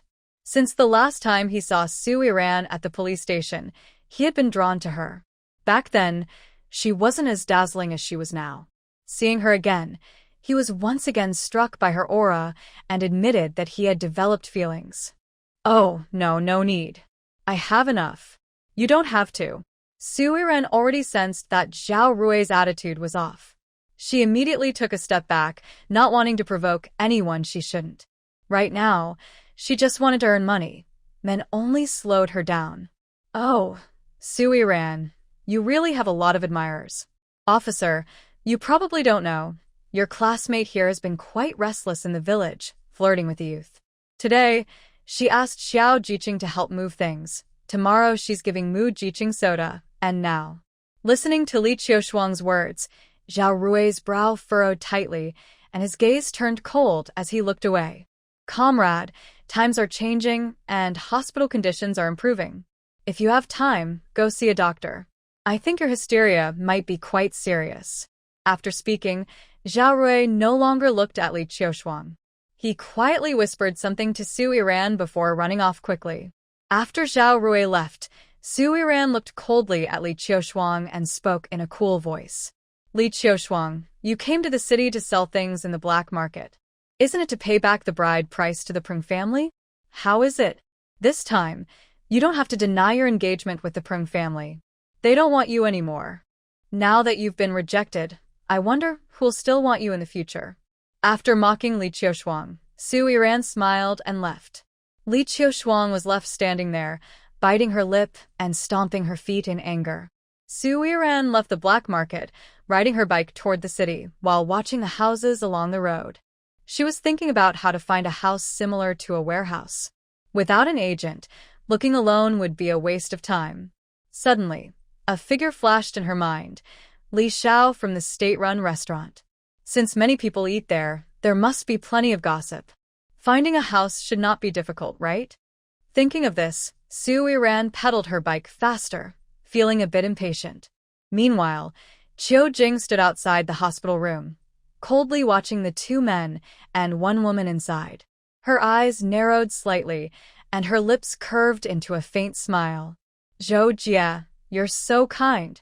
You just massaged my legs so comfortably. You're so much better than my second sister-in-law. Second brother, I think you should just divorce her and quickly send her and that stubborn girl out of our house. Then you can live happily with Zhou Jie. Su Baoquan lay happily on the hospital bed, watching Zhou Xiaoqin feed Suerjin. He had never seen such a caring woman before, especially compared to the cold-faced Qiu Jing. She was truly an ideal woman. Oh, Xiaoquan, don't talk nonsense. I only remember how Brother Su saved me back then, and I can't forget him. I wouldn't dare ruin his family. Zhou Xiaoqin looked regretful as she spoke, her eyes showing pity for Suerjin. But if I take it back, Brother Su's wife really doesn't match him. How could such a good man marry someone like her? She has nothing and can't even take care of people. As the old saying goes, a hero matches a bad wife. Looks like that's true after all. Brother Su, isn't it uncomfortable for a wife to hold him like that? While speaking, Zhou Xiaoqin rubbed against Suerjin, who stiffly stepped back. Although Suerjin didn't know who this woman was, he truly felt comfortable being served by her. Especially because her words made him feel valued in a way he never had with Qiu Jing. He didn't expect that one day, a woman like her could see him as a hero. Seeing Suerjin's face flush with redness, Zhou Xiaoqin smiled softly. Men are all the same, just a few kind words, and they become completely lost. It's so easy to control them. After breakfast, Zhou Xiaoqin took the clothes Suerjin and Su Baoquan had changed out of to the water room for cleaning. When Zhang Lame found Zhou Xiaoqin, he specifically warned her that to successfully enter the Su family, Su Baoquan was very important. Su Baoquan could help her get old lady Su to accept her, so her task could be finished sooner. Coming out of the hospital room, Zhou Xiaoqin saw Qiu Jing sitting in the corridor. A look of disdain flashed in her eyes. It's truly sad how a woman can end up like Qiu Jing. She was so thin that she had hardly any flesh left. Her hair was dry and messy, her cheeks sunken, clearly suffering from severe malnutrition. The only thing noticeable about her was her big eyes. Who are you? What is your purpose here? Qiu Jing immediately saw that this woman was not friendly. She had warned Suerjin that this woman was suspicious, but Suerjin was already deeply involved and refused to listen to her. He even drove Qiu Jing out of the hospital room. Big Brother Su is my savior. I'm here just to take care of him and repay his kindness. Sister, you can't just stand by, right? You see, Big Brother Su really enjoys my care. You should go back to farming at home. Zhou Xiaoqin looked at Qiu Jing with disdain, deliberately walking up to her and arrogantly saying, Sister, I told you, I like Big Brother Su. If you're smart, you'd quickly leave him. If not, I'll make sure Big Brother Su drives you away, and then you'll be embarrassed. Zhou Xiaoqin's words were full of arrogance, as if she had already driven Qiu Jing out of the Su family. Lying on the hospital bed, Suerjin listened to Zhou Xiaoqin's words, and his neck turned red. It was the first time he experienced being fought over, and just a few simple words made him feel a secret joy in his heart. Suerjin looked through the door at the two women fighting over him. He felt conflicted and didn't know what to choose. In the end, Suerjin thought that if Qiu Jing knelt down and begged him, he would give her another chance. After all, Qiu Jing was good at supporting her family. But in the next second, he heard Qiu Jing speak coldly. All right, since you like him so much, I'll give him to you. As long as he's willing, we'll divorce and go back to the village. Lying on the hospital bed, Suerjin tightly grasped the sheets beneath him.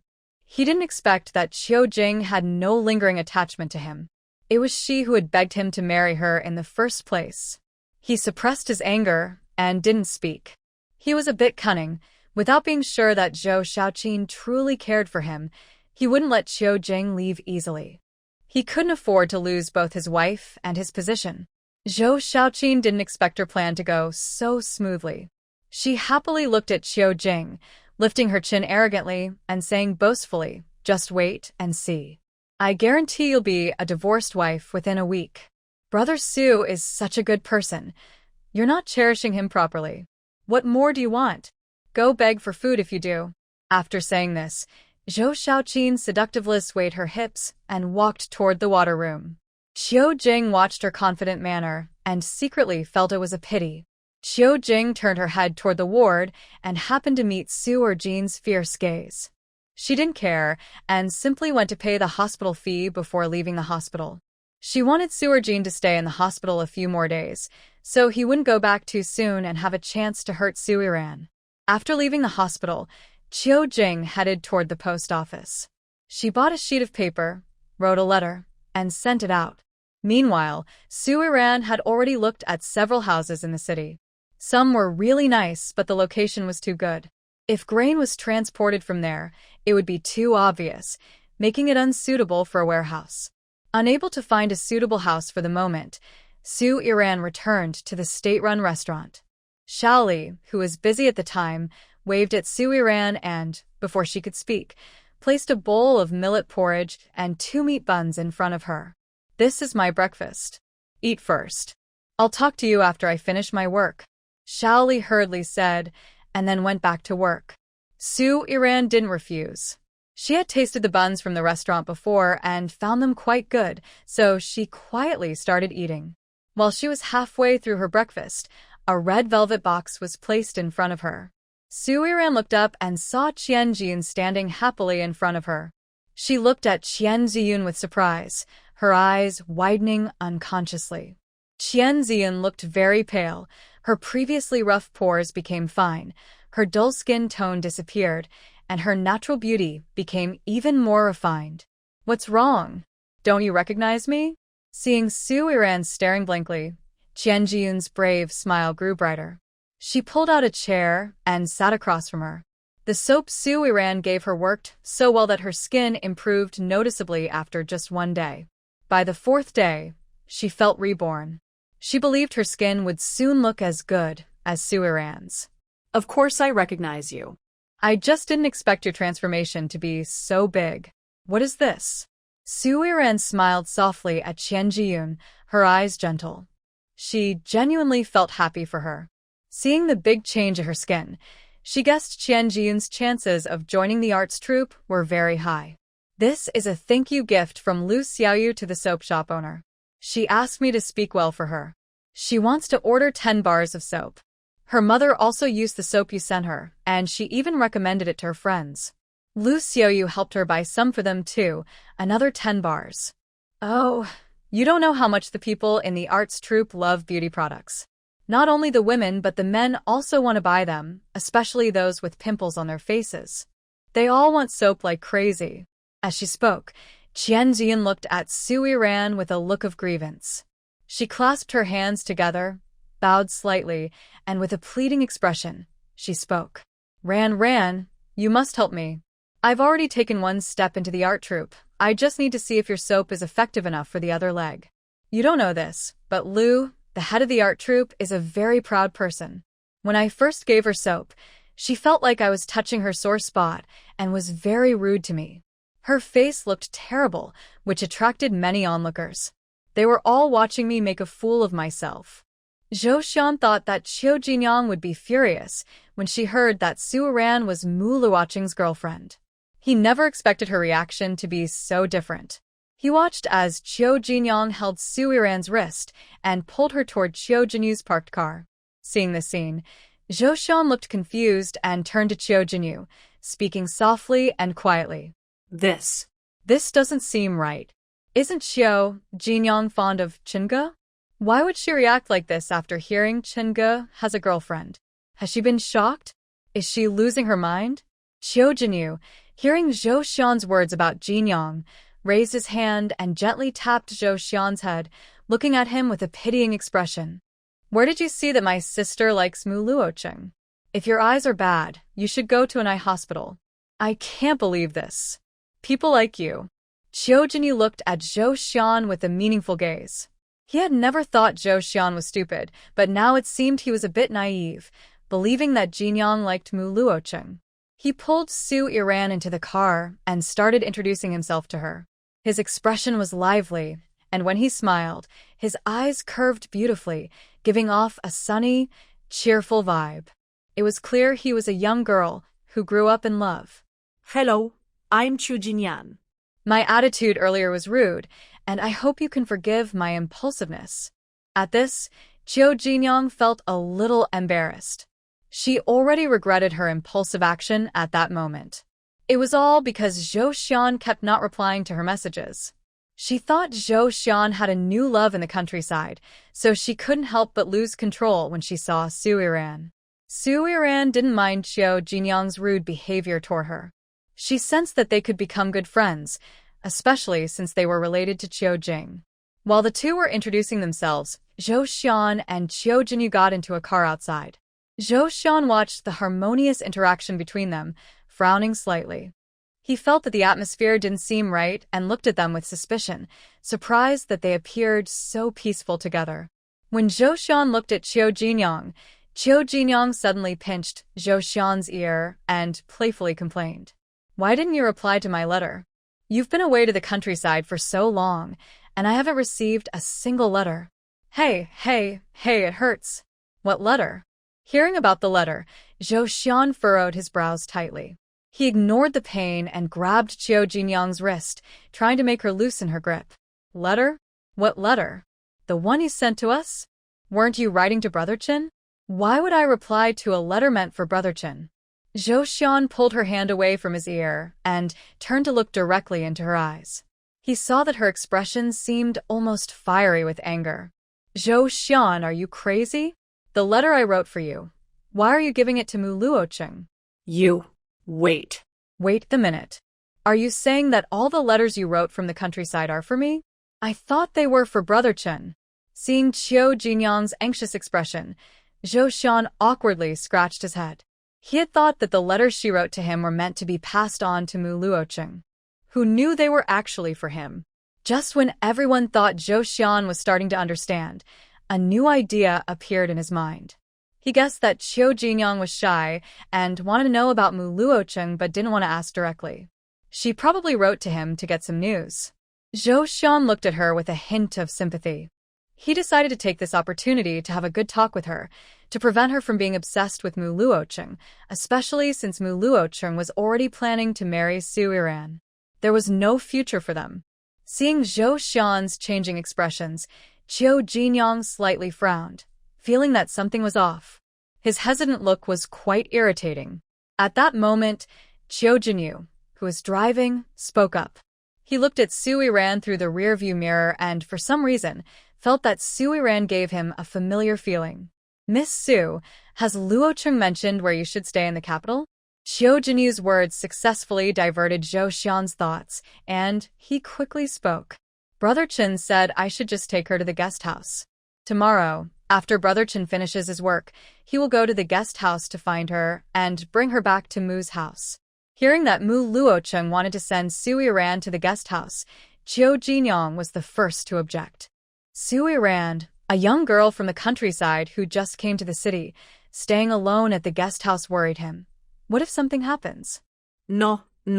It's her first time in Beijing. She can't stay at the guest house. What if something goes wrong? Su Yiran shouldn't go there. She can come home with me. I have guest rooms in my courtyard. She can stay there. Chiu Jinyong has a strong personality, like Mu Chong. Su Yiran's quick thinking at the station made Chiu Jinyong like her very much, and he couldn't help but want to get closer. Plus, Su Yiran is pretty and very much fits Chiu Jinyong's taste. He already considered her a friend and wouldn't let a friend stay at a guest house. Hearing Chiu Jinyong's lively refusal, Zhou Xian didn't say anything further. He shared the same opinion. Letting Su Yiran stay alone at the guest house didn't seem very safe. But this was a decision made after discussing with Su Yiran and Mu Luocheng. He could only obey and certainly couldn't bring Su Yiran back to the Zhou family. Hearing Chiu Jinyong's enthusiastic decision, Su Yiran instinctively wanted to refuse. She didn't plan to go to Chiu's house so soon. She knew she looked very similar to Chiu Jing. If the Chiu family saw her, they would probably recognize her immediately. She hadn't figured out what Chiu Jing was planning and didn't want to be recognized by the Chiu family. She needed to hide her identity. "Miss Chiu, it's too much trouble. I can just go to the guest house. No need to bother your family." No. The guest house is too messy, and it's not safe for a young girl like you. It's fine if you come to my house. I have many family members. They're very hospitable. My mother will definitely welcome you warmly." As she spoke, Chiu Jinyong grabbed Su Iran's delicate, fair hand, trying to persuade her to come to her home. But just as she held Su Iran's hand, she sensed something was off. She slightly furrowed her brows and looked down at Su Iran's hand. She thought that a girl working on farms in the countryside shouldn't have such soft, smooth hands. She had previously gone to the countryside with her mother and knew what a rural person's hands should look like. But Su Iran's hands were completely different from theirs, which made Su Iran's identity seem a bit suspicious. Su Iran asked Shaoli for the address of the flea market, chatted for a while, and then left. While Shaoli was tidying up the table, she saw the 5-cent coin pressed under the bowl and immediately felt her eyes fill with tears. She thought Su Iran was like a ray of light shining into her world.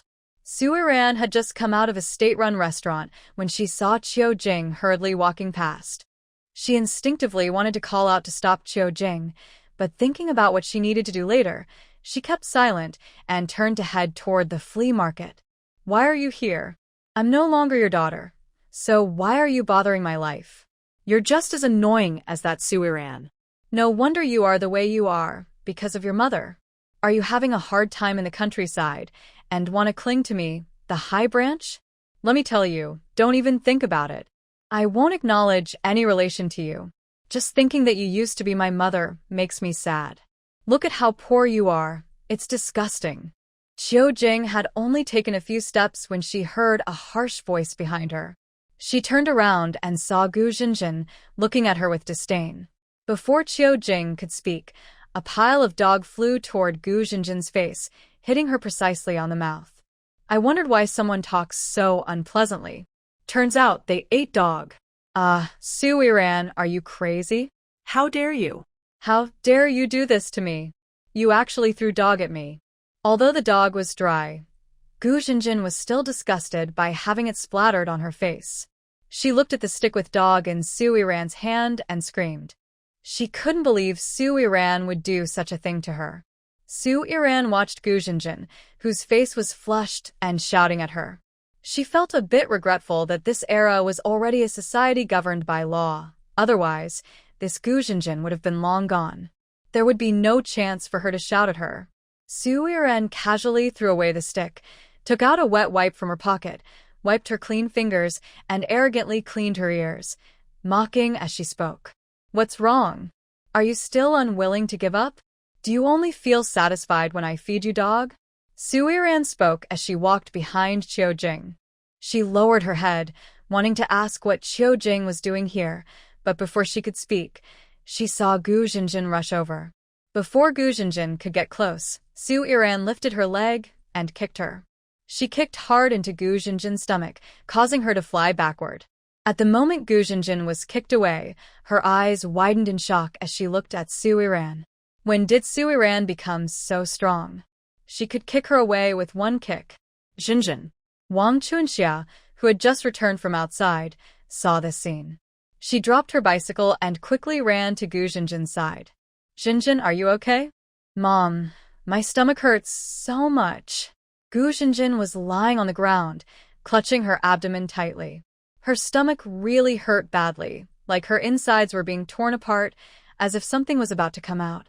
Chiu Jing stood beside Su Iran, holding onto her clothes and whispering into her ear. "Rand, something's wrong. She might have had a miscarriage." Hearing the word miscarriage, Su Iran turned around in shock, meeting Chiu Jing's determined eyes. Then she looked involuntarily at Gu Jinjin. Sure enough, blood was seeping through her pants. Just then, a sharp voice from the crowd shouted loudly toward Gu Jinjin. "Oh wow, everyone look! This girl from the Gu family is bleeding after being kicked." "Oh no. Could she have had a miscarriage?" Hearing someone say Gu Jinjin had a miscarriage, everyone looked over. Wang Chunxia, who was very nervous, was also surprised to hear about the miscarriage. She instinctively looked at Gu Jinjin's lower body. Her pants were soaked with blood. "No, that's impossible. Jinjin is a good girl. She can't have a miscarriage. Su Iran must have kicked her too hard. breaking her. It's impossible to have a miscarriage. Quickly, take Jinjin to the hospital. Hurry, help her get to the hospital. Wang Chuanxia shouted wildly at the crowd. Although everyone didn't believe what Wang Chuanxia said and didn't understand what the corpus luteum was, out of respect for Wang Chuanxia's husband's position as factory director, they all kept quiet and helped send Gu Jinjin to the hospital. After they hurriedly placed Gu Jinjin on a flat cart pushed by someone, Wang Chuanxia looked at Gu Jinjin with fierce anger and warned sharply, Su Yiran, I tell you, if anything happens to Gu Jinjin, I won't let you go. Su Yiran looked at Wang Chuanxia, who was driven by anger and had a distorted face, and sneered contemptuously. Yes, I'll wait for you. I want to see how you won't let me go. I just hope you can show me the real report of Gu Jinjin's injuries. If she didn't have a miscarriage, then when the time comes, do whatever you want, punish me or hurt me. Su Yiran's tone was full of provocation. She wasn't afraid of Wang Chuanxia or the Gu family's methods.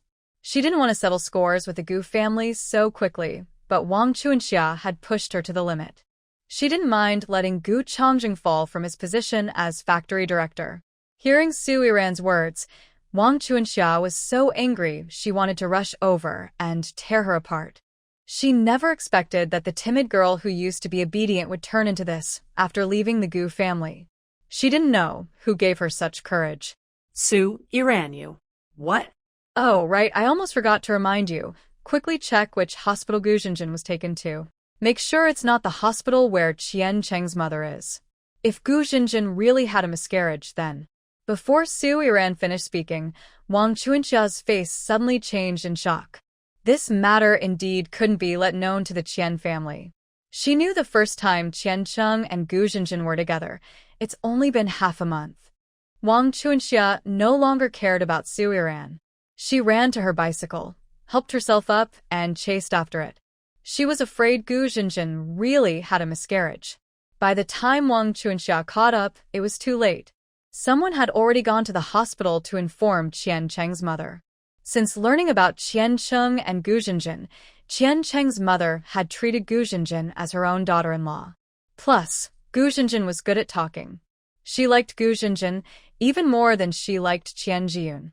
Otherwise, she wouldn't listen to Gu Jinjin and consider stopping Qian Jiyun from going to the cultural troupe.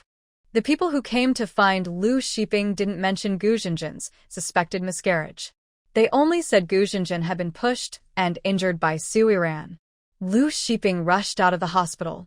When she arrived, she saw Wang Chuanxia pulling people aside, trying to get Gu Jinjin transferred to another hospital. What's going on? Why are you changing hospitals after arriving here? I heard that Su Yiran kicked Jinjin. That Su Yiran is too much. How could she do this to Jinjin? Lu Shiping pushed through the crowd and immediately saw the blood on Gu Jinjin's pants. Having worked as an obstetrician for many years, she knew exactly what had happened. She pointed at Gu Jinjin's trembling hand and looked at Wang Chuanxia with disbelief. Wang Chuanxia, what is really going on? You better give me an explanation. Startled by Lu Shiping's shout, Wang Chuanxia trembled all over. She hadn't expected Lu Shiping to arrive so quickly. Shiping, it's not what you think. Jinjin was kicked by Su Yiran. She just came to visit relatives, so... Wang Chuanxia stepped forward and gently tugged at Lu Shiping's sleeve, giving her a pleading look, hoping Lu Shiping could help cover up what had happened to Gu Jinjin. Lu Shiping felt like she was being toyed with by Gu Jinjin and Wang Chuanxia, as if they were fooling her. Her temper flared, and she forcefully shook off Wang Chuanxia's hand. Her voice was cold as she spoke. I will take her in for an examination. Wang Chuanxia, you'd better tell the truth. Otherwise, I will make Qian Cheng and Gu Jinjin break off their engagement. Don't think we're fools.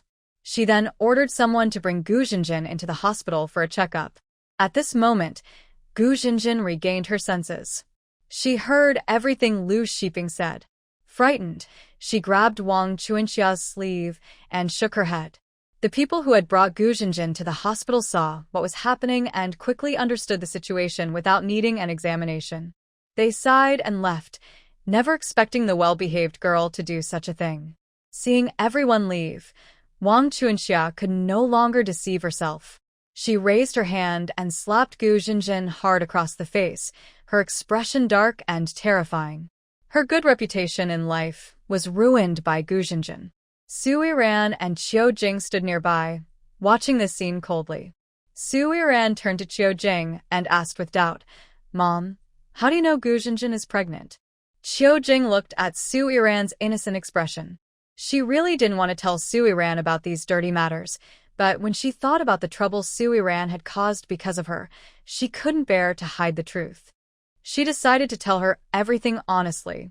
Gu Jinjin used to go to a small forest with a young worker from the village before she was officially recognized by the Gu family. I caught her there once.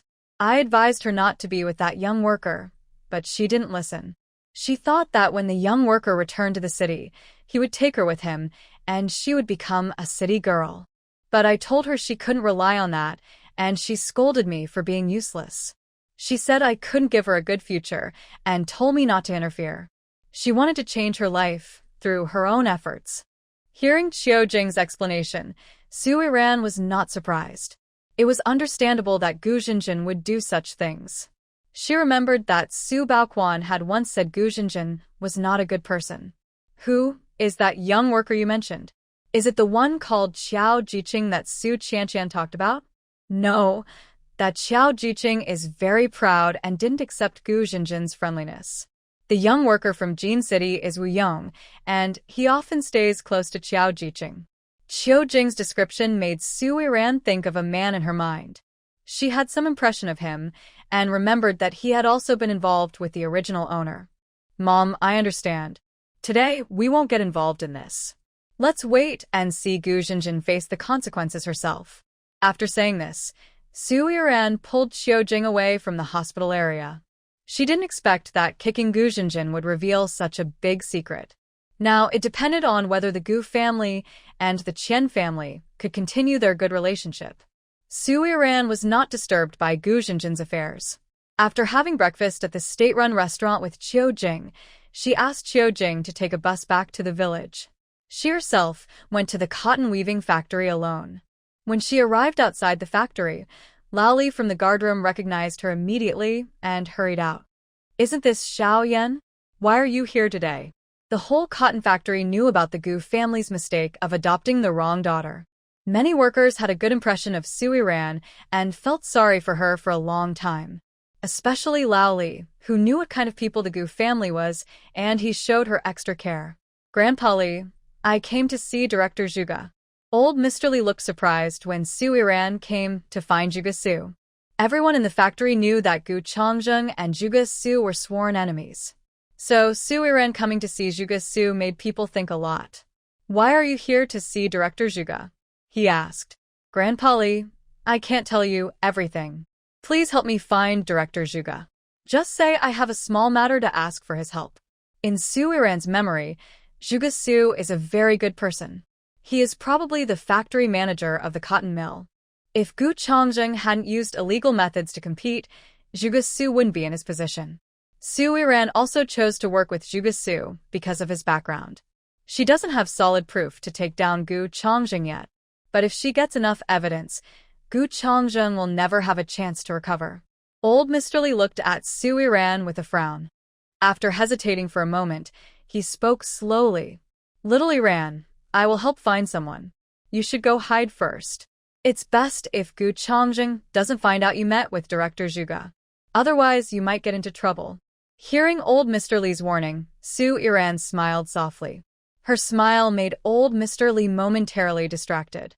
He had never realized how beautiful Su Yiran was. "Grandpa Li, I'm not here to do anything bad. I'm not afraid of Uncle Gu knowing. I just want to ask Director Zhuge for a little help." Su Yiran spoke playfully and sweetly. Old Mr. Li was easily distracted by her charm. He quickly nodded and agreed. Yes. Wait here for a moment. I'll go find Director Zhuge now."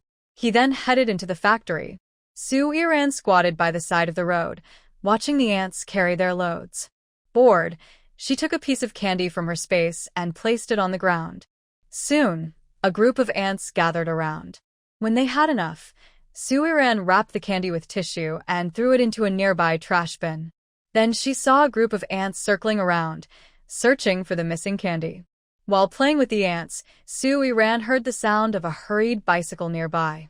She looked up and saw Wang Chunxia riding her bike straight into the cotton mill. Soon after, Old Li and Zhuge Su came out of the cotton weaving factory together. Su Yiran quickly stood up and politely greeted Zhuge Su. Uncle Zhuge. Yes, Old Li said you needed my help with something. I wonder what it is. Before Zhuge Su could finish speaking, a loud shout came from behind. It was Wang Chunxia. Su Yiran. How dare you come to the cotton factory? Do you know what you've done? You've ruined Jinjin's whole life. Wang Chunxia, like a quarrelsome woman, rushed at Su Yiran. Su Yiran didn't dodge.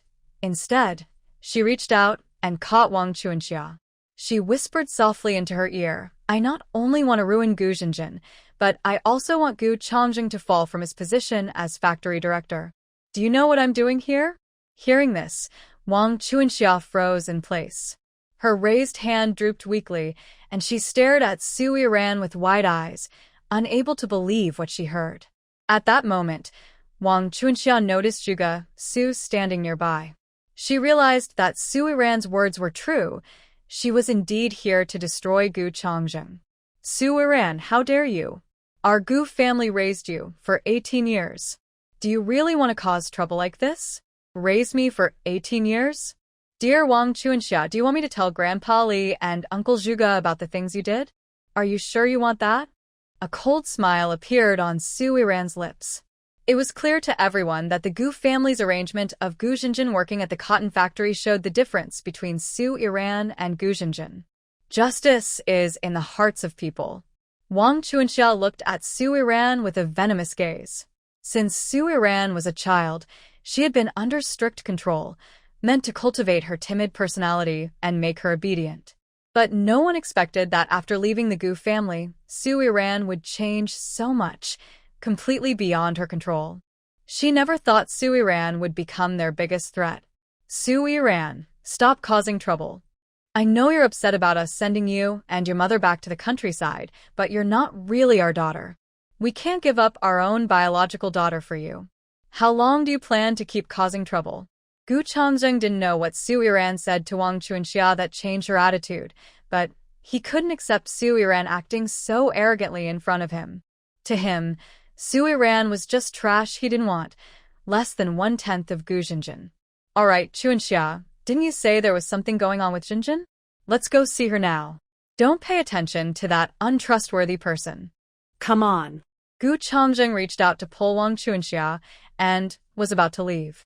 Wang Chunxia hesitated, wanting to say something, but she thought this wasn't the place to talk, so she closed her mouth and followed Gu Changjing away.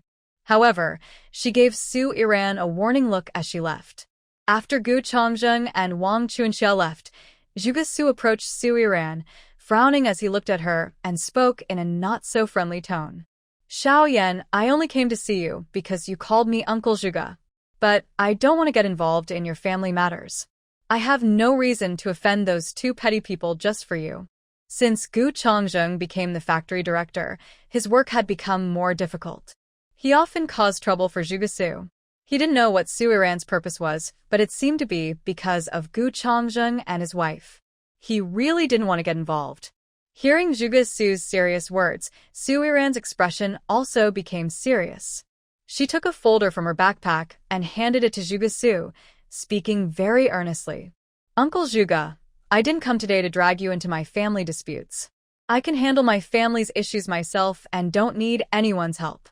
Today, I came to provide evidence of Gu Changjing's crimes over the years. I've been cleaning up the Gu family's mess, including his study, so I know everything about him. I used to be his daughter. I didn't have the courage to cut ties for righteousness. But now, I am no longer part of the Gu family. After careful consideration, I can't let the group's interests be harmed, nor can I let a parasite like him continue to stay in the factory. Uncle Zhuge, if you believe what I say, please check the contents of the folder. If you don't trust me, then I ask you to burn the documents. I am responsible for the information I provided and willing to face legal consequences. This information was compiled by Su Yiran based on the memories of the original owner. Although the original owner was quite reserved, she had an excellent memory. Anything she wanted to remember was deeply stored in her mind. All the materials in Gu Changjing's study were in her mind, and she faithfully recorded everything, hoping to resolve issues with Gu Changjing. Zhuge Su looked at Su Iran's serious expression and was very surprised. He had never expected that she would hand over such important information to him. If her information was genuine, he could logically reclaim what was rightfully his, and Gu Changjing would no longer have a good life. Zhuge Su stared at Su Iran for a moment, and then asked seriously, "You gave me this thing. What do you want in return?" Return? Su Iran heard the word and smiled impatiently. She didn't expect Zhuge Su to think she wanted an exchange. She shook her head firmly. "I never thought about gaining anything in exchange for doing this. I just believe we shouldn't protect those who make mistakes. Uncle Zhuge, I hope you succeed." It was unexpected that Su Iran could make such a noble decision. Zhuge Su nodded. "Don't worry, I will investigate carefully. If it's true, you are helping the people. If it's false, I won't let you go either. You should know that framing someone is against the law. I understand that clearly. If I need to cooperate with the investigation, Uncle Zhuge, you can feel free to come to Su Village to find me. I have some other matters to attend to, so I'll be leaving now." After speaking, Su Iran turned and left. Zhuge Su and Old Li looked at her departing figure and fell into thought. They both looked up at the same time and exchanged a glance. "Uncle Li, do you think this thing?" Old Li sighed softly as he watched Su Iran walk away.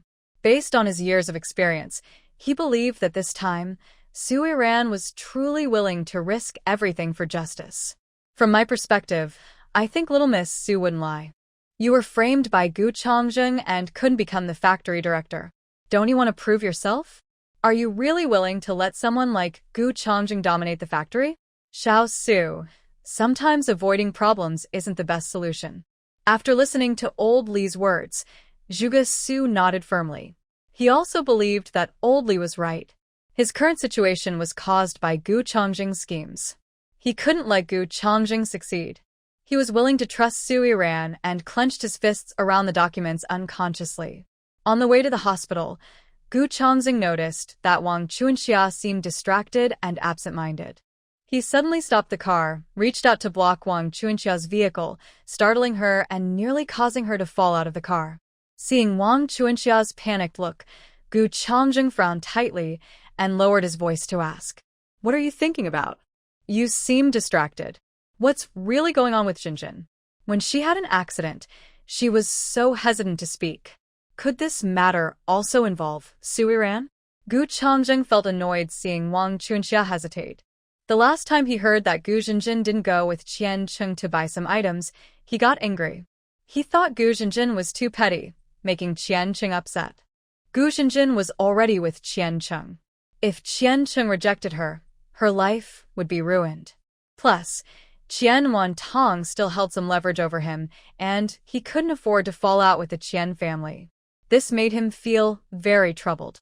Seeing Gu Changjing with a cold, stern face, Wang Chuanxia decided to tell him about Su Iran's threats. She thought that if Gu Changjing knew earlier, he could have a way to deal with it. "Old Gu, this isn't about Jinjin anymore. It's that girl Su Iran. I didn't tell you earlier because Zhuge Su was there. Su Iran said she wants to report you. She has seen all the documents you kept in the study." Could she be? Before Wang Chuanxia finished, Gu Changjing's face darkened completely. He knew how important those items in the study were. Even one piece could ruin his reputation. He never expected Su Iran to threaten Wang Chuanxia with such a thing. "Why didn't you tell me earlier? Go back quickly, find that girl, stop her, and tell her not to speak nonsense. I always said she shouldn't leave the Gu family. You insisted on keeping her. If she really has evidence to lie, I am finished." Gu Changjing didn't wait for Wang Chuanxia anymore. He jumped on his bicycle and sped toward the cotton mill. He wanted to find Su Iran, thinking she was kind and that a few words of comfort would make her listen. When he returned to the factory, Su Iran had already left a long time ago, and Zhuge Su was not even there. At this moment, Su Iran didn't know that Gu Changjing had already become very anxious. She was happily browsing through the scrap market for tables and chairs. After entering the backyard of the scrap market, she immediately spotted a set of purple sandalwood furniture in the corner. Although it was dusty and tucked away, it still looked stunning. "Boss, how much for this furniture?" The boss looked up at Soo-Iran's soft and sweet voice, then glanced at the direction she pointed and scoffed coldly. "That set costs 20 yuan. I advise you not to buy it. Keeping it at home might cause trouble." Hearing that she could buy furniture worth 20,000 in the future for just 20 yuan, Soo-Iran's eyes lit up unconsciously. Although she wouldn't be short of money in the future, missing out on such a bargain would be foolish. "It's okay, boss. I want that set of furniture." The boss, annoyed by her stubbornness, glared at her and said impatiently, "Are you sure? Once sold, you can't change your mind. Pay the 20 yuan and find someone to come pick it up." The boss didn't think much of that purple sandalwood furniture. Only capitalists would like such things. If the price he paid when he bought it back hadn't been so high, he would have smashed it for firewood long ago. It was just taking up space in the corner. Now that a fool has finally bought it, he can finally put this troublesome matter behind him. Soo-Iran happily paid 20 yuan and continued wandering through the scrap market. Suddenly, she saw a wooden box in a corner, filled with a whole box of books. She crouched down to look and was surprised to find books from her high school era. Excellent. Soo-Iran had been thinking about finding some high school books, especially one about math and science, and unexpectedly, she found them in the scrap market. "Boss, these books. These books are a gift for you." The boss's tone was a bit impatient. He couldn't understand why this girl kept eyeing things that seemed out of place. In this era, teachers were suppressed and looked down upon, and she still liked books. She was quite rebellious against the norm. Soo-Iran was not affected by her boss's attitude and remained in a good mood. After politely responding, she began to browse and select items in the yard. She eventually bought a square table, several chairs, and an old-fashioned, oil-stained bedside cabinet. After paying her boss, Soo-Iran went out to find a vehicle to transport the items. Although she couldn't bring them back to the village immediately, she wanted to find a quiet place to leave them temporarily so she could store them in her space later. Otherwise, the items might disappear mysteriously, which would scare her boss. Just a few steps out of the junk market, she saw someone she knew. Little Five immediately ran over happily when he saw Soo-Iran, greeting her politely. "Miss, what are you doing here? Are you looking for us? Is there something you need help with?" Soo-Iran looked at Little Five. She instinctively wanted to refuse, but then she remembered that she had wasted an hour or two in the morning without finding a suitable place for a warehouse. She decided to try her luck and see if Little Five could help her find a good place. "It's not exactly that. I just came to buy some things at the junk market, but since I met you, I actually need your help with something." Soo-Iran explained her idea of renting a house and her requirements to Little Five. He thought seriously for a moment, then happily said to her, "Miss, you're just in time. Our older brother just bought an old factory on the outskirts of the city, about 200 to 300 square meters. It would be perfect as a warehouse. If you don't mind, I can take you to see it." Little Five led the way ahead of Soo-Iran, but after a few steps, she called him to stop. "Wait a moment. I bought some old furniture at the junk market. Could you call a few brothers to help me move it? They can also deliver it to that factory on the outskirts." When Soo-Iran heard that the factory was outside the city, she thought it was very suitable. The furniture was old, which didn't matter much. She only needed a temporary storage place. It didn't have to be fancy, just away from busy areas to avoid unnecessary trouble. Little Five agreed and followed Soo-Iran to look at the furniture she had chosen. After confirming the quantity, he quickly arranged for helpers and a donkey cart to transport the furniture. After a short while, Xiao Wuzi brought over more than 10 people, followed by 4 donkey carts. People passing by the scrap yard couldn't help but glance in their direction, confused about what was happening. They even thought the scrap yard had been robbed. Once Xiao Wuzi and his team had loaded all the items Soo-Iran bought onto the carts, Soo-Iran noticed an 8-treasure table. She paid for it, and amid the chaos, she discreetly stored the table in her space. She noticed a faint golden glow around the table, but she didn't know why. After packing everything, Xiao Wuzi led the convoy and Sui ran to an old factory on the outskirts. Sui ran looked around and nodded happily, satisfied with the environment. I want this old factory. Please ask your boss if it's for rent or sale. If there's a land deed, I'd prefer to buy it. Sui ran was very pleased with the dilapidated factory. If she owned it, storing grains, vegetables, and fruits would be much easier. She wouldn't have to risk going to the black market anymore. Hearing this, Xiao Wuzi stood in front of the crumbling factory, furrowing his brows and thinking, could this young lady be crazy? Why would she want to buy such a broken-down place? Young lady, you can use this factory freely. Our boss doesn't really care about it and doesn't plan to keep it as private property. If the Tianjia village still owed money, no one would want this broken factory. As he spoke, Xiao Wuzi opened the factory door for Sui ran to take a look inside. This was originally a collective canned food factory in Tianjia village. The village chief mismanaged it and went bankrupt suddenly. They couldn't pay back the boss, so they used this broken factory as collateral. A canned food factory? Collective economy? Are the procedures complete? Hearing about the factory's origin, Sui ran suddenly became interested. Had canned food factories existed at this time? She had the materials and skills. She just needed the proper paperwork and workers. If she took over this factory, she could save Tianjia village and also find a good market for the items in her space. It would be like a gift from heaven.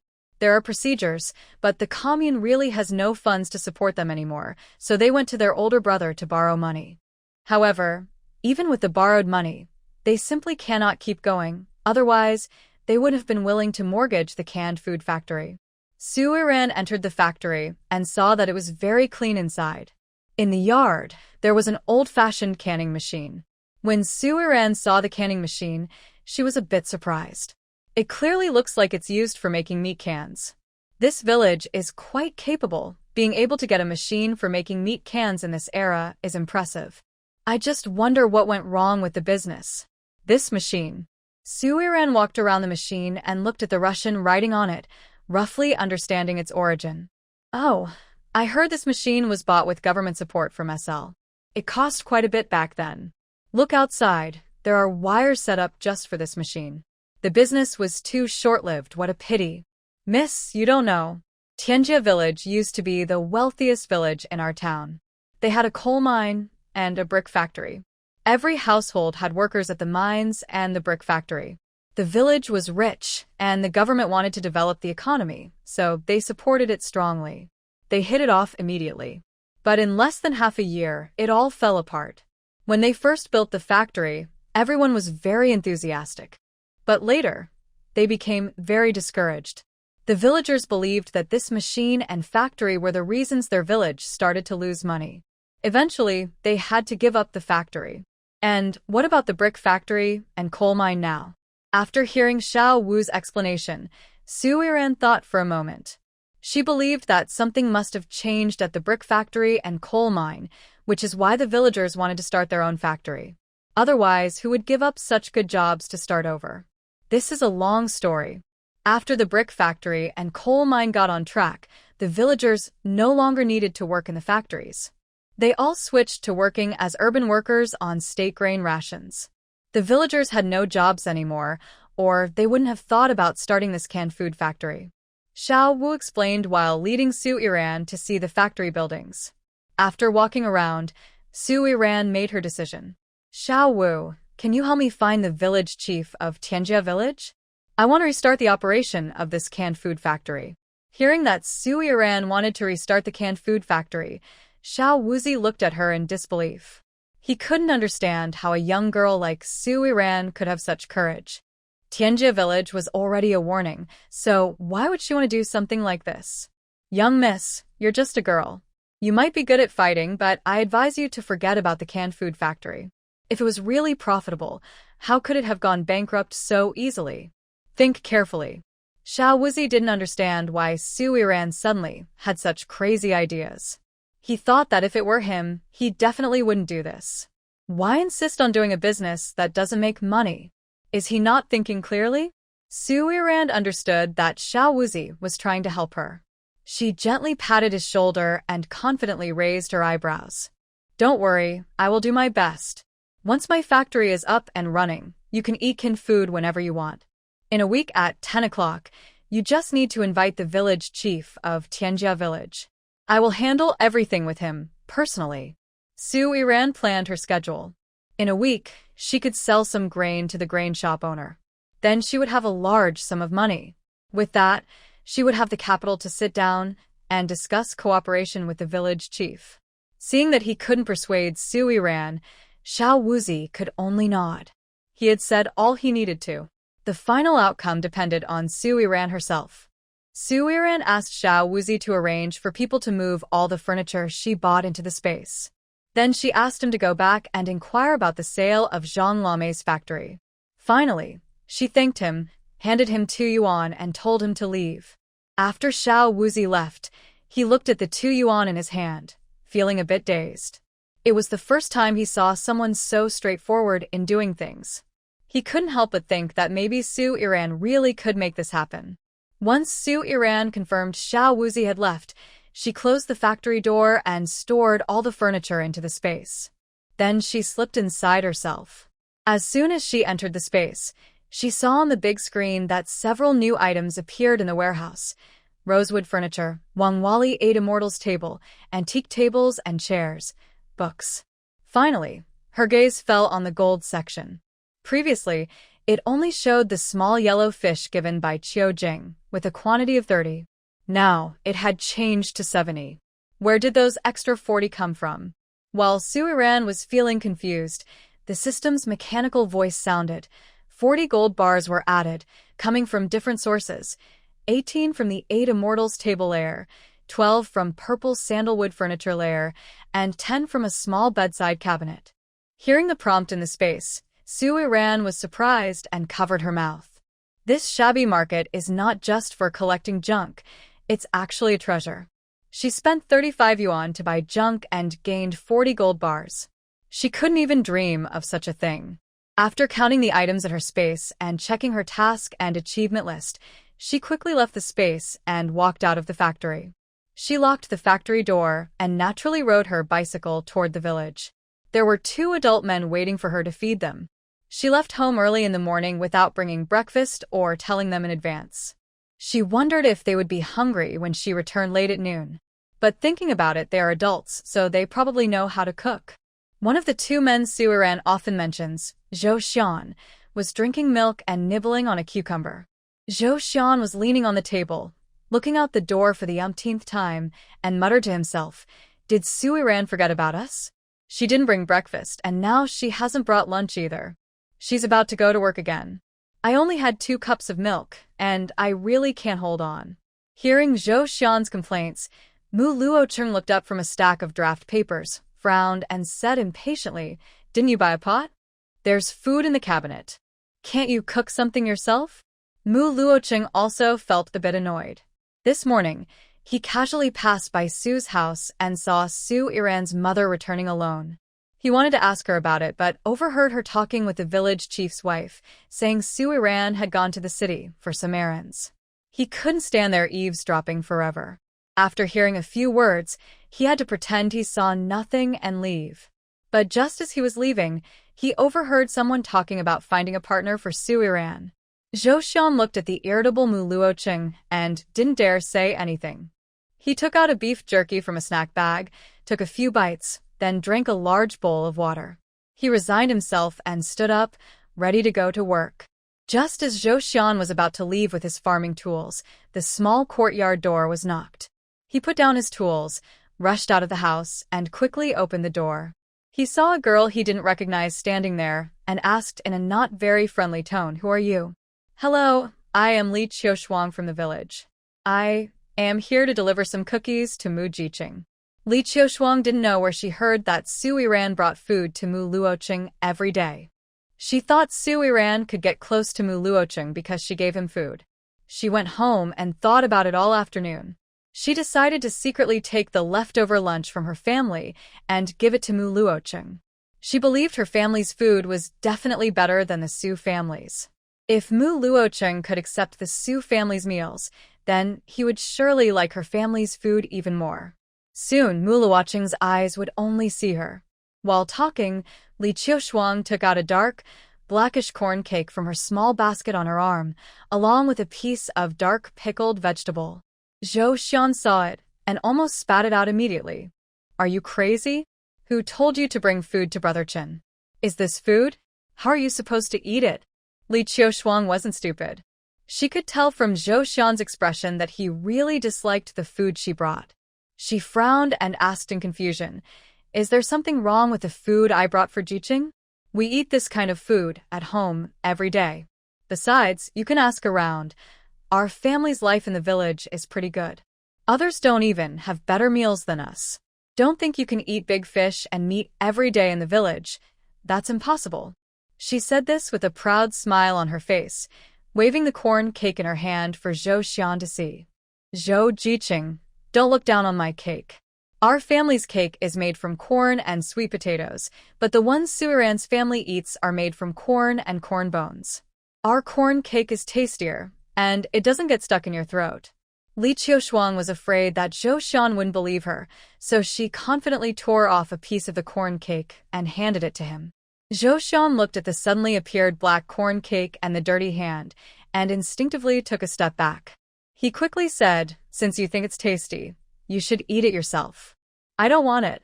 Seeing Zhou Xian's obvious disgust, Li Qiushuang immediately became unhappy. She felt she was being looked down upon by him. She raised her hand to push Zhou Xian, but before she could touch him, she heard someone shouting behind her. "Li's wife, come quick. Your daughter Qiushuang has stolen food from home and is giving it to Zhou Jiqing." Zhou Jiqing doesn't want to accept it, but she insists. Su Yiran's gentle voice was soft but clear, and everyone passing by heard her. When Li Qiushuang's mother heard Su Yiran's words, she became furious. She was so angry that her hair seemed to stand on end. She looked at Su Yiran with fierce eyes, ready to scold her. However, before she could, Aunt Li suddenly rushed over to Li Qiushuang's side as if she had a teleportation ability. Her face was filled with anger.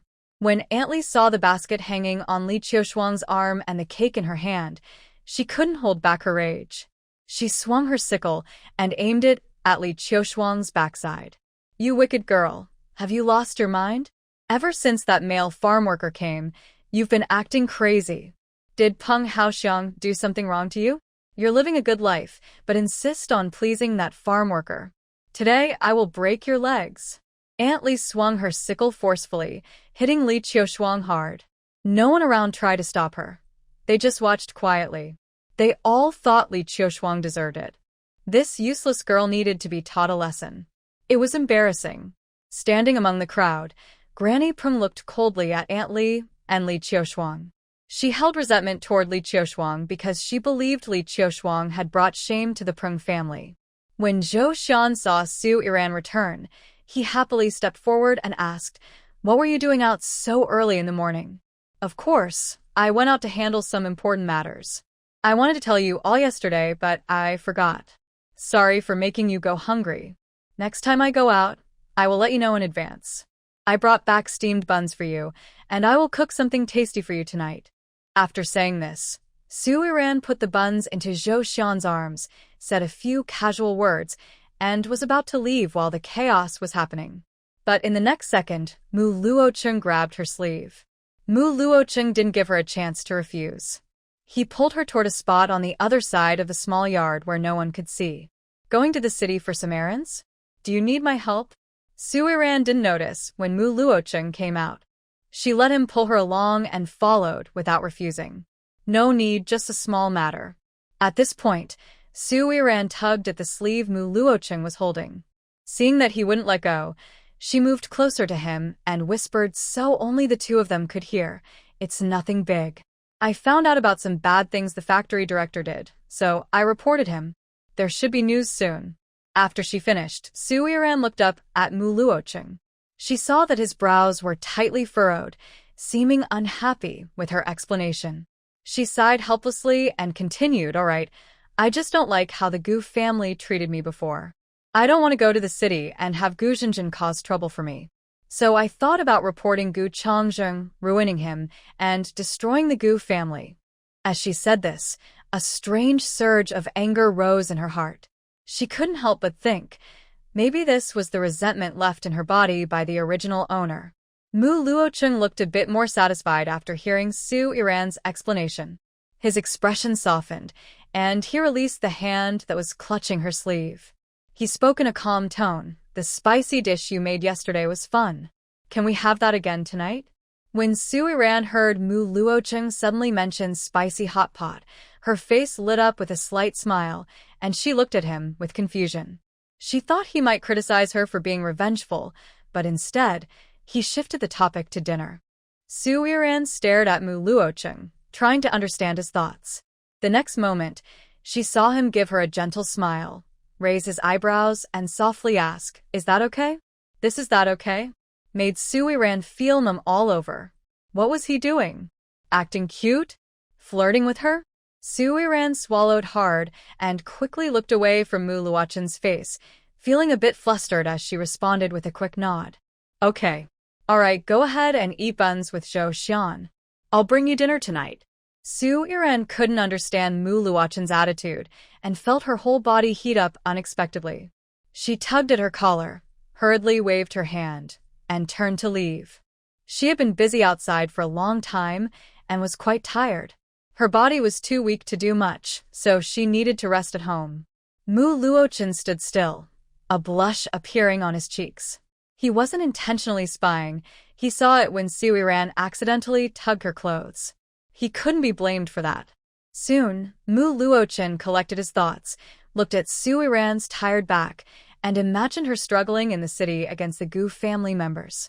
His previously flushed face suddenly darkened. He returned to his room, quickly wrote a letter, sealed it, and placed it in front of Zhou Xian, who was munching on a bun. Don't go to work this afternoon. Go to the city and deliver this letter to Uncle Jiang. Say I have a small matter to ask for his help. Hearing Mu Luocheng's words, Zhou Xian looked up from his bun, puzzled, and looked at Mu Luocheng. Since arriving here, Mu Luocheng had never thought about contacting those people. He didn't know why Mu Luocheng suddenly wanted to use his connections. Seeing Zhou Xian silent, Mu Luocheng gently tapped the table, as if asking if he understood what he said. I understand. I'll handle it right away. Saying that, Zhou Xian picked up another bun, changed into clean clothes, and left the room on his bicycle heading to the city. On her way home, Su Iran saw Lin Huifan sitting at the door with a child, her eyes red, looking like she had just cried. Su Iran initially planned to ignore her, but thinking about Lin Huifan's relationship with Qiu Jing, she wanted to support her friend. She stopped and walked toward Lin Huifan. Little aunt, you look so worried. Did something happen? Hearing Su Iran's voice, Lin Huifan snapped out of her thoughts. She looked at Su Iran, hesitated for a moment, shook her head, and forced a smile. Nothing serious. Are you just back from the city? Lin Huifan didn't want to share her worries. Her problems were not something an ordinary person could solve. Telling others might only cause trouble for them. Seeing that Lin Huifan was unwilling to speak, Su Iran didn't ask further and simply smiled faintly. Yes, I need to go to the city to handle some matters. I used to live in the city and still have some small issues to take care of. Also, I've asked some friends to keep an eye out for me in the city, to see if there are any suitable jobs. I really don't think I'm suited to stay in the village and earn work points.